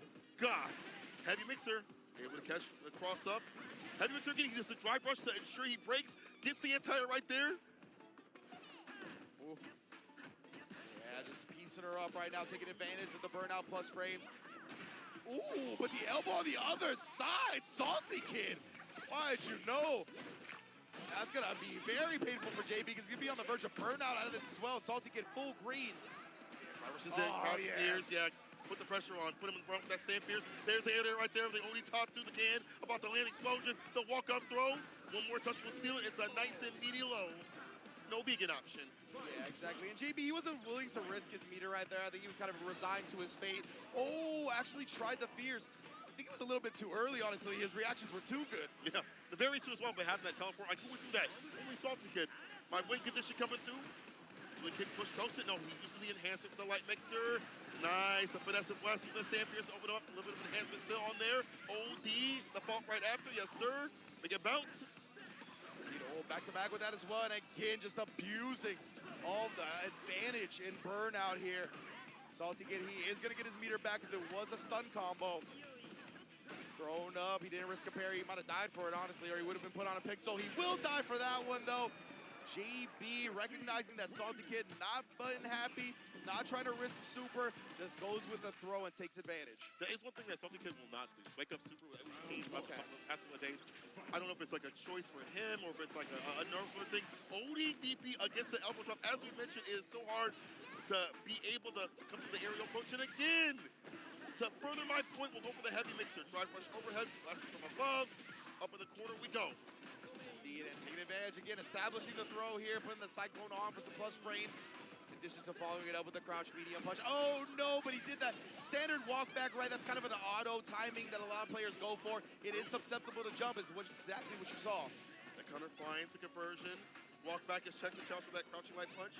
Yeah, committed to the stand fierce with the shipping tool. Finish it off, does it with the stand fierce himself, JB. That's literally what Salty Kid just did to JB, right? JB does it right back. As you can see, it's something that every Street Fighter 6 player does, just that kind of walk back, auto-timed heavy button. All right, he drops this back ODDP against a slide. No level 2 just yet. Can't do that this season. Not like that, better knockdown. Max range on that slide, able to convert from it, but JB having none of it. You can see he is, one important thing is he is not getting bullied in this set at all. No, he's doing the bullying. Yeah. I'm the bully now. Give this man a swirly. The burglar, the bully. He's every beat. Oh, thrown out of it though. That was not a gapless string into DI. I shouldn't say gapless, but one that can be thrown. That's a punish counter. While he slides with risky his range, not calling out any sort of button. Aye, nice. After a spike lay after that crouching medium punch, waits, gets his counter hit, pops up with the level 3. Let's see the bar back here for Salty Kid and less here for JB. Salty Kid right here. This could be the beginning of the comeback. Gets another throw here. JB not willing to pop up. Just yet another perfect parry with the footage to follow. Again, this is scaled from the perfect parry though, but he's got the Isar to try to wrap this one up. Yes, Can he do it? Pushes her out of the block stun for now. Kicks it at her. Fine reversal. He's out of 4. He entered with stand fierce, and now ODDP. Meaty fireball. No, he waits. He slaps him away with the crouching jab to seal it. JB with a 2-0 over Salty Kid. That's what I'm talking about. JB composed. And I think we really talked about it at the beginning, right? We nailed it. Psycho Shine made sure he was completely prepared, over-prepared for the matchup even. My man was 200% ready for anything that Salty Kid was going to throw at him. You can see that's the benefits, right? Being such close mates with people like that. Some of the best Kimberly players in the world. Yes. And yeah, they prepared him very well. And I mean, hey, you got to think, even though he was in SFL US and lost, you got to think, be happy, right? Yeah, that FlyQuest, it was the ones that won and have 2 of the best Kimberlys on the squad. So big ups to JB right there, and big ups to Psycho and Shine, making sure that Salty Kid wasn't going to catch him off guard with anything. It was hard for Salty Kid to establish his pressure. You saw the fireballs kind of bait him out right there. Stand meter kick as he tried to come through. You saw the sides not really working out and leading to anything significant. Not really punish counters, not really counter hits that often as it was in the previous days. And then again, we talked about how these anti-airs can work out for Rashid for once. That sharp angle actually works out with a heavy mixer, medium mixer, and OD. And I guess at the end, stand fierce, which we'll probably see. But then as you mentioned right there, JB taking a page out of Salty Kid's book, he was like, you know what, that was cool. Let me do that too. Yeah, exactly. Let me do that. Heavy kick, that looks fun. Yeah, that's definitely something people will look to as well when they need big damage or want big damage, right? That's always a very potent starter for anybody. Salty Kid at that point in burnout, so there was no type of drive rush approach. He had to go with the standard run. And again, JB, it just felt like he had visually seen everything so much. He was so quick to react to everything. Been here. Anytime he got a chance to. He's definitely been here. He continues to be here as he goes up in the standings with that one. We do have Salty Kid with the 2-2. C with the 0-3, NL with the 2-1, Grand Story with the 2-1, JB with the 2-2, and Noah the Project with the 2-1. It still is going to be dicey, and will come down. So tomorrow, we square everything down. Yeah, that was big. That Noah the Prodigy convincing win over Psionic, being able to put him back up to that +2 differential, puts him in second place, right? And only 1 round differential behind NL for that winner side qualification, both with a match to go. So, or excuse me, 2 matches to go tomorrow. So that's going to be definitely anybody's game still. Grand Todokai also only a couple of point differentials behind as well. But we are actually going to interview the leader of the group right now, NL, with Ryan Hart.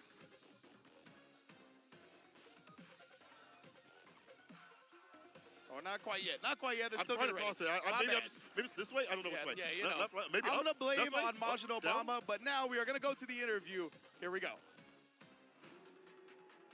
All right, Masha we got Obama, mixed. this is your fault 100%. I just Thanks, want brother. you to know, you messaged me all those things that you know you messaged me about. This one's on you, fam. All right, But well- either way, it's going to be great. We are going to get an interview with NL momentarily, That's who true, is that's true. in the first place side, and I think it's now. ということを言ってたんですけど、今日 JB2-0 を倒していい結果を出せたので、ちょっとそれについて聞きたいと思います。So yesterday you didn't have the ideal day. You wanted it to go differently, especially against a salty kid. And we spoke a little bit yesterday, and you said tomorrow is my day. I'm going to deliver what I want to do. Tell me about your performance and how you've managed to turn the tide in your momentum. I don't know why. Usually first day, I'm a little bad, maybe so nervous. And today, my momentum is okay, but I was so nervous. With JB, my first match, I forget the button setting. So I just play with my 6 button. So very focused, and if I lose first match, maybe momentum is down. Bad. Yeah, down maybe. So, but I think I have many experience with Capcom Cup, so time goes by, maybe a little better than first day, I think. はいですね、もう緊張しすぎて JB の1試合目にすごい緊張しすぎてボタン乗せてまで忘れちゃって、もう普通の6つボタンとやって勝つことができたんですけど、まあちょっと運が良くてそれもできて、でなんかやっぱり大会の1日目はいつもすごい緊張してるって言ってて、2日目はいつも大丈夫なんですけど、まあ、ストリートファイターリーグにも同じパターンがあったし、そういうことはずっと繰り返してる、どんな大会でも繰り返してて、であと聞きたいのはですね、これから続くのに自信あるかどうかとか、そういう質問、そういう答えを聞きたいんですよね。はい、聞いてみます。So moving forward, you've got a few more matches before you know whether you're in or out the group, and you move on to top 16. You know, you've seen how you performed yesterday when you thought you were ready and then it all fell apart. Are you confident moving forward now you've had a better day too, or what's the vibe now in your mind? I think now my mentor is okay, and tomorrow Noah and me is the match of the first place fight. I know the player as personal things, so maybe okay for me, maybe. So I'm confident. Okay. 明日はノア選手と対戦しなきゃいけなくて、で勝った方はとりあえずグループから抜けるっていう試合になってて、緊張感もなしでやろうと思ってて、一応自身も大丈夫ですっていう形です。今のところはまあ終了となりまして、皆様見てくれてありがとうございます。これからのカプコンカップもお楽しみください。Well, we are back. Wow, a lot of diversity, a lot of characters we have been able to see. You can see more Storm Collectibles. In fact, you can see the likes of Rolento, who is out there. It's one of my favorite characters. You can also see your favorite characters from Storm Collectibles and their figures. Let's actually take a quick chat about that. We see some of them out there. We see them also in this next advertisement coming up on the screen real soon. We're talking about how great they are, how articulate they are. Let's talk about Storm Collectibles real quick. All right, Storm Collectibles, figure designer. Production company from Hong Kong, which makes high-quality, officially licensed collectible action figures and specializes in fighting games. They bring classic and iconic gaming characters back to life and also keep up to date on the blockbuster games like Street Fighter series from Capcom. Storm Collectibles product quality is at a standard meant for the true collectors with likenesses to the finest details from the head sculpt to the body, articulation, and accessories. Check out the Street Fighter character figurines on their website. Yes, indeed, and of course, you can match those figurines with their actual in-game counterparts, baby. Capcom Arcade Classics and Fighters Pack dive into a robust collection of Street Fighter titles, including Street Fighter V Championship Edition and Street Fighter 30th Anniversary Collection, and fantastic arcade titles as well, like Mega Man and Final Fight, all included in this package. Get hyped for the tournament season, test your skills, and help support the Children's Miracle Network hospitals with your purchase as well. Big ups, and of course, Street Fighter 6 includes a 50% off coupon for this as well. So big ups to everybody. Thank you for joining us so far. We got one more to go, and we're going to be back in around 7 minutes. Don't go anywhere.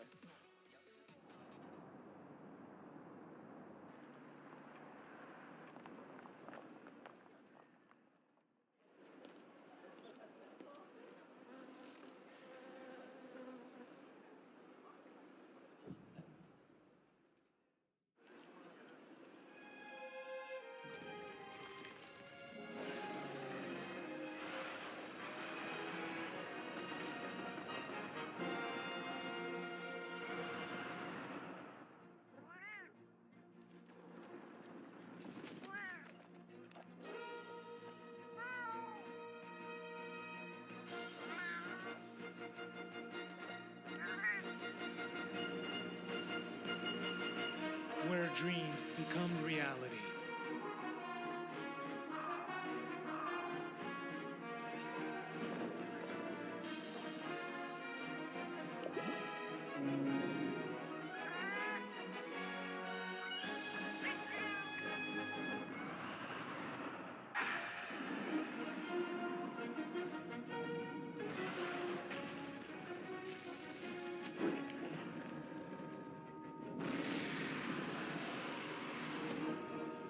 Monster Hunter Bridge.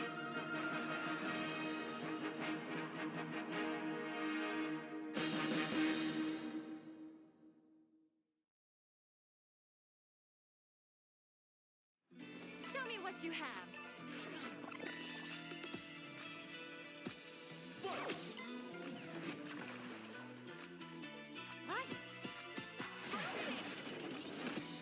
How silly.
カプコンカップ11、ここからは本日の最終グループ、グループ C の模様をお届けしてまいります。Here at Capcom Cup 11, it's now time to introduce the final group for day 2. 会場の皆さん、元気ですか？まだまだ叫べますか？盛り上がっていくよ！さあ、それではこのグループ C、プレイヤーの入場です！ And now it's time for the player entrances for Group C.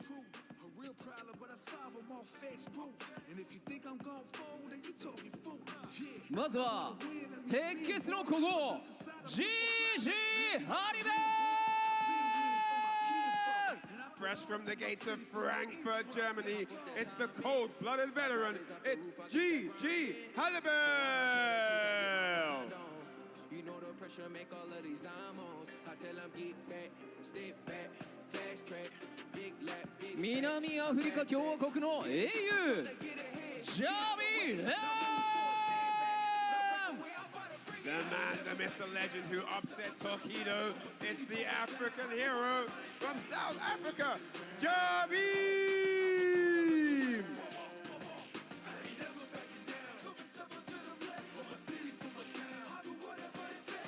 パーフェクトパリープリンスかける Next up, the perfect Barry Prince. It's Kakeru!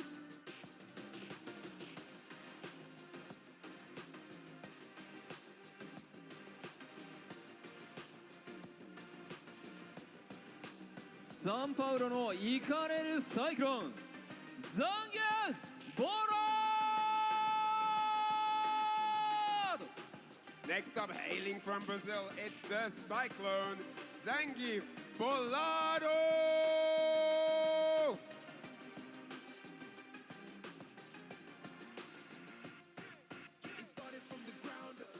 Once marvelous tornado, dual cabin! Gracing the red carpet, it's the Tornado, Jewel Kevin!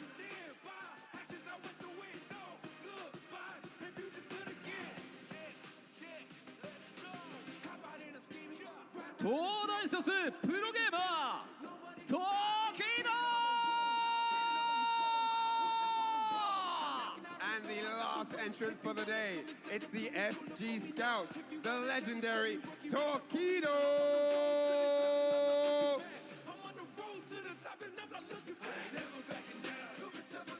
さあ本日もついに最終グループやってきましたね。また見物ですからね。はい。さあこのグループは日本人の選手が2人いるということで、しかも昨日初日を終えてもこの2人が調子が良かったというところですよね。さあこの2日目は各グループで波乱が起きてますから、どうでしょうかね。このグループには何が起きるのかわかりませんね。何があってもおかしくはない話ですからね。はい。さあこちら6名のプレイヤーがステージに並びました。この6名によって総当たり戦を行っていきます。その2日目となります。As you can see, the 6 players on stage for Group C are ready to jump into the fray and do battle here as the final group on day 2. トップ16のトーナメントに残れるのは上位2名のみ。皆さん改めて盛大な拍手をお願いいたします。2 of these chaps will be qualifying for that top 16 finals. Day 1 saw some great action from Paku and Torpedo, but can the others stop them in their tracks here on day 2? それでは選手の皆さんはスタンバイをお願いいたします。All right, would all players please be ready on standby as the matches are about to begin momentarily. さあそしてこの熱い戦いをさらに盛り上げてくれる実況席の皆さんにお渡ししたいと思います。実況席お願いいたします。For the absolute electric matches we're about to commence, we need our amazing and genius minds on the mic. So with that said, let's head back over to the casters and get the matches started. Those guys are just way too nice. The genius minds on the mic. I don't know if that was directed to the JV casters, but we'll take it. Either way, welcome back, everybody, for the final block of the day. My name is Vicious, here with Cherry Jennings. Hello, excuse me. Jennings shirt. You got me mixed up. Either way, this is our first time together, but it's going to be an eclectic one because you've actually had experience going into Group C from the prior day. Now, it's been very, very ecstatic to see how it's all developed, but tell me, what are your expectations now going into it today? I mean, as you know, the blocks that we commentated earlier, this is day 2. I was saying this is the day that we kind of find out the trajectory of where the players end up, because there are some players leaving after today knowing that there's no chance, unfortunately, for them to make it to top 16, but they still have the chance to mess up someone else's opportunity tomorrow. Without a doubt, yeah. There were a couple of surprises that we had seen in regards to the matchups and how it actually went down. Just taking a look at the matchup results, right? We have GG Halibel not performing the way he wanted to, but he kept it rather close, at least with Jabi and Kakaru. I feel like although it's 0-2, it was, you know, a couple of scrambles that could have gone his way. Jabi M sitting at 1-1, Kakaru 2-0. Zangief Volato still looking to find his way to get himself an explosive, at least finish towards the end at 0-1. Dual Kevin 1-1, and Tokido at the very bottom still looking rather clean. Yeah, I mean, obviously, I'm a little biased here, so Dual Kevin, I'm always going to be cheering for him. But someone that I mentioned, so I sent a survey out to a whole bunch of players before, and one of the questions I had asked him was, who is your dark horse? And a majority of the players here actually believe it's Zangief Volato. 100%. You know, I've had a lot of time to kind of study the way that he's been playing, just based off of the matchups alone, right? I feel like Zangief Volato will have a plethora of Kens to play against. Tokido has some very specific ones with like Kobion, Irabashi, Zangief as well. It's going to be a very interesting dynamic to see if whether or not Zangief Volato will step up to the challenge and blow up everything that Tokido throws at him. But that's going to be our first matchup of this block, followed by Dual Kevin along with Kakaru. That's going to be so crazy. GG Halibel versus Zangief Volato to follow suit in match 3. Of course, Tokido versus Jabi M afterwards. And then Dual Kevin to seal it out against GG Halibel for match 5. I am so excited for all of these matches. Just being again, that's why I love Capcom Cup so much, right? You're talking about 48 players from 24 different regions. We have so much representation here. Again, Brazil, we just saw Juninho Ross do really, really well earlier today. We just saw Salvatore do really well, right? Oh, yeah. I'm trying to see Zangief Volato put in some work. And I think it's kind of rough because his first match is against Kakaru, which is obviously, he qualified from Japan for having the most points in Japan. That has to be like the hardest region to qualify through, right? And it's a bad matchup in general. So it wasn't the easiest for Zangief Volato's first match, or first set. But now we get to see him go. I mean, this is another Titan Tokido.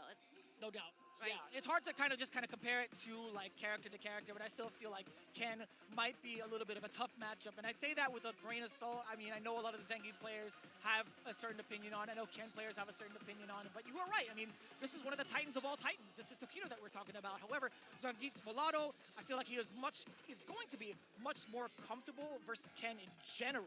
Right, because of the abundance of it. Like, how often does he get to face off against a very particular JP specialist? Yeah, exactly, 100%.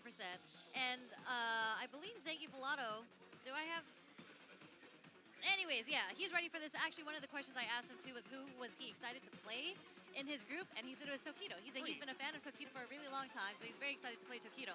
And funny enough, this is kind of what I said about Salvatore in the previous group. He also said he's been watching Punk for a long time. That was his idol, and when he got a chance to play against Punk, he actually beat Punk. So I'm wondering if that's going to happen again. I mean, we've already seen that kind of happen a little bit earlier, though, with a couple of groups. We've seen some quote-unquote upsets.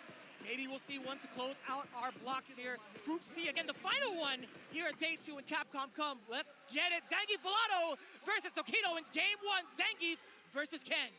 Let's get it. I'm interested in seeing how Zangief Volato approaches this matchup, because typically, I think he's a pretty slow Zangief player in general. He immediately gets punish counter when I say that from his standing medium kick. Yeah, I mean, you have to test the ranges, right? I mean, that's something he's got to digest quickly, or else he's going to get throw looped up. That's 2 in a row already. Try to go for a third one. Yep, I like that. Counter hit pretty quick off his feet, too.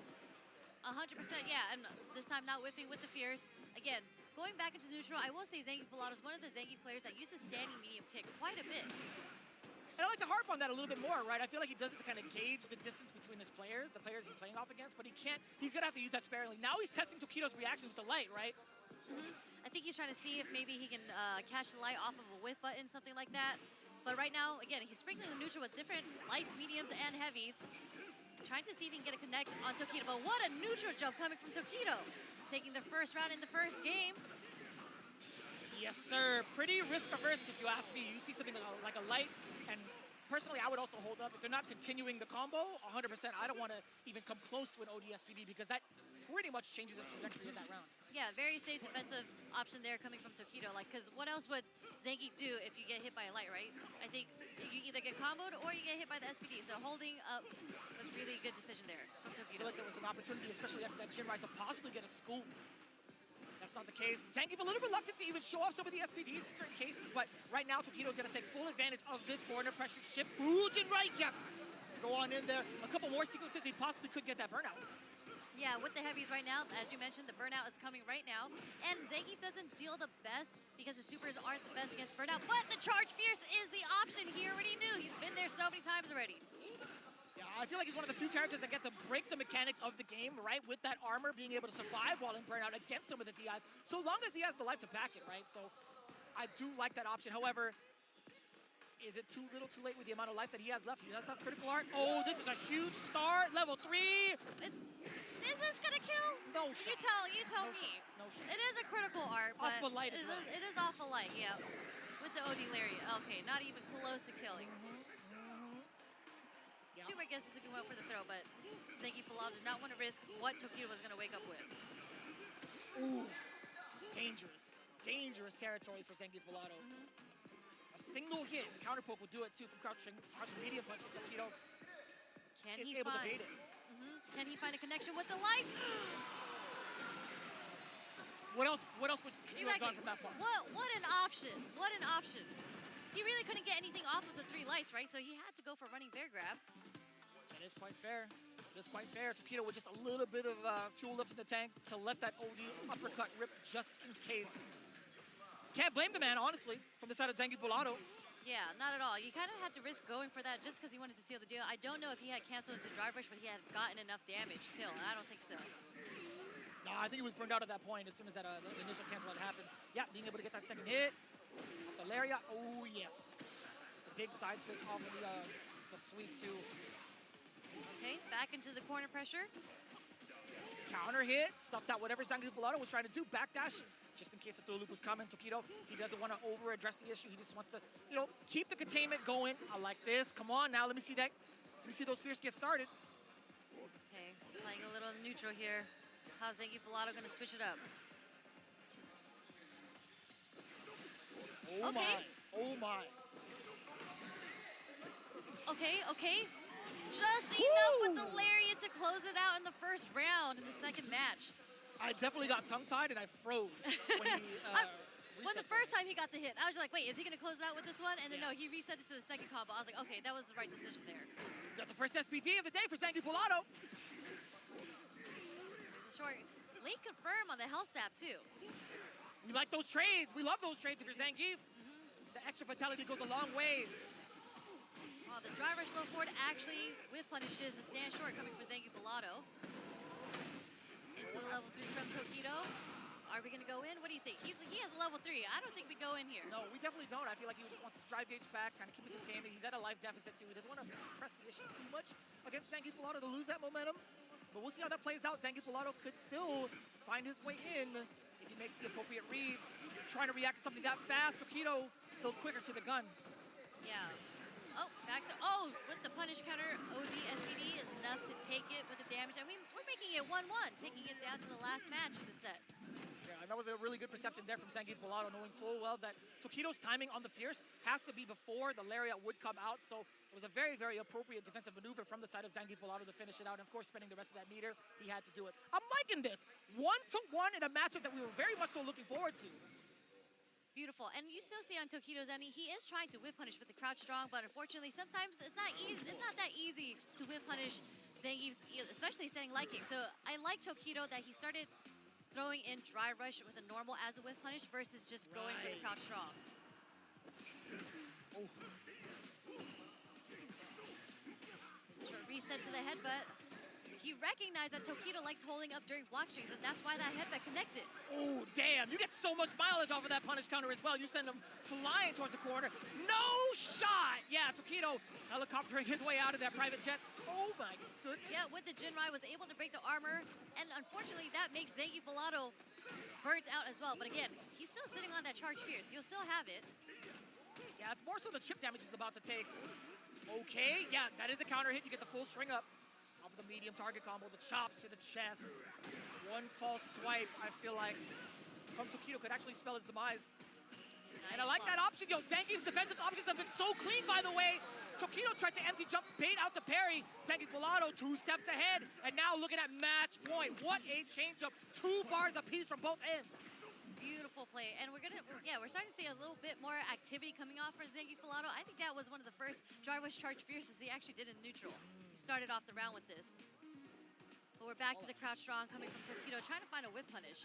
Oh, I'm liking this too. He's still hovering around the ranges as to where like Tokido wants to try to press up for a fireball. A couple of trades thus far from Zangief. And there's a whip punish with the roundhouse into the level 3 just to get the damage. Started early from the second round. But not too bad, right? You're still going to be able to build yourself up back to level 3 within the same round, perhaps, or even into the next round. Yeah, he's too keen and aware for some of these SPDs to land. But Zangief would not be that discouraged. The backdash does get caught, but to no avail. It's still going to be a throw, uppercut, still containing the unit that is Zangief. A couple of lights, he's backing away. Hopscotching in and out of the ranges, too. Okay, sorry. Kind of holding my breath here for a second. Oh, as you should, to be fair. Well, spaced fireball as a poke there just to catch Zangief Volato. Slightly walking forward, trying to close the distance, but we are on the set point for both of these players. Yeah, I'm still surprised Tokido even throw that fireball because Zangief still has 3 stocks, right? He could have level 2 past it perhaps, but I think he's saving it for a rainy day just in case Tokido tries to get froggy with it. Punish counter with the mediums, drive rush on in there, punish counter again, now a lot closer. Okay.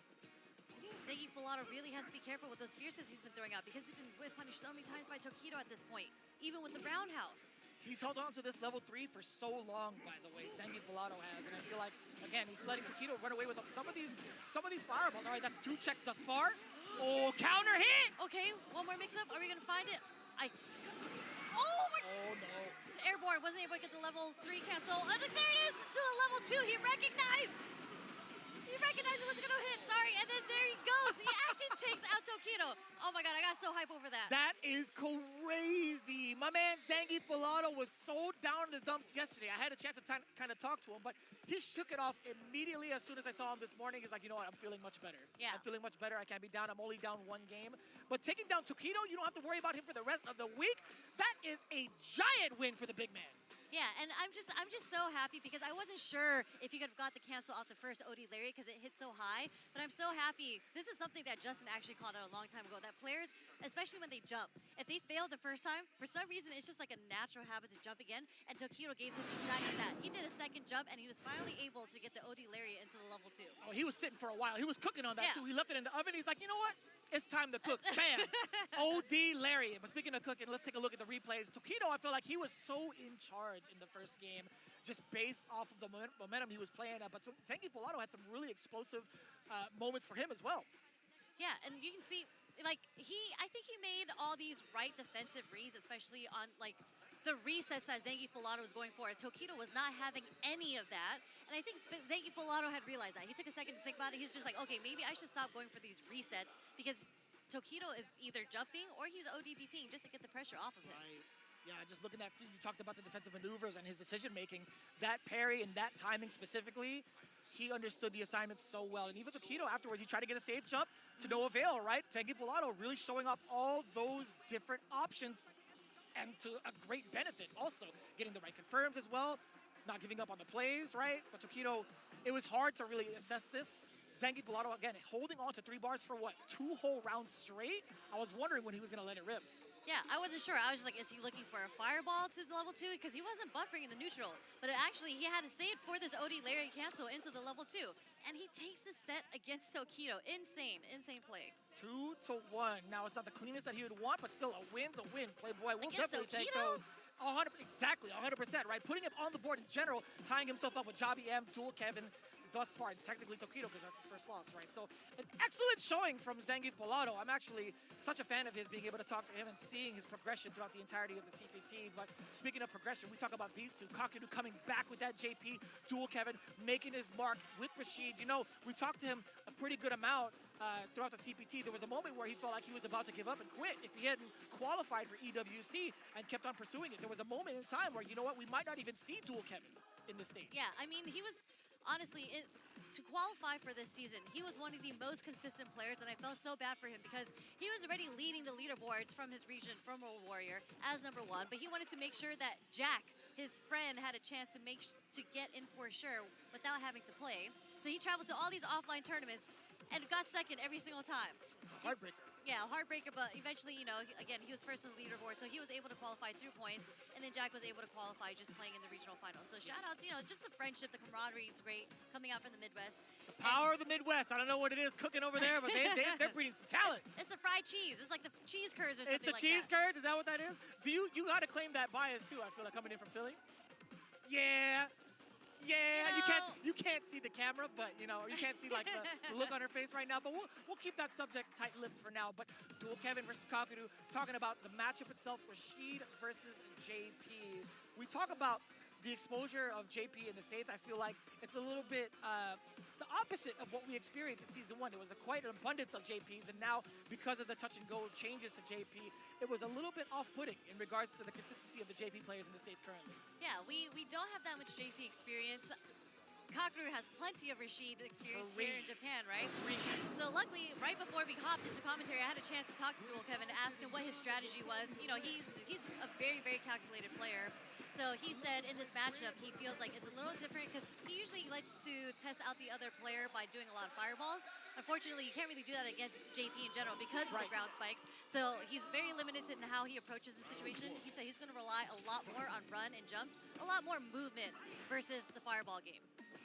You kind of should. I mean, to kind of contrast that, I feel like Kakeru has kind of been keen on that when he practices against like Gachikun specifically. He'll always have the right distances to throw out that crouching heavy punch because it's so invul towards any sort of air approach. But we'll see if that's the case. I like Dual Kevin in this space because he is such a master with his medium kicks.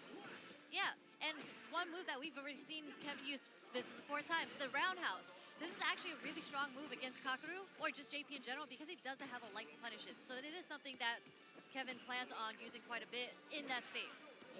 Talked about that, really keen to the anti-air. Yeah, catching the teleport on the way out still. Dual Kevin, very smart on that assessment. We're going to get that movement, exactly that, from the charge whirling from the OD tornado. The perfect parry Prince as expected. Took the words right out of my mouth. I was about to say, that is the perfect parry Prince, and he's demonstrating it right now. Nice call out! Okay. Mixer as an anti-air on the teleport. And what's so good about it is it contains Kakeru in the corner as well. Really unfortunate in regards to the timing of it all. But now Dual Kevin, one more throw away. Amnesia not really on the table as much, but the trade-off for Dual Kevin, I like that. I like that, keeping it clean on the frame data. And this is kind of what you get for being the perfect parry Prince, because now you're going to start getting thrown. You're about to get dry rush thrown because you like the perfect parry so much on a dry rush when you see it. Setting up the window to advance. Kakeru throwing out a couple of projectiles as well as spikes to keep Dual Kevin from even moving forward. Wants to keep him a full screen as much as possible. Just look at the disparity between the life already. Kakeru at the 3-bar threshold. Just poking away with all those spike games. But again, we're at the range where Dual Kevin's going to like to do those roundhouses. I can't believe that swing was so far away. You heard the flash. The tap parry does get blown up. Kakeru now full screen away. He's looking to drain out Dual Kevin, but no, sir! Run up to his block! What situational awareness coming from Dual Kevin in this situation? And he has Kakeru in the corner, burnt out. Not necessarily bad for JP because we still have Amnesia, right? But no, wasn't looking for it there. Oh, he's hella dead. And he still has bar, yeah, to do the OD version. Bring him back down, even if that didn't kill. He had a bar to his name. Absolutely clean start for Dual Kevin. Kakeru looking a little bit shook up, only in the corner. I will say I think he's contained himself rather well in the neutral, trying to contain Dual Kevin from moving forward. But a couple of really unfortunate mishaps, especially with the teleport that he decided to do while Dual Kevin was in the corner. Didn't expect for him to be ready for that type of anti-air, and the side switch up into that corner from that previous round was just so tough to manage, right? The defensive aspect from Kakeru, we haven't seen the Amnesia just yet. We've seen some delayed buttons that have been blown up already. I wonder if he's going to resort to that going forward. Yeah, I'm not sure what his strategy is going to go into this. Just Kevin's been able to find a way to get in somehow, whether it's just like the run and jumps. I mean, the last move that he pulled was off the run into, I think it was the crescent kick that is called. Just So far, Kakeru's going to have to find a way to get around the neutral. A nod of approval from Kakeru. Dual Kevin just making the right and appropriate reads, especially when to jump. Catches him trying to grab air. I think that was the first shimmy that Dual Kevin had introduced against Kakeru. I wouldn't doubt it. I would believe you on that. Okay, that's that perfect range for the stand roundhouse. A nice perfect parry coming from Kakeru. Again, what he's known for. How impactful is that perfect parry? I mean, we're going to find out. Kakeru's still at the deficit, trying to keep Dual Kevin at bay. He has a decent amount of drive kicks to continue to do so, but Dual Kevin again navigating past the stalagmites. It's crazy that he's making these reads against the spikes so consistently. Yeah, beautiful drive rush usage coming from Dual Kevin right now, but okay, Kakeru is starting to recognize it, using his cane with the stand medium punch. Jump back, just to get away from the throw pressure. We get the tick throw. Back into that mid-range. They're trying to introduce some of these normals towards each other. Kakeru, I feel like he's treading on dangerous water. Okay. Yeah, he's kind of in the corner. Dual Kevin is slowly walking him into the corner, and he's about that range where DI will hit if he somehow does it. I don't think that's something that Dual Kevin typically does, but nice whip punish with the sweep. This is so dangerous. Just a couple of more sequences, especially after this. The save jump and tack, couple of lights. Not really that impactful just yet.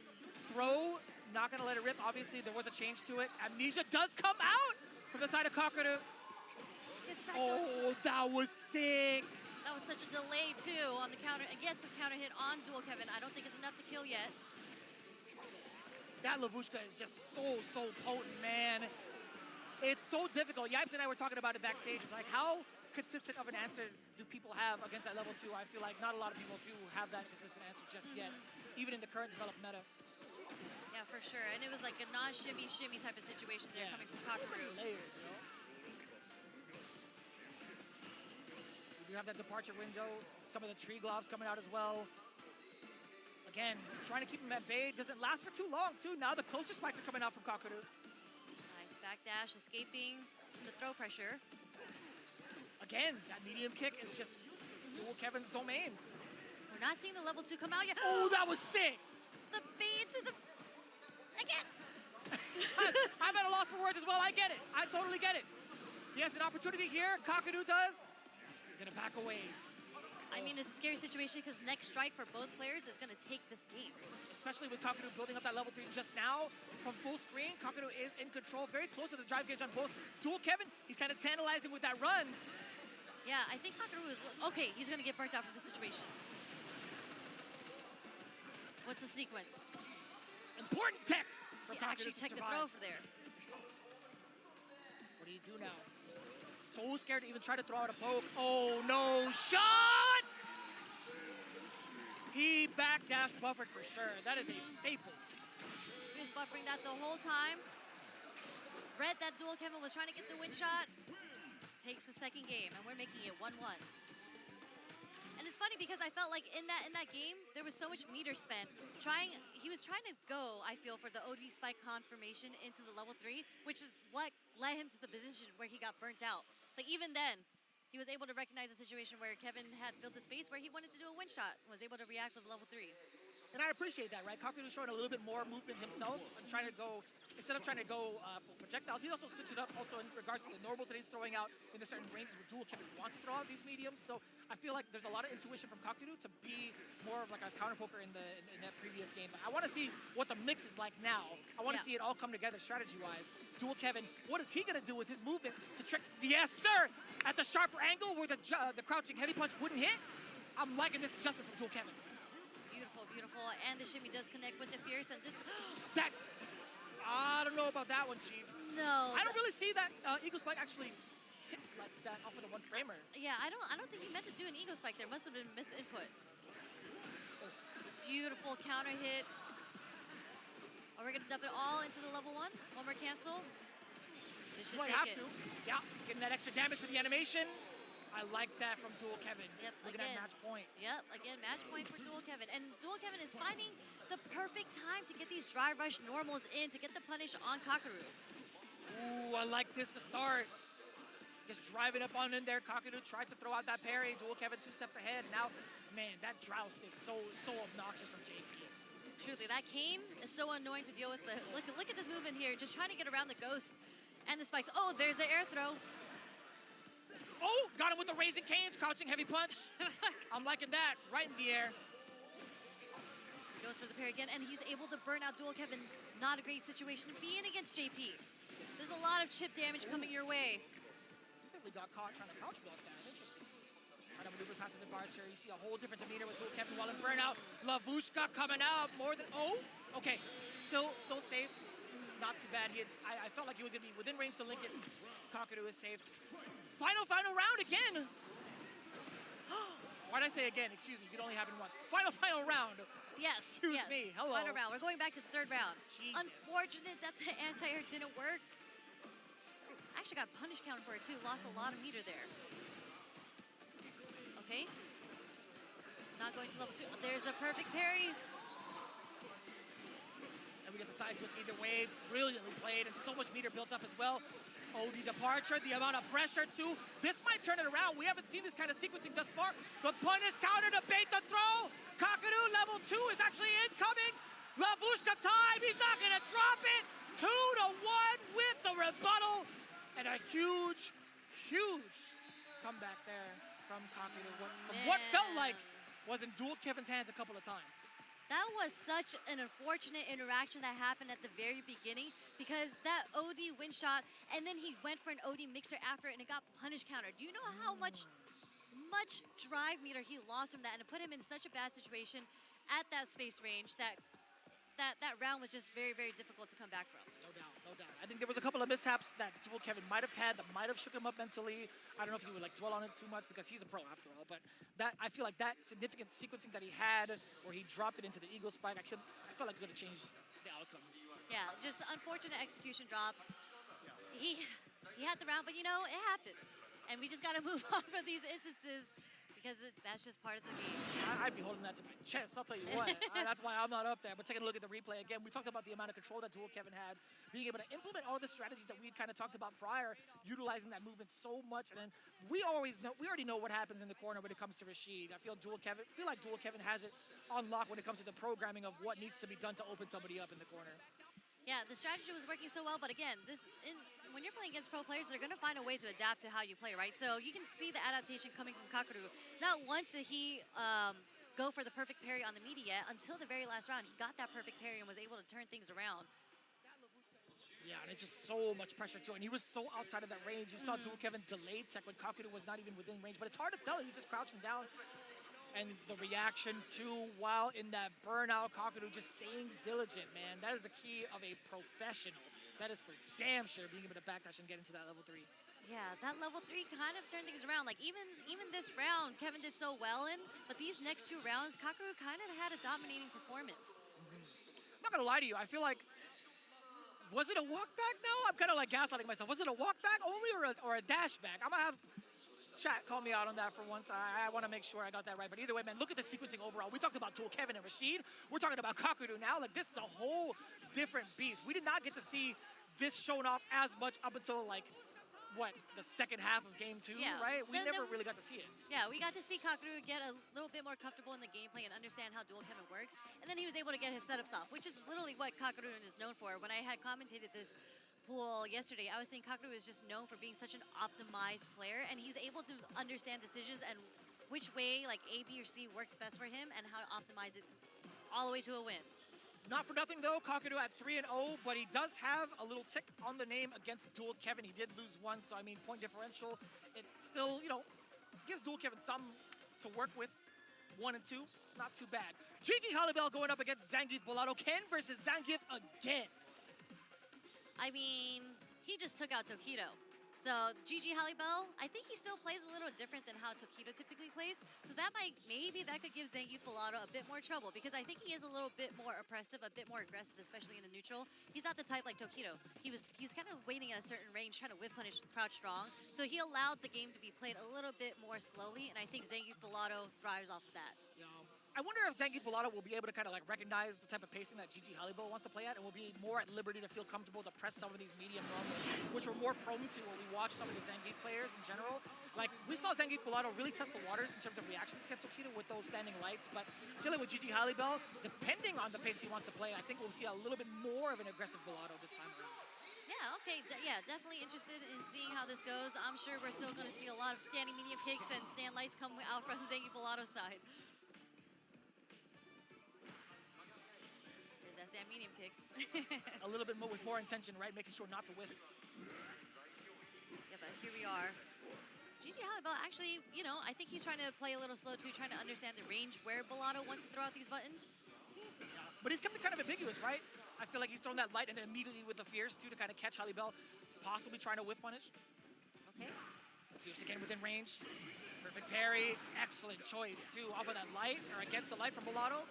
We're going to use a Tatsu and put Pilato into the corner. Keep doing it. Oh, Pilato thought the same exact thing. Halibel choosing option 1 with the meaty. What's option 2? Okay, three with jabs at the kill frame for frame kill for the throw, I guess. That was, you know, a little bit awkward. I'll give it that. A little bit awkward throwing Pilato off his game. Both did a little bit of head shake if you saw the player cams when that happened. But again, this is going to be a very much so. There it is. What the big crouching medium punch against the drive rush. And it puts Zangief Pilato back to the corner again.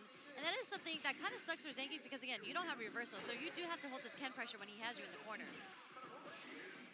But Zangief Pilato fighting his way out and, you know, introducing the SPD in this first round. But Gigi Halibel ready with the backdash and a punish with the Fierce. It was still so scary. That was 2 correct, or like 1 SPD and then an immediate correct guess from Pilato on the second time around. I still would have been shook. When I see that knee hop coming for me for the drive rush, oh, I am definitely scared. This is like, how many 50-50s are you willing to take? Halibel is also willing to roll the dice, right? Okay, yeah, feeling each other out in neutral a bit. No. Oh, okay. A punish counter there. At least still within range to get the punish counter. Not too bad for Halibel. Slowly but surely, look at the amount of patience being exuded from Halibel. Again, the knee hop does get punished. Halibel, he caught the parry as well. Interesting. Oh my! This is a very interesting movement coming from Gigi Halibel here. He is just making all the right decisions right now against the SPDs. Gigi Halibel with a very, very convincing start. Very animated, doing the full super animation on the player can right now. As he should be. He was. we are in the same hotel. We're on the same floor. I had to talk to him in the elevator. He's like, "Yeah, I'm feeling great. It's great to see you, but I am salty." Verbatim. I am salty. And I'm like, "Look, you got a couple more days to play, man." Yeah, exactly. It's a round robin. It's not over yet. He's taking that in stride. 2 rounds straight. Significant life lead in the end of that game 1. Let's see. Zangief Pilato, how much more aggressive can you be to break Halibel's current defensive placement and maneuvering? And the overall patience that he's been having in this match specifically. Yeah, I was going to say, this is completely different than what I was predicting from Gigi Halibel. It is a lot slower, a lot more defensive. We're not even whipping buttons to try to bait anything to come out. Like, he's just getting pure whip punishes. And Zangief Pilato on the brink of being burnt out. I mean, there was a guess there. Drive rush into the Dragon Lash. Pilato was definitely ready for it. Nice perfect parry coming from Gigi Halibel. Again, putting Zangief Pilato into the corner. He's going to have to find his way out. Ooh, that's tricky. We haven't seen that shown off just yet. The frame trap trying to check the run, but you actually get hit. Again, Zangief Pilato or Zangief's buttons are just too slow to check those. Halibel got the spirit of Zangief. How many Fierces did he throw in that sequence? Like 3 in a row? There's no armor on that bad boy. The special of Ken. But look at the spacing that Gigi Halibel is doing right now. What a statement.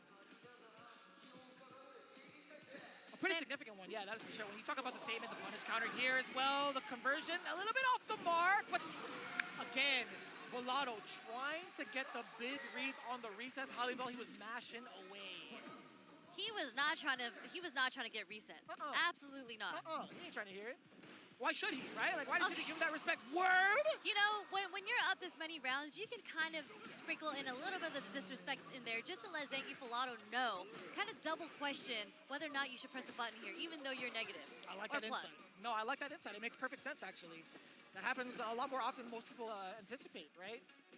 Just nearly 3 bars from the side of Gigi Halibel. Oh, that could have been the biggest confirm of his life to end it. No, it's Gigi Halibel in the corner now. Okay, the target combo to stop the run, actually. Oh, the wake-up super! Get off of me, and this should be it. I mean, Hollybell thinks so. I mean, yeah, he's already gone. out of his seat. He's out of there. Hollybell getting the first W under his belt here at Capcom Cup at the expense of Zangief Polado. Man, again, shout outs to Gigi Hollybell for literally making all the correct defensive reads. You are playing against a grappler. You are playing against a character that wants to put you in a 50-50 and make you second guess yourself. Not once did he second guess himself. He got every single ODDP correct. He got the wake up super correct. And he played so clean in the neutral. Look at that. He better go to Evil Vegas, because if he rolls a dice like this in video games, I want to see how he does over at the craps table, man. That is like, I don't know what the stats is for the correct decisions on defense. I genuinely do not. I'd say it's like a 95% hit rate, to be honest. You're a better mathematician than I am, I'll tell you what.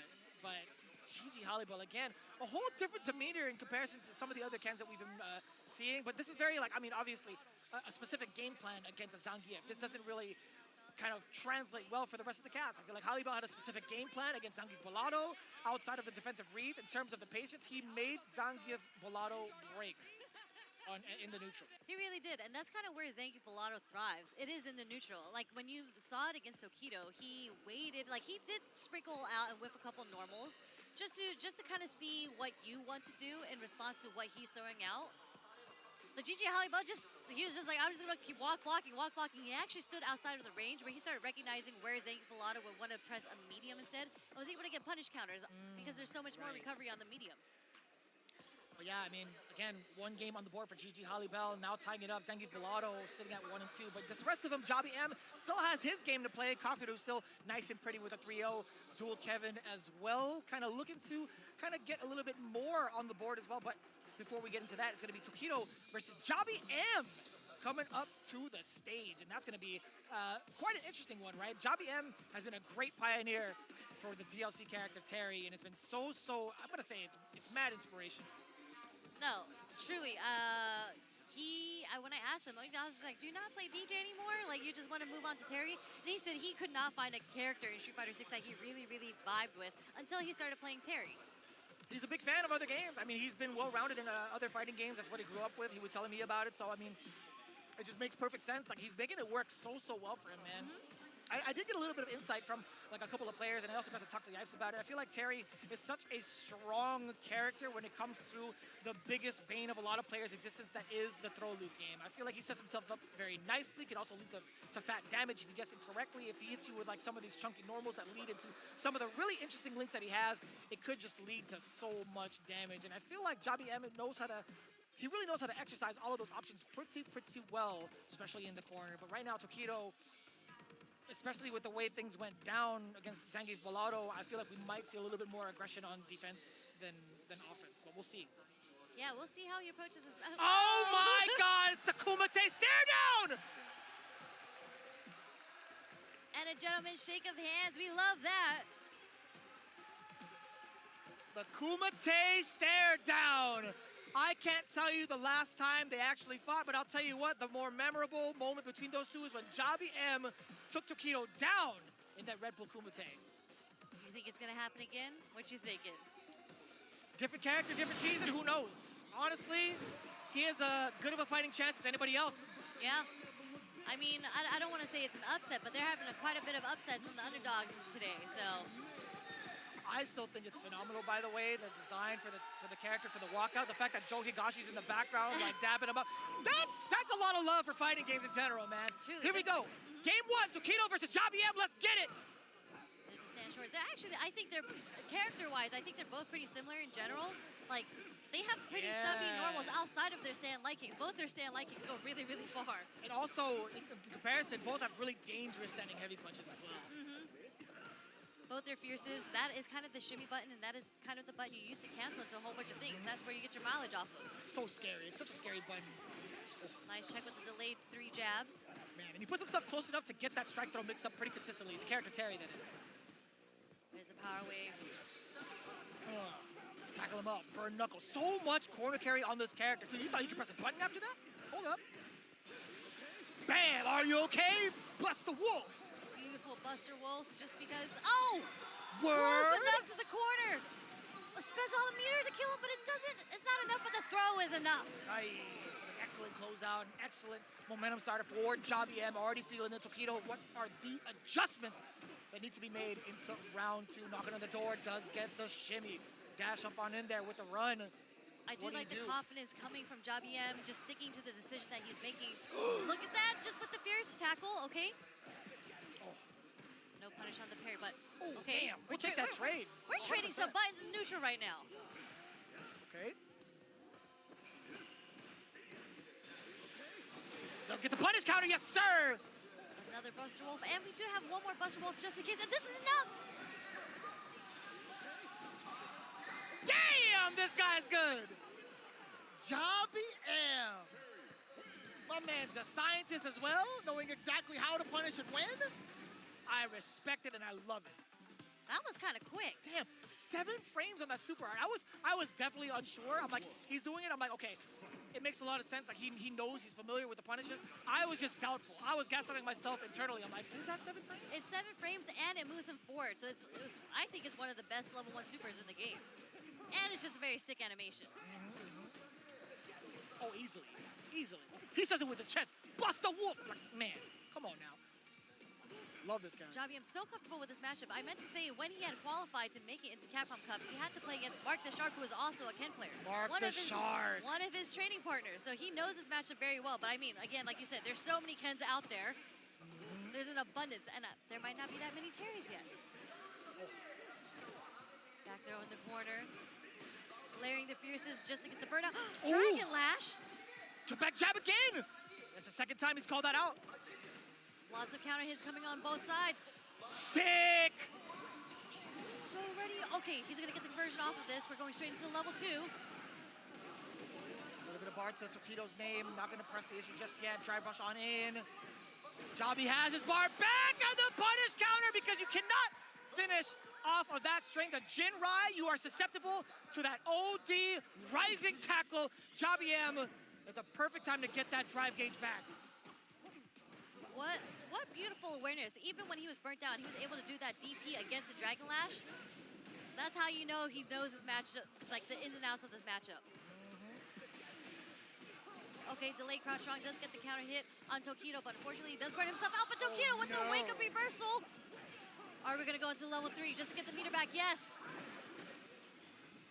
One more sequence is gonna put Tokido potentially in burnout. This is actually crazy right now. He is so confident. Jobby M. Take throw and he gets it! Jobby M! 2 games straight over Tokido! The run back and he gets it again over Tokido. 2-0-2. I don't think Tokido got around. Listen, that was 2 rounds straight in game 2. I do not recall in game 1 Tokido having any sort of rounds. I really don't. It just went by so quickly. It really did. I didn't see a chance for Tokido to adapt to what Jobby M was doing. It was just really like a Shoto battle. It was just battle of the anti-airs, battle of the footsies, just incredible. You're standing up. Stand up the whole way then. My cord got stuck. Oh, sorry. So I don't want to do it. Yeah, we don't want to break the headsets out here. Sorry. I got a little too hyped. Oh, my back hurt on that one. But man, that was such a clinical performance from the side of Jobby M, knowing exactly what to do with any sort of, I want to say mistakes. There were so many times where Tokido felt confident in some of his sequences. It's like, oh, yo, he has level 1. He's going to let that rip. I didn't know he was going to be that fast. But do you think that has to be because of perhaps the lack of experience in that matchup? Because I'm going to be fully transparent. I am genuinely unaware of any of like the consistent Terry players out there in Japan. I'm not gonna lie, I actually don't know either in Japan, but I don't know if it's a lack of experience. I would say it's a lot of experience coming from Jobby M's side because I think his situational awareness was incredible. Just being consistently able to punish all the Jin Rais, having all the correct options, and even when he was burnt out, he still had the correct options against what Tokido would like to do because it is a very common thing for Ken to do, to sneak in a normal into the Dragon Lash just to keep the pressure on you for the chip damage. I was surprised that Tokido had even gone for some of those Jin Rai sequences because again, he already had like that drive gauge. He has also like a level 1 if need be. I feel like that was a little bit of Tokido like slacking and Jobby M taking full advantage of that. I was like, yeah, I'm ready for this matchup specifically. So very, very impressive, man. Jabi M really pushing his scene forward and really putting himself and his scene on the map because of that performance. Yeah, shout out to South Africa. The African hero, Jabi M. Beautiful play. And I just love how Capcom Cup gives you a stage and just to, you know, support all the communities out there. It's beautiful. But next up, we do have the last match of the night, I believe. It is Dual Kevin versus Gigi Halibel. And we just saw Gigi Halibel take down Zangief Bellado. And Dual Kevin having such a close sets against Kakaru, but unfortunately wasn't able to pull through. So, hopefully, you know, Dual Kevin not looking the happiest at this point, looking a little stressed, but, you know, he is a pro player. He's probably going to hopefully bounce back from that situation. It is kind of tough because if he takes this L now, he might not have a chance going forward. Because Kakaru, again, sitting at an immaculate X and O, essentially. Yeah, I feel like his chances are getting slimmer and slimmer. I mean, if it becomes 1 and 3, it might be cooked. Yeah, so he might have to 2-0 at this point because, again, every game counts in this format. Who knows, man? Gigi Halibel could also have a run of his life in day 2. He already has like a 2-0 over Bellado. If he does it again, he will be skyrocketing his way towards possibly second place. Who knows? That's right, because Tokido did just lose. I think that was the other crowd favorite in here. I think the 3 favorite in this group was Kakaru, Tokido, and Dual Kevin making it out. I think a good majority of the FGC would agree with you on that one. I think I would agree with you on that one as well. But it's tough to call again. Looking at it right now that I kind of think back upon it, Halibel is 1 and 2 right now. Jabi M is looking rather strong at 2 and 1. So maybe I kind of misspoke, but either way, Gigi Halibel, he could have a really, really great time disrupting the rest of the standings for some of the players here. Who knows, man? He was coming in at what, 0 and 2? Yeah, now he's 1 and 2. He's coming in hot because of the way that he was playing. There was so much confidence there. It's not going to be easy for Kevin for sure. But I think he is going to, if he wants a chance of making it out, even in losers, he is going to have to pull out the 2-0. Really not much to kind of harp on in regards to like the final matchup for Rashid versus Ken, because again, there's an abundance of them, I feel like, worldwide at this point, but only very few could pilot them the way that these two individuals can. So let's see how it throws down. Game 1, already a very aggressive start for Gigi Halibel. Yeah, starting with from the jump from the rip-off. Oh, and the perfect parry, okay. What's the sequence here? Okay, some lights. Up, back to get away from throw pressure, okay. So scary within this range as well. Yeah, Dual Kevin kind of trying to burn out Halibel, making him whiff parry a couple times, and there you go. That's a good call. Dual Kevin realizing that Gigi Halibel, instead of trying to check the drive rushes, he's going for the parries.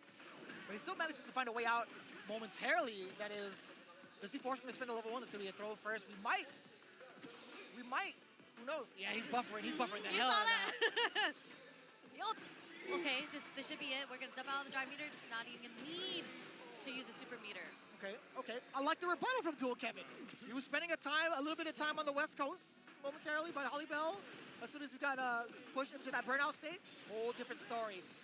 Here comes the big Isar. Trying to chip away. Is Halibel going to take the damage, or is he going to get his meter chipped away? Actually, pretty good defense against the Isar there. That's another sequence. Even closer to victory. Dual Kevin, what's going to be the schmicks? Blocks a safe jump. Oh, that was such a delay. You saw a half step forward into the medium punch. Dual Kevin sniping out the button against Halibel. Empty jump into the low SRK. That's not Shoryuken, baby. That's Super Rashid kick. It is indeed, and just like that was kind of a speed run too. I'm not gonna lie. Gigi Halibel was stuck in the corner for so long, and the times that he did try to attempt to get out, Dual Kevin was so ready for it. You saw him back out just to be in the correct range to get the anti-air going on. Man, it's still so hard to call. You never know what Halibel has up his sleeves in regards to his Oh, hold up. We're doing the color change on the costume. That is a power-up. Yeah, we can't see it on the stream just yet, but we are going to get that change up in the costumes from Halibel. He did speak upon that as well. I feel like in one of the interviews that he's had throughout the years. I mean, like, I like kind of to change it up a bit, to kind of like change my approach and see how I'm feeling that day. But We'll see if it amounts to anything. Right now against Dual Kevin, early drive reversal just to make sure that Halibel doesn't get any of his mix in. Very early, but just like that. 9 seconds in, Gigi Halibel is stuck in the corner. Ooh. Oh, what a nice DI against a wind shot. That was max distance. Okay, throw pressure. What's the sequence? I like that. A little bit too far out too, still extending the link with a standing light kick. Oh, that's gonna be Halibel all over it. The first time we had seen the OD spinning mixer from the side of Dual Kevin. Yeah, I mean, at the end, it was like a 50-50 guess. OD mix. Oh, there's a perfect parry again. That's too slow of a button. Yeah, that was again. He's so ready with the DI. Oh, okay. He is not. I see. He's gonna dip. Oh no way, brother. He's trying to smooth all over Dual Kevin. Don't do that. Don't awaken the Marvel Beast. Bro, if that had hit. Oh, the dash up low. Okay, hold on. Gigi Halibel is. Look at the movement that we're seeing right now. We're getting triple dash backwards. I understand it. I mean, he is looking pretty dry. I feel like I'm close to it. There he is. Now he's fully dry. Ashy Larry. Go upstairs, put on some lotion right now. Are we going to see a wake up? What are we going to see? Oh, we definitely are. Good call, Sherry. Level 1 for the side switch as well. Perfect. I still see him. I don't know what he's working on. Are we going to see another super buffer? Ooh. Okay. We don't get the tray combo. I was so scared the ODDP was going to come out from there, but okay. We're getting the safe. The shimmy is going to work again. Safe pressure, just in case Halibel had decided to bust out in that situation. We were talking about the movement that Halibel was implementing. Again, Dual Kevin one-upping him in that regard. Now you have to face the man behind the storm. You start 1 throw, 2 throws. Are we going to see a third? No, a delayed medium punch there. Okay. Oh, he tried to move out of the way. A little bit too meaty. Dual Kevin. One more sequence off of the mix. Empty jump low again. He has one more sequence in mind. Is it going to be enough to go into it? Oh my God, and he timed it perfectly to snatch the dome. Halibel is defeated by the Shemix master, Dual Kevin. Beautiful, beautiful play. I think just that one round, it did everything. That one round, it did work in Gigi Halibel's favor, but unfortunately, all the other rounds was definitely hugely in Dual Kevin's favor. And not bad, too, taking a 2-0 RB Halibel. You want to get as many points as possible, as we talked about in Harp Time for so long. Sitting at a record of 2-2 now is Dual Kevin. Halibel, I don't know, man. I think he might have been cooked. Again, I want to make sure later on, but as it stands right now, taking a look at the replay, we talked about the amount of control offensively both characters had, or both players have had. It was more so Dual Kevin towards the later end of that round where we saw that offense really shine. Yeah, and something that I want to call out, that Kevin did so good conditioning, because Dual Kevin's specialty is always at like the very last round or second round of a match, he'll do the drive rush overhead. But we noticed in the first couple rounds, in the first 2 games, he did round start, drive rush, low short.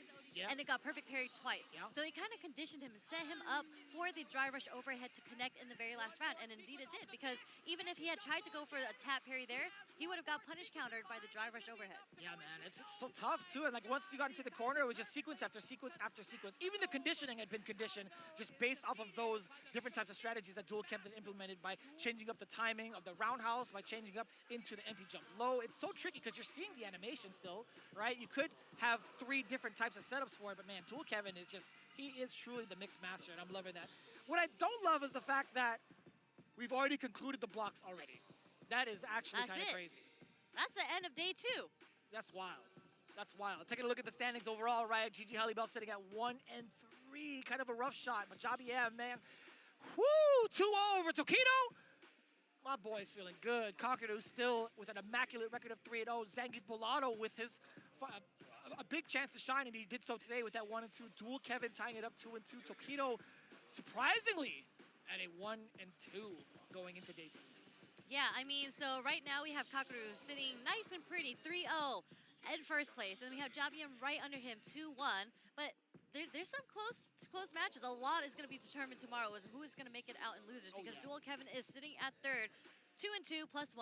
He only has 1 match tomorrow, though, so we're going to have to see how tomorrow goes. Yep, and we'll see it in just a little bit. Jobby M is going to be standing by with an interview, our man of Group C. Let's take a look with Reinhardt. today, a very amazing run. Of course, the run back that Tokido was looking for, but you didn't allow him to get the revenge he wanted. Talk me through your mindset going into that set versus Tokido. I was very confident. I think Terry is a bad matchup for Ken. I honestly think it might be one of his worst matchups because the ground game is just hard for Ken to get started. Even when in the corner, it's very hard for Ken to keep Terry grounded. So I was very confident going in. I did prepare a lot because I was only playing one game, so it allowed me to prepare a lot for Tokido on what he's going to do, So I was very confident all in all.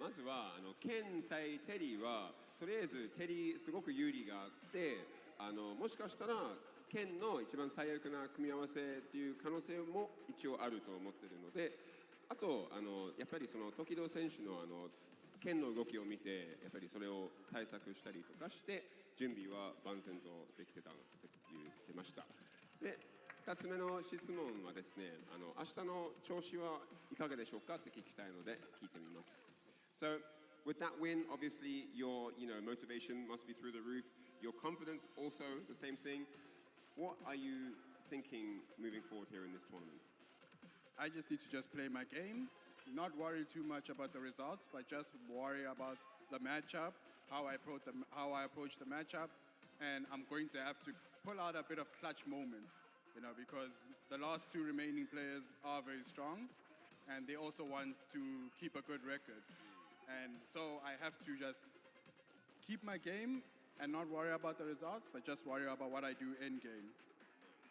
で明日向けてとりあえず自分の試合をやることに集中する記録とか結果を見ないでスコアとかを見ないでずっと自分のやりたいことをやってできるだけ勝つことを目指すっていう形になってます。そういうことですね。それではインタビュー終了となりますのでぜひお見逃しなくこれからのカプコムカップ11もお楽しみください。We are back, and that, I think that's it for us, right? This is the end of day 2.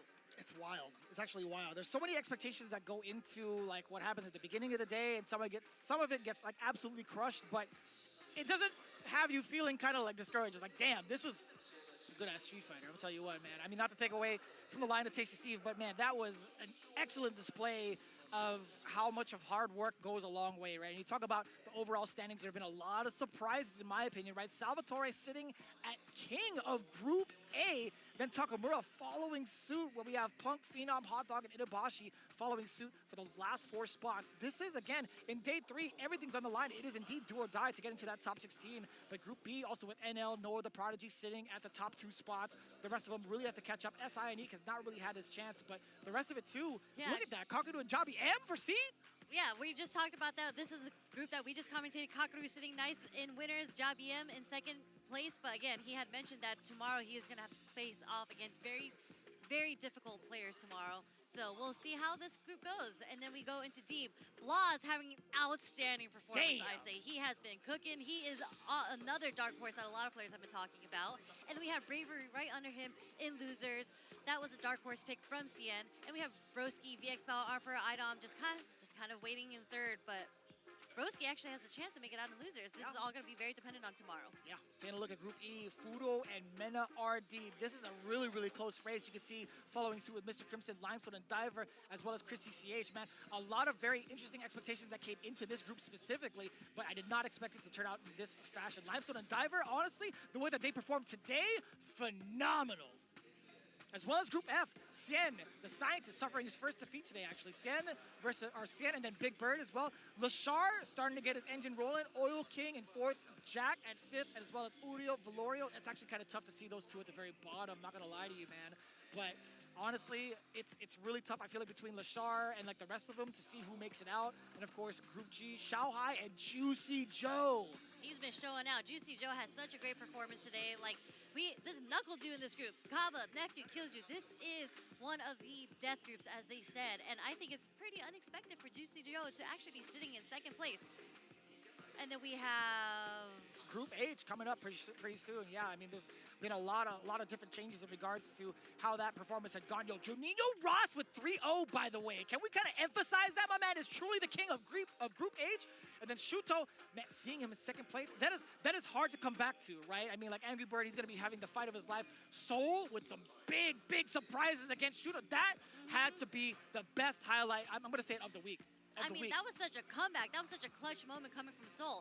And then there's Lex and there's Kusanagi. This group was so difficult, insane. And I think this is kind of like the Shoto group. But Juninho Ross, the Brazilian Shoto, as they say, sitting at the very top.